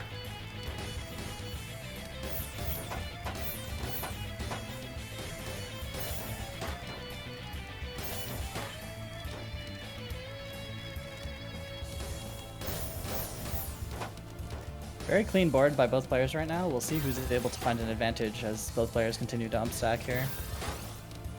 Oh, alright. Clubcube, really smart donation from Clubcube. That was a great decision. You love to see donations like that. And alright, still just continuing into the mid game here. Wait, what? Oh. What kind of S plus C is that? What? Oh, he's fine. He's chilling. What? He's actually chilling. Oh, he's not chilling. Oh, he's chilling. Oh my god. No, he's not chilling. He's not chilling. Oh my Okay, maybe Jesus, he's what? He's maybe chilling. I'm not chilling though. I'm on the edge of my seat. Absolutely. And this is still like a very close game. I mean, not really close considering that Wertj is definitely still. Oh my god, if Clubcube wins this game though. Yeah, if Clubcube actually wins this game, like he deserves to just take the entire set off of just that. As I say that, actually, oh my god. Clubcube. Okay. Oh my, what? Kinda smurfing. I don't know what kinds of S plus players they breed today, because like that is unreal for an S plus to be seeing that. That is wild. Yeah, he really keeps his composure in that scenario too. That just like shows a form of player that is not being seen this game, unfortunately. That's not being seen this game, alas. Alas. And yeah, Virtual Nosk takes it 6-5. So we are still in a close set here. All right, Clubcube building up the PCs. This is going to be a large PC. Oh, he finds another one. Does Virtual Nosk have a way out? Why did Virtual Nosk hold? They had a down stack. They have to clear. They have to clear with the J. It doesn't matter. Yeah. And now what? Yeah, no. That was. And Clubcube bringing it all the way back. Yeah. It's. Oh boy. I will admit though. Run ends here. Yeah, someone's loser's run ends on tiebreaker, and however heartbreaking that may be, you cannot deny that this has been a very, very, very interesting set. Oh, but Virtual Nosk goes with the 4-wide. Does it make sense kind of to shutting go... it down with this opening, though. Yeah, Virtual Nosk built it wrong, though. And actually, Virtual Nosk in a pretty terrible position right now. Oh, man, if Clubcube had that PC, that would have really been... I don't know. At that point, God just wants him to win. Like, I don't know what to say. Yeah. There is a God, and he wants Clubcube to win. Absolutely. That is my conclusion, if that PC happens. Alright. Oh, actually, Clubcube in a bit of an awkward position, able to survive barely by the skin of his teeth there. Hey, we've seen him win these. Yeah, that's true. We have seen him win these. Like, all of a sudden, like, all my understanding of what determines a game that's, like, just done is just completely flipped after what I saw in that round. Clubcube, is he doing it again? Not in a bad position. Virtual Nosk gonna go for the donation single there. Yeah, gonna be able to send a couple lines over again. And Clumcube is kind of sitting pretty with the sports state. I mean, it's not winning, but he's out of the mess that he was in earlier this game. Clumcube's level of clutch is just beyond my understanding. Like, I wish I was this clutch in tournaments. Like, this is unreal. Yeah, his brain is just firing on all cylinders right now, for sure. With that said, though, he has kind of a tower of power in the middle there. Yeah, this is a rough stack. Then again, the Wertj stack is not really stellar either, so he's gonna be afforded a little bit of time to escape here. Yeah, Wertj needs to be finding those TSDs right now because this is not. Yeah, this is the time to pressure if you're Virtual Nos. Oh, but the super lucky garbage for Virtual Nos. Did you see that? The triple became a Tetris, and that does it. Virtual Nos takes the tiebreaker 7-6. Damn. But Clumcube. Oh my god, that was a set. Clumcube takes our hearts. Yeah, Clumcube took our hearts. Set, but Clumcube takes our hearts. My god. Oh my god. And the losers round is still alive for Virtual Nos. Yeah. All the way from round 1 of losers.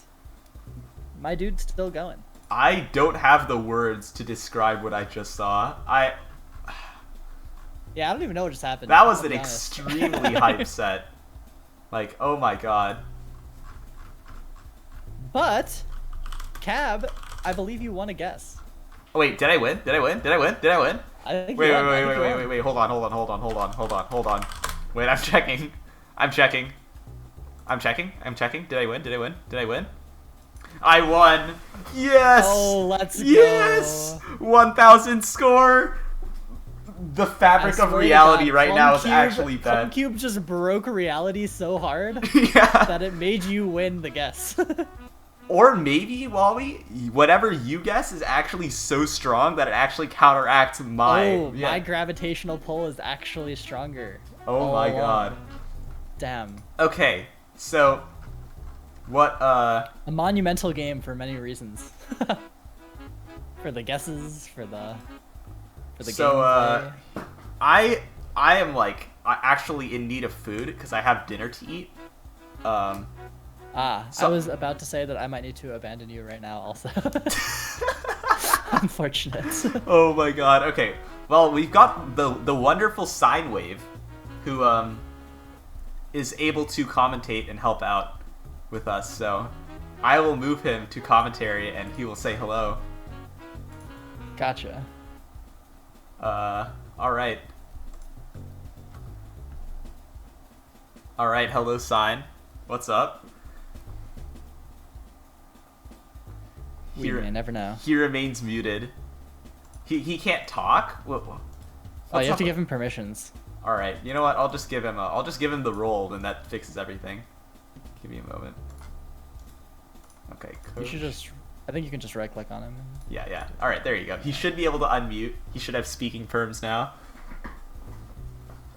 Can he? I mean, he has the commentator role. You should be able to.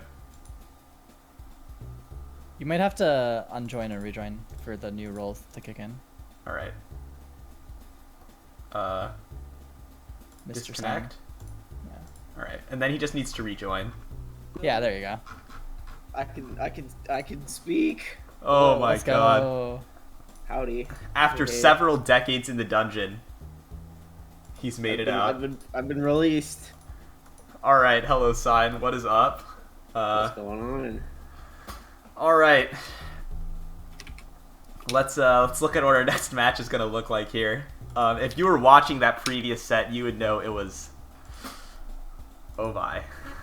That was the thing. That was a clutch god in action, is what I saw. Right? It was an experience for sure. But Virtual, that's a familiar name. I remember this dude. That's pretty cool actually. Not gonna lie. Seeing someone that you like, I remember from when I first started. Honestly, being around, it's like, hey, they're still playing. It is really cool. Okay, so I believe now we're gonna go to winners semifinals to wrap up winners. So we'll have Fatal 65 against DLG Protogen as our how do I word this?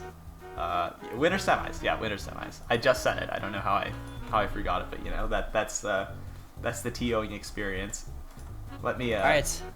Have fun, guys. Unfortunately, I have to head out. Yeah, your food matters. I think both of your guys' food matters. Right? Yes, but I signed up for this. I organized this event, and therefore I'm getting what I asked for. Okay, so maybe pray for Cab. Bully, and by bully I mean politely ask Rengus. I don't know. Anyone else? Wrench was already commentating Wrench earlier. is currently trick or treating, I believe. So. Rengus at the trick or treat mode. All right, dog. All right. All right, have fun, guys. I'll see you.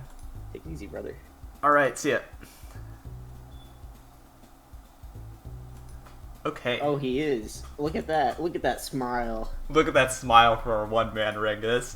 I'm going to copy the link for that, so all of you can see Wrench smiling on on the. He is cheesing. On his trick-or-treating there. He is cheesing. All right, and while you all admire that, let's admire our next matchup here, which is going to be our Winners Finals, Fatal 65 against DLG Protogen. It's worth noting that Fatal 65 is seed 72, so... Yo, well, that's quite a run right there. It really is. Talk about outperforming the seed. That's pretty good. So they have fought 1, 2, 3, 4 opponents that had higher seed than them, and here they came out on top. What can I say? Admittedly, UC seeding is intrinsically volatile, so there's nothing too surprising about seed upsets, but still. It do happen. All right. Let's put up another question here.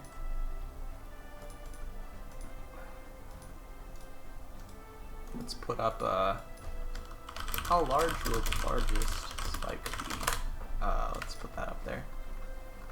Biggest spike. Okay, 0 to 12. 13 to 15. 16 to 19.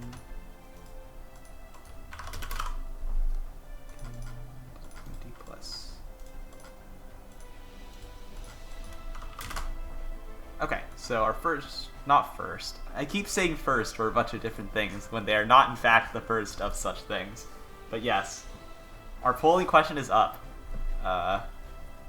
Sign, what do you think? What's your... I got money on guess number 1. I'm just saying. But you have to understand, like, if somebody takes a stick spin, like... I guess that is a 15 spike, isn't it? Yeah, a single stick spin ruins everything. Okay, alright, guess 2, maybe a possibility. Guess 3, no chance. Not happening. I mean this the nicest possible way. Not happening. I don't know, like... Fatal and or DLG, if you were listening, maybe prove me wrong. That would be super cool in Poggers. I mean, we have seen a 23 spike this event, I believe. That's gaming. Yeah, so I don't know. I'm gonna put my money on, I'm gonna go out on a limb and set my expectations high. I want to see some good stuff. Oh, you really going ham on this one. 20 plus. Like, I'm gonna see it. Okay, I believe. I believe. Gonna will this one to an existence. Absolutely.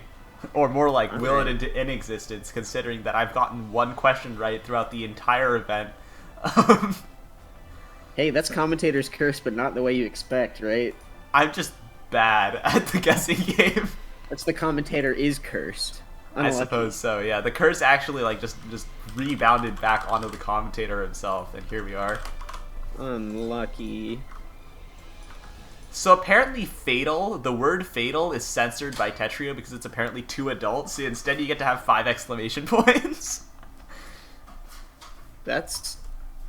You're not allowed to say this word. All yeah, right. it's just too adult. Too violent. I guess we're gonna call him L65, you know? I can't say the adult word.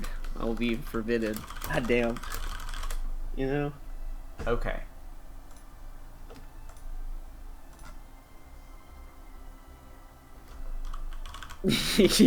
Yes.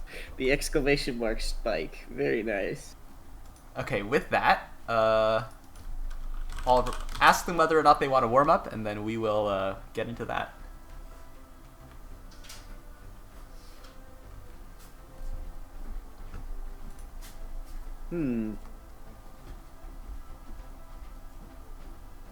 I'm thinking. All right, so here's a thought, by the way. It looks like Fatal and also Virtual. I don't know how accurate these flags are, you know, considering Virtual is a supporter. Could be doing a little hopper, you know, but they're in the EU. It looks like they're in the EU somewhere for either of them. That's pretty rough. That's pretty rough right now. That is quite rough. Yeah, that's tough. Let me check. You're like 3 a.m. 4 Time a.m. in the gaming UK. right now. Yeah, time in the UK right now. 3:03 a.m. Oh, that's rough. That's rough. That's tough. All right, so this is going to be the warm-up match. DLG is going fast. This is quite something to behold. Definitely going off. I like how they, you know, I was expecting kind of a nothing, but they really kind of stacked it up real nice in the beginning there. Finding pretty interesting T-spin, like, get ready. I don't know. It's super clean right Into now, a actually. It's STSD, like I didn't even see that. That was impressive. Just, you know, hitting that count to 4, making the TSD Tetris. Not getting the TSD though, but it's alright. It's still just like, what a crazy clean board right now. This is nuts. And, ooh. Yeah, Fatal. Fatal No. 65, not in the greatest of board positions right now, but the garbage is all clean, to be fair. Yes, it sure is. And oh, that's just too much damage. Yeah. Oof, getting spiked in the meantime, yeah. I mean, at least they had the T-Spin Mini going there, you know. It's a lot of the times that misdrop when you're like first starting out, kind of you're like, oh, what do I do? You know?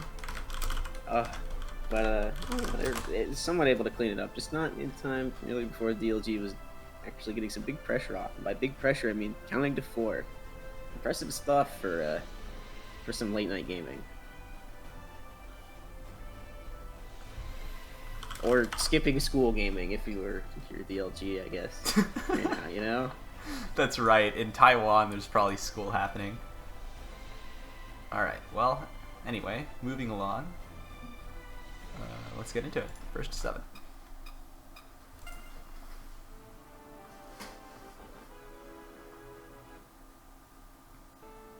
Okay.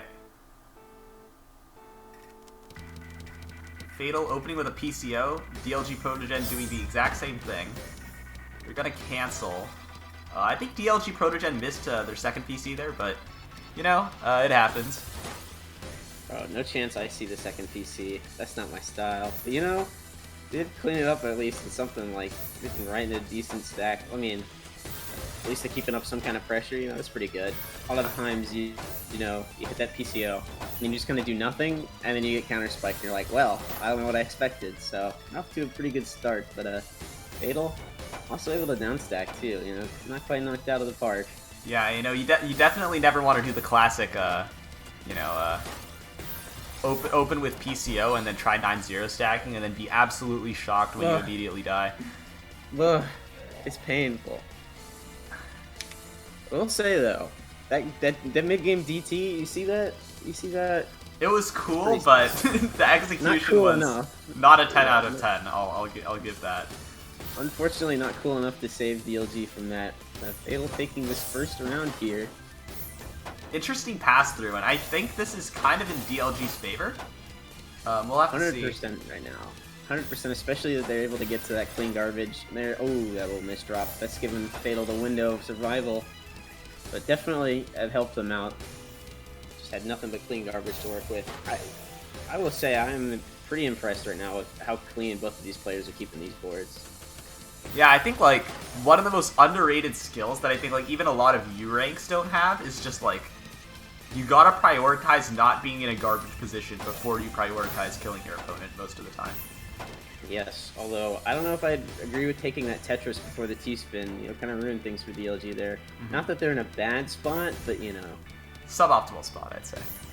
You can always do the T-spin. You build up a little bit more for the Tetris. You can't quite, you know, build that T-spin at the bottom again. Yeah. Oof.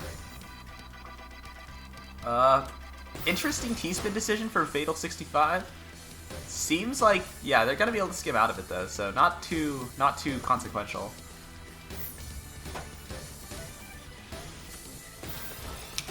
I do also realize that DLG Protogen opens really fast, but Usually they slow back down to about normal speed within not too long. Yeah. Oh, okay. This kind of drop off in pressure is a pretty good moment. Fatal actually take advantage of that T-spin and the Tetris coming down, sending some cheese afterwards. And bouncing right back, sending it dirtier though. And it's definitely going to be working out a little bit nicer for Fatal. Or for TLG. You know, I can read. I promise. I can indeed use my eyeballs. It's okay. Eyeball usage is difficult. It's hard. Yeah, I mean that's why reading Q is so hard. True. Okay, so Fatal not taking that T-spin mini. Maybe not getting just as much damage out of things, you know, before the Tetris they could. You know, getting that back to back. But they're in quite a pickle here. Fair amount of cheese to go through here, and DLG looking like they got free reign. Although the 4 wide is not what I was thinking or were expecting there. How quickly the turntables here, and Fatal's oh, that's so really unfortunate for DLG. That's a rough misdrop to have. Yo, but the fractal find, he's gonna passes fix it. through. Yo. It passes through. Oh, this is unfortunate for DLG here. Oh, and there's yikes. the big 15. And that's the 15. Okay, maybe I was a little wrong. Alright, they do a little 15 spike action. Alright. Is it gonna be more? You know? Guess oneers in shambles. Yeah, everybody who guessed one just consuming copious amounts of copium after that. Oh. Okay, oh no. Fatal made a misdrop with the eyepiece first in DT, and it was fixable, and then this Z piece is going to be real hard to fix right now. They got no room to work with. And, they made a fatal misdrop. Alright, kill me. Really? Brother. Oh my god, help me. Okay, let's see here. DLG building up for that DT. No PC over there for Fatal, and no funny RNG Tetris PC. No eyepiece there for that. But, yo, are they gonna... Alright, they're also doing this SDSD? Alright. Wait, this is actually so cool. Are they gonna hit the eye spin? Yo, oh my god, they're so cool. They're so very cool. Stylin'. Very styling. You love to see that. Right there. Getting some down stack. Alright. Pretty good pressure. DLG searching their way down. Not gonna take the TSD, and that's gonna punish him, I think. Yeah. Yeah. Fatal kind of slowly moving forward here. DLG feels to me like a rush mode player. You know, like the kind of guy who can wide just, action. Yeah, just the kind of guy who can just find those really nice T spins. Okay, this not good right here. Not what you Oh, want. that's an 18. That's an 18. So that's guess 3, I believe. Huge moment right there for Fatal survive that. You know, normally you send the PCO to D tier and they just kind of get the multiplier DS. That's pretty rough, but they survive it, and Fatal or DLG, you know, kind of ruined their own board. Weren't able to get down. The most dangerous garbage is always self-made. Yeah. As some say, they bring their cheese from home. It's not a thing you want to be doing. Yeah. Yo, he's about to do the new DT? No, he's not. No S-spin. It's going to be a great opportunity for Fatal here. They're stacking up for that double Tetris. Which is like, you know, I was talking with someone that I coached a while ago. Because every now and again I still kind of do. And, you know, hey, we'll get some vibes. You know, why not? Something like I felt like I was kind of touching on this with them. There's something just so attractive about the double Tetris people. I don't know what it is. A lot of the times you end up like super overstacked. It's just like, yeah, I gotta do it, you know. There's definitely something satisfying about just like how quick in succession you can do them too. Just feels very nice, you know. Scratches that itch. Absolutely. Alright, so Fatal staying pretty clean. DLG with not a bad board either, but also kind of an awkward stack. Gonna have to fix that a little bit of a strange way there. Yeah, not gonna quite finish out that Tetris. Oh, again, not, you know. But maybe that cheese is actually gonna, you know, kind of help him out here. Fatal's got one Tetris garbage on the board there, but the rest of it is Swiss, you know, straight up. And I would not want to be dealing with that. Oh, but that's a really Like, clean ooh. like way of dealing with it, I think. Yeah, this T-spin down stack. That's pretty nice stuff from Fatal. Another one even the single just to send some cheese back over. That's some good stuff. Alright. Fatal just maintaining this consistent down stack, and This back-to-back down stack even, dude. it's like PPT player-esque almost. They were really getting some mileage out of these garbage Tetrises. It's really nice to see. Oh, this little tuck setting up. Bit of a risk take, but it's gonna pay off big with some, combo into Tetris. They're still hanging super even, honestly, for both players. Fatal not gonna go for anything too crazy there. Not gonna go for like a C-spin or anything. Just gonna keep it super clean, get to the down stack, keep the priority straight. Not the time to be going in flex mode, DLG just like keeping this down stack as well. I think both players are just trying to keep it consistent here. Oh yeah, I like the position that Fatal's in. They just have a lot of good garbage to work with. I know it looks kind of crappy, especially now they've gone through the Tetris. Like, this upgrade here is gonna be kind of nice. There's more on the way. Nice little donation to open that well up. Alright. Yeah, I think Fatal, I think overall just the cleanliness that they play at is just really hard for DLG to break. Like, DLG needs a big attack. Talk about big attacks though, this C-spin could be the difference maker. It could be an extremely useful tool there, but oh, I'm a little worried about that L piece, Oh, okay. Really nice fix though, yeah. Yeah. It's going to repair that stack pretty quickly, and we're reaching a 3.5 minute round right now. A real brawl right now. Oh my god! Oh, wait, DLGY! DLGY! Oh my god! No! Oh no, bro. Oh! Okay, he's got the right idea now to stack up for that Tetris and send some pressure now. Yeah, there it is. I know he still won, but I'm heartbroken that PC was not taken. Oh my god. Listen. I wasn't gonna shame him like that, There he's making up for it. There's the Tetris PC. All right, okay, Tetris PC. That's what you like to see. There you go. But this could be huge for Fatal. They can get like some kind of downstack spike off of this. Yeah, you know how it is. Like the clean garbage, definitely a double-edged sword. Okay. No, alright. I really thought he was about to go for the TST tower. Same, that's what I saw, and I was like, if he really goes for this. Okay, gotta take a TST on the bottom. Interesting decision. And this is a great spot if they can get to this T piece in time. This is a great spot to put on some big pressure here to DLG's. Stuck at the top, doesn't have a really great down stack, And there it is. Yeah, Fatal playing almost an entire half PPS slower, but just making those just good decisions.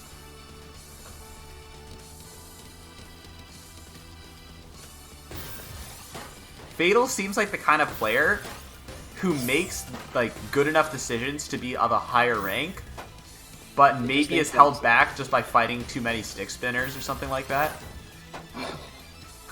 Well, listen, if you want to get to a higher rank, there's only going to be more stick spinners, especially when that higher rank is, SS and U. There's only going to be more of them. Yeah, I feel like stick spin usage peaks at around like SS rank. SS to low U, I feel like, is where all the stick spin is at, so it just kind of is that way. Yeah, and Fatal in some serious pressure right here. Oh. Looking for a down stack. Gonna open that well though. Yeah, gonna live barely. Time to do that. Now the clean is super open. Alright, a little fake back to back. I'm always a fan. I'm gonna start keeping this combo down stack. Not quite. The TSD upgrade, still can't complain, especially if they TSS Tetris. Oh. Which is a super underutilized tool, honestly. Fatal making some more good decisions here. DLG not really allowing a lot of that garbage on the board. Some good cancels just in time, Looks like they're about to hit some mid-game 7 too. And this could be good if they can recognize those LST patterns. You're gonna break it a little early, but still, great little pressure window there. DLG, though, is in a pretty good spot. If they're able to pressure just a little bit more here, they should have a shot at taking this. Oh, that misdrop. Oh, that but the S piece. misdrop. This is the window that Fatal needed. Oh, Fatal with a small misdrop of their own, but let's see how they try to fix it. Nice fix from Fatal. Really nice fix from Fatal. Okay, alright. Interesting T-spin single find there. I'm gonna upgrade it following the down stack into the T-spin double. Alright, it's pretty clean. But I think we'll actually get to that T-spin. Forced to take the Tetris too early. Pressure from DLG is a little bit too much. DLG considering the L placement, but decided to make a better decision, which I very much respect. I think this is a pretty big turning point in the game here right now. Is you look at Fatal's board, Oh, it's yeah. all stinky peas. As I But, say that though, DLG what messes up the happened? messes up the Z tuck, and Oh no! Fatal with a fantastic down stack down here. Truly, just when you think like, all right, this could be a pivotal moment, it's not. It's the unfortunately the window there of opportunity, DLG to take great advantage of board state that Fatal was in, kind of has passed, but looks like they're trying to build back up towards that again.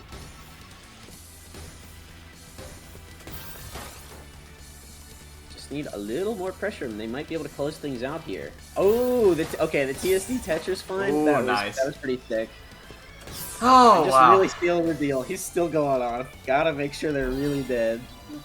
There you go. Okay, after another grueling 3.5 minutes, DLG Protogen brings it up a little closer to 3-5. Yeah, there are still some signs of life. There's still a fight going on, you know?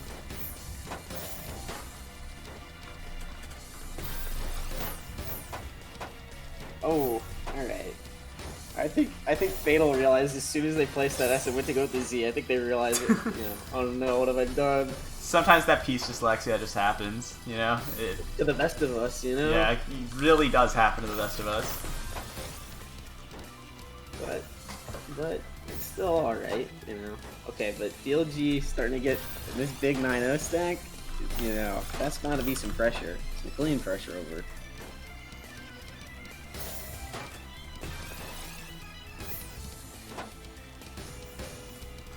I'm liking a lot of these T-spin single finds from Fatal. They give them pretty good opportunities, set up some maybe some good attacks and follow-ups. Although unfortunately some of them not quite being taken, which it's all right. It's, no real major big deal. But yeah, I do like a lot of these T-spin singles they're taking. Mm-hmm.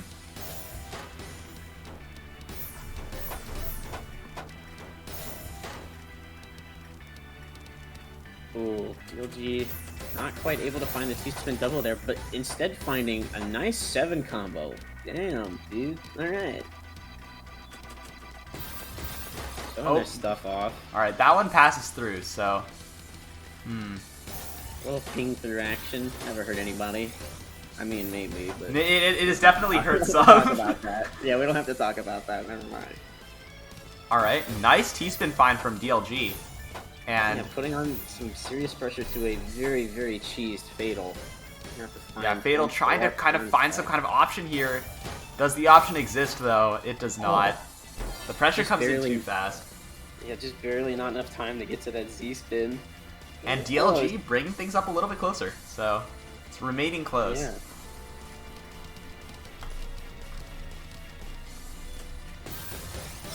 Oh, alright. Nice PC find, but Fatal getting all this clean garbage again could be good opportunity for them, get some big pressure off here in return. Alright. Nice combo down stack, send a little bit of cheese over, and DLG has just made one rough little misdrop with the T-piece. Cleans it up nicely with that TSD, but there's still kind of a lot to go through here.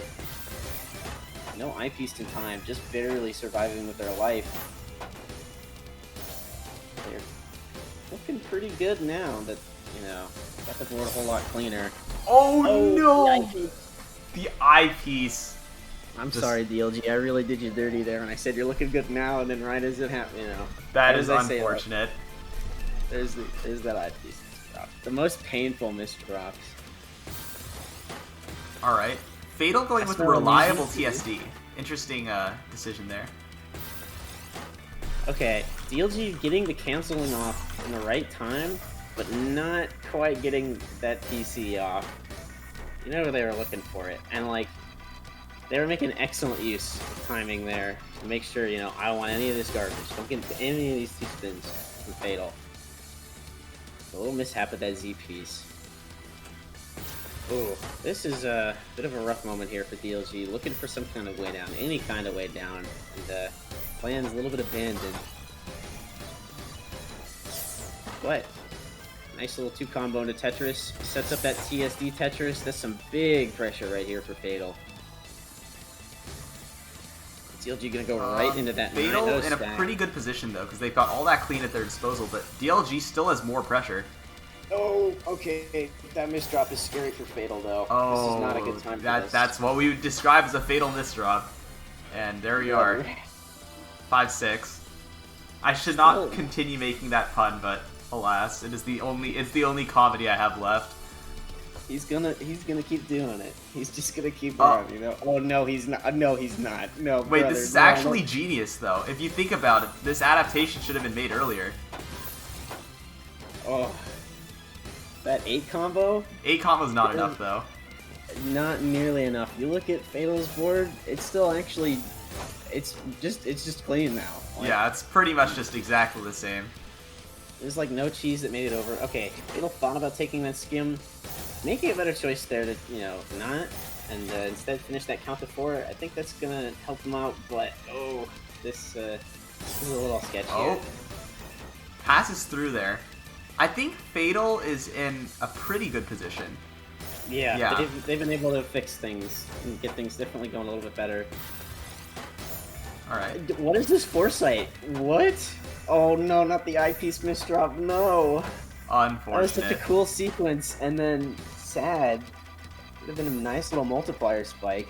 Still, though, impressive foresight with that down stack exposing T-spin single. That's some good stuff, dude.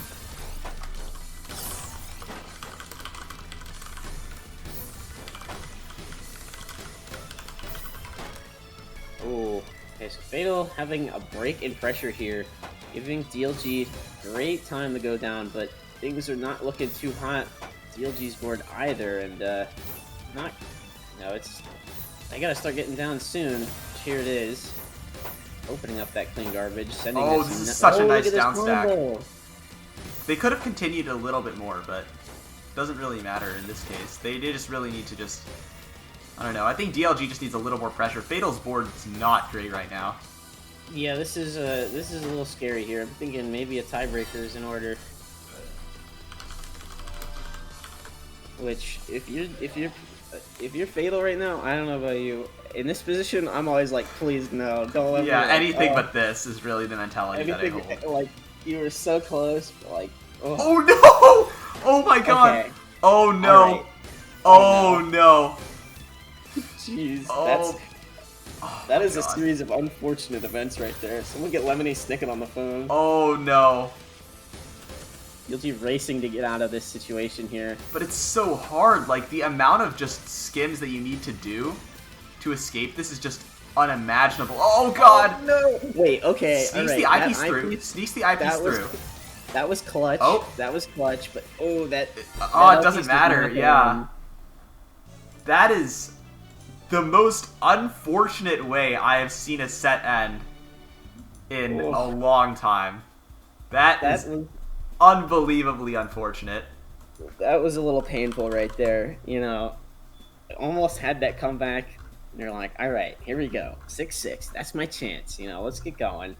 You know, put on the big show, and then, extreme pain, man. I felt that one. Well, let's see here. But that's not the end of the road for DLG. You know, this is only the winners semis. There's still some losers games to go through. Oh, there's still some losers games to go through. I look at your stream timer here. Mr. 8 hours on the clock. Man, someone get this fella some dinner. Well, it is what it is. It is 8:30, but you know, it is what it is. Someone get this fella some dinner.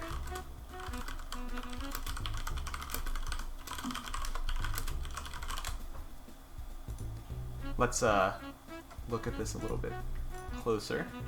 Let's look at what our bracket looks like. I believe we'll be doing the other winners semifinals now. So I want to look at this. Okay, so it's going to be Juan DEFG versus Daniel 35489. Okay.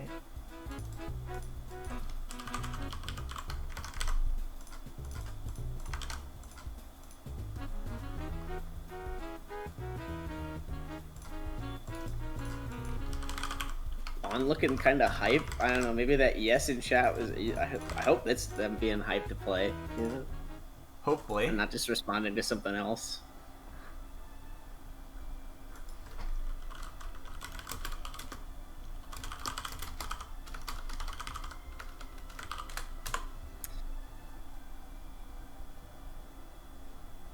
True.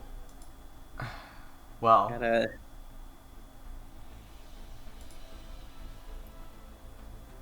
I do indeed have to hand it to some of the UC staff who have been slogging it all day on this one. This is huge. You guys are absolute champions for hanging on this long, as well as everyone's still playing. You know, you started this tournament 8 hours ago. You still playing Tetris all day. It's a good day, but like, man, that's exhausting. You know. Yeah, it's quite a long event, that's for sure. We've hit the 8-hour mark now.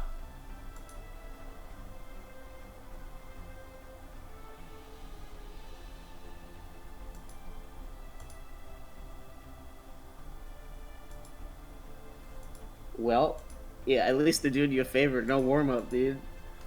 Okay, no warm-up. All right. Well, doing you a favor. Let me... Actually, if you don't mind, I'd like to use the restroom before I do this next match. Because I don't think I've used the restroom in a long time either. You should do that, you know? Yeah, that would be smart. Do that. It's, you know, little basic human needs, you know? Yeah, alright. Give me a short moment. I will return. I'm just in dire need. As they say, don't fall in.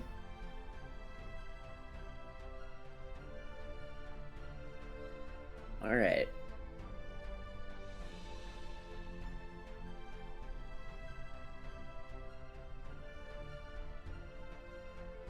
I'm thinking this is a pretty good opportunity to get some water, you know? Stay a little hydration action. That's the good stuff.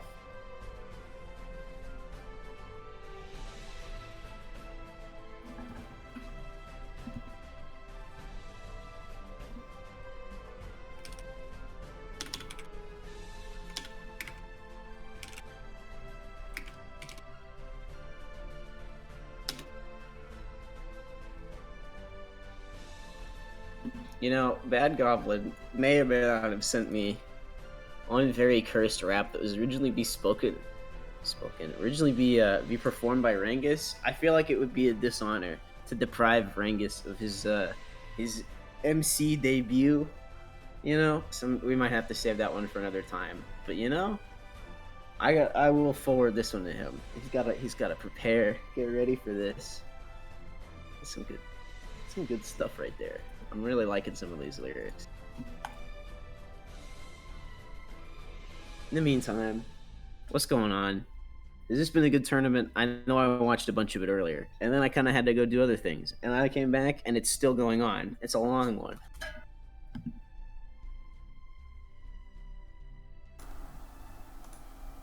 Okay, I've returned. Let me set up polling. You're back. Oh my god. It has been such a long day. Let me prepare this here.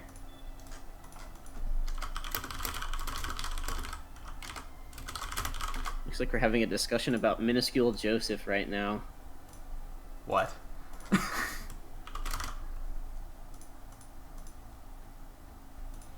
Oh, and Dorby coming for you. Alright. Sheesh. That's some rough stuff. That's some tough stuff, even. Okay, let's get this on the screen here.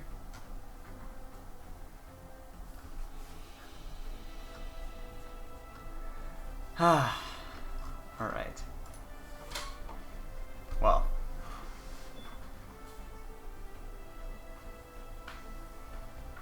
it seems Longest- that Longest back-to-back chain. longest back-to-back chain. I'm a big guest tour on this one, you know, but I've been wrong before, like last round. So maybe don't listen to me. But back-to-back, unless you're doing the 9-0, I'm not sure how well that's going to be maintained, you know? I'm gonna guess. I'm gonna go 3. I'm gonna go guess 3. Actually, did I get the last one correct? I should check how that ended up for me.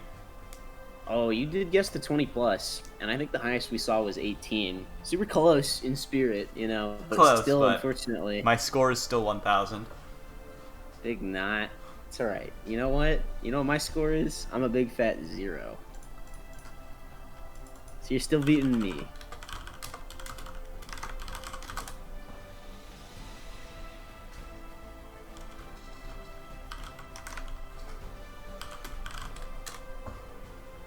All right. Juan DEFG said, told us to wait, so I will do so. It's his turn to use the bathroom now. Perhaps, I don't know.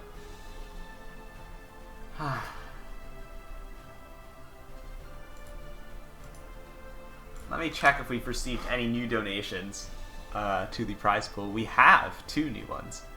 Let's go. We've got one tip from iitalics. It says ital, but I'm going to assume that's iitalics. With donating $13.14 with the message Kafkaesque.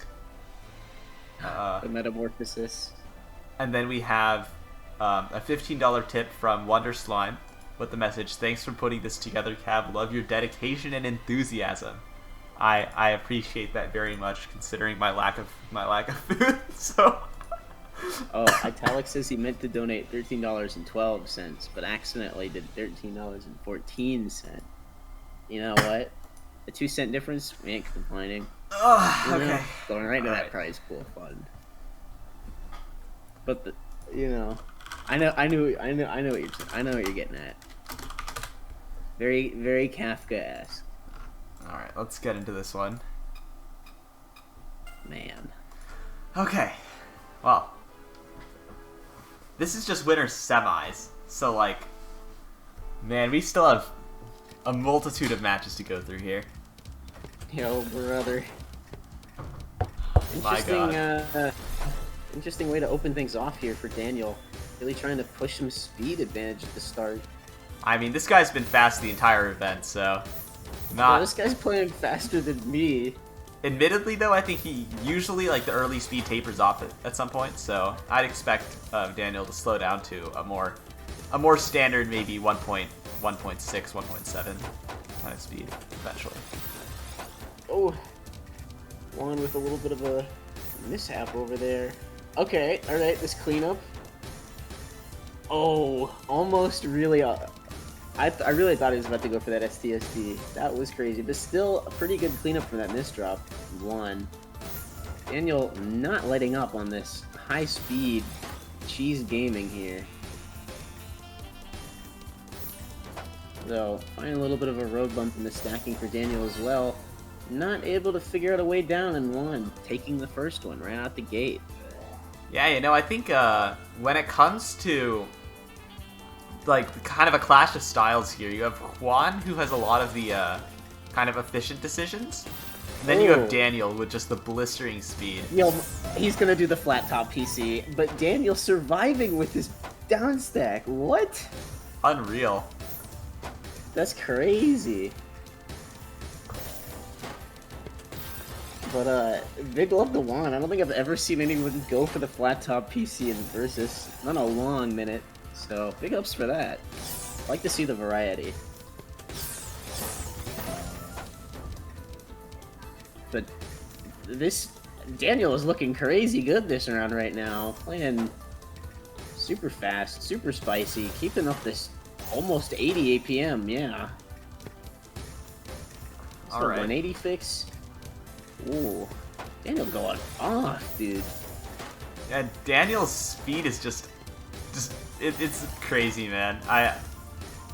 I do not believe that when I was S+, I went anywhere near this speed, and back then the standards were actually higher, so hopefully that puts things into perspective. I remember the first time I hit SS rank, I was about 2 PPS and like 30 APM, 40 APM, something like that. So I remember being like this a little bit, and then eventually I took a step back and was like, all right, how do we fix things? How do we change? But you know, at this rate, Daniel's keeping up the speed and the pressure, but Juan is finding some of these really good down stacks and staying in the game. Really putting up a great fight. Honestly, okay, though, Daniel... for as long as Daniel maintains the 6-3, I feel like it's gonna be really hard to break the pressure. Because... Yeah, indeed, and you could be very well accurate about this back-to-back chain here, because we just hit number 5 before Daniel had to break that. But yeah, absolutely. If he can keep that 6-3 up as long as possible, he could definitely go fast enough and keep up enough pressure that Juan is going to be in a little bit of trouble. All right, so my guess was 5-6, and it did reach 5, so I'm currently in great shape. Yeah. All I have to do is hope that Daniel doesn't push 7, which I don't think is actually something I can confidently hope for, but, you know, we'd have to see. We'd have to see. Ooh, a little ping through there. I think that's going to help out Juan, though. And he's got a nice stack to deal with. Oh, never mind. You know, never mind. Never mind, yeah. Looking good. A little bit of an unfortunate mishap here. Good decision not to go for that T-spin triple. Do not have the Q there. You know, wrapping the L over the side was definitely not what Juan wanted to do there, and Daniel goes up 2-1 here. Already cooking out the gate. Listen, Daniel really going so fast, you know? I'm kind of, like, I can respect the game plan here, you know? Like, it makes sense. He's just trying to just 6-3 as fast as he can.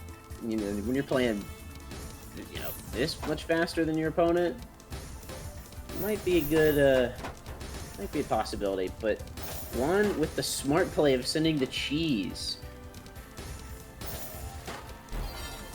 Okay. Yeah, Juan just, you know, keeping up the rhythm there. Able to send just enough to top out Daniel there.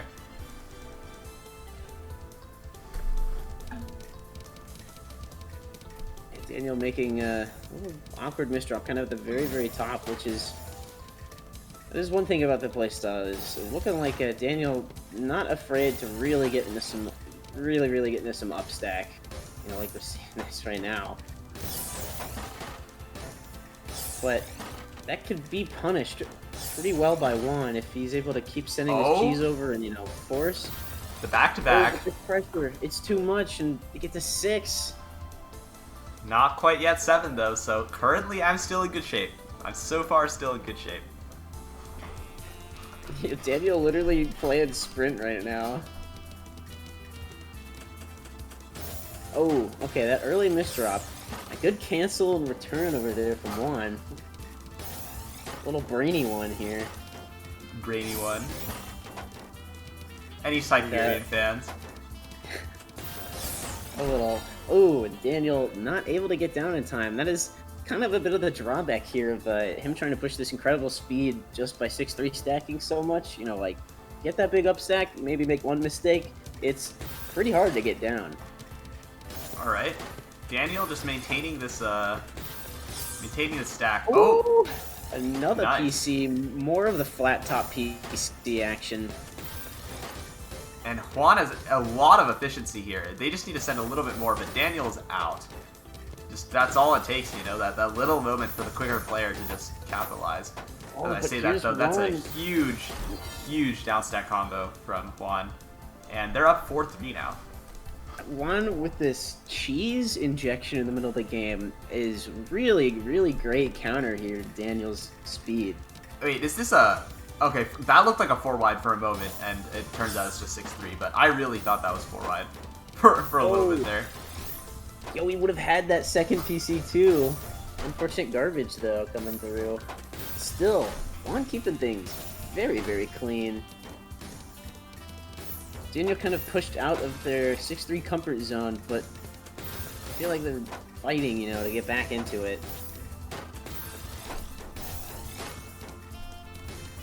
Business as usual over here on Juan's board. Still injecting all this cheese, keeping things clean, and ready to kind of adapt to this versus state. Daniel also keeping it together this round for not, you know, having to break out of that 6-3 mold. Still doing a pretty good job of things. All right. Having to use a lot of extra eyepieces. Unfortunately, getting one kind of early for the actual down stack, and Juan under some serious pressure. But look at this cheese again. Just the perfect down stack. Things very close for Juan, but he's out. Again, as you mentioned, that is really good down stacking here. And oh, okay, good. I was afraid he wasn't going to keep that well open, but Juan planned very nicely here. Daniel with a good combo down here to save things open. This Tetris wall is looking a little scary. We'll be able to put a lot of pressure on Juan. Juan can get to it though, with some good return material. Alright. Oh, but stuck at the top. Not quite able to keep getting down. Daniel just busting out some more Tetrises. Okay, 4-4. And we are now just in this game. Yeah, I feel like that opener always leads me to believe that it's that is 4 wide, but it's very much not 4 wide. It's just a 6-3 setup.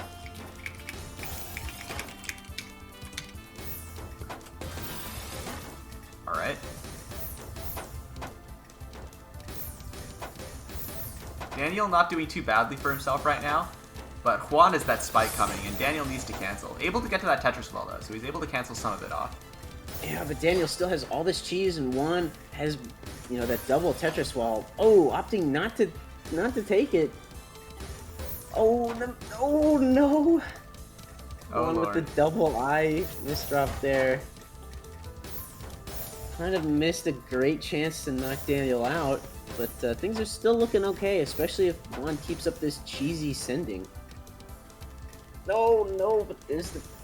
Some of these misdrops. This is so unfortunate. painful. Yeah, that's what you hate to see, but you know what? If you consider the time of day, you consider how long the tournament has gone, I cannot blame players for playing a little suboptimal at times.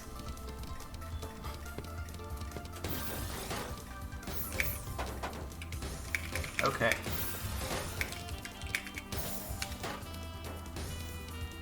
Daniel opting for just clean T-spin stack there. And he's going to maintain the 6-3 in the middle. Love to see it. Ooh, Daniel opting not to go for this 180 fix here. Probably going to try and skim this off. This is a good moment for Juan to be getting some pressure in, but ooh, really nice cleanup there from Daniel with that T-spin actually. Let's see. Able to get the board open. Does not have the T-piece for the final spike, and Juan has the escape. Oh, but okay, they had the escape. Unfortunately, bad misdrop and kind of blocking their well off. I'm gonna let Daniel even things out.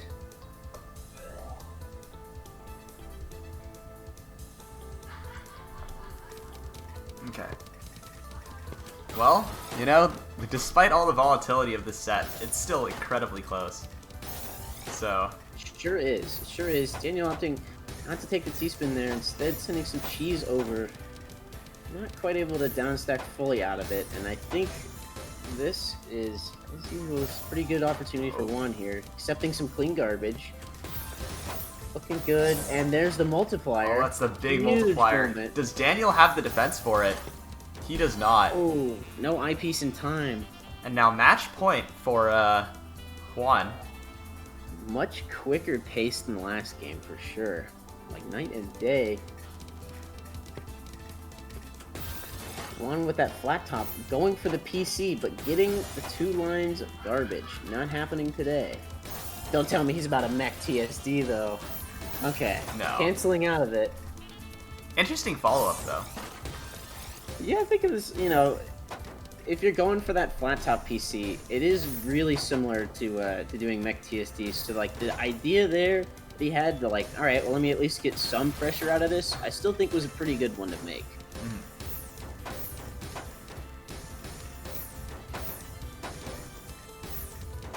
Daniel kind of trying to downstack the same line multiple times there, but eventually able to get out of it.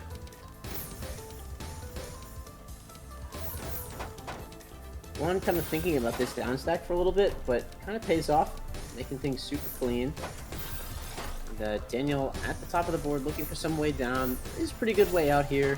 You know, has the eyepiece to use, but still kind of caught about the same kind of board height from Juan here. Just minding his own business, you know, just returning it where it came from.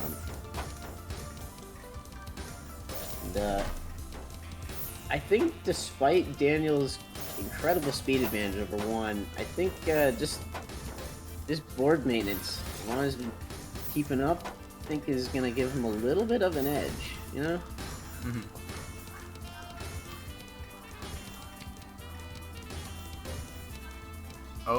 Oh, but as I say that, Daniel having this big well ready to go. That's what happens when you're going at like above 2 PPS, you know, like you've got that ability to just put up those huge attack wells. And there you go. And, Daniel ties it up 6-6. Yeah, another tiebreaker.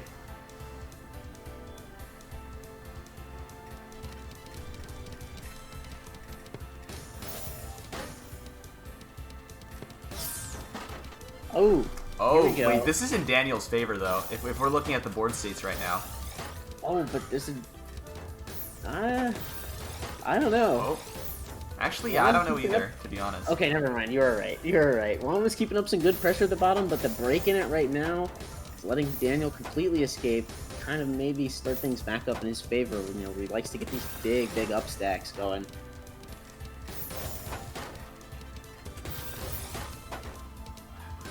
Still, both players putting up pretty good numbers right now. I'm opting not to finish the count to 4. Might be a little painful, especially that Daniel, if Daniel can get to this clean well, which he does. And he will, yeah. I think what Juan kind of needs to be able to do is to send a little bit messy. Because, like, yeah, for as long really as it's clean, like, Daniel's speed wins every time, you know what I mean? Absolutely, and one good way to slow down your opponent at this level when they are absolutely zooming on you. Cheese is always a good option. It was working really nicely earlier for Juan, but it's kind of changed. But here we go. A lot of cheese built up on the board right now for Daniel. Juan looking for this Tetris. But Daniel's got the cancel in place. And, you know, here we are. Just a continued effort from Daniel to survive there. And it really pays off.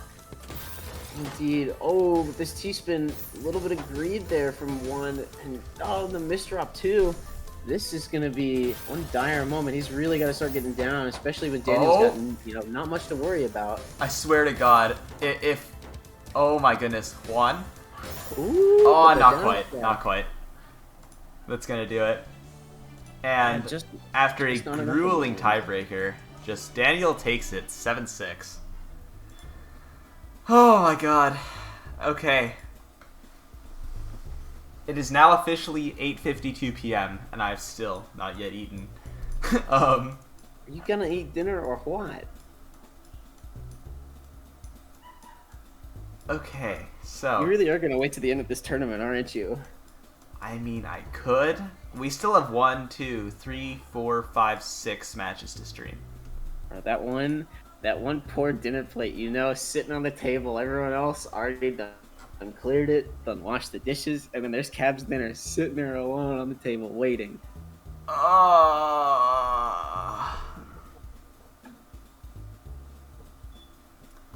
It's gonna be a midnight feast at the point that I'll be eating this. Okay. I mean, considering what some other of your peers might be getting into for the midnight feast right now, I think as long as you're not eating up straight up candy, you're probably making out with the better end of the deal there, you know? Okay.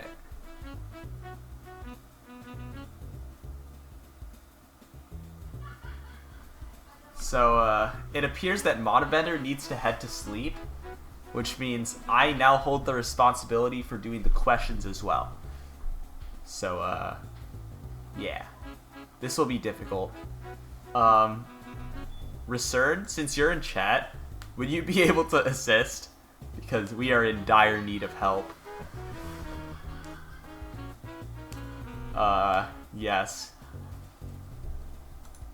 Let's see here. We got this. We got this. I'm gonna go get some water.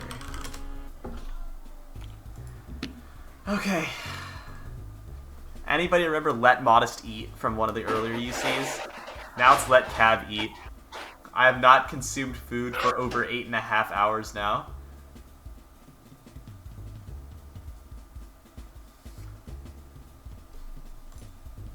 Okay, so our next match here is going to be Juan versus Wertj.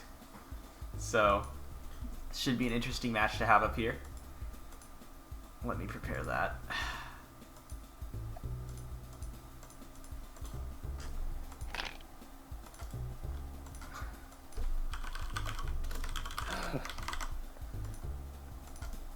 Okay, 6 more matches, I believe. 6 more matches. 1, 2, 3, 4, 5, 6. Yeah, 6. Okay. Wertj in chat admitting that he is seeing sound currently. He is seeing sound. Oh no. Yeah, if it's late for me, imagine how it is for Wertj at this moment. I believe it's it's probably past. That big 4 a.m. Yeah, Wertj. Okay, let's see. UK time. 3:55 a.m. Yeah, we went over this an hour ago, you know? Last time I saw it over there. The one thing he has as an advantage is that he's at least fed. I mean, if this goes on much longer, he's gonna have to eat breakfast, you know? Kind of rolling around. Okay, so the tipper from today's Stickspin anniversary. Thank you very much for the $6.90 with the message. Hi Cab, could you do me and Diao a favor and add an exclamation point Joey? Aren't they already? I think I saw that being done earlier. I think I did see it earlier.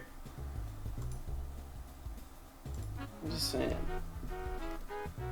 Okay, well with that, let me bring us to the versus screen here. I can actually feel myself like slowly like just wilting. He is withering away before our I know you can't see this side, but the actual devil of the planet Kazman just sent me 2 high-resolution images in the helpers casual chat with an image of steak and salad and an image of burgers. I think this is so messed up. Bro, that's dirty. That's actually dirty. Is dirty. Oh my god. You know what this calls for? This calls for how dare you, Philip? You know? That's a mess. Yeah, I agree. I agree. That's done dirty. That's messed up. That's totally messed up. That's a first name basis kind of deal right Absolutely. Yeah, no, that's SMH. Mr. Philip Kazman, you should never have dared to do such a thing. Okay, let's nasty. Get another polling question up here. Okay.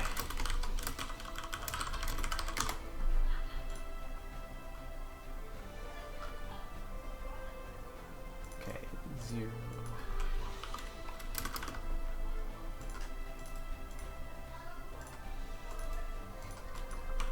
Oh, but here we go. It's a little time for wanting to hit the run back here.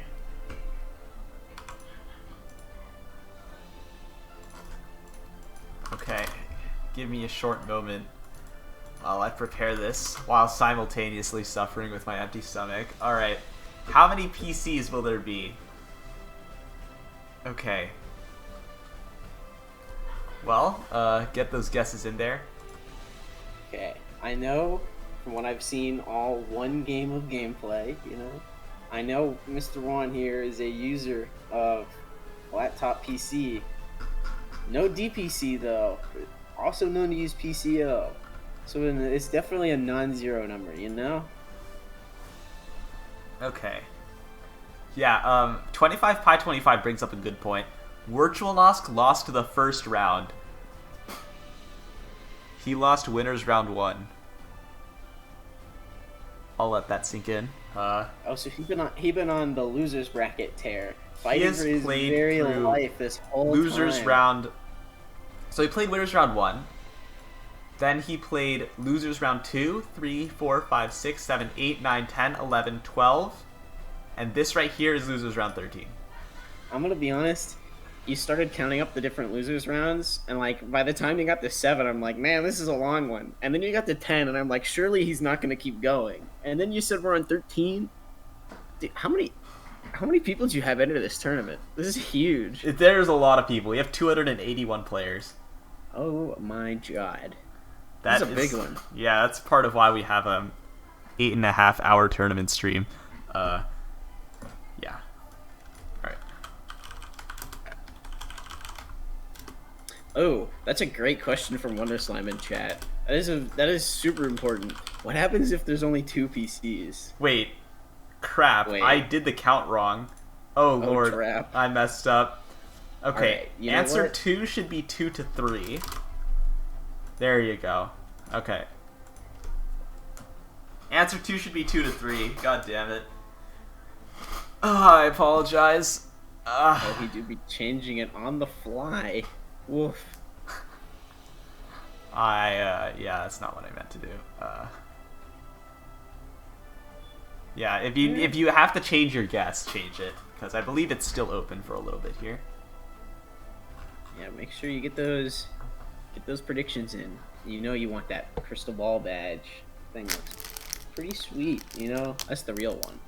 That's the real fight. Okay. Well. You know, I can feel 3 holes myself. in the I can ground. feel myself losing weight as I speak. Oh, this is just brutal. There's a Cab's food in chat. No, that's You Kazman. dirty dog. That's still Kazman. It's the same person.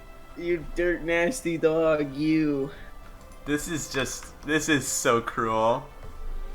Oh my god. This is unconstitutional. This is cruel and unusual punishment. It really is. Like I thought like the 8th Amendment blocked this. I don't. Is that the number? I've kind of forgotten. It's one of those 10, but I have forgotten. Amendment 8. Let me actually check. Yes. Yeah, the 8th Amendment of the United States Constitution prohibits the federal government from imposing excessive bail, excessive fines, or cruel and unusual punishments. Yep. This is a real let modest eat moment. Dude. It really is. Okay, well, I will drink a little water and we'll go into the next commentary. Okay. Oh yeah. At this rate, I'm gonna be a tired little fella tomorrow at work. But you know what? It's worth it. It's all worth it. Are you sure? I mean, I have school tomorrow too, so. Nah, school is whatever. You know? It happens. Also, it's not like I do anything on Monday mornings. Honestly. When I say peak, I mean, Monday mornings I wake up and do Spanish. So. Yeah. When I say peak unproductive hours, I mean it. There ain't nothing worse than a Monday morning. Oh, I already wasn't getting anything done. This is no big deal. It's gonna be a fun one. Besides, it's only 11.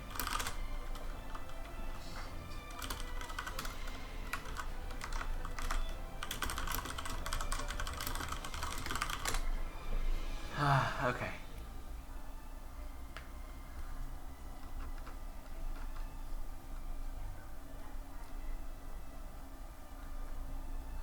So from Cab's Food, we have already gotten steak and potatoes, burgers and fries, crab and lobster, buttered popcorn, avocado toast. This is just punishment that I cannot survive. I'll only last for so long. Okay, Tetris well. crab and lobster Pokemon, yo. Unbelievable. How could they do this? Alright, let's go. Okay, this is our warm-up. Alright, we've got Nosk here, opening with a couple skims. Not sure quite the rationale behind that decision making, but you know, sometimes you just gotta play it safe. I think I know the rationale behind that. 4 a.m. Tetris gaming. That is a very, very legitimate answer. But you know it's okay. It's kind of hitting these instant garbage returns, and here's that last bit of pressure. Yeah, Juan kind of throwing, but you know what? It's warm up, so it's not too big of a deal. All right, and with that, we will go on to our first to 7. Okay. Confirm that the players are ready, and then we will begin. Oh, that's already. Yeah, at the end of this tournament stream, like I'll turn on my face cam and everybody will just see a severely emaciated person. Okay, well, let's go. This one trick to lose weight, doctors hate him. Doctors hate him. Just don't eat, forehead. Yeah, just be like Cav. Easy. Alright, Wertj hitting this reverse snail. Some good Oh, cancels. flat top PC from Juan. That's I'm a fan. Oh my god, they're gonna hit another one. Oh my god, that's so cool. And that's game over. What do you mean it's all PCO?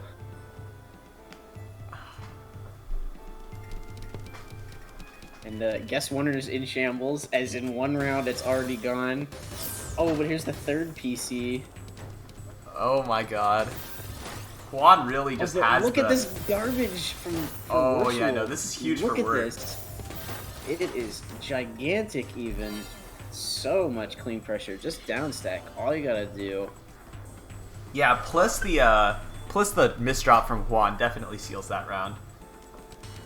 Alright, Juan opening PCO, but misdrops the eyepiece at the side, so.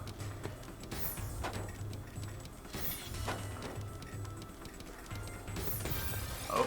Opting for some skim gaming in the beginning here with Wertj going pretty good. I like that skim there to get rid of, get rid of that extra piece he does not want to use. And Wertj just playing it safe, skimming downwards. You know, at this point, I don't think I can blame either player if it's, if it's becoming difficult to play. I'll actually check the time. I believe, let me check the flag for, I think I saw Colombian flag from one. Colombian flag? Let me check. Yes, indeed, a Colombian flag. Let me check time in Colombia. Probably around our time right now, but, it's 11:06. 11:06, so it's quite late. That's the same. Oh, time for a little go down from one right there. Sending so much cheese over there. With the Wertj almost making it out, but I think having a little mishap with the J piece at top. I don't even know if there was really a down stack actually. All right, Juan would have had a PC. Yeah, would have had the PC, but Hachi a pretty good choice against that kind of thing. Oh, nice. Wertj getting that PC this time. Oh, Wertj has it again. L-spin, Z, and then T. Yeah, there you go. Ooh! Another PC, and Juan's actually in serious trouble. Bro, the PC counter from the PC spammer. Unbelievable. Yeah, no, we're gonna hit 4 easily this set. It's been 4 games only, and we're at 5 PCs. This is... Oh, and the flat top. You already know there's gonna be another PC on this one unless you get passed through. Well, that's assuming that Wertj doesn't send anything in the meantime, but yeah, it's looking pretty good. Yep, we get another one. There it is. Gonna go for the PCO but it instead saves T. It saves T. Oh my god. No, tell me he's not just gonna do PCO and PCO. I mean, he would have had another one, but it just didn't, just received a little garbage there. Yeah. I find this interesting though that Juan's just going into PCO afterwards instead of it's usually when you do this flat top PC you usually end up with a save T DPC. I know this because there was a point in time where I decided to learn this, and that's really it. Here's the thing though, like with save T, your PCO chance is like 80% or something like that. Like it's quite good. It's like you might as well go for it then. Yeah, exactly. Yeah, why not? Well, it's been pretty successful here for Juan, and we're kind of stuck at the top of the board here, looking for some way down, any way down. Finding a nice down stack, I will say. Oh, we're barely living there. Just hanging on to dear life right now, but Juan is a big up stack. Oh, the pass Oh. through. No. Okay, but Oh my look at god, this that was T-spin find. that was super smart from WertjNosk. Are they gonna find a down stack? Oh my god, they will. This That is was clutch. unbelievably clutch right now from Wertj. Oh, okay, but the T-spin super greedy, but he realizes it and immediately speeds through it. Wertj is And it's- actually a clutch god. They're doing this at 4 a.m. their time, by the way. Yeah, I- this is bonkers. What the hell? I got no words. I got no words. Okay, this a little risky here. Oh, that is For this, risky. That is indeed risky. But risk Oh. canceled before it's too late. Both players so cheesed up right now. Just really nicely, just, you know, down stacking real, just slow and steady here. And now both players just slowly building their way down.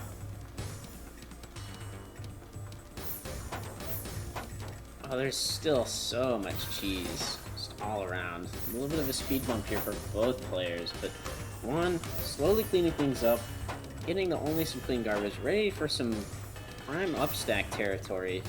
Get to it. We're again with this clutch T-spin find.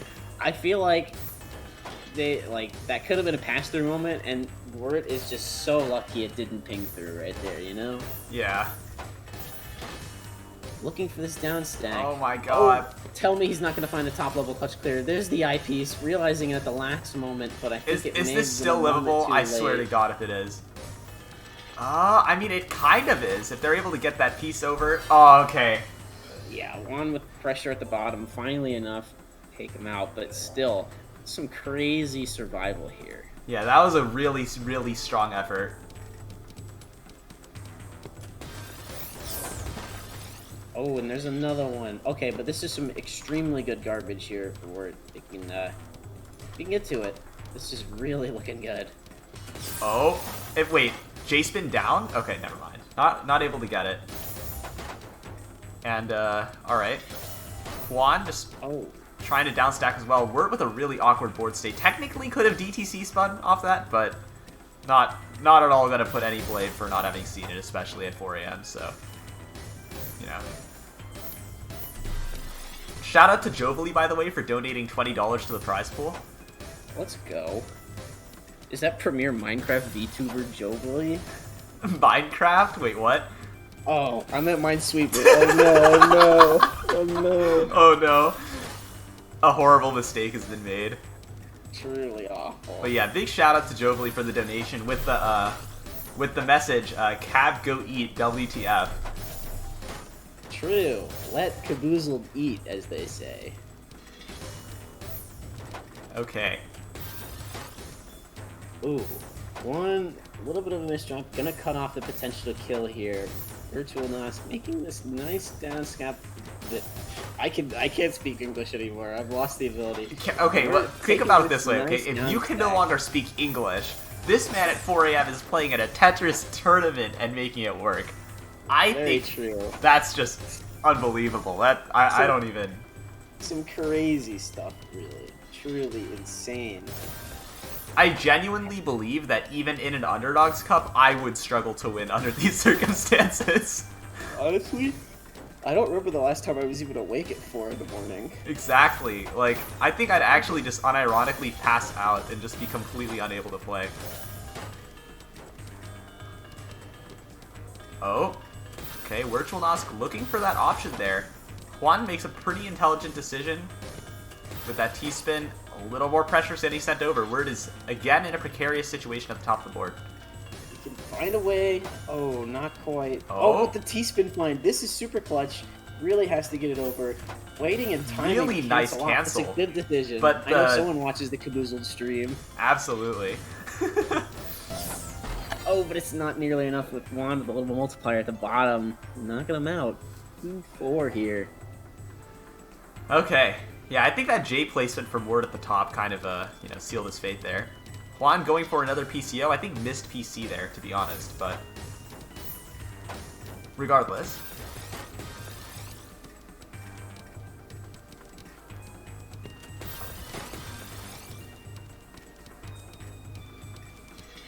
Oh, alright. I like this this TSD Tetris here that Juan's going for. This is some big pressure here.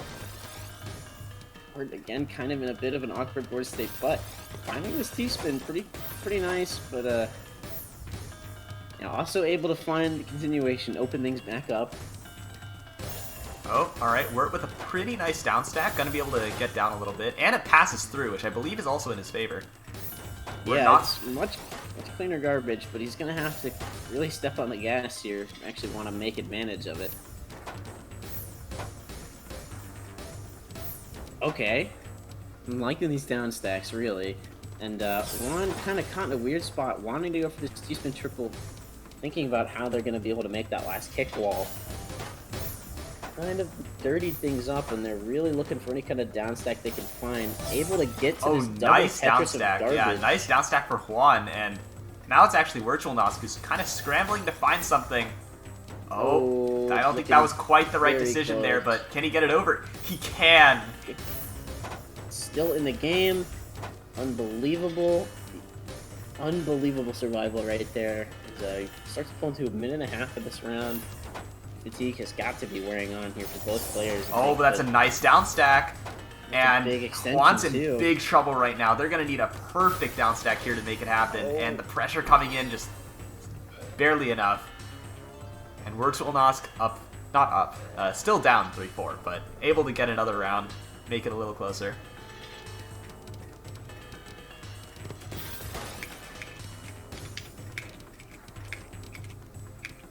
Okay. Juan with a bit of an awkward board of their own, but, you know, working out. Oh, this is pretty awkward, but this power stack, this could pay off. They're able to execute pay off. Combo. Yeah, nice little combo, but Wertj literally cancels all of it, so yeah, doesn't really give anything for Juan there.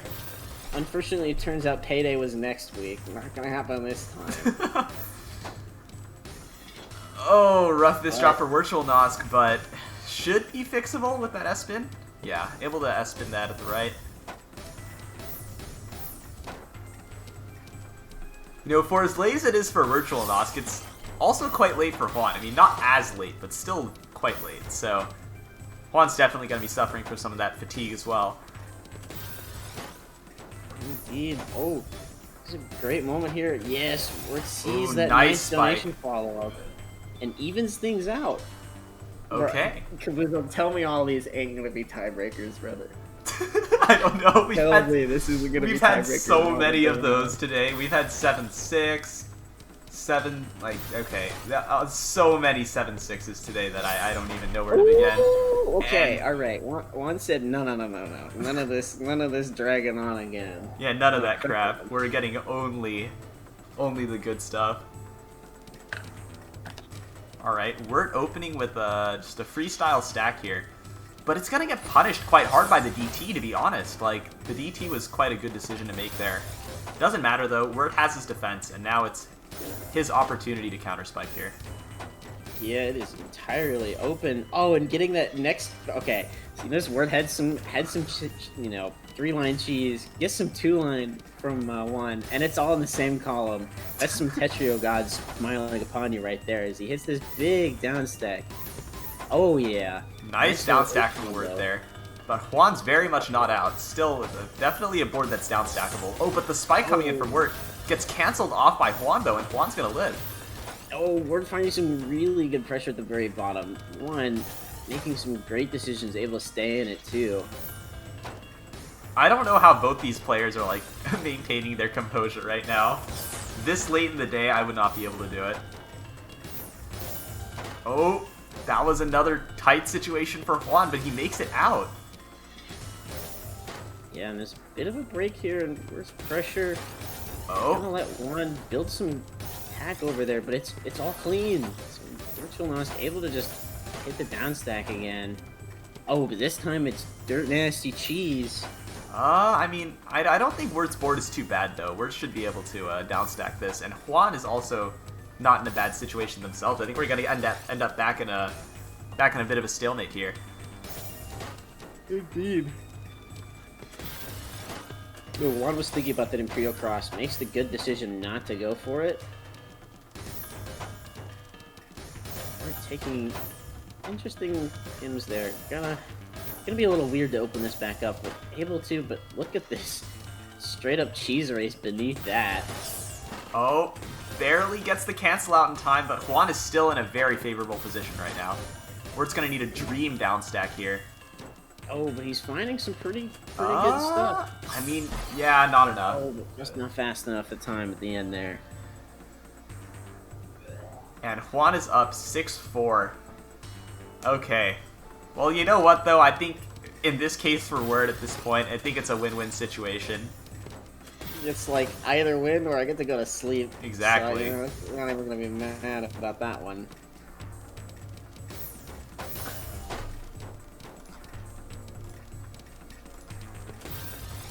I think once sort of had the realization, you know, maybe getting back on that cheese train really paid off.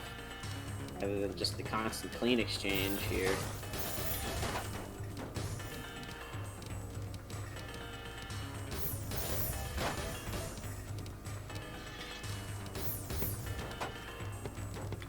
Okay. Juan, still keeping a pretty safe board. Wertj firing off a T-spin up there.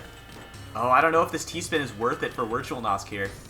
Takes a really smart skim, though, and he's gonna get out of that situation. It definitely was a really good skim to get that open. Not going to be able to make the TSD Tetris there. Still maintaining a good board state. A lot of good garbage to use. Oh, wait, this is a big spike for Wertj, and he still has more garbage at his disposal. Not quite able to combo into that last Tetris wall. That would have been huge right there, but still able to find Yeah, nice still in a very deep favorable donation. position. And can Juan get out? Yeah, This'll- Juan needing his eyepiece in time. Able There to, it though. is. Very much Oh. able. Smart decision to wait for the cancel, too. That was really intelligent. Oh, indeed, but unfortunately, I think Juan kind of missed the chance to make another TSD at the top there with that J piece, and that's going to cost him this round. Oh my goodness. This is... My god. It's 5-6. Like, you see, like, this is the reason why this is a 9-hour stream. Like... Yeah, every single game, dude. Every single game I've watched so far has been a literal tiebreaker. Oh, okay. Juan unable to find the second PC. And so we're gonna get another lease on life here. Oh, not quite finding the T-spin double there for Virtualnosk, but it's okay. Still has plenty of room to work with for a lot of this. I feel like Wertj is playing super cancel heavy. Not really going too much in the offensive here. I mean, honestly, I feel like the energy, like the mental energy that you need to play offensive is probably just not present at this moment.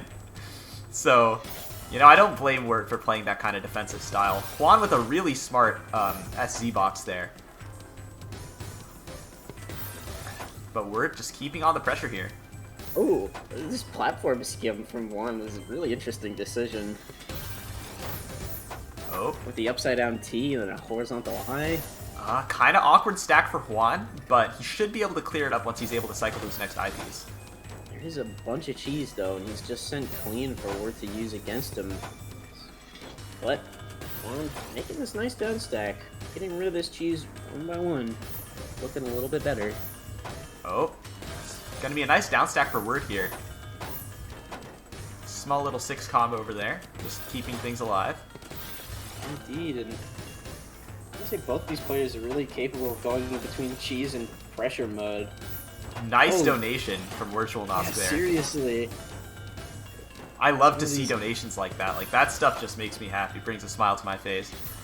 Yeah, absolutely, and it's not the first time you've seen this set from either of these players. I would say they're both playing pretty nice with some of these blinds. Oh, this is another close situation. And Juan gonna need to try to find a down stack.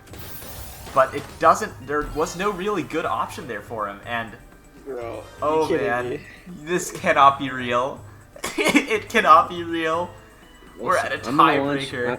We're gonna, after this, okay, we're gonna launch an investigation for players colluding to extend the match times as long as possible. Oh, rough misdrop for Wertj. Eat the dinner. Rough misdrop for Wertj, and there goes the PC.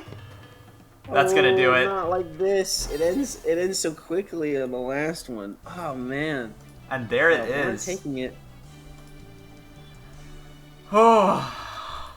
But begs the question: Can you really feel too bad, you know, when finally you were released? Yeah. Sweet release of sleep is coming. Yeah, the sweet release of sleep. And there we are. Okay.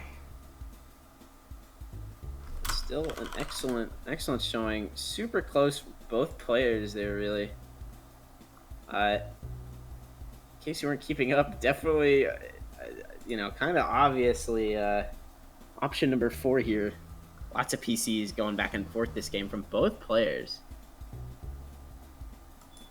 Okay, well, let's look at what our next match is going to be now.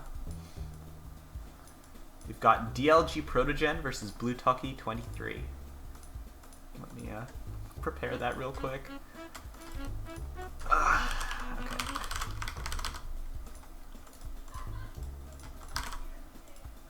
I've resigned myself to the fact that I'll be eating dinner at 10:30, and it is what it is. Are you sure it's gonna happen that early, dude? I'm just saying. I mean, for me, it's 9:24, so.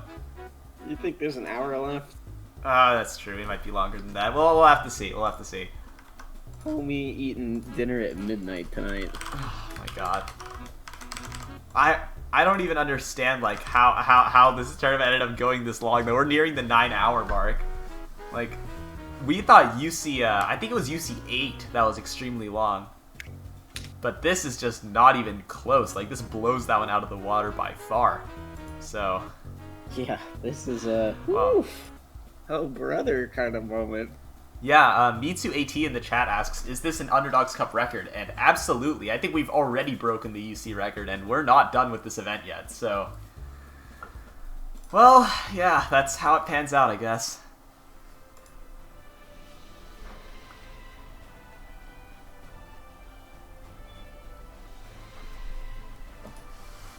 We're reaching the point at which it's actually like prime time for people who live in Asia.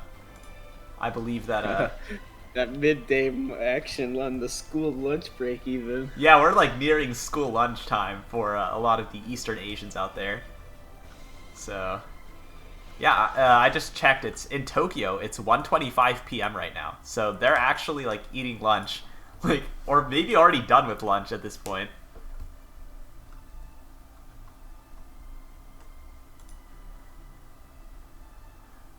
So, well, with that, I will set up our next question. Next question will be,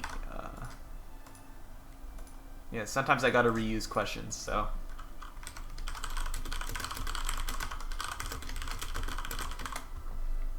Let me pull this up here.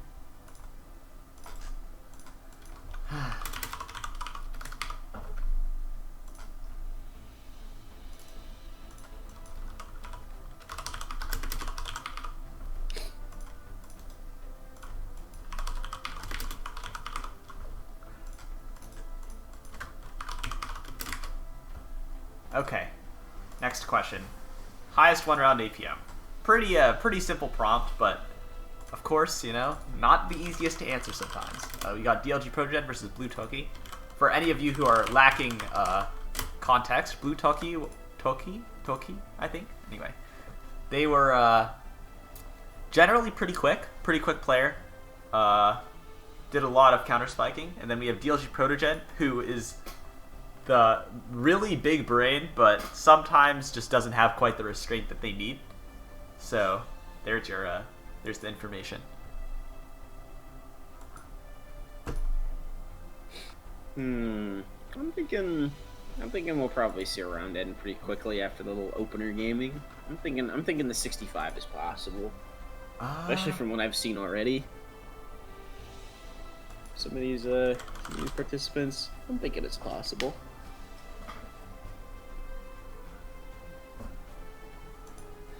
All right. Let me check the donations list because sometimes it updates. It has not updated. All right.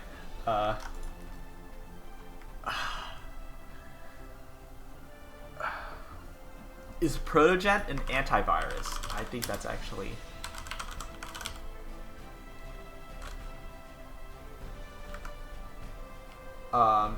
Okay, so as it turns out, it's a meme. It's joked about being an antivirus, but it's not actually an antivirus. It's a Norton moment right there. Okay, so there's an Indian antivirus called Protogent with a T.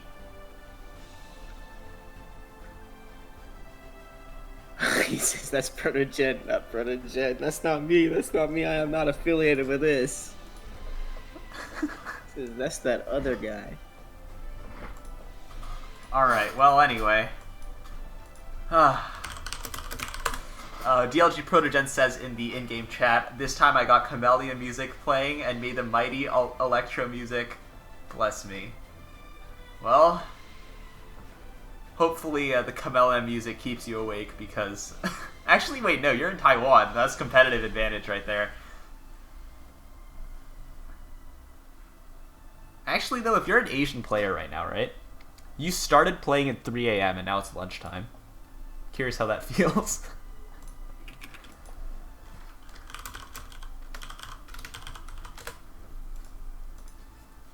Okay, well.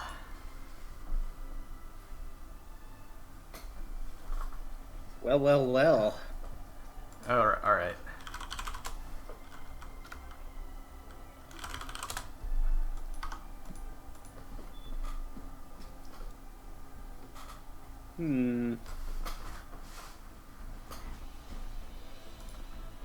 Let's get into this match now. It's just warm up first though. Okay, let's do our warm up. Alright. And we have officially reached the 9-hour mark for this stream, so yeah, sometimes people ask, Cab, will you ever do a marathon stream? And I'm like, you don't understand, that's Underdogs Cup. You're like, have you ever been here for one of those Sunday tournaments? Like, come on, man. That is the old marathon. Now, the real question is, will you ever do... Oh, what is it? Those subathons, you know? No. No, he says. Is this Losers Final? It is not Losers Finals, nor am us. We still have, one... Okay, after this, 2 more matches, and then Losers Finals, so we still Oh my have a while. gosh. Okay, we do all the winners? Surely not. We still have Winners Finals to do, but Winners Semis have concluded. Oh, brother. This is just the warm-up. We're already nearing some pretty big numbers here.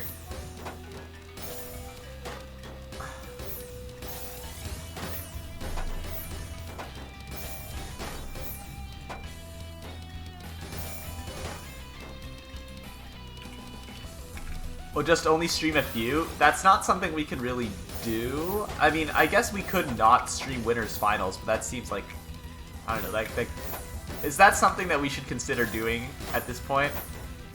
Well, typically, I will say, like, a lot of the times, you'll have it, like, you focus on the winners bracket as much as you can. So, like, yeah. You go back and watch them play, and you have, like, one side of losers bracket, or, like, maybe both of them running, you know what I'm saying? Like, you have... Yeah. While some games are going, you have the other games still also going. We definitely may or may not have done this in another tournament top 8s before as well, or like just before, just so we can really get there. There's definitely streaming, at least until you get to like top 8, streaming every game, it can be quite a lot. Oh, speaking of quite a lot, too much garbage, too much attack from DLG. They're really able to ramp it up by the end of that warm-up. Alright. Well, Cheeky, you're well fed, right? You're fine on the food section, hopefully. Well, I ate dinner, and then I ate a second dinner. We're straight. All right. Well, let's get this first to 7 going. Okay. I don't even know if we are top 8 or not. Yeah, we had a mission to stream all of top 8, and yeah, this is where we are. That is pretty typical then. Streaming all top 8. Yeah, and then everything else was just streamed back and forth. The problem is I feel like with a bracket this large, like a single loser's bracket hold up like cascades into everything else, right? That is kind of true. And then you start streaming those until you actually get there. Yeah. Oh my gosh, scrolling through this bracket is ridiculous. Yep. Okay. Oh my god. Alright, well, let's get into this match. And, yeah. Winner of this match is top 4. I do agree with Dormy in chat, though. It probably is too late after this match. Yeah, at this point, not important, but maybe some thoughts for the future. Never know.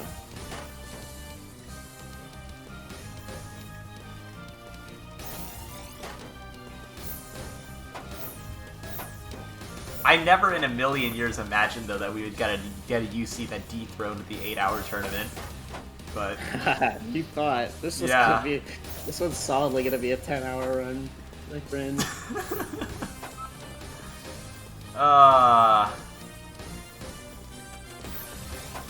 Yeah, I don't know. In the future, we might end up having to, like, I don't know, like, reshape the bracket so that this doesn't happen. Admittedly, I think if everybody read the rules, I think this tournament would be going by a lot faster, but I don't think that's something that we can reliably, you know, hope for. I am once again asking you to read tournament rules this channel.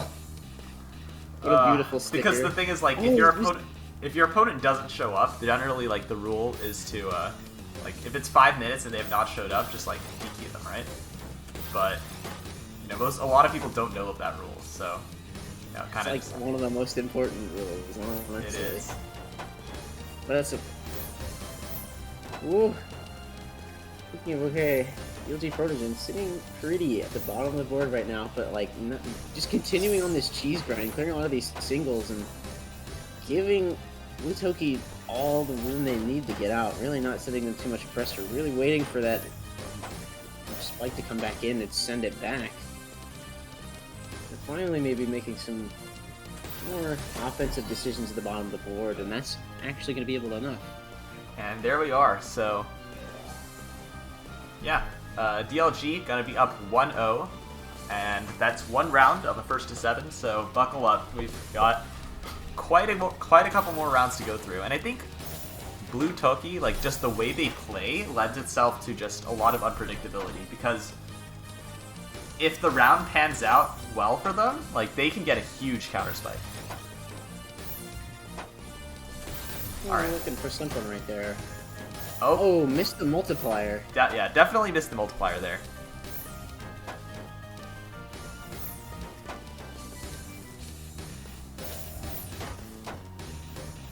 Ooh, DLG not able to get the Z piece over. Tries to hold, accepting that garbage meantime.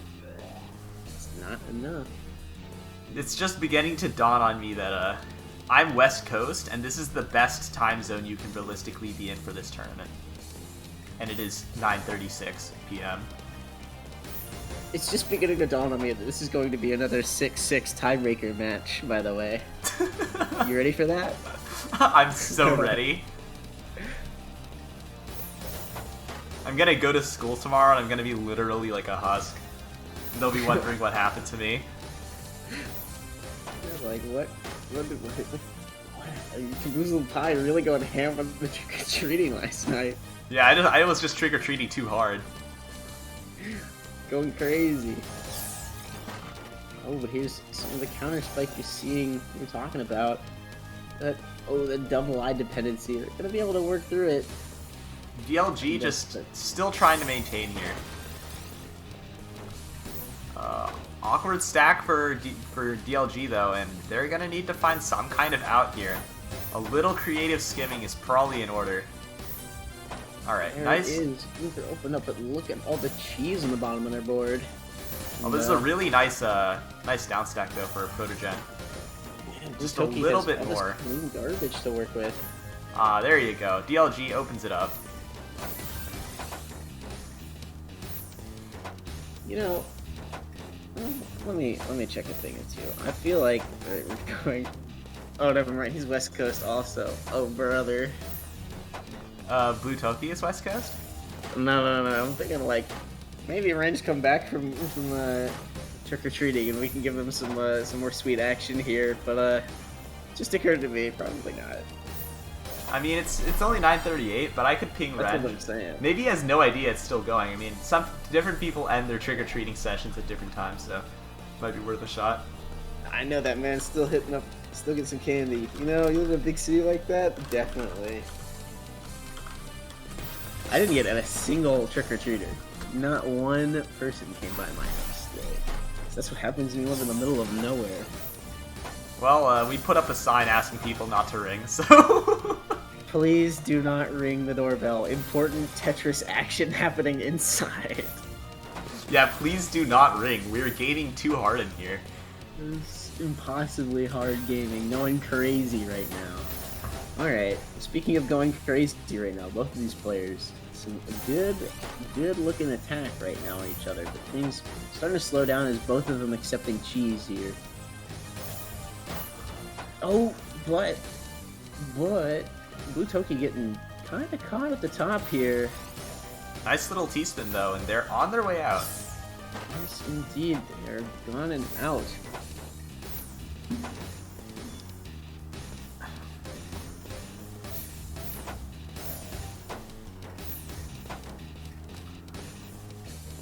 Yeah, this is a hell of a story I'm gonna tell my grandchildren, that's for sure. The one time I did a 10-hour stream, and there was amazing Tetris action for all 10 hours. Oh my goodness, yeah. Blue Toki's survival is really good, which just lends itself to this. You know, like, it's kind of match where you just, I mean, both players just continue slugging it out for a long period of time. Oh, it's a huge downstack though from DLG Protogen 21! Spike. And that wraps up that round, 2-2. Oh, wow. Okay. Big. Almost, but not quite enough for the guest threers there. 62.1 APM. Just shy. Oh, unlucky. UDT though coming in from DLG with the PC. Ooh! There it is. Guess 4. Alright, guess 4. No shot. That's the 100 plus right there. Yeah, that's Might as the well easy throw it guess in. It 4. don't get any higher than that. No shot. It's gonna be a big round right there. DLG.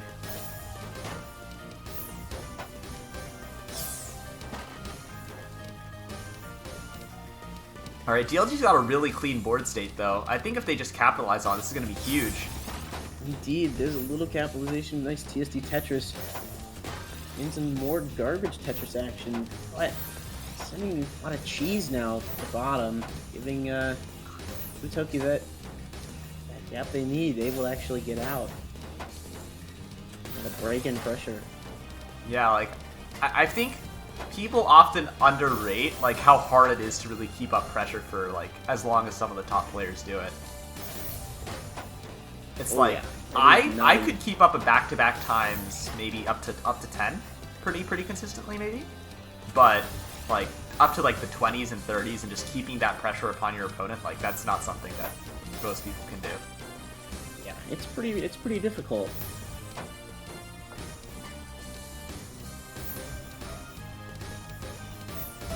Oh, nice down stack, getting a little extra multiplier juice in there for Blue Toki. Gonna put DLG in a bit of an awkward spot, especially with how things are looking on their board. He's bringing it up pretty quickly. Yeah, really nice S-spin there, but again, oh, Blue Toki throwing away that T-spin double. Still getting to the garbage, able to keep some significant pressure up on DLG, but they're almost to that clean well again. Yeah, there it is, and it's not even close to being over just yet. Alright, yeah, no, Blue Toki still got that down stack. And, you know, here we are again. Back to a pretty neutral mid-game. Right back to, yeah. Right back to this very even state for both players as we cross the 2 minute nice spike though mark from of the DLG. game. So, Blue Toki pushed up a little bit here. Oh, nice multiplier from DLG again. And Blue Toki in no position to survive. DLG up 4-2 now. Indeed. Another big finish there for DLG. Finding another big multiplier down stack. Opening up that PCO.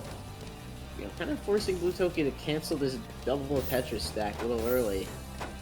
they're still in a really nice spot to handle this. Opting not to immediately downstack and combo, but keeping things super clean, very nice.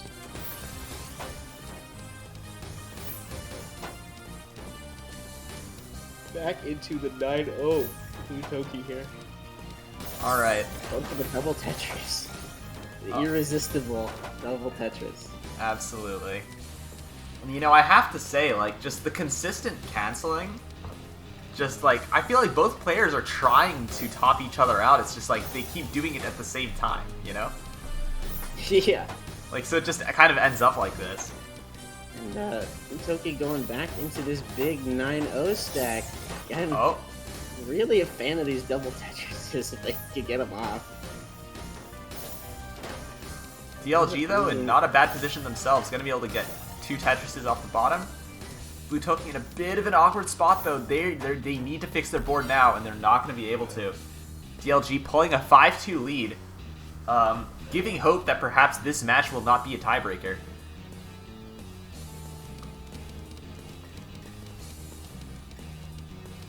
Alright, DLG messed up their DT cannon a little bit, but they're able to skim out of it just fine.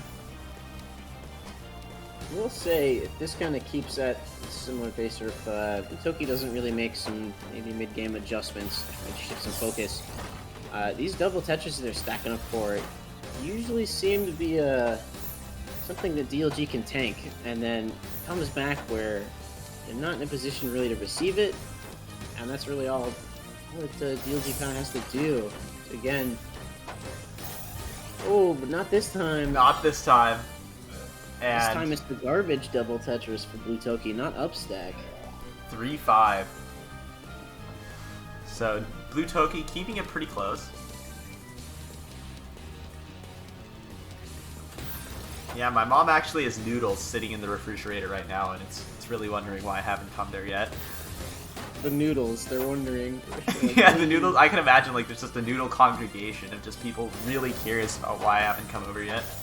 Alright, well, you know, if it's any consolation, I will say noodles type of dish definitely better reheated. You know what I'm saying? Especially when you got that homemade sauce and you're like, damn, this like firms up, you know what I'm saying? Kinda true, kinda true. You know, think of it this way. It's it is mature. No, that's not the right. I wouldn't say maturing, but like, you know, give it some time. It's better with age, as they say.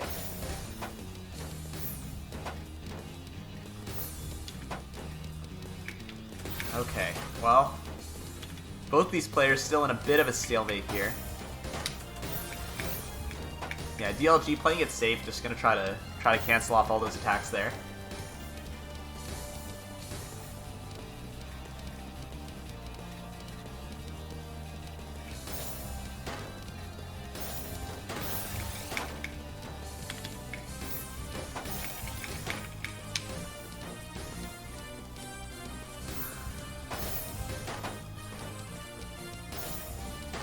Oh, DLG in an awkward position though. Yeah, that misdrop's so rough. Oh god, it's not over yet though. Oh, okay, maybe now it is. Rough. Maybe.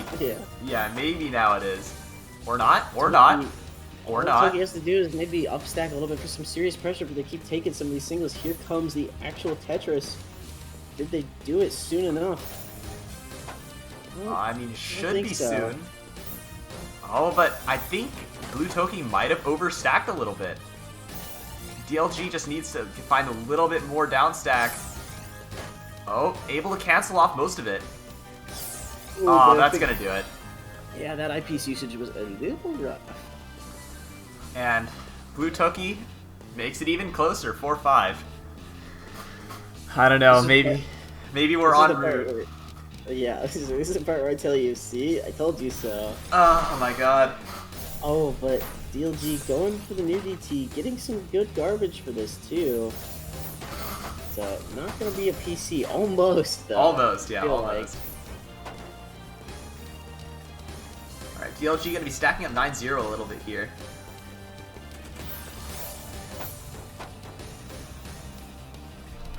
Oh, the slight extra send and the DLG's downstack there. I think something Tetris. Oh, a T-spin misdrop.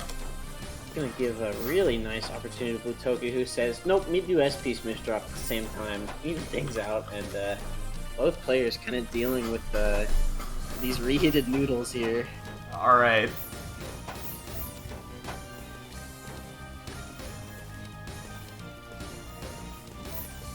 Well, you know, both players still in it. Just neither have gone out yet.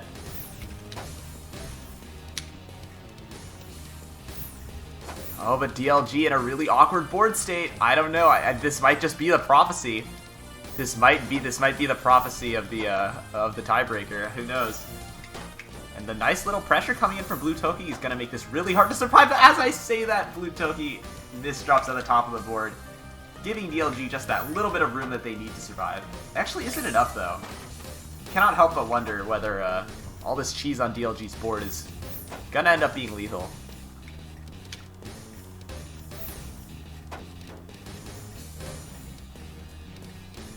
Yeah, somebody in chat mentioned that we could see a bracket reset, in which case we'd have like still several sets to go. Oh brother, that would be. You know, usually you always root for the reset, but I don't know, man. This might be a very notable exception. Okay, let's see here. DLG maintaining the survival barely. And a nice little downstack combo means that it's actually Blue Toki who's on the ropes here. Yeah, both players, as we cross this 2-minute mark, are just playing things super insane safe. But neither player. Oh my really god, is this livable? Oh, it might have been if they got the S piece correctly. I think they just misdropped that. And Protogen now up 6-4. Alright, they find that first PC. Oh, but it's just going to be slung right back at them. Yeah, unable to try to go for a second one here, and we're back into mid-game. Let's see if they can keep up any form of this pressure here.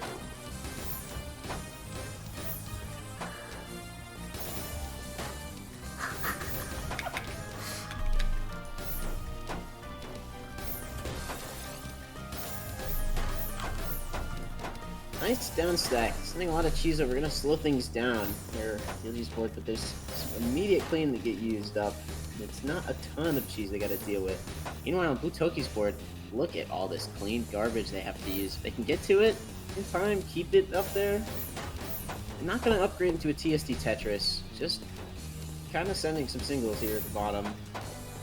Okay, so Dom has notified me that he can actually help on commentary, which means that the day is saved. I may be able to eat for the first time very soon.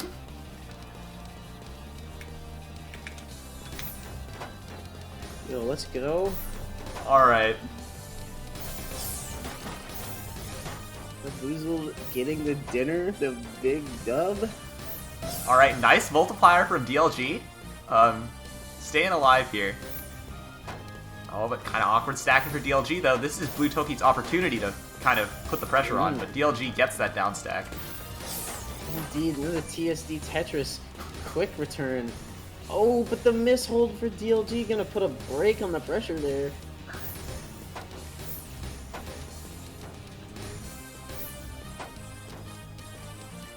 Okay. DLG still trying to find some pressure. Stacking up in the 7-2, not quite getting any T-spins out of it. Being forced to do some more upstack. Instead, keeping things super cheesy. Again, another 2-minute match here. DLG probably playing a little nervous, don't want to, lose at the winner's point. It's super close here. They've got pretty good position to take advantage of here, especially with Blue Toki being at the top with a lot of cheese to work through. But the misdrop. Forced to make things a little DLG's bit in really good position right now. If he could just get a little bit of that damage over, he's in great shape. But Blue Toki gonna be able to get a little bit of defense themselves. And this round may be far from over. Yeah, Blue Toki gets that down stack, and it's canceled by DLG, so really both players kind of in a pretty neutral position now.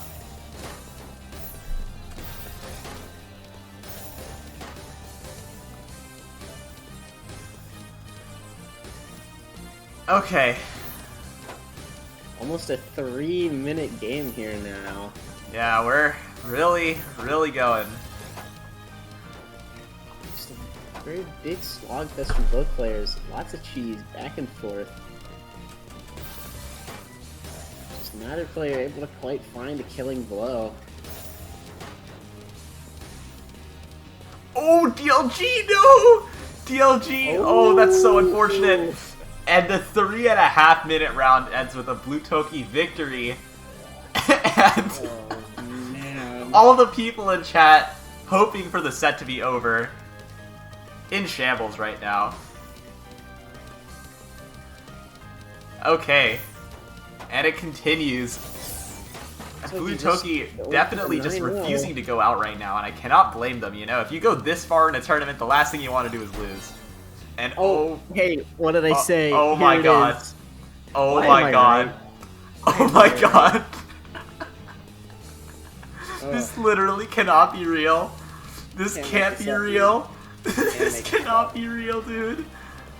Can't make this up. Both players probably a little bit on edge, especially if you're coming from a little bit of a lead on game point. It's not something you want to be dealing with right now, you know? So I think this is going to be an even more defensive game from both players here. Toki not taking the T-spin there with the L piece. CLG Making though. some Yeah. felt keys. DLG with a really nice stack though. If DLG is able to capitalize, this Now, could be here game. It is. There's no way. And it There's no way is. they get out of this, and that's it. Oh my god. Run. DLG Protogen closes it out, securing top 4 in an incredibly intense set that, frankly, I did not expect would take this long. So, with My that, Goodness. Dom, Get him in here. I will, Get yeah. him in here. Yo, Okay. yo. Yo, Dom, thank you. Thanks. Oh my god.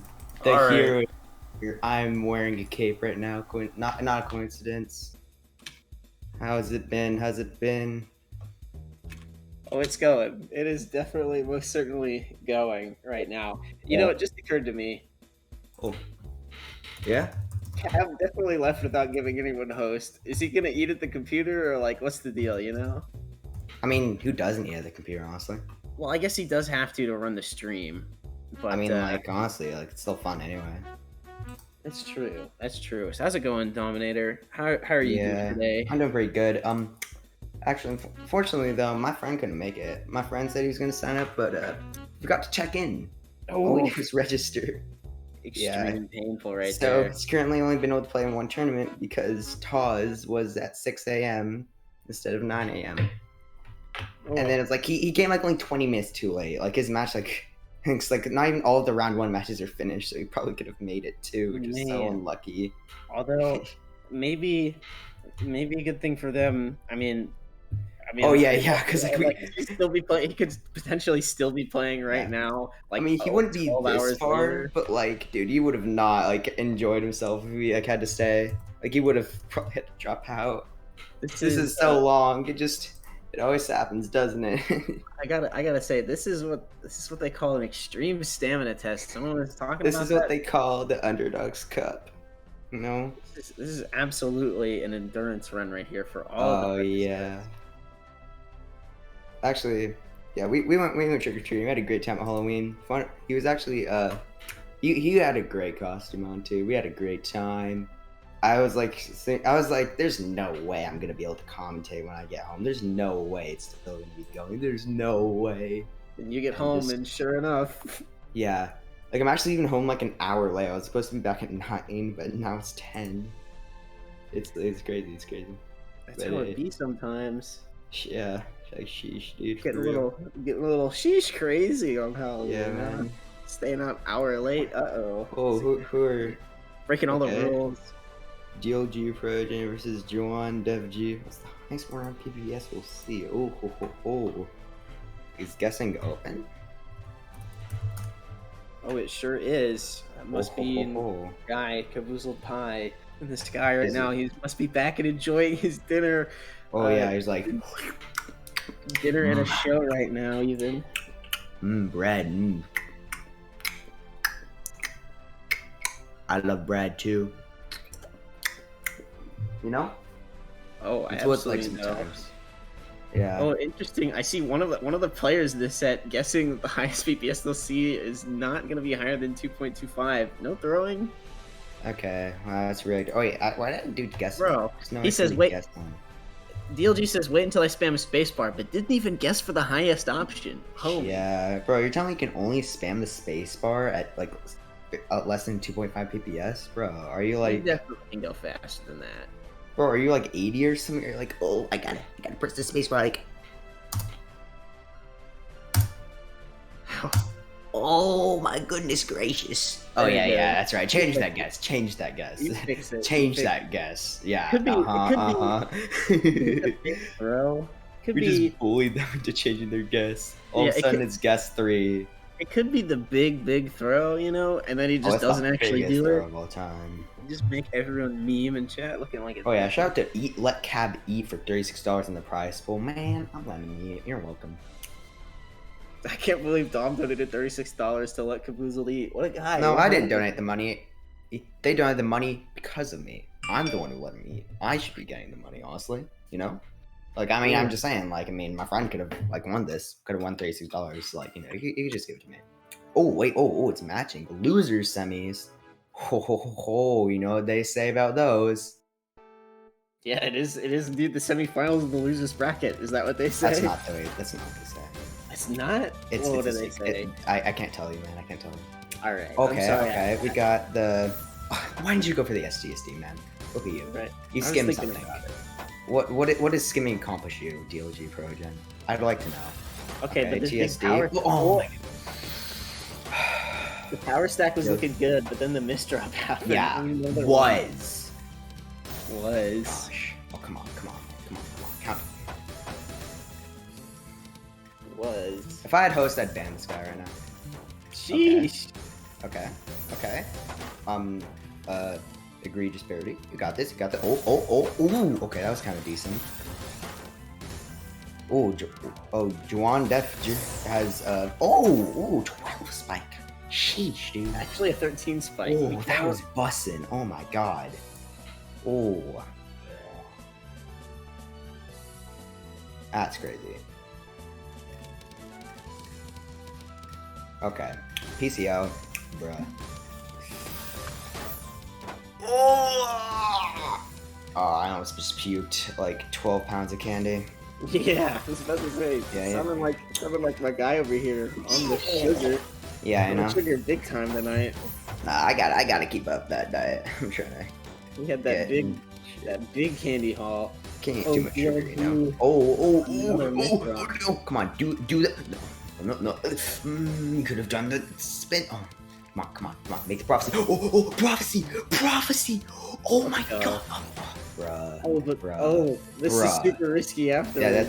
Oh no, bro. Yeah, you know, this all could have been accomplished by, like, you know, not using that O piece, but look what you did. You came all this way, you made it through the tiebreaker to be down to 0-2. Come on, man. Come on. Step it up. What? DT? What? I am just utterly baffled, mate. Confusing. Okay, but Juan cleaning that up like crazy with the 7 combo right there.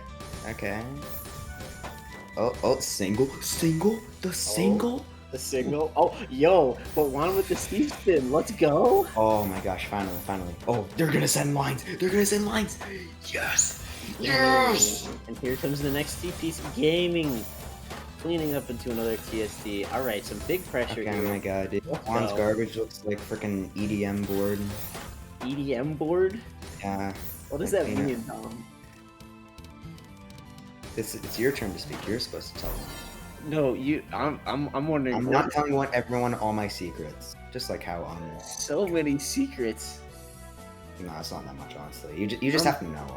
Okay, Dom TKI. I bet. of Oh my god, mystery. DLG Protogen just goes like, "Oh, I'm not gonna do TKI, guys."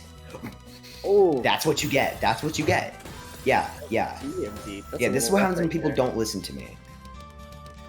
You see, if I'm commentating, you unmute that stream, bud. I have the advice for you to win any tournament. I am such a good coach. One with teaspoon. Oh my god. Teaspoon triple? Teaspoon triple? Yo! See, they were listening to me. They heard me say them too. He's setting lines. A little Oh, count to 4. That's good. Count to 4. Oh. I'm playing like great right now, dude. They can't do anything. Oh. Okay. Well, I guess they can do that. Okay, dude. Okay. Wasn't there like people going like 2 PPS earlier? Wait, Cheeky, are you playing? I just heard your keyboard. Am I playing? No, I'm not playing. Also, how'd you hear my keyboard? Oh, I see how you. All right, noise suppression turn off moment. Unlucky. No, I'm just inside of your walls. You joke about living in my walls. I'm actually in your walls. We are not the same person. Get out of my house. What are you doing? Maybe. I told you the sink was chill, but the walls—that's a step too far, man. Speaking of step too far. Notice that you guys didn't hear the Discord join call sound effect when I joined comms? That's crazy. I just started speaking through Cheeky's mic. He just appeared because he's in like that dang walls. No, I just zoomed in from like the sky like Superman. Okay, come on. There. Come on. LST. Oh, DC, let's go. Deal One with hit Trojan. by Please build a hit another one. Another yeah, one. That's oh. Here's a riddle. What clears only 2 lines, but sends 4? Yo, that's a teaspoon double, my guy. Yeah. I'm trying to see some of those right now. Oh. You know, she. No, we should just like make the prediction bot would just be like, how many teaspoons does this player do? I think that is one of them, isn't it? Oh. Yeah, but does it like specifically target players? Like, it needs to be really specific, like to pressure people, you know. It's like, you know, the pressure of a big prize pool of a bi-monthly tournament, by the way, is like, it really gets them, you know? That makes it more exciting to watch.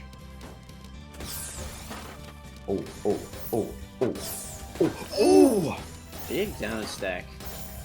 You know, sometimes I can't tell if I'm hyped or I'm just doing actual monkey commentary, like, You're straight up hitting that monkey time right now, Dom. yeah, dude, I love Friend should be monkey proud. time. Yeah, actually, I made it to the town in my copy of Pokemon White 2 with the, like, song from the video. And that was like I barely listened to any of the tracks because I usually have to play at school with it muted. But dude, the monkey time found its way to me. There we go. There's the big multiplier. Okay, Let's go. okay. The 4 wide. That was cool, but like there's no teaspoons in it. So like that can be like worth half a point out of a 1st to 7. So it's 4.5 to 2 right now. Just saying. Also, how did they just won 4.5 games in a row after being down 2-0? They must have heard me. He is Okay, going, well, but what is going on right now? Well, there goes all the momentum. He's hitting that sus cannon right now, dude. It's quirky cannon coming out, full force, and it's just not paying off, you know. Come on, you've wasted a total of 3. That was survivable. Yes, Dormy, you heard me. That can be suspicious. No, please, it's not. No, please don't do it like that. It better not be an opener gun. No. My friend made that, actually. That's a bad thing. No. Sorry, thanks, sir. Look, bro, what the heck is this cat doing? He's digging through my freaking drawers. Oh. Gosh.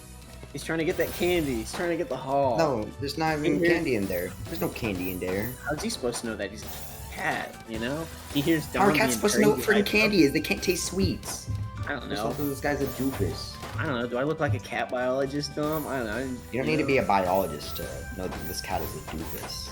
Oh, but okay, all right. You just need to know. Like, you had to be there, man. You had to be there. Oh, the OG Progen, you almost messed that. Come on, get him up. Oh, you had multiplier. Oh, goodness gracious, that's okay. Are you going to downstack out of that? Come on, man. Oh, that's a wiggly worm garbage right there. Dude, just plug in Blockfish already, dude. Just use an AI. Come on, man. Just use your AI, man. Just plug in the engine. Come on, make it. Why would you want to use the eyepiece for the teaspoon double? Keyboard be like. Yo, listen. All right, I'm gonna need you. Well, I'm to listening. chill All out. right, listening to that keyboard. Dom, I'm gonna need you to like relax for like 5 seconds. You know? Okay, 1, 2. Ooh. He's counting. Oh, he's Ooh, actually T-spin? counting. T-spin? Okay, T-spin from Dwan. Sorry, I almost said Dwan instead of Dwan. Oh. My man Dwayne over here on the other board. Dwan versus Dwayne. Who would win? That should be like another thing. Thug finals. Dwayne versus Dwan. That'd honestly be really hype. Very true. Very true. Well, it's pretty hype right now. Ooh, nice little. All right. Okay. Nice little 3 combo to the quad. Good pressure here for DLG. One kind of in a really scary spot right here. He's gonna have to be looking for some kind of down stack. Don't think he's really got anything to tank, but he proves me wrong. Look Okay, at this. go. Crazy survival right there. Really nice stuff. Okay, I mean, Gonna you be could have a done big chase me more, but like that works too. Yep. Okay.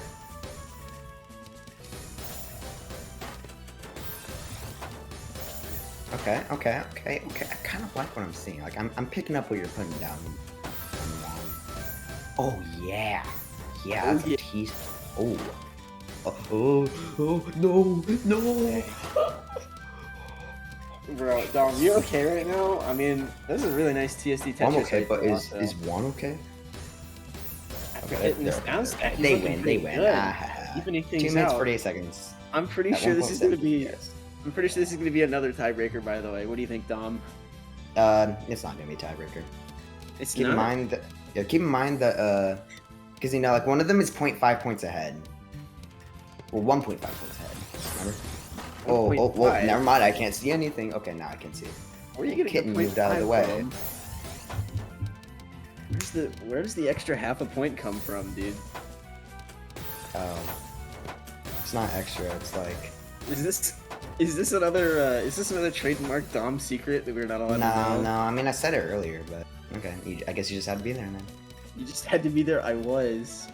You were there, Listen, but listen, you you also gotta be weren't here. You gotta be here for DLG's 2 wide. All right, you ready for this? My man's about to. All right, what 2 never wide? mind. That was a 3 combo. No 2 wide happening today. Gotta up your grind set, dude. Huge return right there from one, actually. Sheesh. Get some any kind of Okay. pressure going off here right now. Oh, not. Oh, not the really. pressure.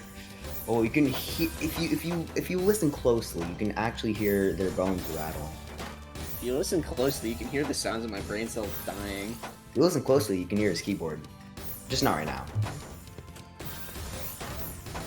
Oh, Actually, alright. one time I woke up from a nightmare and I just like a noise woke me up and it was like Cheeky playing monkey type. You dreaming about me, Dom? It's kind of weird. No, I dreamed about your keyboard. It was like playing without you. Woo! Playing Among Us. No! Why did you do the S spin? You would have had it back to back. Why, bruh? Oh, Oh. one evening things back out. Tiebreaker. Whoa! This really is the UC that never ends. This is the Yeah. ride. This is the Mr. Bones edition. You see, be like, no. Oh, DLG going for this new D2 loop. Not gonna be I able to mean, get that you- one off. You Not didn't happening. need to like tuck in the O piece. You would have been fine without it. But like, okay. You trying to get that PC off, you know?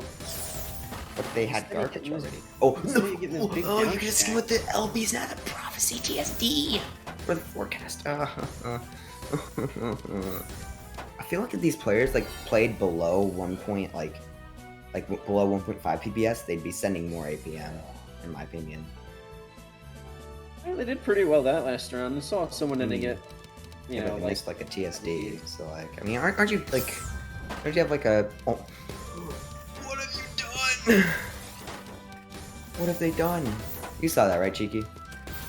Oh, that's think they're doing- unlucky. I think they're doing just fine, dog. I mean, they that PC though. Oh, DLG Okay, this okay, huge dude. down stack, Okay, and dude. no Oh tiebreaker my today. gosh, that must be so triggering, bruh. Yeah, that one round from earlier, that only counts half point, right? Still going. Oh, but Juan sent more lines. Okay, one Bigger second number, lines. bigger number, better player, better Yeah, player. bigger wins. Not number, today. better player. Bigger number, better today. player. Oh Not wow. today. All right. You what? Your opinion? Yet you live in Ohio? Is that Nope. right? I don't Okay, live in well, Ohio. never Thank mind. goodness. You can have an opinion. Okay, fine. Thank You can have opinion this one time, man. I'm thinking. There's no tiebreaker. Huge moment right now. I mean, there was a tiebreaker. It was 5-5. What do you mean? It was 5-5, and they broke the tie.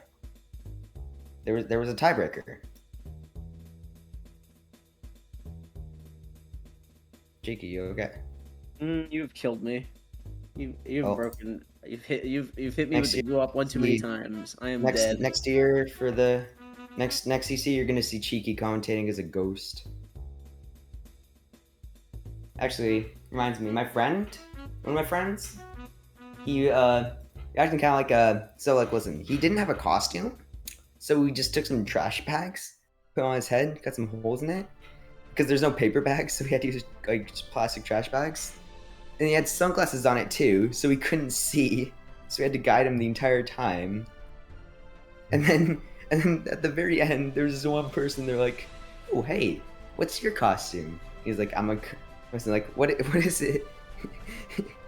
He said like, "Oh, Bro, he was like, Reg, oh. Reg, are you hearing this right now, dude? I just popped in. I'm just Listen. popped in. He Listen. told me who was a ghost, and he I gotta agree with Emily in chat. I can't say if What- this is good or bad. This is just like this is straight up surreal right trust now. me, Honestly, I'm the best of the best. It's just What is? it's the Dom experience. You gotta understand. This is straight up surreal. Ringus, unfortunately, surreal. it's getting a little late for me. I do have You- that thing called work in the morning. Okay, Thank that's goodness. cool, man. Thank I goodness got you, you're brother. around. But listen, if there's one thing I don't know, I don't even know anymore. Honestly, my brain cells are just Guys. fried entirely from Dom's like Halloween. Guys, sugar I rush. live in Easter time.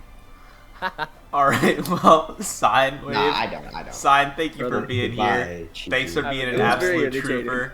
Good It night. was very entertaining, that's for sure. I will see you all a little bit later. Thanks for having me on for a little bit of time. Oh And, my I wish god. you guys the best of luck finishing this one out here. All right. Later. See ya.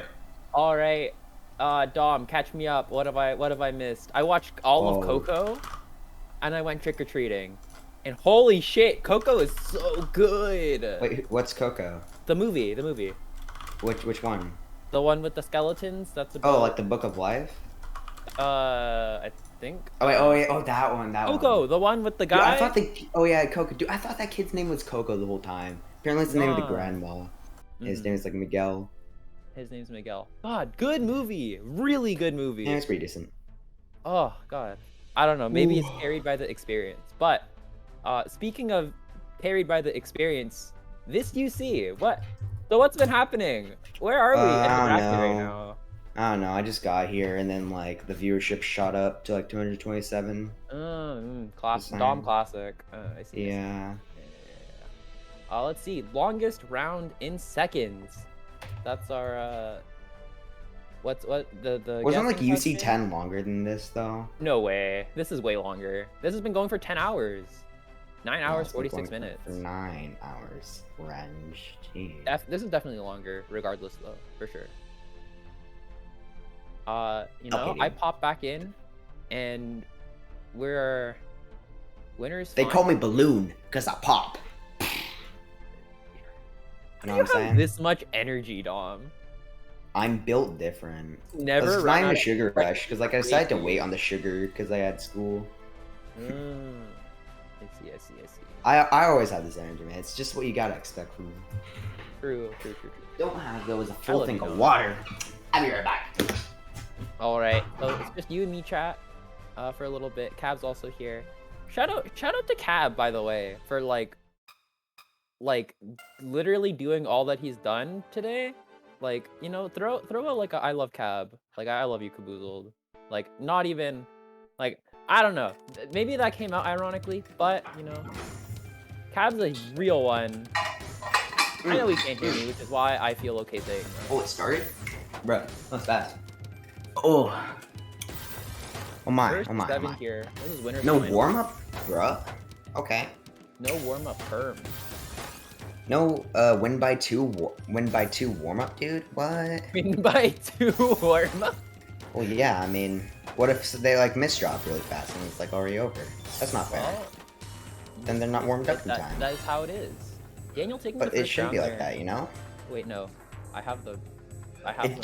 It's Daniel 35,489. What? Yeah, that's their zip code. Oh. Yeah, he told me. Codes are always 6 digits, but you know, it is what it is. Oh, Daniel's board not looking No, so good. mine's 5. It's not only 6. I don't know where you live, but like, I don't know, maybe like, I don't know, like a 6-digit postcard land or something, but do know is that Daniel is playing 2 PPS and 26 APM, so that's neat. Yeah? You know, he's just getting started right now. Look at that APM number. It's shooting up, brother. It's going up and up and up. Not as fast as the PPS number. Was that supposed to be like Divine Boom sound effect, or? Yeah, Divine Boom sound effect too. Alright, thank you, Dom. Yeah. Fatal, right now, not a player that I have seen on stream. I've been out of the house for a little bit. But, you know, but despite the massive deficit in terms of speed, he's not doing too shabby for himself. Yeah, they're like matching in APM.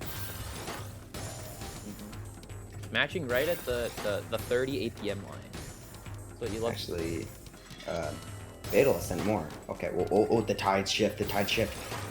Oh, D-spin double with the LP's overhang. Oh, no!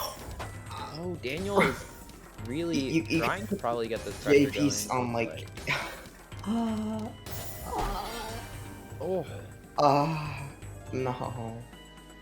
This is a little bit. It's looking a little bit rough for Fatal. Oh, I don't know why, but I keep reading Fatal's name as Fatalis for some reason, which I think is from like Monster Hunter. This has nothing to do with anything, but you know. Fatalis, is that like a disease? It's like fatal or something? I could see it. I could see it. That's a really good point. Yeah, I'm really proud of you. Fun fact, actually, like definition of fatal means like it can like kill you, you know.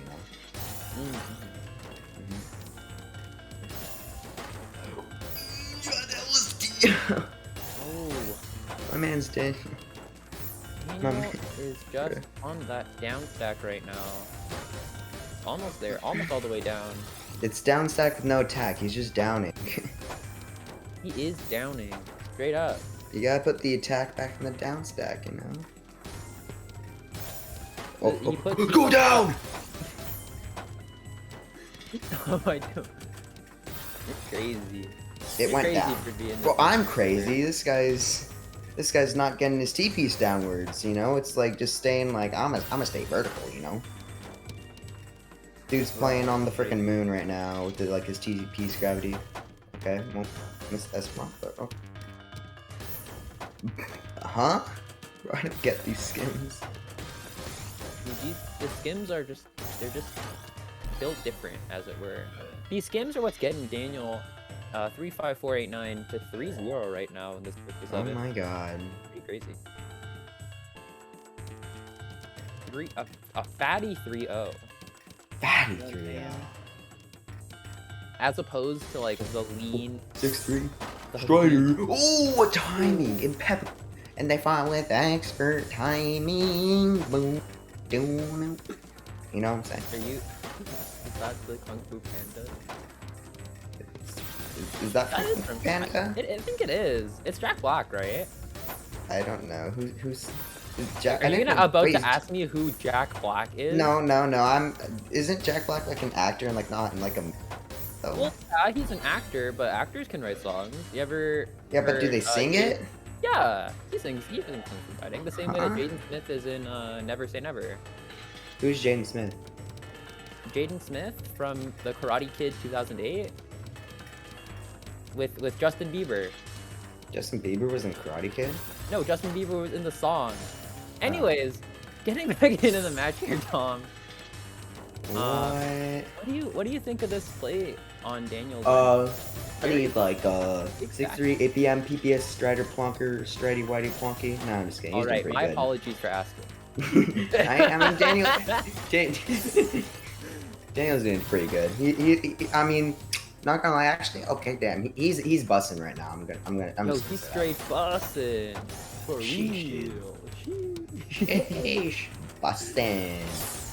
Yes, when I was trick-or-treating, actually, Yo, someone told me that my Fatal? costume was bussin'. Yo, someone told you your costume was busting? Yeah. I'm so Actually, proud of also happened like a bunch of years ago too, because like when as Ness, nobody knew what it was, because you know Ness from Earthbound, quirky RPG. you. But there's just one guy who was like, dude, I know that guy is Ness. That's bussin'. Pretty great, honestly. Did he call you busting like verbatim? What? Who's verbatim? All right, getting back into the match here. Who's verbatim? Is he in UC? Is he in winners finals? I'm gonna choke. Was he commentating Anyway. earlier today? Oh,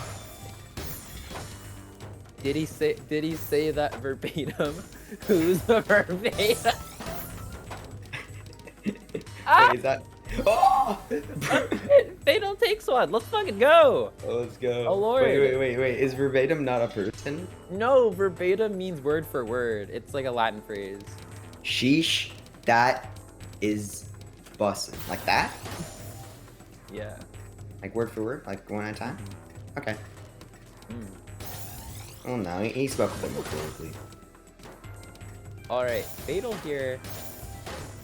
Dude, this is not even just Domentary. This is Dom plus Regimentary. But like, I have definitely been off my rocker for a little while. Hey man, it's all good. Well, you know what they say. Like, if you're out of your rocker, just get in your cradle or something. Mm-hmm. You know? Yeah. Speaking And of cradles, Daniel here kind of looking like they're in one right now with how close this board position is. You know what I'm saying? Yeah, I know what you're saying. Mm-hmm, mm-hmm. I lied. That's okay. Oh, okay, Dan. Oh. Yeah, Cheeky, I think you missed this, but Cheeky said I was on like the monkey time or something. What did I say? No, Cheeky. Oh, Cheeky said you were on that monkey time? Yeah, Yeah, I kind of Mhm. believe it. yeah. I It's hella a believe it. vibe. It's just the feeling, you know? That's what's up. That's what's up. Mm-hmm. Mm-hmm. Dude, That comment was actually awesome. I'm still like constantly surprised that Daniel's like, he's actually going this fast. 2 PPS, dude. Yeah. You know, you just cover up the APM number, but the PPS, dude, the PPS is kind of straight bossing. Yeah. Mm-hmm. It's kind of confusing.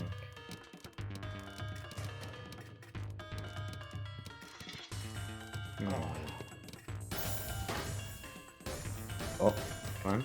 There you go. Another Okay. day, another 6-3 stack from Daniel. Honestly, his 6-3 stacking doesn't look too bad, does it, though? Yeah. What do you think?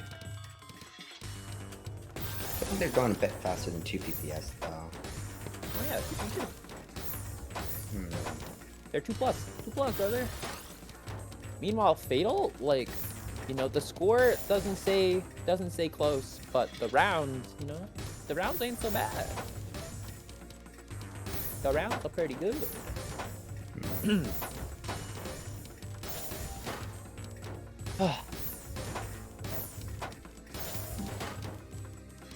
All right. What was the here. rank cap for last UC?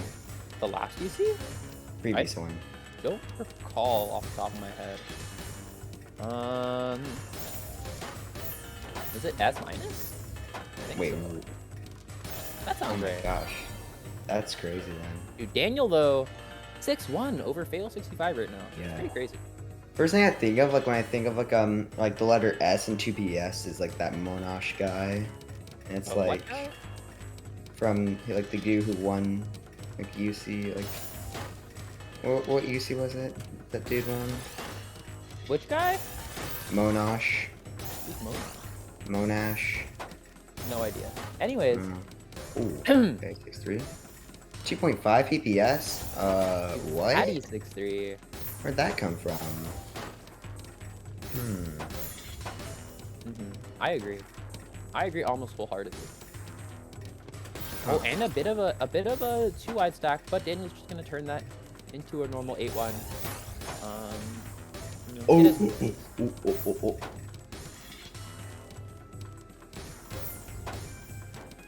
Look at that. Whew. You know, Fatal's really gonna need to make something really big happen if they're trying to take this set. You know what I'm saying? But kind of on the come up here. Some big attacks coming in. Fatal with just, you know, some clean. Oh. Some good old clean. Whew. Is this winter semis, Dom? Do you know? I don't know. I just got here. True. Alright. Daniel showing like no signs of slowing down here.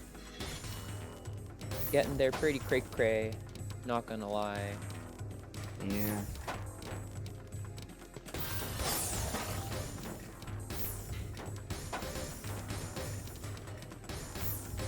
Alright. What do you think Fatal needs to do to make this 6-1 comeback? My friend. I think you just need to start like doing all clears, honestly. Yeah, Doing all clear, just like waiting for Daniel to build up. Daniel can get like a stack, like, and then you just like you send him PC, they get really high up, and then you just like, oh, that's curtains, yep. There you go.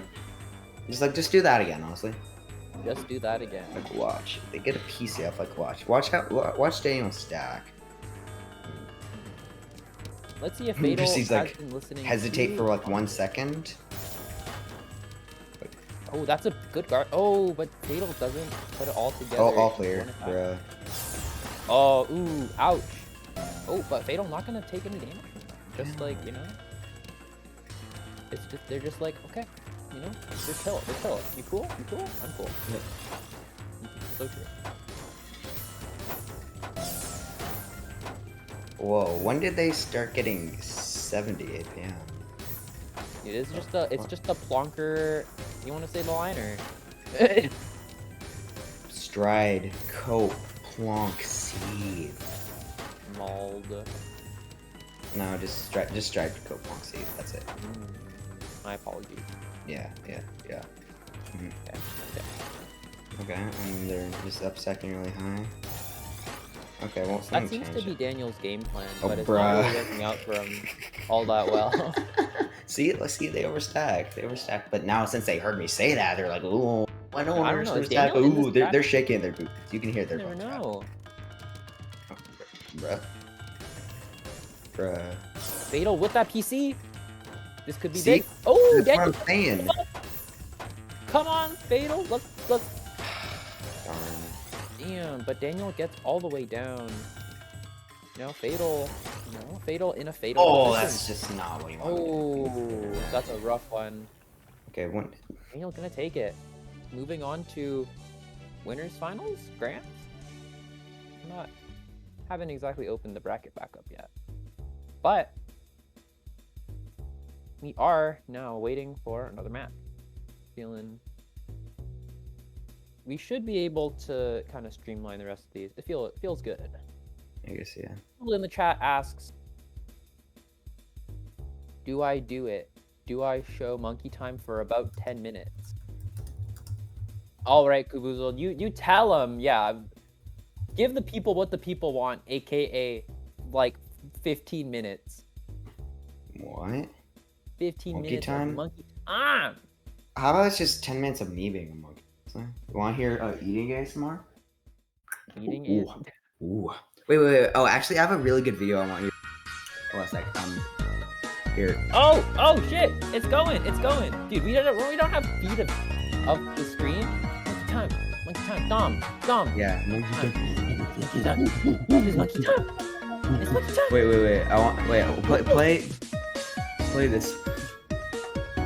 What Wait. is that? Play this link. This is a- Tiny.1/monkey time? Monkey time?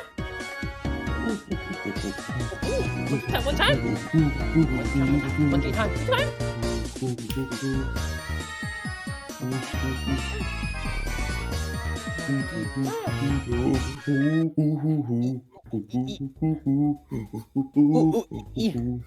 Play this video. Play this video. You gotta play orangutan ASMR, please. Why? I actually made it to Driftvale City on my copy of White too. Hold on. Listen. We can recreate monkey time while it's not on screen. Ready?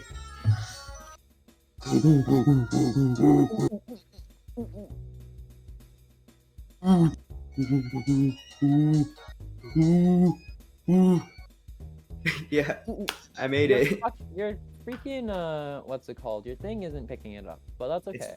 It's not picking it up. Oh, Really not. No. Ah. Oh yeah, Driftvale City. Pretty My sad. copy of a Unova Pokemon game, Unova Region. Sorry, I felt like excessive need to say that for some reason. I'm sure it's a lot of people's favorites.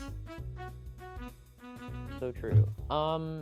Let's see. What do we got? What do we got next? We got what I believe to be DLG Protogen versus. Oh wait, no. Sheesh. Wait, what? What? Oh, Yo, the my bracket man. isn't as updated as I thought. Dude, it I'm telling you, Juan beat Dwayne in the Thug Finals, and now he's back in. Juan beat Dwayne. I'm telling you. was. Oh, he changed the That's transition. wrong? Oh, more monkey time. Alright. We'll wait on. Oh, more monkey time? More time for monkey time? Alright, Moose with the wrong opinion. Yeah, well, joke's on you. I'm playing White 2, the sequel game, because I don't have the first one, and it's like my friend's copy, which he gave to me. Just pirate it. I can't pirate it. It's on my DS. I don't want to buy an R4 card. I might as well just buy the actual game, you know? But if you buy an R4 card, you could have multiple games.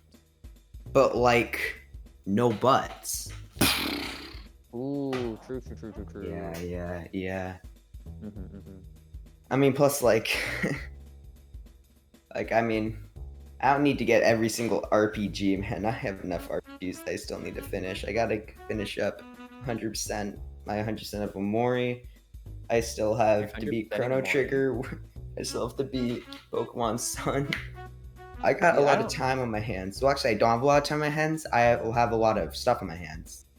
And A lot of games on your hands. Oh yeah, I also have to finish Driver's Ed though by keep procrastinating by playing RPGs. You have to finish your Or just Sun and Driver's Ultra Moon are Education? good. Go away, Dor. What do you mean? It's so good. First game, so fun. Super colorful, very vibrant, amazing. Pokemon were flying around. And they're like, oh, they ruined it. What do you mean? It's such a fun game. So cool. I didn't actually play any of Gen 7. I actually haven't played Gen 8 either. Yeah, if you're gonna play any of the Gen 7's game, play the Ultra games. Ultra Sun or Ultra Moon. Man. I'm kind of excited for the new Pokemon that's coming out like next summer. Pokemon Legend Brilliant Arceus. Pearl? No, not that one. That one's gonna suck. I'm just kidding. Not that one. Not that one though. Not that one. Oh, we got DLC. Evil Nintendo Protogen. fans be like, I'm not interested in this game, but I'm happy for those who are. Oh, true. I also feel like bathing. Is a name that I've seen in a previous UC somewhere. Yeah, they like, This is Randall then, right? Yeah. Wait, are you calling them a loser? Come on, man. Be more nice. Well, they're the winners of the losers bracket. You know what I'm saying? Okay then. You know what I'm saying? True.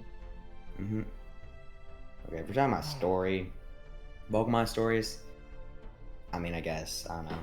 Generations is the best story. Like What? Bro, Gen 8 story, though, that's pretty sheesh. like the Generations anime, or what's it called? Is it No, Generation 8. No, Just like short the anime shows. that's on YouTube, like the 4 Anime's episodes on series YouTube story. for free? Wait, what? I'll link it to you later, Don. Okay. People okay. who know what I'm talking about, they know. Oh, they know, right? Yeah. All right, what's the largest point lead that we'll see? This is an interesting one. You got guess 1 for 1. Guess 2 is 2. Guess 3 is 3 or 4. Guess 4, 5 through 7.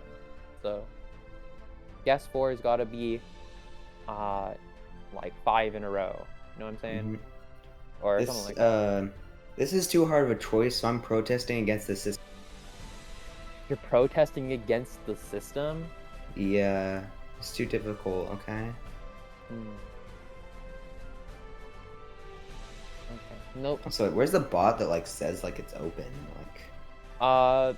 The bot is like was killed by technical difficulties or something. So you just like you can input the stuff on like Manabender's channel, I think. Like Manabender's chat. Yeah, to see your score, check Manabender's chat. What? Something like that. Huh? I mean, Manabender runs the bot, so. Bruh. All right, DLG Protogen, Fatal 65 losers finals here. I see. Oh, it started. Ooh. Oh.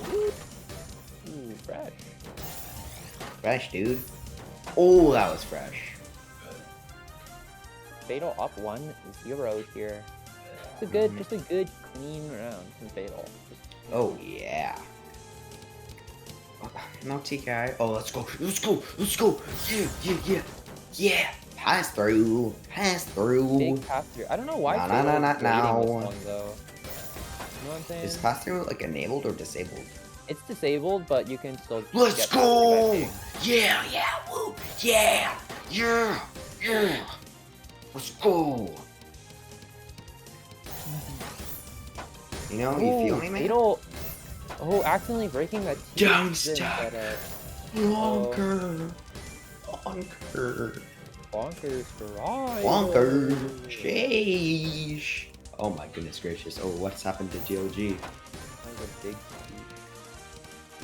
Yeah, but Fatal is also like pretty toasty on this one stack here. GLG LST? Please?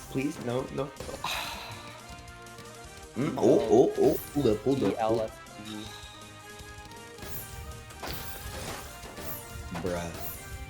Bruh. Imp-cross. Fatal is having a lot of trouble with this down stack right here.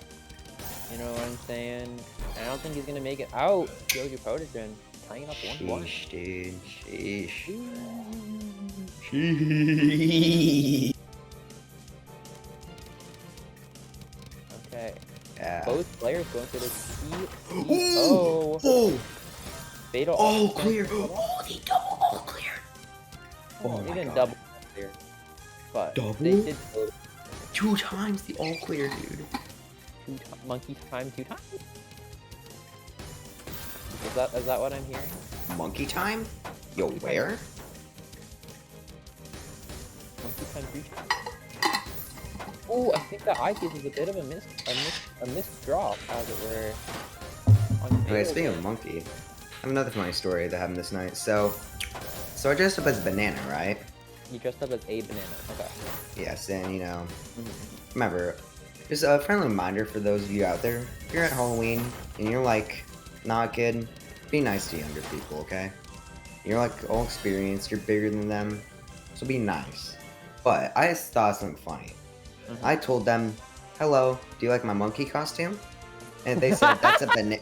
But listen, if they said, hey, you're a banana, which all of them did, nobody believed me, which I'm glad, I'd say, wait, you're telling me they gave me a banana costume?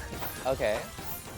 And yeah, you know, because like, you know, it's funny. The kids would like the joke, you know? It's like, silly goose, you didn't get. You silly goon. Yeah, I also saw an empty banana peel on the ground while walking. Did you put your? We had to stop for a little bit. Let's just say that. Okay. It was pretty sad. Gotta give that banana peel a few for your own time. Yeah. Come on, bruh. He was thinking about where he put that T-piece, and then he just like Windows expirations, not Windows expirations, like boom, in the Windows blue screen. Oh, okay, You're telling me okay, that was kind of Okay, funky. Teaspoon single. that Let's go. one teaspoon single on DLG, like that specific one, that's pretty good. That was interesting. That was interesting. A little bit fresh, as it were. Yeah. Mhm. Right out of the oven. I feel like their teaspoons are like, you know, it's instead of 300 degrees for 20 minutes, it's 600 degrees for 10 minutes. For your own sake, I'm gonna make sure that you know that that's not how heat works, right? Like, you know, like It's not. unfortunately not. You can't put something under more heat for less amount of time. It's not gonna come up with it, which is very sad. Very true. One time I tried making eggs, and then I did that, and then my eggs were burnt, and I went, damn. Eggs?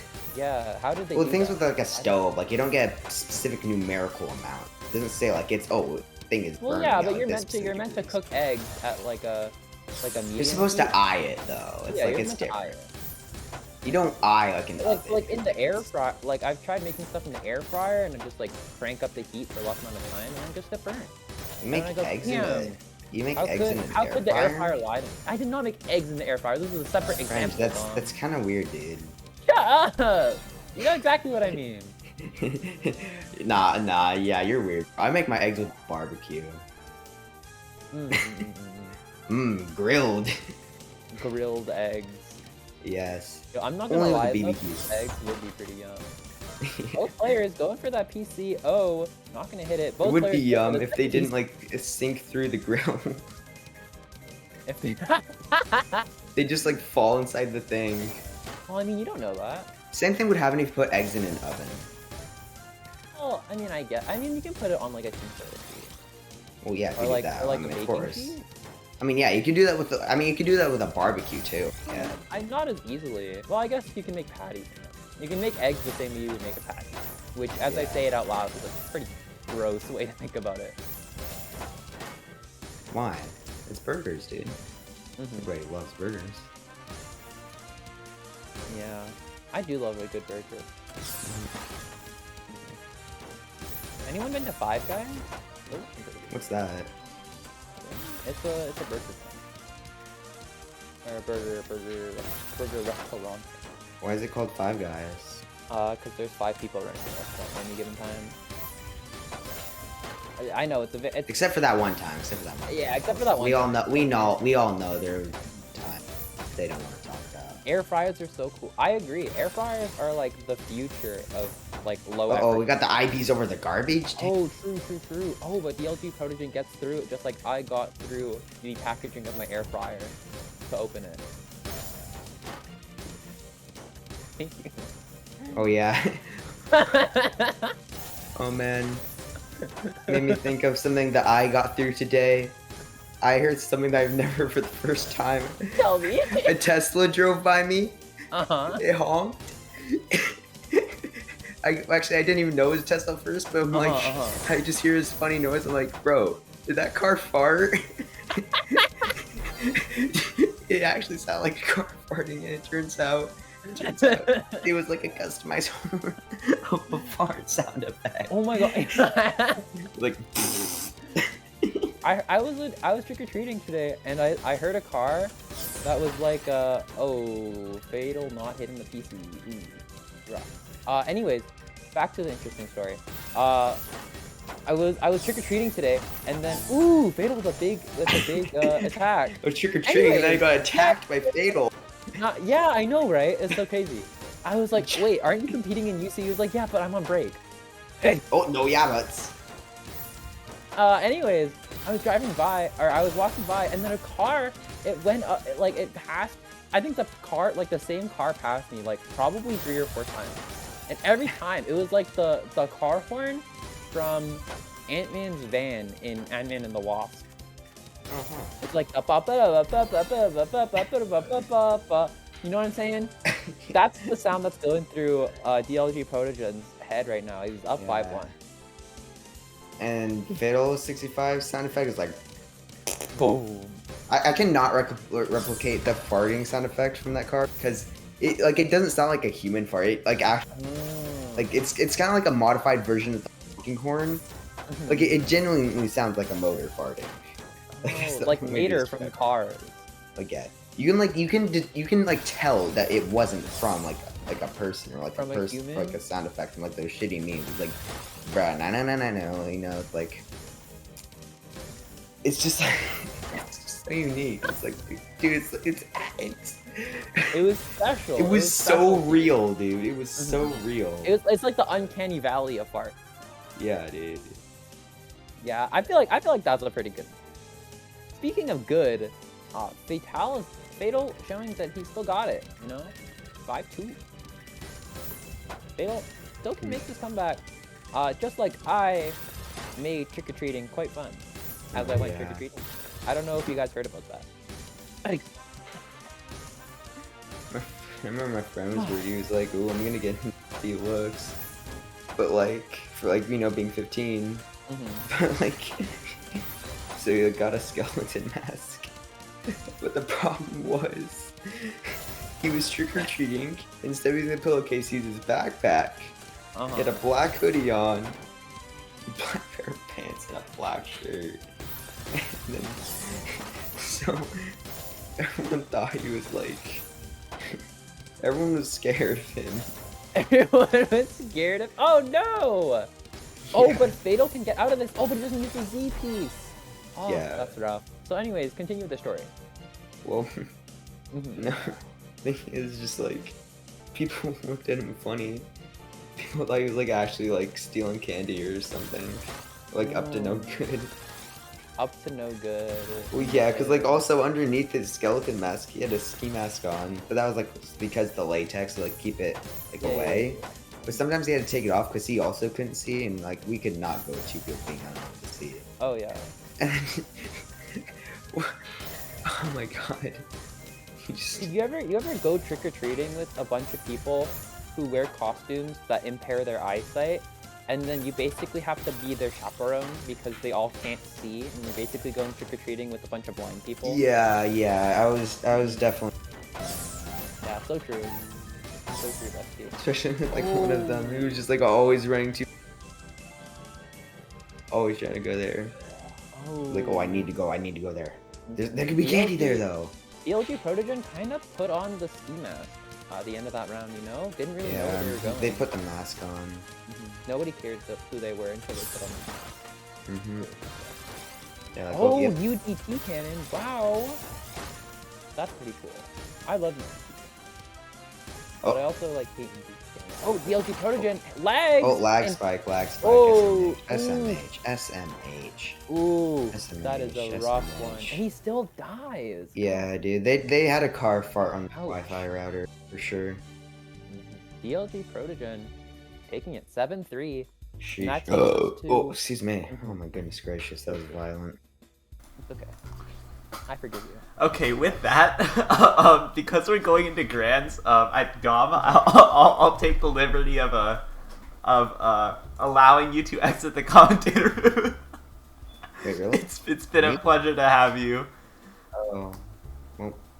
All right. Have a good one, Please Dom. Have a good one, Dom. Big love. I love you. Yes. Yeah. All right. Peace. I love you all. Okay. Alright. Me and you, Cav. All right. Well. Back at him again. Okay. We made it to grand finals. Let's do this. Did you have the opportunity to eat, Cav? Yes, I had a pretty large piece of like Asian bread with like hot dogs and like garlic and something in it, so it was like a savory bread. So that was pretty good. Yum. And then I had like a bowl of noodles with fish cakes and meatballs, and that was pretty good. So I had some chocolate bars. Generally Let's do speaking, we are living. All right, we're doing it. So let's see this DLGProtogen versus Daniel 35489. Okay. Well. Dude, this is a good one. This is in fact a good one. This is a good one. Oh man, I can't believe I did 3 hours of commentary, and then I went trick-or-treating, and then I watched a movie, and then I came back and did more commentary. Yep. I love it here. I You wouldn't bet. trade it here. Honestly, I wouldn't though, trade being here for the world. props to you, Renge. You're a total trooper, even out here. You're telling me that I'm the trooper when you're the one running this whole his house? Okay, that's This true. I whole have been his running a house? tournament stream for 10 hours and 22 minutes now, but... Dude, it's this Mike Wachowski. All right, let me get our next polling question out there. Oh, while we're here, let's talk about the leaderboard right now. Number 1, in first place, we got Fire SBZ, 13500 points, with 1 streak. Second place, we got Itchy Lol, 742, 13,000 points, also 1 streak. So you know, for Itchy Lol to win this, he's gotta get it right. Well, Fire SBZ has to get it wrong. In third place, Bad Gob, doesn't matter. Fourth place, Sin Bun, 7,000. In fifth place, Not Some Rando, 6,200. Not bad. Honestly, though, I really think it's those 2 front runners. Like, that's really what counts right now. Oh, there's like I don't know, saying the rest of them after top 2 was like, you know, Yeah. I was doing him a favor, but Like, you know, they're we all really know fighting that up they're here. running. So what do we got as our last question? Highest 1-round VS. I believe this has been a last question maybe like 4 times in UC history by this point, so... All right. Let's What a time to be alive. What do you think this is gonna be, Kat? What do you think? you know, I think we've reached grand finals. Both of these players can go fast. They can put out a lot of damage. I'm gonna guess 4. I'm gonna guess 4. I see that you've guessed 3 though. From Caboozled, exclamation point, guess 3. What's up with that? Wait, what? Wait, you're literally reading it wrong. I don't know what you're seeing. No, it says guess 3. What? I made you look back though. You can't gaslight a tournament organizer like this is messed up. You think I haven't been gaslit as a tournament organizer? Okay, that's true, but you should have better sense than to exact the same form of punishment upon another fellow No, human. this is exactly like when somebody makes fun of your costume on Halloween. So then you turn around to the person next to you and you go, your Mickey Mouse costume stinks. That was me, by the way. That is so unfortunate. I know. I thought my Mickey Mouse I even did the voice. I'm not gonna lie. Sources have told me that the voice made it worse, but that's okay. All right. Well, we are in grand finals now, so let's buckle up here. Both players confirm they are ready. Let's go. All right. Grand finals. Let's run this his house. Who do you think got it? You know, DLG Protogen needing to take 2 sets. Daniel only needing to take 1. Okay, here's my take, okay? Both of these players are really solid. I know DLG Protogen's a little bit less consistent than Daniel is. With that said, you have to understand, this tournament was meant to take a long time, okay? And if you take that piece of information, then there has to be a reset, right?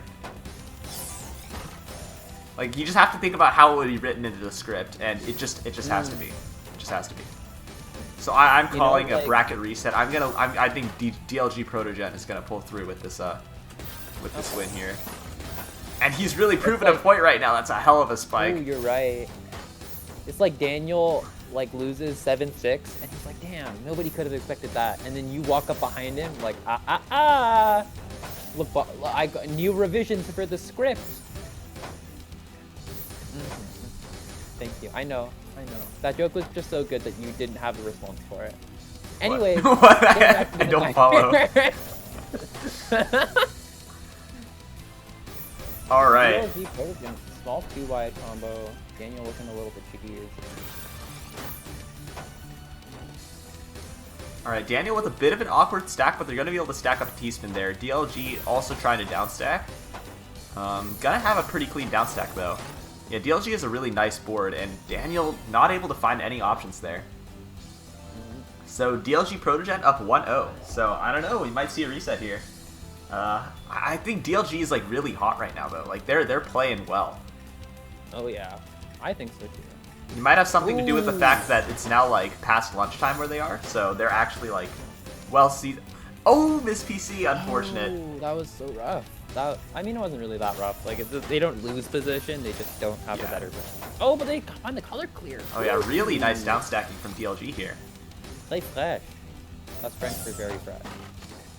Nice downstack by Daniel, but immediately after he misdrops that S piece on top, and that really puts him in a precarious situation. And DLG punishes with 186 VS. So, guess 4? Yeah, guess 4. Alright, well. Woo! Well, you know, Fire SPZ gets it. Good dub, good dub. And after that, I do believe it's no longer winnable for Ichilol, so I think that wraps up guessing for today. That would... actually, maybe not. No, because you couldn't even come back after that, right? Because Fire SPZ was already ahead. So even if you have another, even if we have a reset. Yeah. Yeah, maybe Ichilol should have chosen the same one. Anyways. No, choosing the same one's really a bad idea though, right? Anyway. Is it? Because if you're behind, you want to pick the different one. And if you're ahead, you want to pick the same one. So you maintain your lead. Anyway. Anyways. Getting back into the match here. Daniel, 2.7 PPS, 6-3. But, you know, DLG Protogen with so much clean garbage. All he's got to do is find that eyepiece, but he's not going to. Daniel's going to take that round 3-1. Daniel on the board now. I've been informed that they both guessed 3, so... Oh. See, I was right. I think it would be beneficial for Ichilol to pick one where he thinks that SPZ is going to guess wrong. Yeah, but there isn't too much time left for Ichilol, you know? I mean, there is one more set. Could be one more set, that's the thing. That's a very conditional statement. Right now, though, kind of looking like it's going to happen with this lead from Protogen right now. With that said, though, as I speak, Daniel with a pretty solid downstack, Protogen in really precarious board state. Gonna get pressured even more with these Tetrises here. Ooh, that's gonna be it. Daniel, though, misdropping that T-piece. You know, I mean, that's to be expected when you're playing at 2.5 PPS. Yeah, the speed of this guy, man, it's just wild. That's why he's in the winner's side.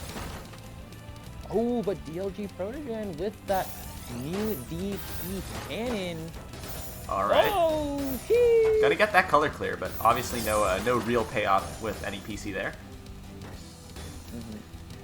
He's still, you know, that speed, he's carrying it through. You know, it's like in baseball when you like follow through your swing. You know, that's just that extra bit of momentum coming through for him. Okay. So it appears as though, yeah, I think, yeah, just Daniel, if they can keep up the speed, they're going to be able to kind of out-pressure Protogen, especially with all that clean garbage. I think Protogen's route to victory involves sending some amount of cheese. Yeah, I agree with that. He needs to slow Daniel down, at least a tad, because the speed disadvantage in the mid-game is not working out well for DLG.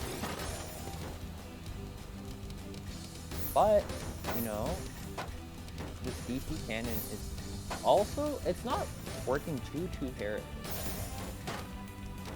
A phrase like happy here. Oh, kind of questionable bounce stack from DLG there.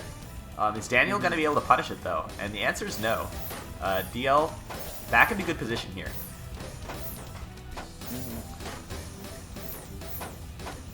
DLG finding the rest of the way down.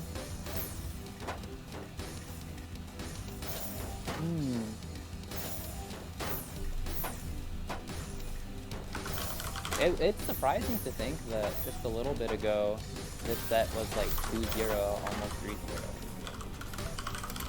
Now they're like almost completely tied up.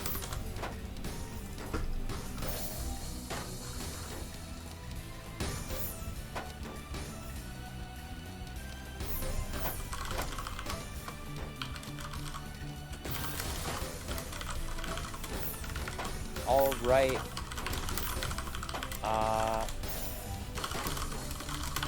You know, getting back into the match here, we got both players pretty cheesed up. DLG was a bit more clean.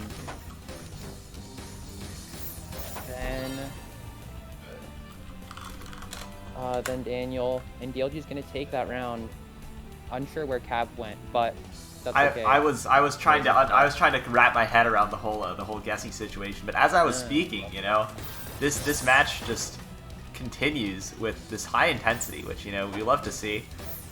A lot of this tournament has been spent waiting on incredibly long sets, but this one, this is no waiting infinite downstack set. Gameplay. Yeah, high octane gameplay. That's what you like to see. Oh, DLG in a bit of a bad situation though. They need to find an option quick. Are they going to be able to? And they are not. Daniel ties it up, 4-4. Still close. 4-4. You think DLG is going to be able to get to 7 first? Wait, this is 4 wide, isn't it? A center 4 wide coming up from DLG. And you know what? I think it's actually a really smart decision, because if you consider, like, the way this whole thing pans out, right? Like, because Daniel's stacking for Tetrises, like, DLG totally has the time to like, just stack up a 4 wide, right? Like, that makes sense. All DLG needs now is a little more pressure. Are they going to be able to get it, though? Because they're stacking 9-0 themselves.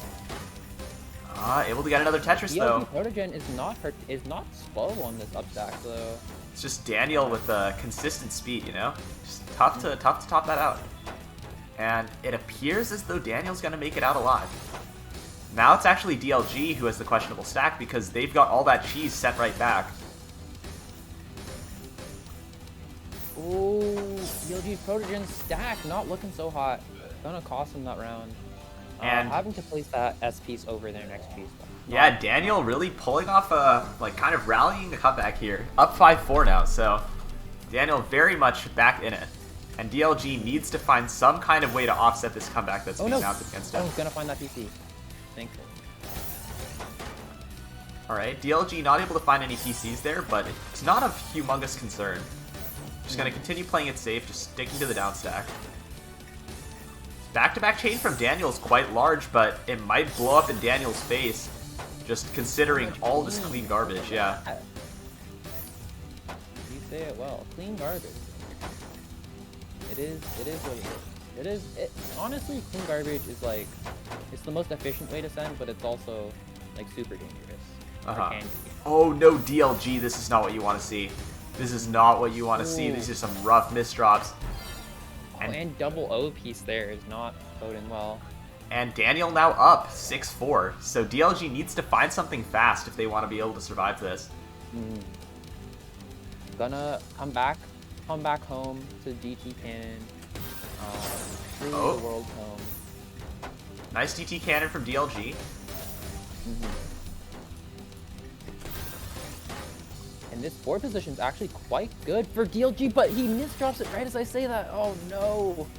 Oh lord. Keep your mouth shut, Renge. Oh no. But still living. But it's gonna be tough because Daniel still has this back-to-back. But DLG's on his way out now. And a really nice downstack from DLG. Okay, this is really hyping up to be quite the match we had hoped it would be. And alright, DLG getting that T-spin on the way down, but Daniel just still having all that clean garbage to downstack here. DLG forced to cover up that well. Not faring super well for them. But gonna be able to open up. That's a huge multiplier with the T-spin on top. That's not livable, is it? Yeah, definitely not. Not really gonna be.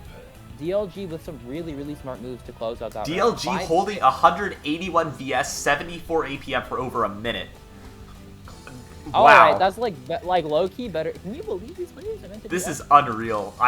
Oh god, no.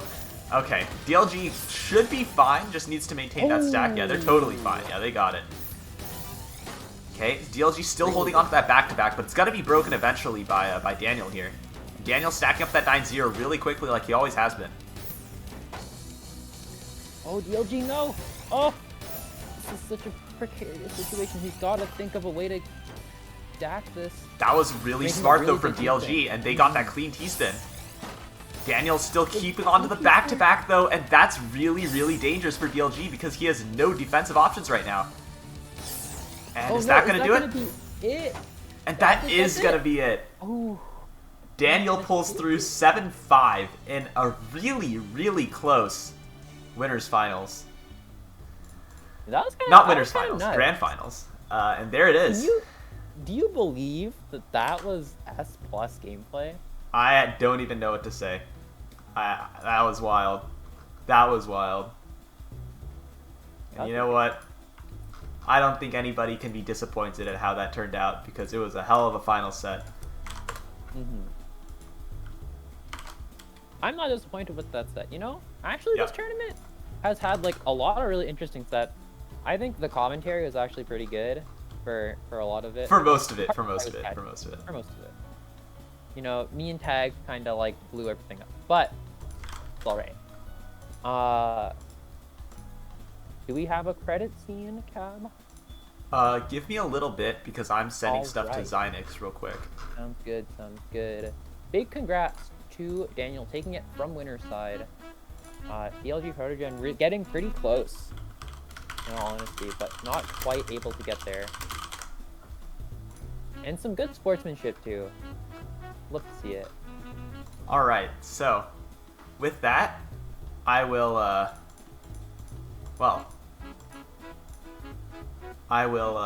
prepare all of our ending screens here. First, let's get our podium going. So, let's see here.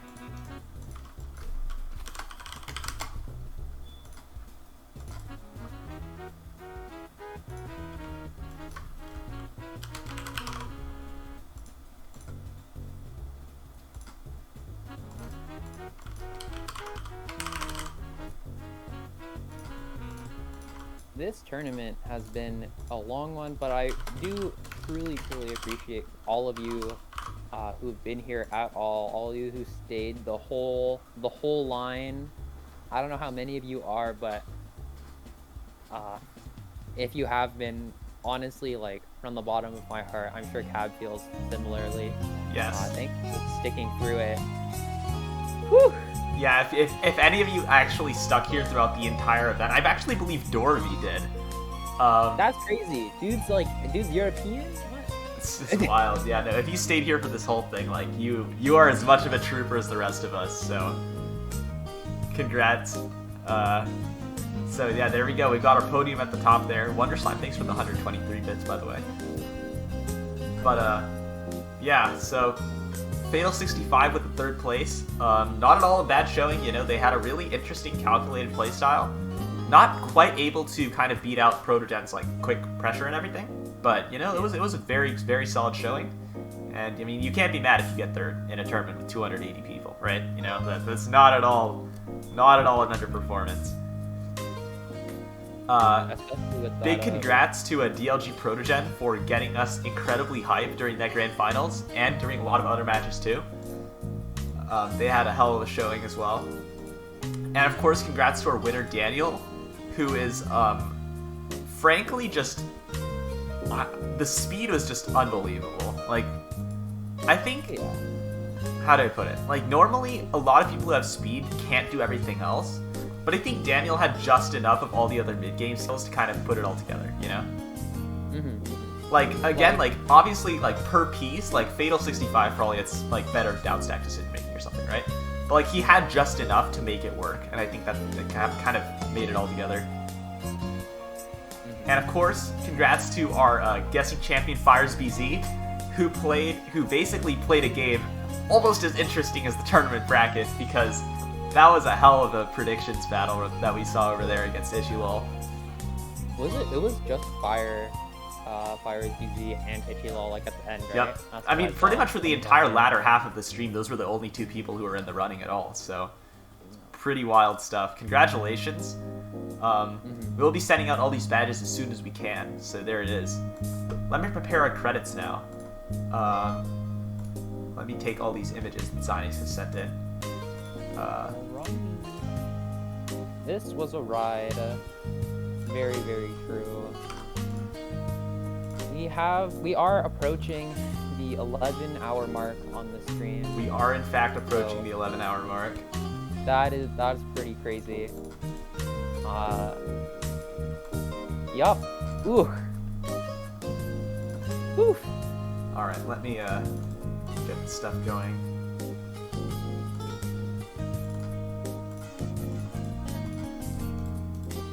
I feel like I missed out on a fair bit because I went out.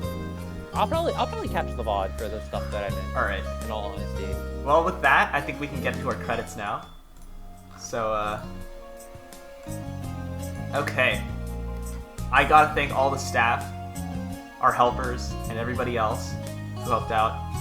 So, big shout out to 25Pi25, Alcazar, Deep, IceDynamix, iitalics, Manabender, NotKaiyon, nysdey, and Xynix. I know we were understaffed at this event because a bunch of people couldn't show up, but at the end of the day, pretty much everybody contributed at least a little bit. So, yeah, you know, you gotta have that. Thanks to our helpers, badgoblin, gardensail, Hsterts, Kazman, legendarybacon, and minikoo. I would like to point out that there are a couple other people I should thank on the side. Shout out to wait, never mind. iitalics is already on the list. Shout out to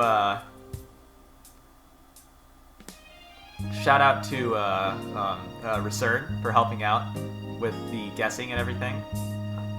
So that's definitely something that I think we should appreciate. Shout out to Zudo for helping with alt checks. He played a pretty significant role in that as well. Now for animation, big shout out to Makota for making the animation that we have as the background for the scenes.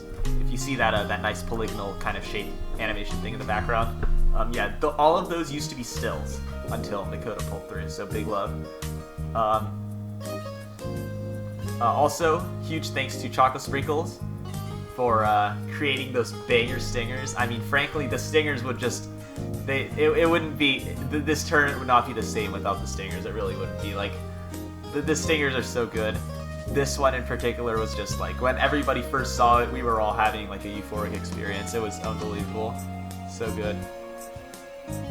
And of course, you know, gotta end it off with big thank you to Xynix, who is the primary graphic designer for the event. She creates a lot of the scenes. And as you can see, she had the individual decision to make her name brighter because she created this screen. So, you know, big love to Xynix for that. Follow her on Twitter at twitter.com/Xynix91 or message her on Discord for commissions because she does commissions. So check that out. And all right, moving on to our next set of credits here.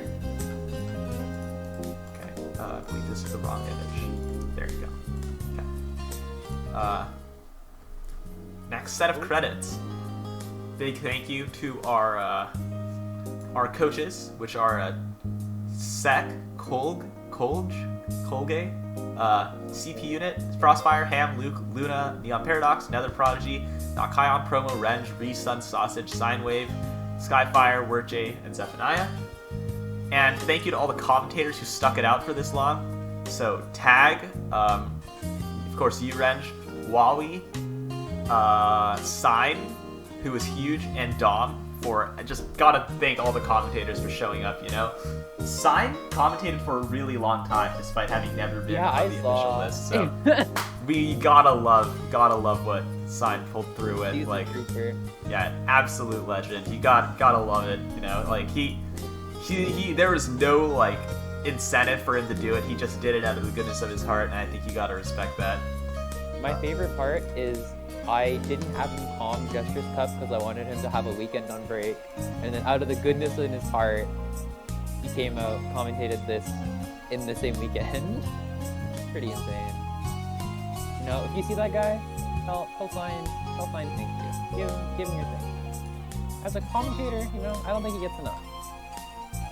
And I would go on to my next screen with all the donors, but I don't think Xynix is quite prepared that yet, so you know what? It's fine. We can stall till 11 hours. Only got 15 minutes. I'm gonna post my Halloween candy haul on Twitter later. Make sure you follow me at twitter.com/eggfriedrenge to see my. I don't know. I'll probably post something funny, like eventually. Follow Cad too. You know, if you're here, you're one of the 100+ folks hanging out. Make sure you drop Cab a follow. Thank you, Renge. Also follow him on Twitter. He posts not that often, but when he posts, they're like it's like 90% bangers, and then like the last 10% is like making fun of me. So.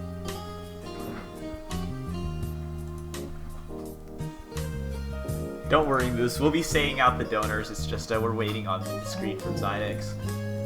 Yay! I can't wait for Cab to read out the donors list. All the donors. If you donated to the prize pool today, you, and I'm talking to you, the donator, make my kokoro go doki doki. Oh, Mitsu came in with a short donation at the end with $42. Aw, thank you so much. Thank you, Mitsu. So sweet. I'm a big Mitsu fan. You know, they play in like all the Team TSD events, and they're like the model tournament participant. Yeah, no, Mitsu is such a great guy. Big love to Mitsu always. Love. We love Mitsu. Huge fan. I would like to say that one of the advantages of having a stream that went for this long was that before the stream had started, this was probably our lowest funded UC that we have maybe ever held. And then during the event, we raised a ton of money for the prize pool and everything, so we're pretty much back on track. Glad to hear it. I love to see UC thriving. Although, I don't know, 11-hour tournament, it is like kind of surreal to like experience an 11-hour event, like be a part of. Okay, Xynix waves the white flag saying she won't get it done in time, so I'll just read them out myself. Alright. Big thank you to Tossed Bloom for donating $99.75. Thank you to Mitsu for donating $42. Thanks to Let Cab Eat, which I believe was iitalics, for $36. Thanks to Zudo for $35.69. Thanks to Fires BZ, who donated $30.15. So definitely did not pay any money to rig themselves into winning the prediction match. Absolutely not. I deny all such allegations. I would not ever accept bribe money. Big thank you to Recern for donating $30. Thank you to Skyla for donating $20. Thanks to Jodely for $20. Thanks to Line Snorter for $20. Thanks to Ikarangri, Masked Ooh Fighter. I'm sure we can give a general guess as to who that could have possibly been. By the way, Fire Speedy, thank you for the tier 1. Okay, moving along down the list. Let me try to sort this here.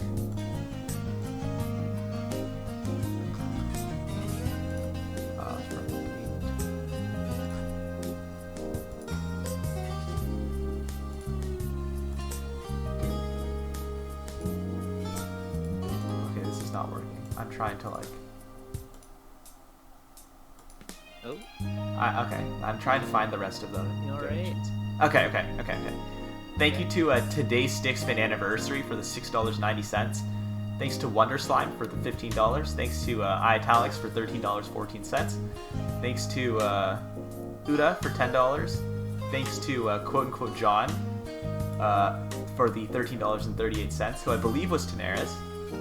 I am really struggling here. Give me a moment. Okay. Thanks to, let's see here, Anonymous for the $4.20. Thanks to Oliver AU for the $14.52.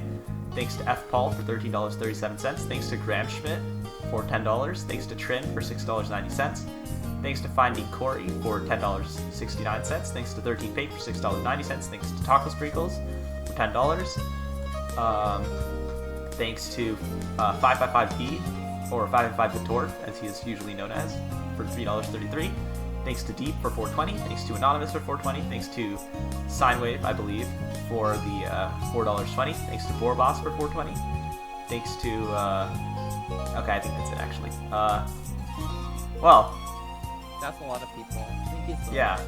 Thank you for all the donations, everybody. I'm sorry I couldn't like get everything going there, but anyway. Yeah, to all of you who are still here, y'all are legends. I don't know how like we all stuck out for this long, so yeah. Wait, boy, oh boy. Caboozled pie. Hold on, I have something I just remembered. While I was trick-or-treating, Yes? You can move on to the next slide if you want. Okay. So one character, I don't even think he's still here, by the name of badgoblin, DM'd me telling me that there was a rap in the works for me. Okay, we will get that after this. Oh, there's another slide. Oh, I love Oz. We love Osk. I mean, who doesn't love Osk? The wonderful, the fantastic, the fantabulous Osk. Developer and creator of the modern yet familiar online stacker, AddTagHere.io. Play against friends and foes all over the world or claim a spot on the leaderboards. The stacker future is yours. Big love to Osk. Yeah, you know, without a lot of this stuff, it wouldn't be possible. And for any of you for which, like, you don't know all the early UC lore, UC1 was an event in which we were really struggling to get people to play in it, and eventually what ended up happening was that we kept like trying to get community engagement because we really needed participants, and we weren't really able to until much later. And that was only because Osk was able to put up a banner for us, so essentially the banner kind of like made the event what it is today. So big shout out to Osk for the support, of course. And yeah, with that, Renge, take it away. I will unfortunately be reading this in the form of eulogy, mostly because I don't have my phone with me, so I don't have like a rap beat to lay down. But cut the music, Cav. Cut the music. Cut the music? Alright. I got you. Welcome to the true UC. Renge in place, it's RIP. Daijo K, I came to play. Konichi, what's up? I'm here to stay. Caboozled in shambles, watch as he scrambles. I'm low on lyrics, I don't mean to ramble. Looks like trouble on the double, coming straight from TSD. I'm not kidding around, this ain't the staff of IFT. Let's take it slow so it's not looking like the loser's bracket. I'm spittin', never quittin'. Yeah, I'm causing a racket. Ooh, I don't speak Spanish.